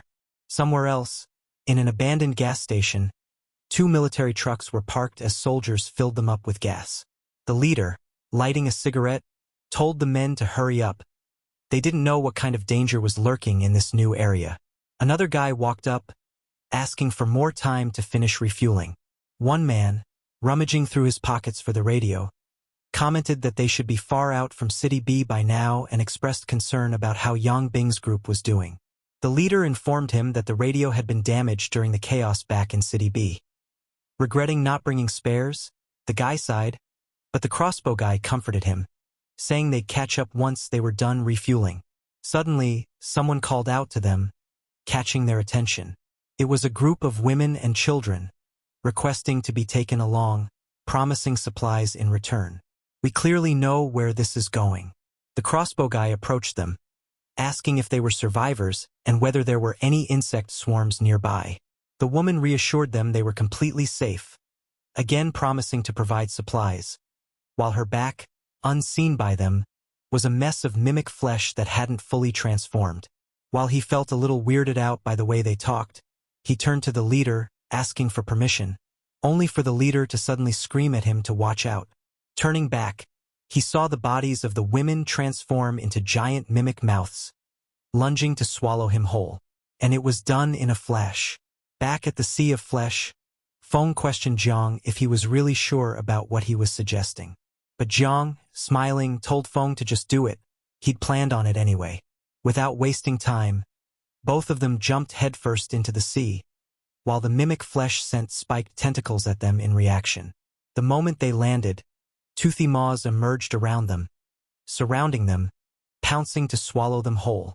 In the blink of an eye, they were completely covered and swallowed by the sea. Quick midday snack. Or that's what it thought. Bursting from the sea, Jang's tentacles shot up into the sky, spreading across the entire area. Rising from a crack in the flesh, Jang levitated in a green glow.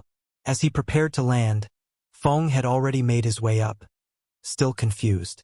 Turning to Fong, Jang told him to do his part now. Fong looked even more confused, until he noticed his arm. It had completely transformed into mimic flesh. He had just noticed. Suddenly, sheer pain coursed through Feng's body. Green tentacles emerged from within him, as their tentacles intertwined with each other. The green aura surged through him. Fong screamed in pain, his eyes and body glowing a bright green light. From where he stood, a massive tree emerged in an instant. Feng's body almost completely merged with it. As he tried to process what was happening, Jang approached him. "How does it feel?" Jang asked. "For your instincts to finally be fulfilled?"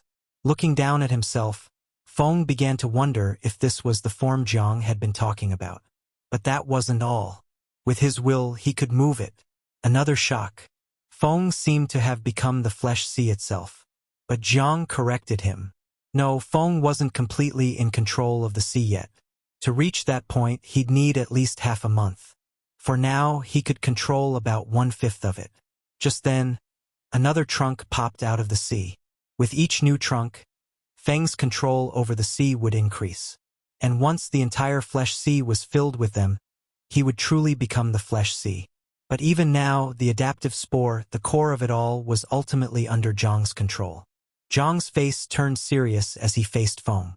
He warned him, never betray or scheme against Jang, or anyone in City M. If Fong ever did, Jang would take the power back just as easily as he had given it. Fong wasn't foolish enough to argue. Their conversation was cut short as something else caught their attention. It was the soldiers. The ones who had survived were now running from the mimic flesh, which was trying to devour them. The soldiers were starting to wish they'd just died to the bug swarm instead. Anything but the disgusting creature chasing them now. But then they stopped.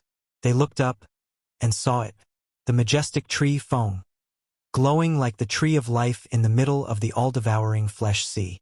Seeing the monster in front of them get a mouthful of their comrade, they were stunned silent, not knowing what just happened. But time is definitely not a luxury they have. They were forced into reality by the screams of more mimic flesh running at them from behind for more snacks. Not knowing what to do, one guy asked if they should keep running. But the other guy pointed to the vast sea of flesh in front of them. Running was futile. Clinging onto their life, they brainstormed for ideas. They thought about running to the sides, but that was also futile seeing the situation. But as they stood there helpless, the mimic flesh closed in on them from all sides. It opened its giant mouth over them for that chewy on the outside, crunchy on the inside snack. But when all hope was lost, a green aura helped the mimic flesh from devouring them. The next moment, the main body of the flesh burst into pieces, bringing back what seemed like fear to the other flesh parts which had long forgotten being human. The destroyed flesh dispersed in all directions, and some part of it started pursuing the other pieces which now ran for their life. Quickly catching up, the giant piece opened its mouth, devouring the rest of them in one gulp. A huge monolith of flesh rose up from the place as its tentacles extended to eat up all other mimic flesh pieces around. The men who were standing there were stunned and confused, wondering if this meant that they were safe. A voice called out their stupidity, telling them that their every move was being observed. Panicked, they turned around to see where the source of the sound was. Surprising them, the mimic flesh rose up in front of them, slowly morphing into Feng's body, frightening the soldiers. Answering the question of the soldiers, Jang appeared in front of them, introducing Fong as the sea of flesh itself. And pointing to the army men, Jang asked who they were and how they ended up there in that situation. They explained everything. How fierce crawlers, fast flyers, giant bugs that can shoot corrosive venom from dozens of meters away, brain bugs that can enslave humans, fight in coordination sometimes even better than humans. On the other side, the fortress group was also getting briefed about the bug infestation. Thinking for a bit, Xiaoping assumed that these bugs were truly a eusocial species. They have nearly zero individual desire and act solely for the collective. Such species are terrifying. They have unimaginable coordination. Shaking his head in weariness of all that they experienced, the captain asked everyone if they truly understood the gravity of the danger they were facing. But the talks were cut off by something else. More cannibals filled the horizon, eyeing them to make a feast out of them. One guy screamed, informing everyone about the cannibals, while the commander stood there confused as to what they meant by that.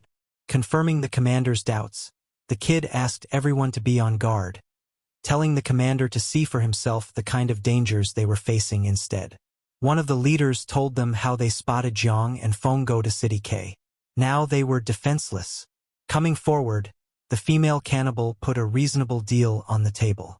If they resist, they will kill everyone, but if they surrender, the cannibals will protect them in exchange for a sacrifice every couple days. Realizing the cannibals were trying to make cattle out of them, the kid refused, but the cannibals gave them 30 minutes to think it over.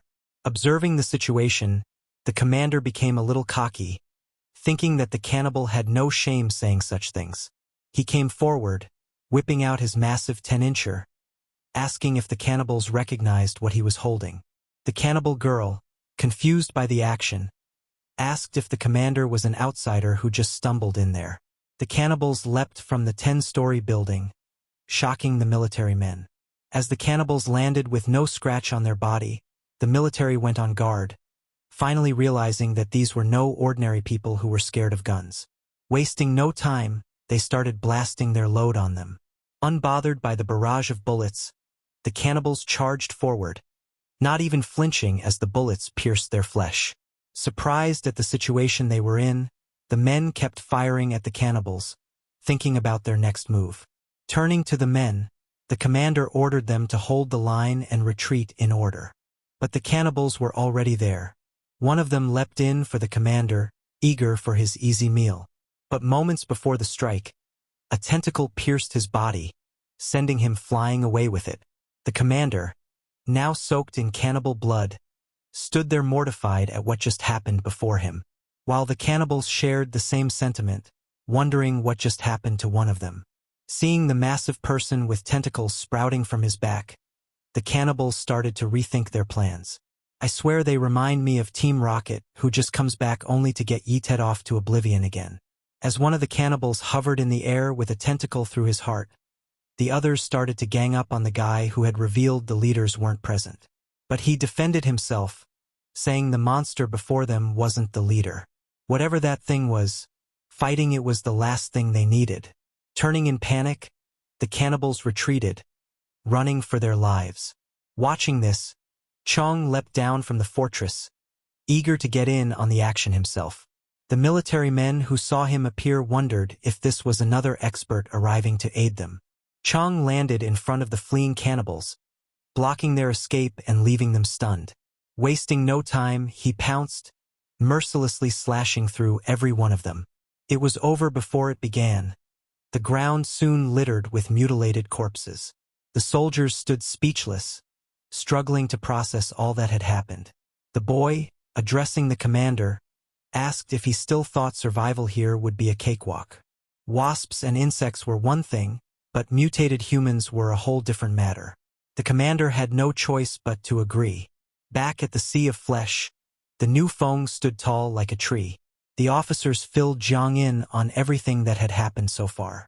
As he was briefed, a system notification appeared before Jang, updating his mission of identifying disaster types and adding insects to the list, raising the reward to 300 points. It was indeed a new kind of disaster, and with each one the rewards would keep increasing. Turning, Jang asked if the rest of them had headed south, and the man confirmed it. Their original plan had been to bypass M-City and move south along the highway, straight toward the base. Curious, the man asked if they still had one, and Jang confirmed they did. Even in this ruined world, there were still things precious enough to protect. Jang turned to Fong, who met his gaze with a sad expression. Already one with the flesh sea, Fong quietly asked Jang to look after Xiaoping and keep her safe. But Jang had other plans. How about we bring the whole base here to you? He suggested. Surprised, Fong shook his head, warning him how dangerous it was to be near a Fong who had merged with the flesh sea. But Jang smiled slightly, pointing out the change in Feng's nature. The constant urge to kill and infect had already begun to fade. The adaptation spores in Feng's body now provided the sea of flesh with a simpler, more efficient food source, reducing its need to hunt. And with Feng's willpower, he could suppress what remained of the cravings. Calling the soldiers together, Jang told them to follow him back to base, where they might even find their missing companions. At the base, everyone was outside, greeting Jang's return. A boy stepped forward to brief him on the recent attack. The commander reunited with his men, while the chief remarked how Jang had been right all along, predicting the rest would be at the base. But the commander, turning aside, asked about their missing members. That prompted the chief to recount what had happened on their end. The commander clenched his fist, then quickly introduced his men to the others, insisting there was nothing to fear since the people at the base were incredibly strong. After witnessing Jang and Fong in action, no one doubted it. Xiaoping approached Jang slowly, worry in her eyes as she asked if Fong had completely merged with the flesh sea. Jang nodded. Yes, but it wasn't entirely bad. Fong still retained his consciousness. To her surprise, Jang explained everything, making it clear that the flesh sea was now the safest place to set up camp. Turning to address everyone, Jang told them to pack their bags and be ready to move. Within hours, they were on the move. They were moving in a tight group with Jang on the front and the military watching their rears with guns. Real effective. As they reached the hunting grounds of the mimic flesh, Jang asked everyone to be on guard at all times. But as they walked through the ruined streets, a voice called out, asking them if they were survivors. Turning their attention, everyone leapt into position, ready to face anything. From the alley came a mother and son waving their hands. An innocent sight, maybe too innocent. The commander, who spent his time in the fortress, questioned why they were acting so tense around an innocent mother and child. But the chief, knowing what it meant, started blasting along with his men. Concerned at this action, the commander worriedly asked the chief to stop and explain his actions. But nobody seemed to listen. Promptly turning around, the chief asked him to take a closer look and see for himself how innocent these so-called civilians were. As they took a look again, they saw the two bodies wriggling and punctured full of bullet holes, still walking as fangs came out of their bodies. Another guy pointed out to the side where more of such innocent civilians approached from all sides, surrounding them. They were now cornered and outnumbered. The commander, turning to Jang, asked him to take everyone and run, telling him that with their better weapons they would hold them back. But the other guy intervened, telling him that Jang was more than capable of taking care of all of them. But the chief was not buying it. He asked everyone to stay put and hold the line. The others, listening to the chief, braced to face this new threat. They were different from the cannibals, but maybe if you shoot them enough, it might be the way. But Jang, staying cool and unbothered in the situation, consoled the commander, admiring his dedication to protect. But it was time for the new guys to shine. Jang stepped forward with a flare gun in hand, asking everyone to stay back so as not to get caught in the crossfire. Standing in the middle of all the mimic flesh, he fired a flare round straight up at the sky, signaling for the game to begin. The flare shot into the sky, glowing bright red. The boy looked up, confused by Jang's action. He wondered if it was a signal for Sister Shanshan, asking whether she was on her way. But it wasn't. This signal was meant for an entirely different powerhouse. Jang's response left the boy even more puzzled, forcing him to guess who this mysterious helper might be. Turning to Jang told him to begin the cleanup, but warned him not to interfere with the reinforcements that would soon arrive. Almost immediately, the mimic flesh surrounding them surged forward for that scrumptious feast. Jang braced himself, ready to cut down every creature that came their way. Watching the fight, the chief, who had never before seen Jang's group in combat, was stunned. He wondered how people of such overwhelming strength could even exist, while the commander simply leaned back and enjoyed the show. Suddenly, a loud roar thundered from behind the rear guard. Panic spread as people turned to see a massive army of mimic flesh charging toward them. But these guys weirdly had vines all around their body. Terrified, the soldiers shouted to Jang, warning him of the incoming threat, but Jang remained calm. Believing Jang and his group were too occupied to respond, the soldiers and the people prepared to hold the line themselves. But when the vine-covered mimics reached them, they didn't attack the humans. Instead, they rushed straight to the front lines, tearing apart the other mimics in a savage frenzy. Everyone froze in shock. These weren't enemies, they were the reinforcements Jang had spoken of. The commanders seemed to figure out where these new guys are from. Within minutes, the battlefield was cleared, mimic corpses shredded and scattered. Then, to the horror of onlookers, vines crawled across the ground from a distance, weaving toward the fallen bodies. The vines avoided the people, latching onto the mimic corpses and devouring them whole. Calmly, Jang stepped forward and told everyone to follow the vines to salvation. And so they walked, eventually coming upon a colossal tree rising from the center of the sea of flesh. The sight left everyone stunned. With just one look, Xiaoping realized what this meant. It was her father. Tears welled up as Jang gently consoled her, calling out for Fong to appear. The flesh writhed and twisted before finally releasing Fong from its mass. Emotions surged as Xiaoping tried to run to him, but Jang stopped her. Her voice cracked as she asked what her father had become. The sea of flesh was vast, and controlling it demanded immense focus. Still, as long as they kept their distance, Fong could protect them all. This grotesque domain had effectively become the safest place they could be. Jang then asked Fong if he had secured a place for a home base. Fong replied that he had cleared out a factory where they could settle. Meanwhile, elsewhere, a plant monster was tossed into a pit swarming with others of its kind. It was the old crew. The silver-haired man wondered if plant invasions had grown worse recently. The old man staring into the wilderness suggested the surge might be caused by a nearby flower cart. The fat man stepped forward, puzzled. "Didn't Jang already tame a flower cart?" he asked. "That was just one. There are many more in the jungle, and they seem to be making their move."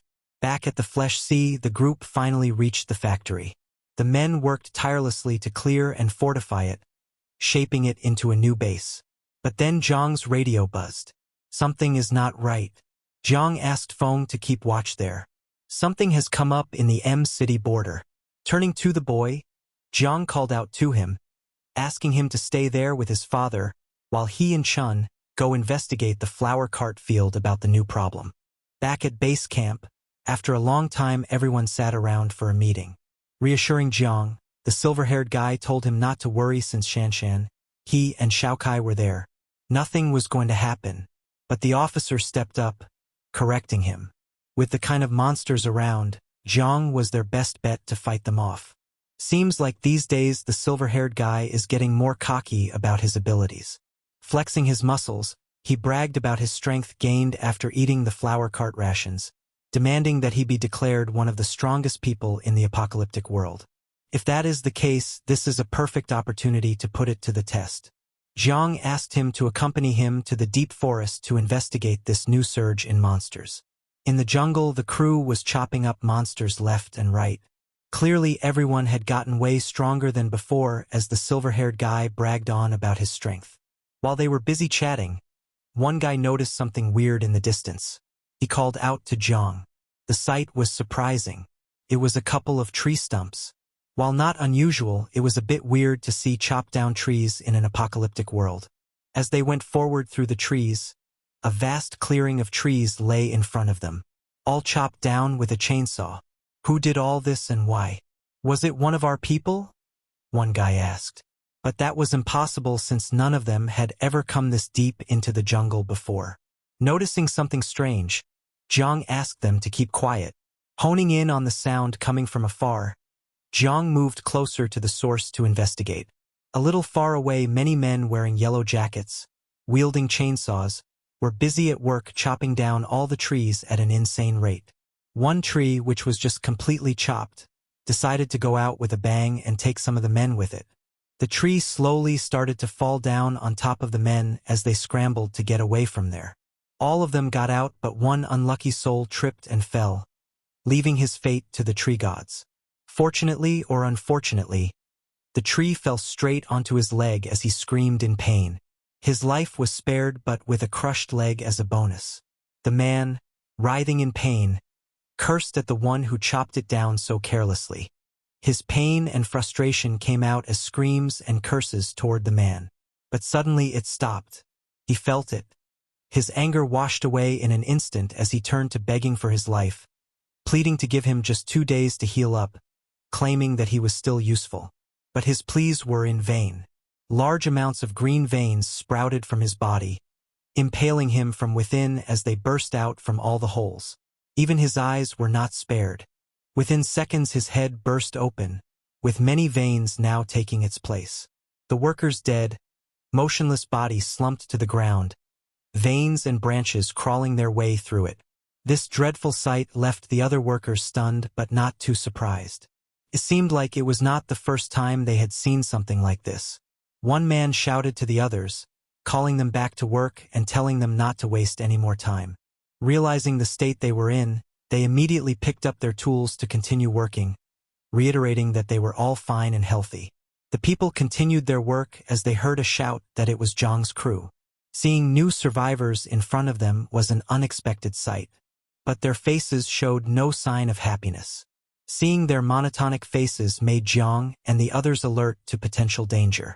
One of the workers came forward, forcing a smile, and greeted the crew, asking if they were survivors. Who else would they be? Is there perhaps more of you? He asked. Extending a helping hand, the worker told them about a settlement they had which was well defended and short on manpower, asking them to join the workers at their base. Hearing this, Zhang Qi retorted, saying no other bases could be as good as their own. But Zhang stopped him from finishing. Coming forward, he introduced them as a group split from the main base because of arguments, telling them that they were looking for a new place to stay. The worker became happy hearing this. He consoled Zhang and the group and asked them to follow the workers to their base so they could be safe. As they moved through the chopped clearing, Shanshan and the fat guy noticed twisting veins covering the whole place. This was clearly the extension of a plant monster. The worker, hearing this, let out a malicious grin as he continued to lead them down this sketchy path. To get rid of their suspicion, the worker turned to the fat guy, telling him that the veins were just part of some docile mutant plant, not the man-eating kind. The man continued to lead them into the deep forest as they continued their journey. Finally, as they passed through a wall of trees, they saw the base. More like a lair. What awaited them was a humongous tree, seemingly waiting patiently for its next victim. Seeing the massive pole of a tree in front of them, they stare at it in awe. Concern grew on the old man's face. He asked Zhang if this plant monster was even bigger than his own, and Zhang confirmed it. Based on sheer size, there is no competition.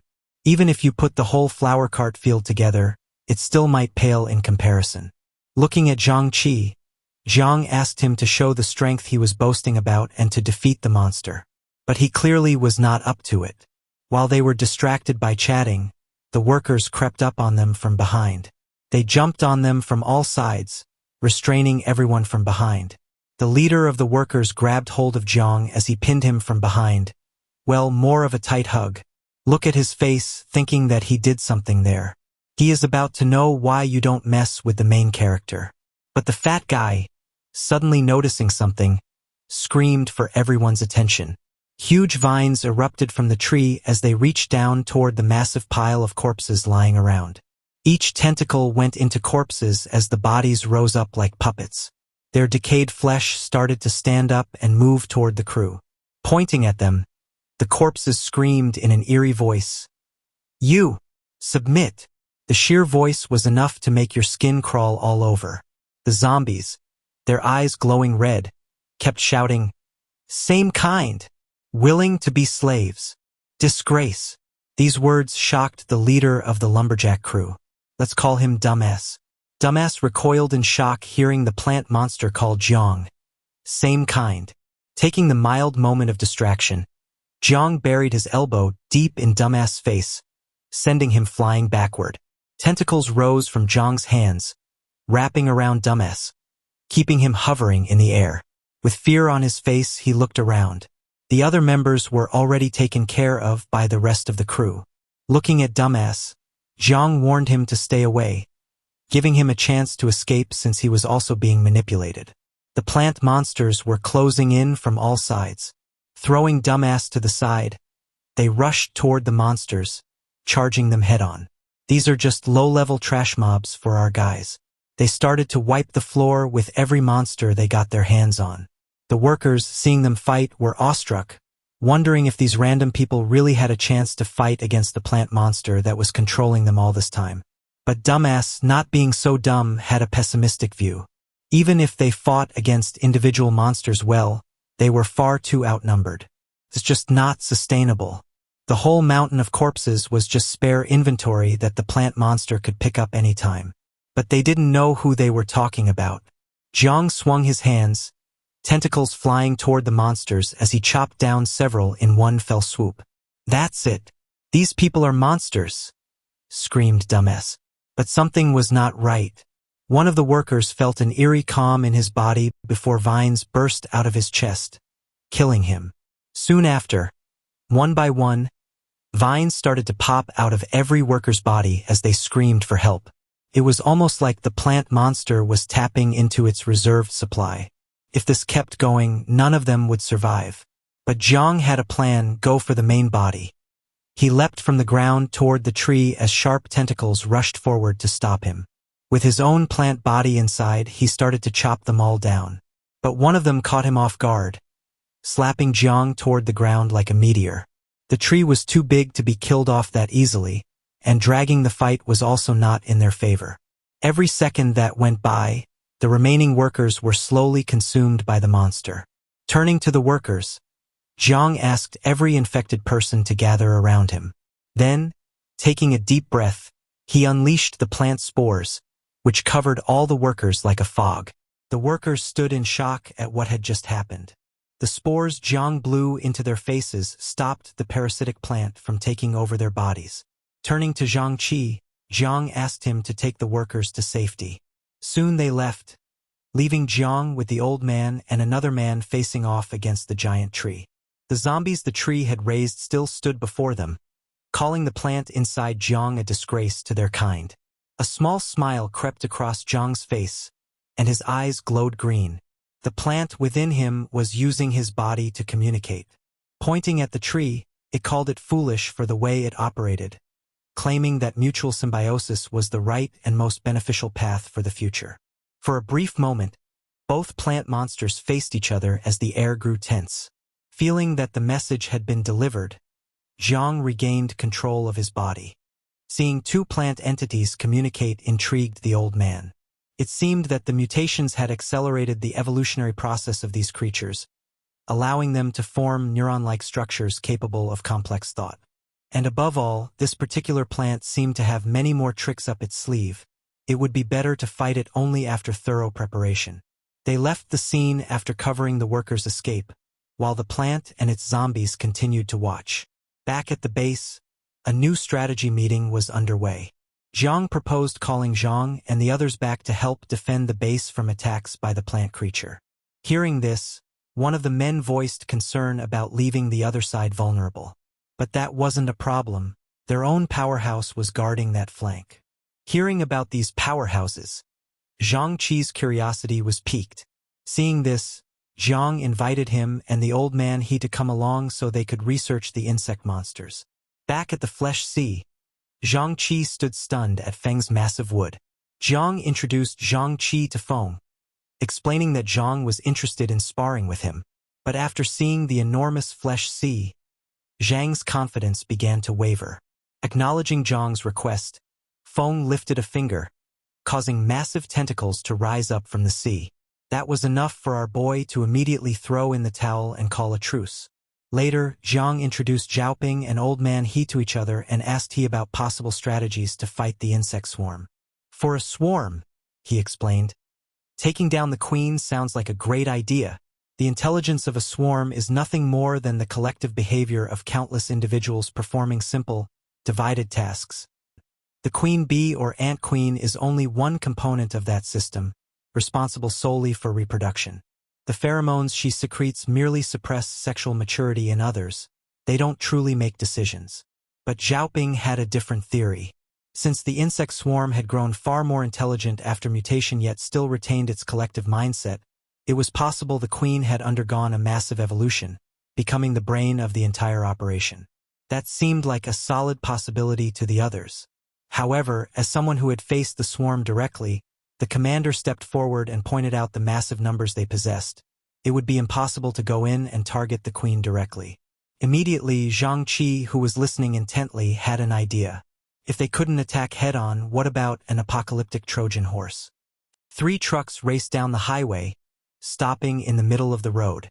The soldiers leapt out and unloaded the mimic flesh pieces they were carrying, scattering them in the open before speeding away faster than they came. The flesh chunks, left exposed, began to roam around the area while Jiang and Zhang Qi observed from a distance. Just as Zhang predicted, the bees came buzzing. It was a scout wasp, drawn to the disturbance, coming to investigate. The bait had worked. In the blink of an eye, countless wasps swarmed the sky, eyeing the flesh pieces below.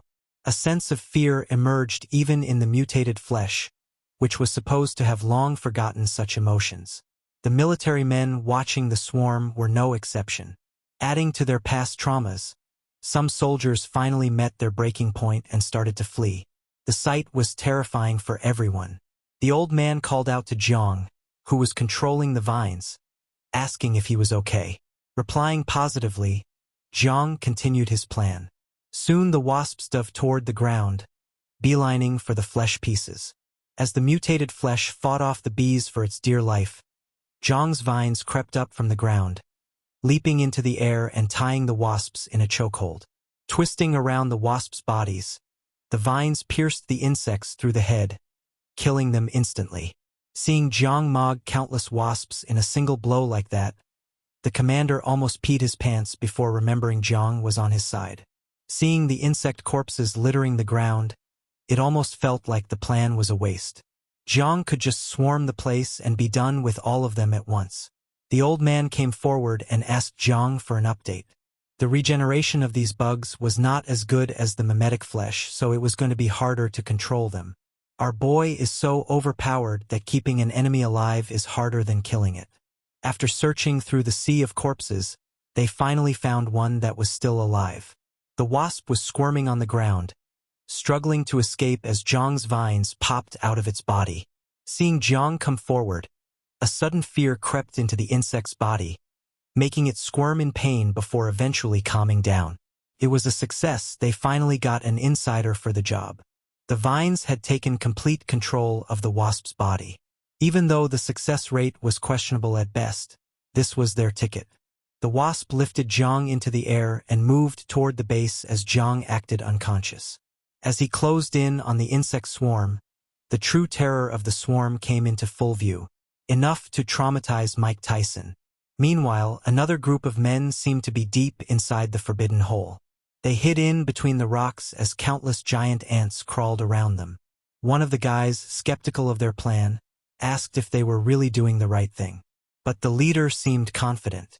The nest needed airflow, and as long as they followed the breeze, they would eventually reach the exit. They slowly came out of their hiding spot after the ants left, but something caught the leader's attention. Turning around to a terrifying sight, he gasped for air. In front of them were several human corpses with giant ant larvae feeding on them like a quick protein bar. This would be their fate if any of the insects laid eyes on them. They started walking through the twists and turns of the maze, eventually arriving at a place with some light. Pointing toward the glow, the leader excitedly called the others to look. Finally, they were saved. But of course nothing goes this smoothly, even for the main character. A sudden buzzing jolted them out of their excitement.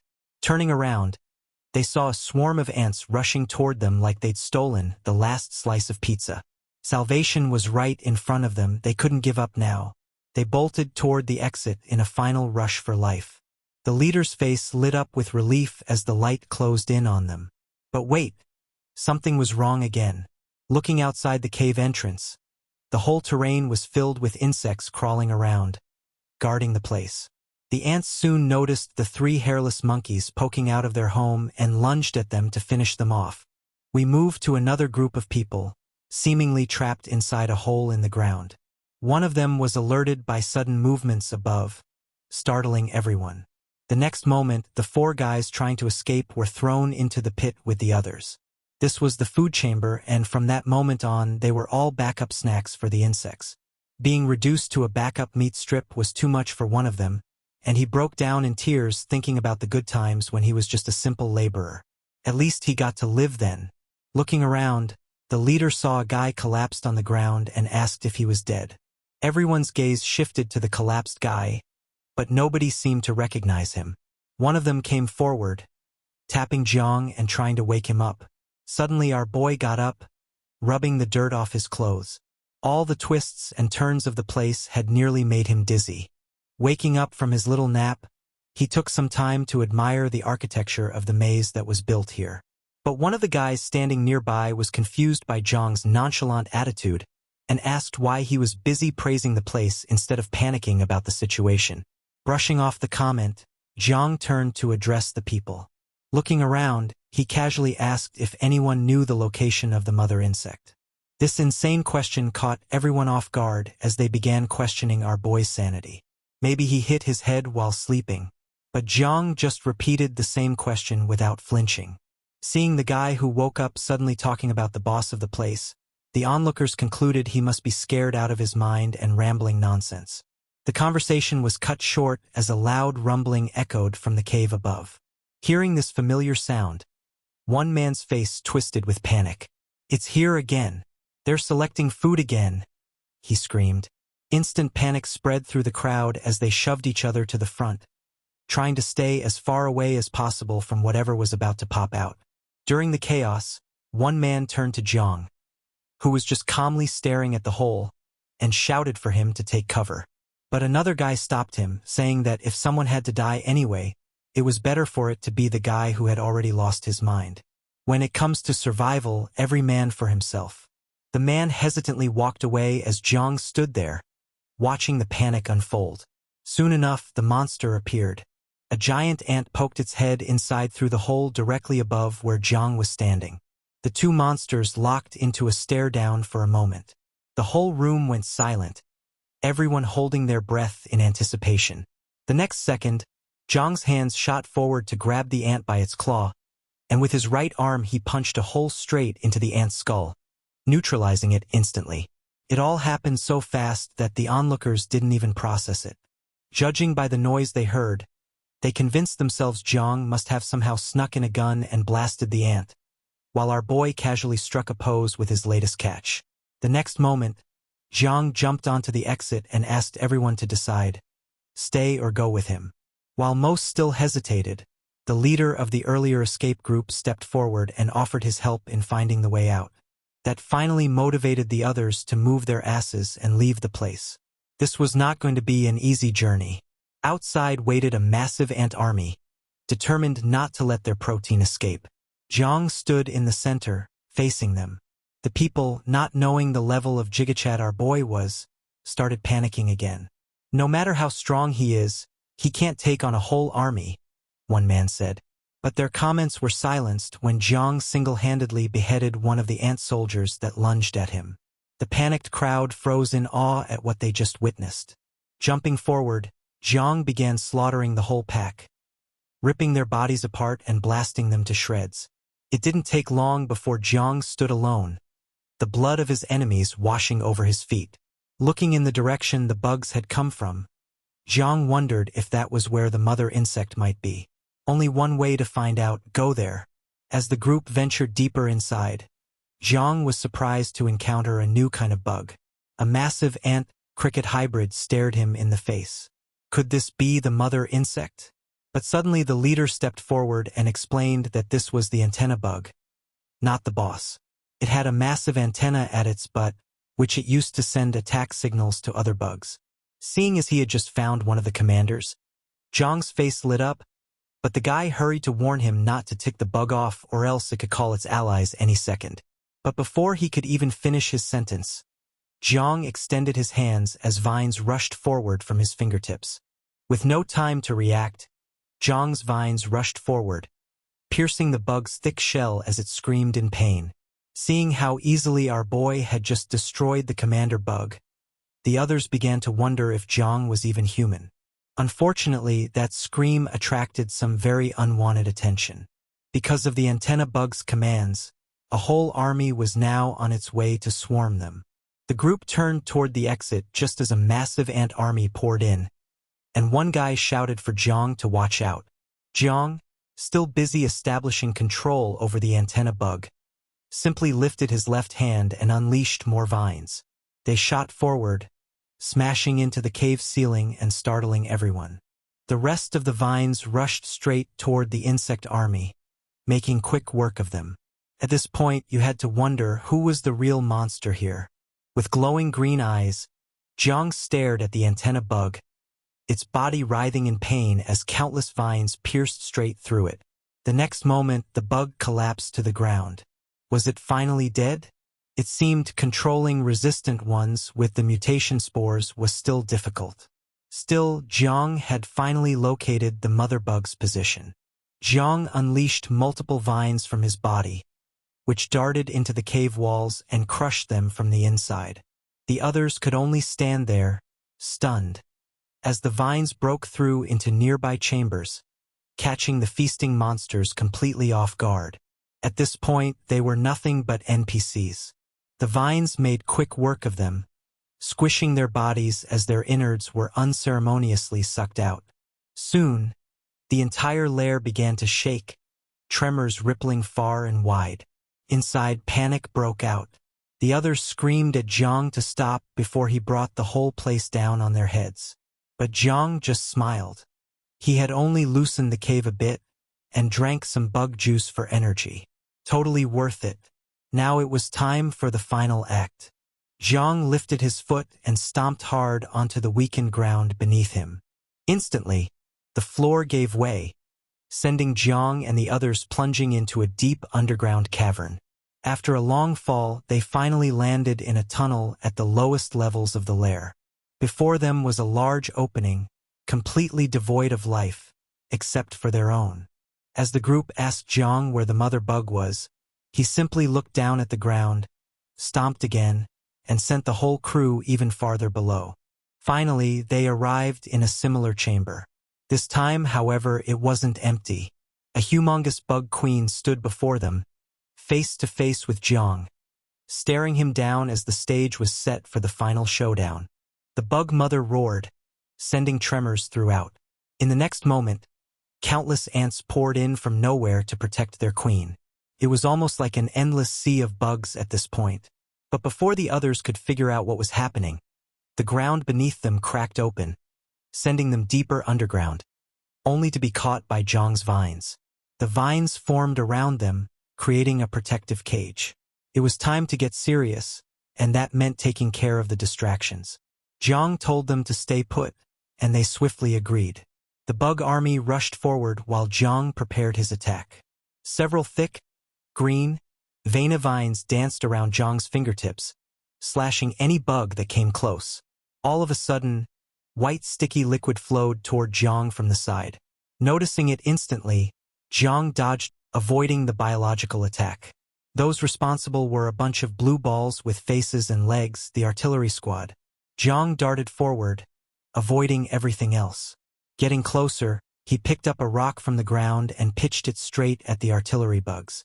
The rock, now flying faster than sound, tore through a row of bugs with ease, like a knife through butter. Bugs burst like piñatas left and right, while the others simply enjoyed the show of their lives from their reserved seats inside the vine cage. The mother bug was now cornered. Jang stood face to face with the boss as the other insects lay dead around them. Seeing the mother bug panic, Jang calmed it down, saying he was not there to kill it. Starting the process, Jang's vines burst out, surrounding the massive mother bug in an instant. They slowly wrapped around its body, crushing it as the bug screamed in pain. With a serious face, Jang warned it against resisting. Since the mutated bugs were already in its brain, he could kill it with a single thought. This couldn't go wrong. There was only one queen, and if he couldn't tame it here, all of this effort would be wasted. But something was different. The queen bug seemed to respond to Jang's threat and grew far calmer than before. Several system messages popped up, informing Jang of the completion of the Disaster Collector mission and the mission to exterminate the bugs, bringing his total points to 961. He had gained a whopping 700 points in one go from the two missions. Now that this was done, he might as well bring the entire bug nest under his control to prevent further problems. Turning to the system, Jang opened the system store. It displayed 3 supply boxes, one for abilities, one for apocalypse farming, and one for arm deterrence, along with an option to refresh for 4 points. Ability Awakening was the most valuable, so the best strategy was to buy it whenever possible and keep refreshing the store until he ran out of points. After countless refreshes, Jang bought a total of 5 Ability Awakening crates, and now further refreshes cost 1,000 points. It was time to open them all. All the supply boxes opened together, providing Jang with multiple new traits. His physical overload trait jumped from level 1 to level 3, along with high-voltage bioelectricity that allowed him to generate an electric field around himself. Then came the final trait, the enslavement mark, which rose to level 2, allowing him to have 2 servants marked by enslavement. Wasting no time, Jang activated the skill as a red seal appeared on his fingertips. Pointing it toward the queen, Jang promised her that she would rise to the top, enjoying the luxury of standing by his side when he did. Still bound by vines, Jang unleashed the seal onto the bug, finalizing the contract. Meanwhile, elsewhere, a group of cannibals was fighting against a duo standing atop a building. Those on the ground confronted the pair for taking up so much just for themselves while leaving nothing for the rest. But the duo didn't seem afraid. The man licking his lips praised the red-haired girl for her brilliant trick, which kept idiots like those in front of them coming in groups. His comment angered the men below. One stepped forward confidently, asking if they truly thought they could win against such a huge group with just the 2 of them. Another set his sights on the red-haired girl, cooking up fantasy after fantasy, telling her he would make her feel like a goddess before she died. Before he could finish his sentence, the cannibal standing behind him dropped dead, half his body missing, while the girl casually pulled out a machete, excited to see how this idiot planned to make her feel divine. Panic erupted among the cannibal horde as they watched one of their own fall, while the duo hadn't even moved. The speed was incomprehensible.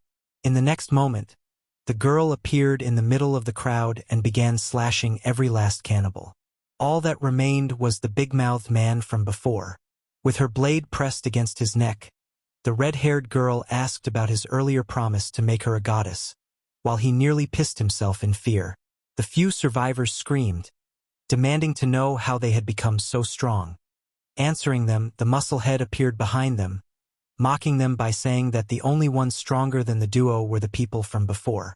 The cannibals fell silent, wondering who could possibly be stronger than the monsters standing before them. The moment didn't last long. A loud hum interrupted their thoughts. Turning toward the sound, they were greeted by a massive army of bugs swarming the sky, blocking out the sun as it approached them. It was not just the flying ones. Looking back, one mutant pointed out the massive horde of insect army crawling towards them from the ground as well. With no signs of stopping, they rushed forward, taking out everything in their path. Sensing the danger, the duo made the smart decision to withdraw and take higher ground. With one leap, they jumped on top of the building, while the other mutants on the ground ran for their lives. But their mutant legs were not fast enough and got crushed beneath the insect tsunami. Inside the building, the buff dude peeked through the door outside, still confused about what the hell just happened out there.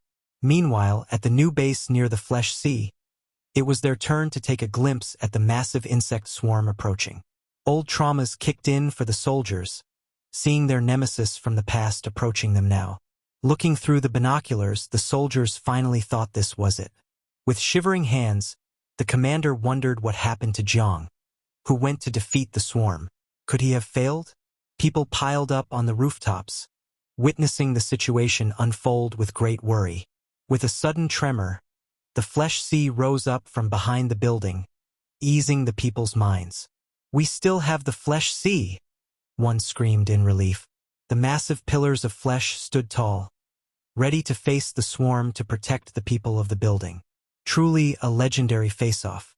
But to everyone's surprise, the insects just avoided it and kept flying towards a different destination. The concerned faces turned to laughs of relief as they praised the Flesh Sea for scaring away the insects. Some even started taunting the insects because of the strange sense of security they felt being protected by a monster. One of the soldiers, noticing a big insect flying towards them, alerted everyone to stay vigilant. It was the signal bug, which flew directly towards the building, preparing to land on top of them. And on top of the bug was our boy Jang. The bug landed on the ground like an attack helicopter as Xiaoping and the others approached it, seeing Jang on board. Jang jumped down as Xiaoping rushed towards him to welcome him. At the same time, Fong emerged out of the flesh sea, inquiring Jang about the situation with the bugs. Of course, everything was pretty smooth, and the one concern was the survivors Jang picked up from the nest. Hearing Jang's plan to bring them over as well, Xiaoping grew concerned about the rations stretching thin. But putting her concern at ease, Jang told her about the expanded flower cart field and the Leaf City farmland. There was enough to feed everyone. And besides, soon enough the entirety of the city was about to become their farmland. Back in the city, the old man was doing his routine check on the lumberjacks infected with the plant parasite. The recovery was going smoothly, and soon they would be free from the plant's control. The calm situation was broken by the appearance of the giant insect swarm from the horizon, startling everyone. The whole base sprang into action, preparing their defense lines for the confrontation. Men rushed to barricade the gate while some secured the rooftops. But just like before, the insects simply avoided them while continuing their course, causing them no harm. Looking at the sky and the insects' behavior, the old man figured it out. Zhang's plan had worked. We moved to the forest where the zombies roamed the area. The disturbance in the surroundings caught their attention as they looked up, facing the insects. The great swarm had covered the whole sky, with Zhang standing on top of the signal bug at the center. Finally, it was time. Zhang addressed the swarm. He ordered everyone to listen to his command. It was time to eat. The massive insects dove to the ground towards the zombies as they gnawed the flesh off the zombies, killing them. It was a one-sided slaughter. While the aerial attack was happening, the ground force was on the move too. Row after row of massive ants trampled the forest, crushing and eating all the zombies they came across. Soon they reached the main body. The massive plant stood in the middle with its last line of zombie defense surrounding it. Using one of the puppets, the plant asked Zhang what he wanted. Nonchalantly, Zhang responded that he wanted to tame it and make it a symbiote living inside the flower cart. Listening to a mere human's plan to make it submit, the plant body screamed with anger. But Zhang stood there unfazed. With his glowing green eyes, he unleashed a massive strike which cut the giant plant body into two with ease. As the plant fell to the ground, Zhang gave it one last chance to choose. Its main trunk was already severed, and next was uprooting it completely. So you either submit now or die. The monster core of the plant body squirmed with fear as it wriggled out of the chopped-down trunk. The next moment, a seed popped out of the tentacle and Zhang launched his vines toward the seed, commanding it to merge into one. The tentacles wrapped around the seed as it glowed bright green. The power slowly poured into Zhang's body as a mission notification popped up in front of him, informing him of the completion of the Weed Removal Eye and the Budget Utopia mission. Back at the base camp, the OG crew was waiting outside, not knowing what happened to Zhang, who went to subjugate the plant body. I am surprised they still doubt our boy's strength. Soon enough, the bug swarm was again spotted on the horizon. This definitely means Brother Zhang succeeded, one man commented. From within the swarm, the signal bug dove down with Zhang, landing right in front of the old man and the girl. As Zhang jumped down from the biochopper, the old man excitedly asked him if he had succeeded in his mission. With a smirk, Zhang told him that the plant body has already become a part of him, which confused the old man. Zhang's eyes glowed green, and massive thick vines plowed out of the ground, stronger than ever. The flower cart energy inside his body has now increased more than threefold. Zhang stood there as massive vines stretched from his legs to all corners of S-City, controlling every plant life in the city with his will. Man has become Iwa from Avatar. We move away from S-City to the coastal city H, where many fishing boats rode near the pier while the people standing on shore screamed in excitement over a massive harvest. While the fishermen hauled the fish to the shore, one wondered why there were so many fish swimming to the surface, while another was just thankful to have more food to eat. But the conversation was broken by a rather unusual sound coming from the ocean, attracting everyone's attention. Looking toward the ocean, they were stunned to see a large tsunami appearing out of nowhere, about to sweep them up to make them part of the ocean. The men ran frantically away from the sea while calling for others to take safety. While the big haul of fish was still lying there, this was not the time to worry about that. You got to have a stomach first to eat. Everyone ran toward the buildings, trying to reach higher ground for safety, while one guy, unable to leave the juicy fish, took some on his way. But that turned out to not be a pro-gamer move, as the waves crashed onto his head, sweeping him away. As the massive wave bashed over the settlement, only a few buildings stood untouched. Piles of bodies floated over the waters while the survivors screamed out for the ones drowned. Panic ensued among the survivors as one screamed out to everyone to pull all the bodies out and burn them fast. But it was too late. The platform had been destroyed, and there was no way to recover them now. Back in S City, it was pouring rain. Due to the ongoing rain, they set up a meeting inside where one man mentioned concerns of their farmlands flooding because of this non-stop rain. He looked toward the old man, asking him about the flower cart fields. But the flower cart crops were highly adaptable, so the rain shouldn't be a problem. But if it keeps up like this, the yield will drop.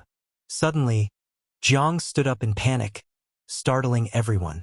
Concerned, the buff guy asked him what's up, but Jang asked him to keep quiet. Laying down on the ground, Jang put his ear against the floor, listening to the strange sound he heard. A sudden panic appeared on his face as he jolted to his feet. He asked everyone to call all people from the nearby neighborhoods to the fortress immediately. The order was immediately carried out, and everyone started to rush to the fortress. Men, women, and children took their vital belongings and ran toward the shelter. The people lined up outside on the fortress grounds, and everyone wondered if there was a new enemy out there hunting them. But before long, Shanshan called out to Jang from the rooftop, informing him of a massive tsunami approaching fast toward them. Suddenly, Chang Kai and the fat guy jumped onto the roof to take a look themselves. The scene was frightening. The massive wave was already really close. It was over a meter high, so it must have been devastating at H City. With a worried look, Chang Kai asked if their outer wall could withstand such force. But Jiang, staying silent on the ground, emanated a green aura as he released his power. Green aura surged from his body, startling everyone nearby. Massive vines broke out of the ground and formed a giant new layer of wall around the fortress. Within minutes, the giant vines surrounded the fortress, creating a flood barrier to keep the base safe. The water crashed onto the vines with tremendous force, but the wall didn't give out. After so many relentless strikes, the water finally started to recede, leaving the base untouched. But the devastation it caused was unparalleled, sweeping away massive buildings with it as it retracted back. Finally, a sigh of relief formed on people's faces, thanking Jiang for saving them from doom. But it was not all sunshine and roses. The surroundings have been flooded, ruining all the farmlands and supplies outside. As the people's concerns grew, one man came forward, assuring everyone that Jiang would definitely have a plan to deal with it. Our boy stood there unmoved, but still fatigued from the fight with the tsunami, wondering what exactly caused such a huge disaster all of a sudden. As soon as his thoughts appeared, so did the system screen, updating the disaster collector mission and adding this new unknown disaster to investigate. Phone calls immediately rang to every base across the city, announcing the incoming flood, asking them to take appropriate measures, prioritizing the safety of the people. On the flower cart field, the patrol members were immediately called back to safety, while the flower carts were left to fend for themselves.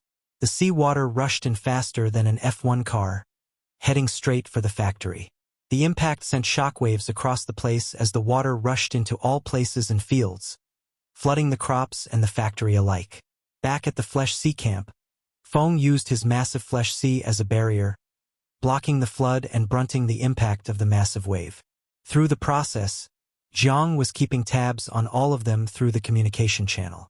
The damage was significant. The West Factory's outer wall was damaged, so was the sea-facing side of the insect nest in City B, sweeping away a big chunk of the insect army there.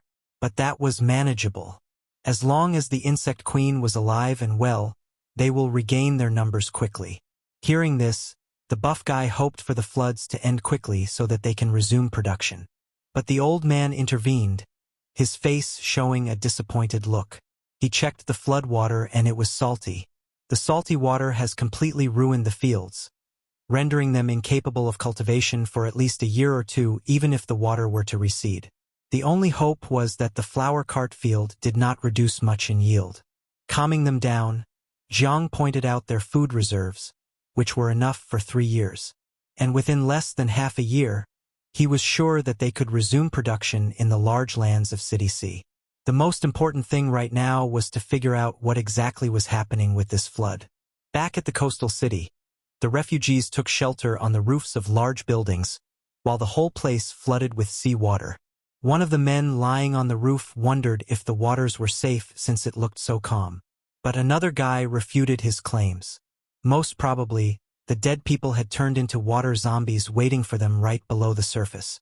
One of the fishermen, turning around, asked if that kind of transformation could happen in just one night. But the man talked about hearing waves splashing underwater. And there was also something else. He slowly got up from the ground and moved towards the edge of the building. Pointing towards the sea, he asked everyone to look carefully. The water surface was extremely calm, and for such a calm surface there was not even one floating corpse to be seen. The point was too good to be brushed off. But even then, it was too dangerous for them to be staying in this narrow building. If a sea demon burst in, that would be the end for all of them. At that moment, a scream came from far away, drawing everyone's attention. It was from another group on top of a taller building, yelling at them to come over to them if they didn't want to die to the sea demons. The group now scrambled in panic, looking for a way out. And the only way seemed to be to fight. One of the fishermen stripped down to his boxers and tied a long rope to his waist. He was prepared to jump into the water to check their current situation, instructing the others to pull him up if he ran into a water ghost. As soon as the preparations were done, he jumped straight into the water as the rope anchored him from above. But for all the calmness of the surface, the moment he opened his eyes underwater, he was greeted with a massive horde of water zombies waiting for them right beneath the surface. They charged at the man with their eyes glowing with hunger. Instant panic crept into the man's face as he scrambled to swim up to the surface. With great effort, he somehow managed to surface. Before the people above could ask him anything, the fisherman screamed at the top of his lungs for the others to lift him up. The fear was evident in his eyes, and the group above got the message. Wasting no time, they mustered all their strength, pulling at the rope to rescue the fisherman. But the zombies proved to be too fast. They were already at the surface with their hands all over the guy. The fisherman fought for his life, struggling to somehow lift himself out of the water with the zombies pulling him down. The group above was not slacking either. They too gave it their all, pulling at the rope to rescue him, but the zombies were too strong. And in the end, the power of rigor mortis proved to be unbearable as the fisherman sank to the depths of the ocean. His hands were still trying to grasp the fading light on the surface as he plunged into eternal darkness. From all four sides, the hungry zombies piled up on top of him, ripping his flesh off as his blood colored the water around, ending the poor man's life. Above ground, the rope broke, sending everyone falling onto the ground. Looking at the broken rope, they knew it was over. One man pointed to the ocean, alerting everyone. In the waters, a pool of blood was visible, with the body of the fisherman floating in the middle. The sight sent panic down everyone's spine. All the pent-up fear burst out as they were staring their imminent death in the face. One thing was clear. The water was filled with zombies waiting for a bite. But one man, looking up, noticed something in the sky. That was a swarm of bugs. And if they could see them from that far, the bugs must be huge, one man said. Now they were trapped in the middle of water and sky, monsters rushing at them from all sides. The sea monsters finally making their move rose to the surface and swam towards the building. Fear crept into the faces of the survivors as the monsters drew close. The sea monsters started to crawl onto the building walls wielding spears, trying to get inside the building. Just standing on the roof was no longer an option. Everyone rushed inside the building with weapons in hand, trying to block the corridor to halt the monster's path, while the guys on the other building witnessed everything unfold. As they rushed in through the corridor trying to finish the blockade before the monsters almost reached the top floor climbing through the stairs. Seeing the entrance to the floor, the monsters rushed towards it, trying to barge in before the survivors reached there. But one man came in clutch, sprinting towards the door before everyone else and closed the metal door right before the monsters could get through. All that adrenaline and stress wore off at one sight as the guy leaned on the closed door in relief. That was far too close for comfort. But the celebrations didn't last long. 2 spears punctured through the solid iron door as they skewered their way through the guy, pinning him towards the door he just closed. As the others froze, dumbfounded by the incident, one man keeping a clear head screamed to everyone to move as he dragged a massive table through the corridor.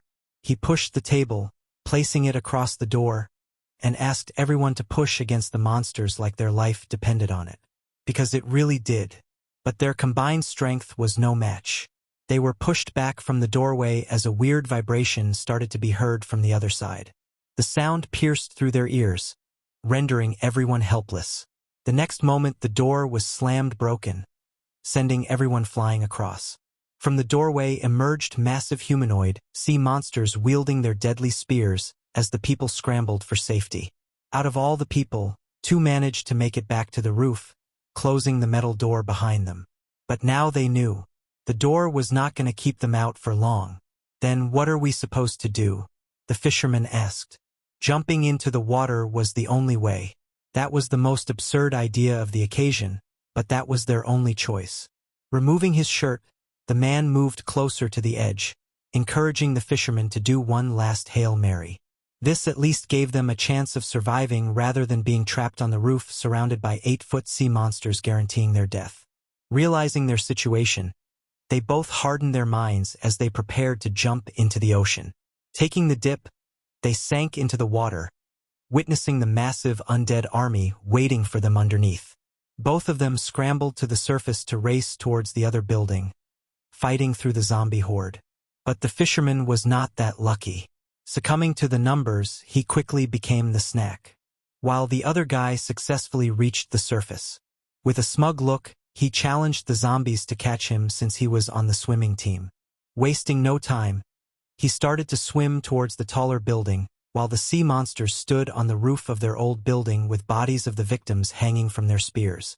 Being done with their job, the sea monsters also plunged straight into the water, locking in on the escaping guy. Meanwhile, on the other building, the people encouraged the lone survivor to hurry and pick up his pace.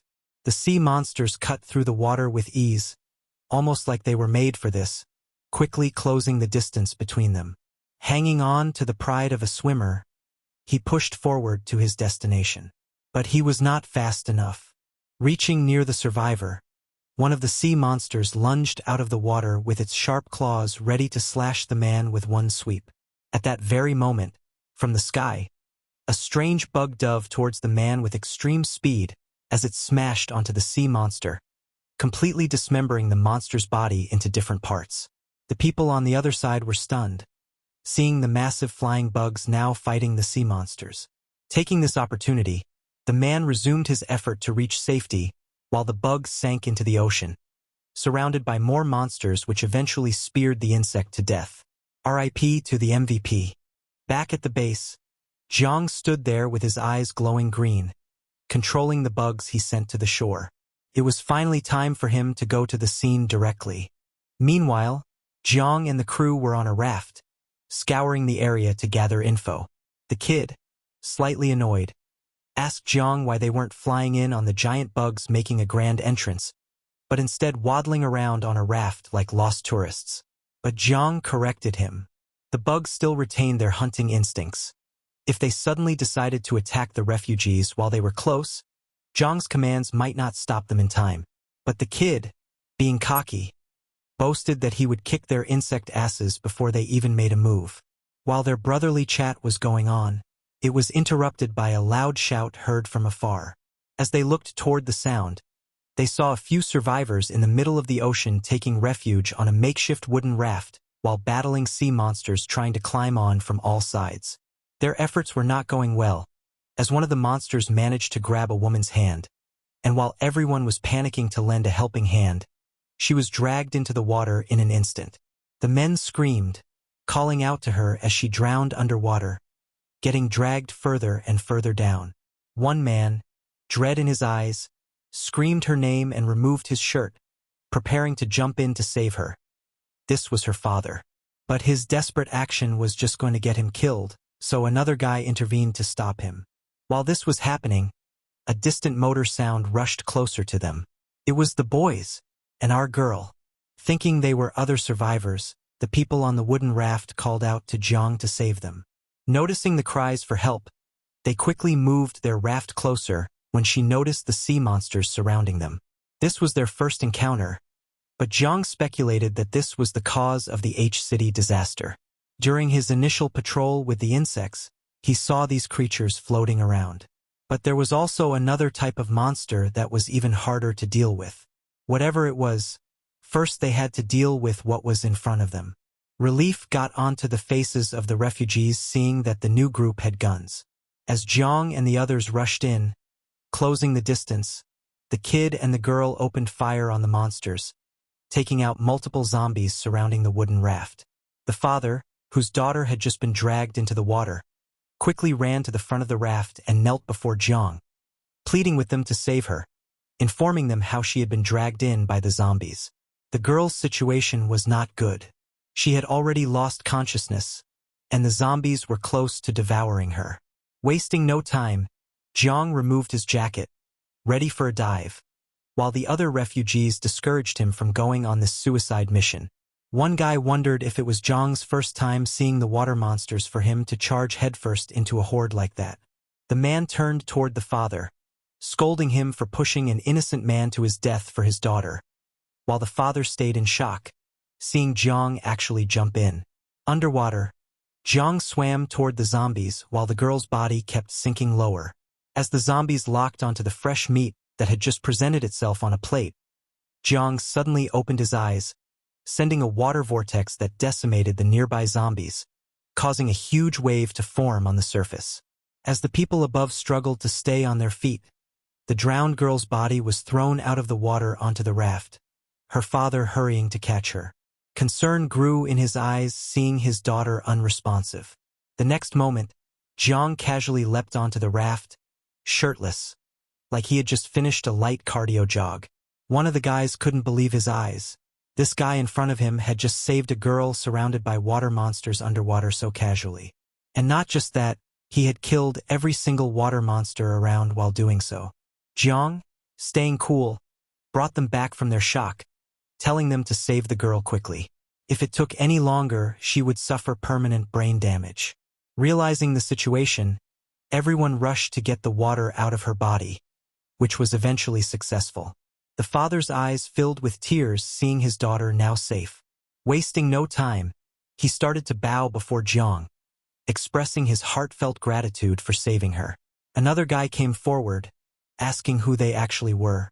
Jang told them they were from M-City and had come to investigate what caused the flood. After witnessing Jang's impressive skills, they started calling him their benefactor, while a woman asked if they could help tow the wooden raft with their boat. Dread crept onto her face.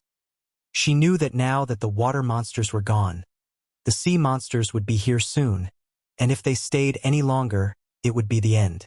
The term sea monsters caught Jang's attention. Could they be talking about those things? A sudden vibration from the water jolted him. He pointed toward the sea in the distance, where multiple monsters were closing in on them fast, asking if those were the sea monsters they were talking about. Yes, this is it. It's already here. The sea monsters closed in at great speed, their fins cutting through the water. One man called out to Jang and everyone else to get on the speedboat.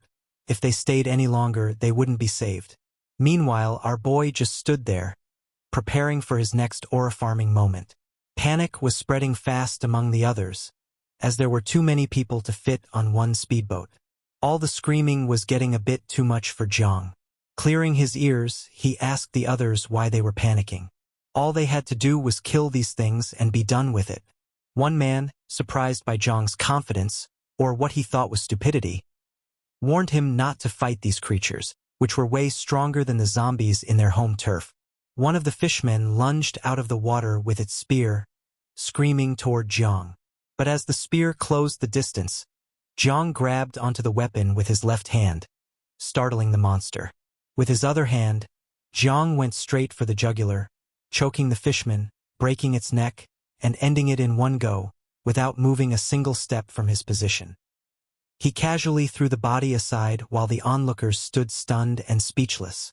The relentless attacks continued as the fishmen jumped out of the water for surprise strikes, every time with their heightened speed.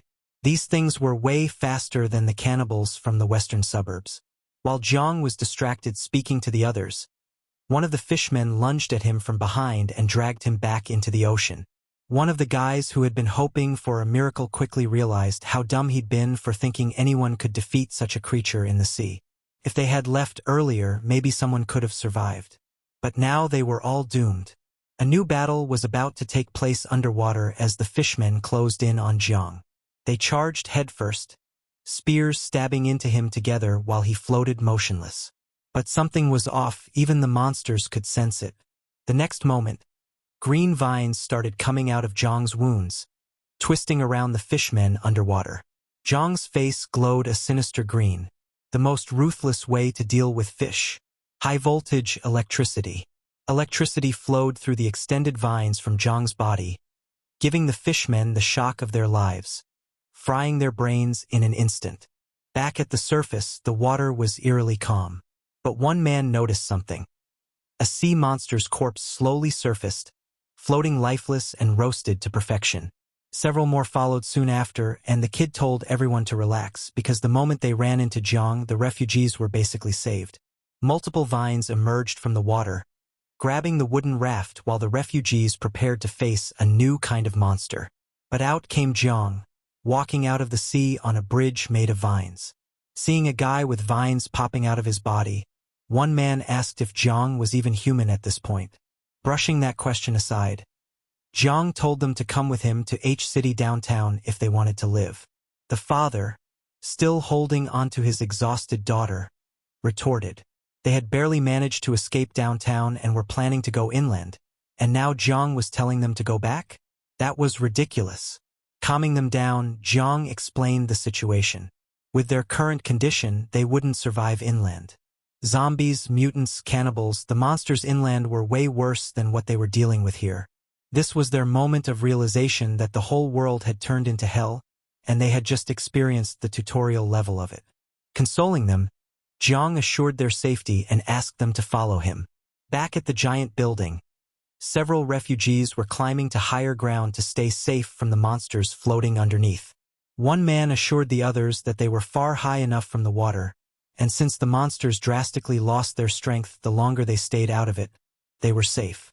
But it wasn't that easy. They were still trapped there with limited food and no way to resupply, doomed to a slow death. During the conversation, one man noticed a boat coming their way. It was Jang and the crew, towing the rest of the survivors to safety. Finally, they arrived at the destination, the tall building ahead. But the welcome party was not what they had planned. The survivors who were taking refuge in the building screamed at them not to come any closer, trying to warn them about the monsters camping right underneath. Back before they approached the building, a conversation occurred between Jang and one of the guys. The man was suggesting that they hide in buildings since these sea monsters will lose their power drastically when they are out of the water. So the higher the floor they choose to stay on, the better for them. Intrigued by the information that he had just received, Jang had another plan. If they were to lure them out of the water, they would be able to deal with all of them together and with ease. But the man, hearing this, was confused about how they were going to achieve it. Back to the present, the refugees already in the building were panicking, wondering if the people approaching the building were able to hear them or not.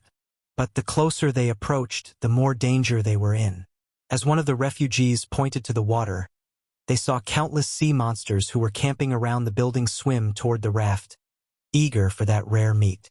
Stepping forward to the front of the raft, Jang ordered the men to stop there and not move forward to avoid friendly fire. The kid, concerned about Jang, asked him what his plan was. It was simple. Our boy was about to do something very unethical. His eyes turned green, and the next second Jang burst forward from the raft like a bullet toward the monsters.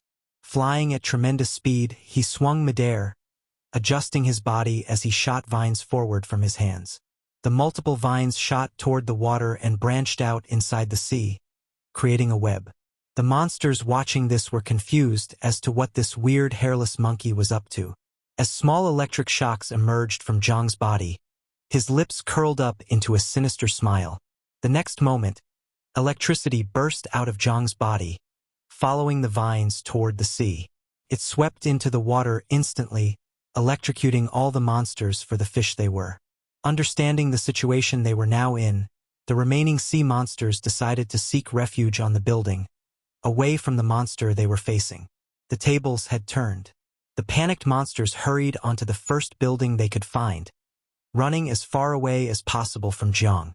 But this was their biggest mistake. A fish out of water is just waiting to be chopped. One man's attention went to the sky, where a massive swarm of bugs was approaching, a swarm far larger than last time. As they approached the helpless fish out of water, the monsters pointed their sad-looking spears against the swarm, ready for a last stand for their lives. On the other hand, Jang casually declared that it was dinner time. Hearing his words, the bugs rushed toward the fish, tearing into the flesh of the monsters with no mercy. Looking at the carnage, the onlookers hoped that Jang was on their side at the end of the day. As the insects devoured the fish monsters, leaving no crumbs, they started to fly away while Jang and the others climbed onto the building.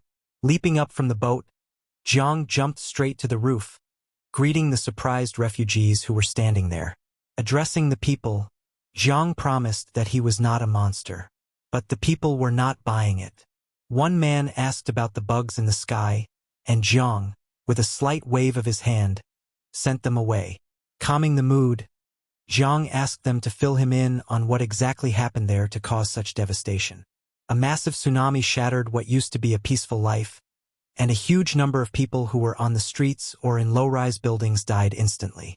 In the early days after the disaster, they waited desperately for rescue, but none ever came. Almost the instant the catastrophe happened, all communications were completely cut off. At that time, food shortages became the biggest threat. Some people refused to sit and wait for death and built simple wooden boats to flee inland. As it turned out, that wasn't the right choice. They encountered water ghosts and sea monsters and died horribly. That's when they finally realized they were trapped on these islands, formed by clusters of buildings. Jang, interrupting the man, asked him if the water ghosts and the sea monsters were connected. That was indeed the case. The sea monsters created the water ghosts. Even though he was not sure of the method, the sea monsters had a way to turn dead humans into undead zombies capable of long-term survival underwater, with the one purpose of drowning living people. But what was more terrifying than being caught by the water ghosts was being caught by the sea monsters themselves. They would dissect a person alive, digging out the liver and intestines, and turn them into water ghosts. Interestingly, the habits lined up with wild animal behavior. Jumping into the conversation, another survivor eagerly called out to Jang, addressing him as benefactor. He praised Jang's strength and suggested that since he was so strong, he might be able to destroy the breeding grounds of the sea monsters. Piquing Jang's interest, the sea monsters possess basic cooperative intelligence. They hunt in groups. If the number of prey is small, they kill them directly and harvest the liver. But if the number is large, they take some of them away, to that so-called sea monster farm. The man's face was covered in dread as he talked about them. These farms were usually located on small islands not so far away from the coast, so they could extract fresh liver at any time. On one such island, a group of people were tied up and rounded into an open cage on the shore. Slightly farther away in a bush, a man lurked around as he slowly approached the others, making sure that the coast was clear of the monsters. He slowly pulled out a stone blade and cut off the restraints of one of the tied-up men, instructing him to cut free everyone else while he secured a boat so that all of them could escape from there. But the other man was skeptical. Pointing out reassurance, he reminded them of the one man who had escaped before from the island safely. Asking everyone to keep their voices down, Ping rushed toward the water to start up the boat for the escape. As he swam through the water and climbed onto the prepared boat, the surrounding sea was eerily silent, almost too perfect. The next second, a stinging pain shot through Ping's chest. Blood poured out from his mouth as he looked on in surprise. A huge spear poked out of his chest as the silhouette of a sea monster loomed behind him. The monster came closer, putting its hands onto Ping's head. Out of terror, Ping begged it to spare his life. Back at the island, the people were busy freeing themselves with the dull blade handed to them. When one woman among the group spotted something, she screamed loudly. The man, busy untying the ropes, asked her not to make noise as he slowly turned to see what the commotion was about. But what he saw stunned him to the core. Ping's body lay on the ground, blood pouring from his eyes and lifeless. Their lifeline had now been reduced to a pile of flesh. The sea monsters gathered and stormed toward the survivors, while the freed people scrambled in all directions, looking for any way to save their lives. But for the fast sea monsters, this was not a challenge. The runners fell one by one, never standing a chance of survival. One monster, lifting his knife, slammed it down onto a man's stomach, cutting him open. Before anyone knew it, all the escapees were brought down and killed with almost no effort. The remaining men who were still tied up in the cage witnessed all this firsthand, stunned into silence. Not a single person who was untied escaped from there that time. The sea monsters harvested the innards of the corpses, leaving them there with massive holes in their bodies. But the hollowed-out corpses started to move as they rose up and began to walk. They mindlessly walked toward the ocean, throwing themselves into the water as they slowly sank down. Their eyes glowed red, transforming them into water ghosts. The people who were left witnessed the whole process, watching their friends turn into water ghosts right in front of their eyes. The reason was clear: the monsters were trying to intimidate them to set an example. Back at the building, Jang received a notification from the system, unlocking a new disaster: the progenitor merfolk. Turning to the man who had informed him about the islands, Jang asked how he knew all of this in such detail, asking if he had seen these things with his own eyes. But it was more than that. The man pointed at himself, telling Jang that he had escaped from one such island with his life. The sea monsters have a certain learning ability. To capture humans in bulk, they even learned how to operate boats. But he had been able to steal a speedboat and get out of there safely. Because of that, he knew the general location of the island. Looking at the man, Jang asked him if he had the courage to once again go back to the island with him. The man responded positively. He might not have thought of doing that before, but with Jang it could be possible. Satisfied with the answer, Jang told the man that they would depart in 2 days. The man asked why they had to wait that long. Jang jumped to the corner of the building, overlooking the place. His first job was to rebuild the area, and judging by the situation there, he also needed to arrange some guards for the safety of the people.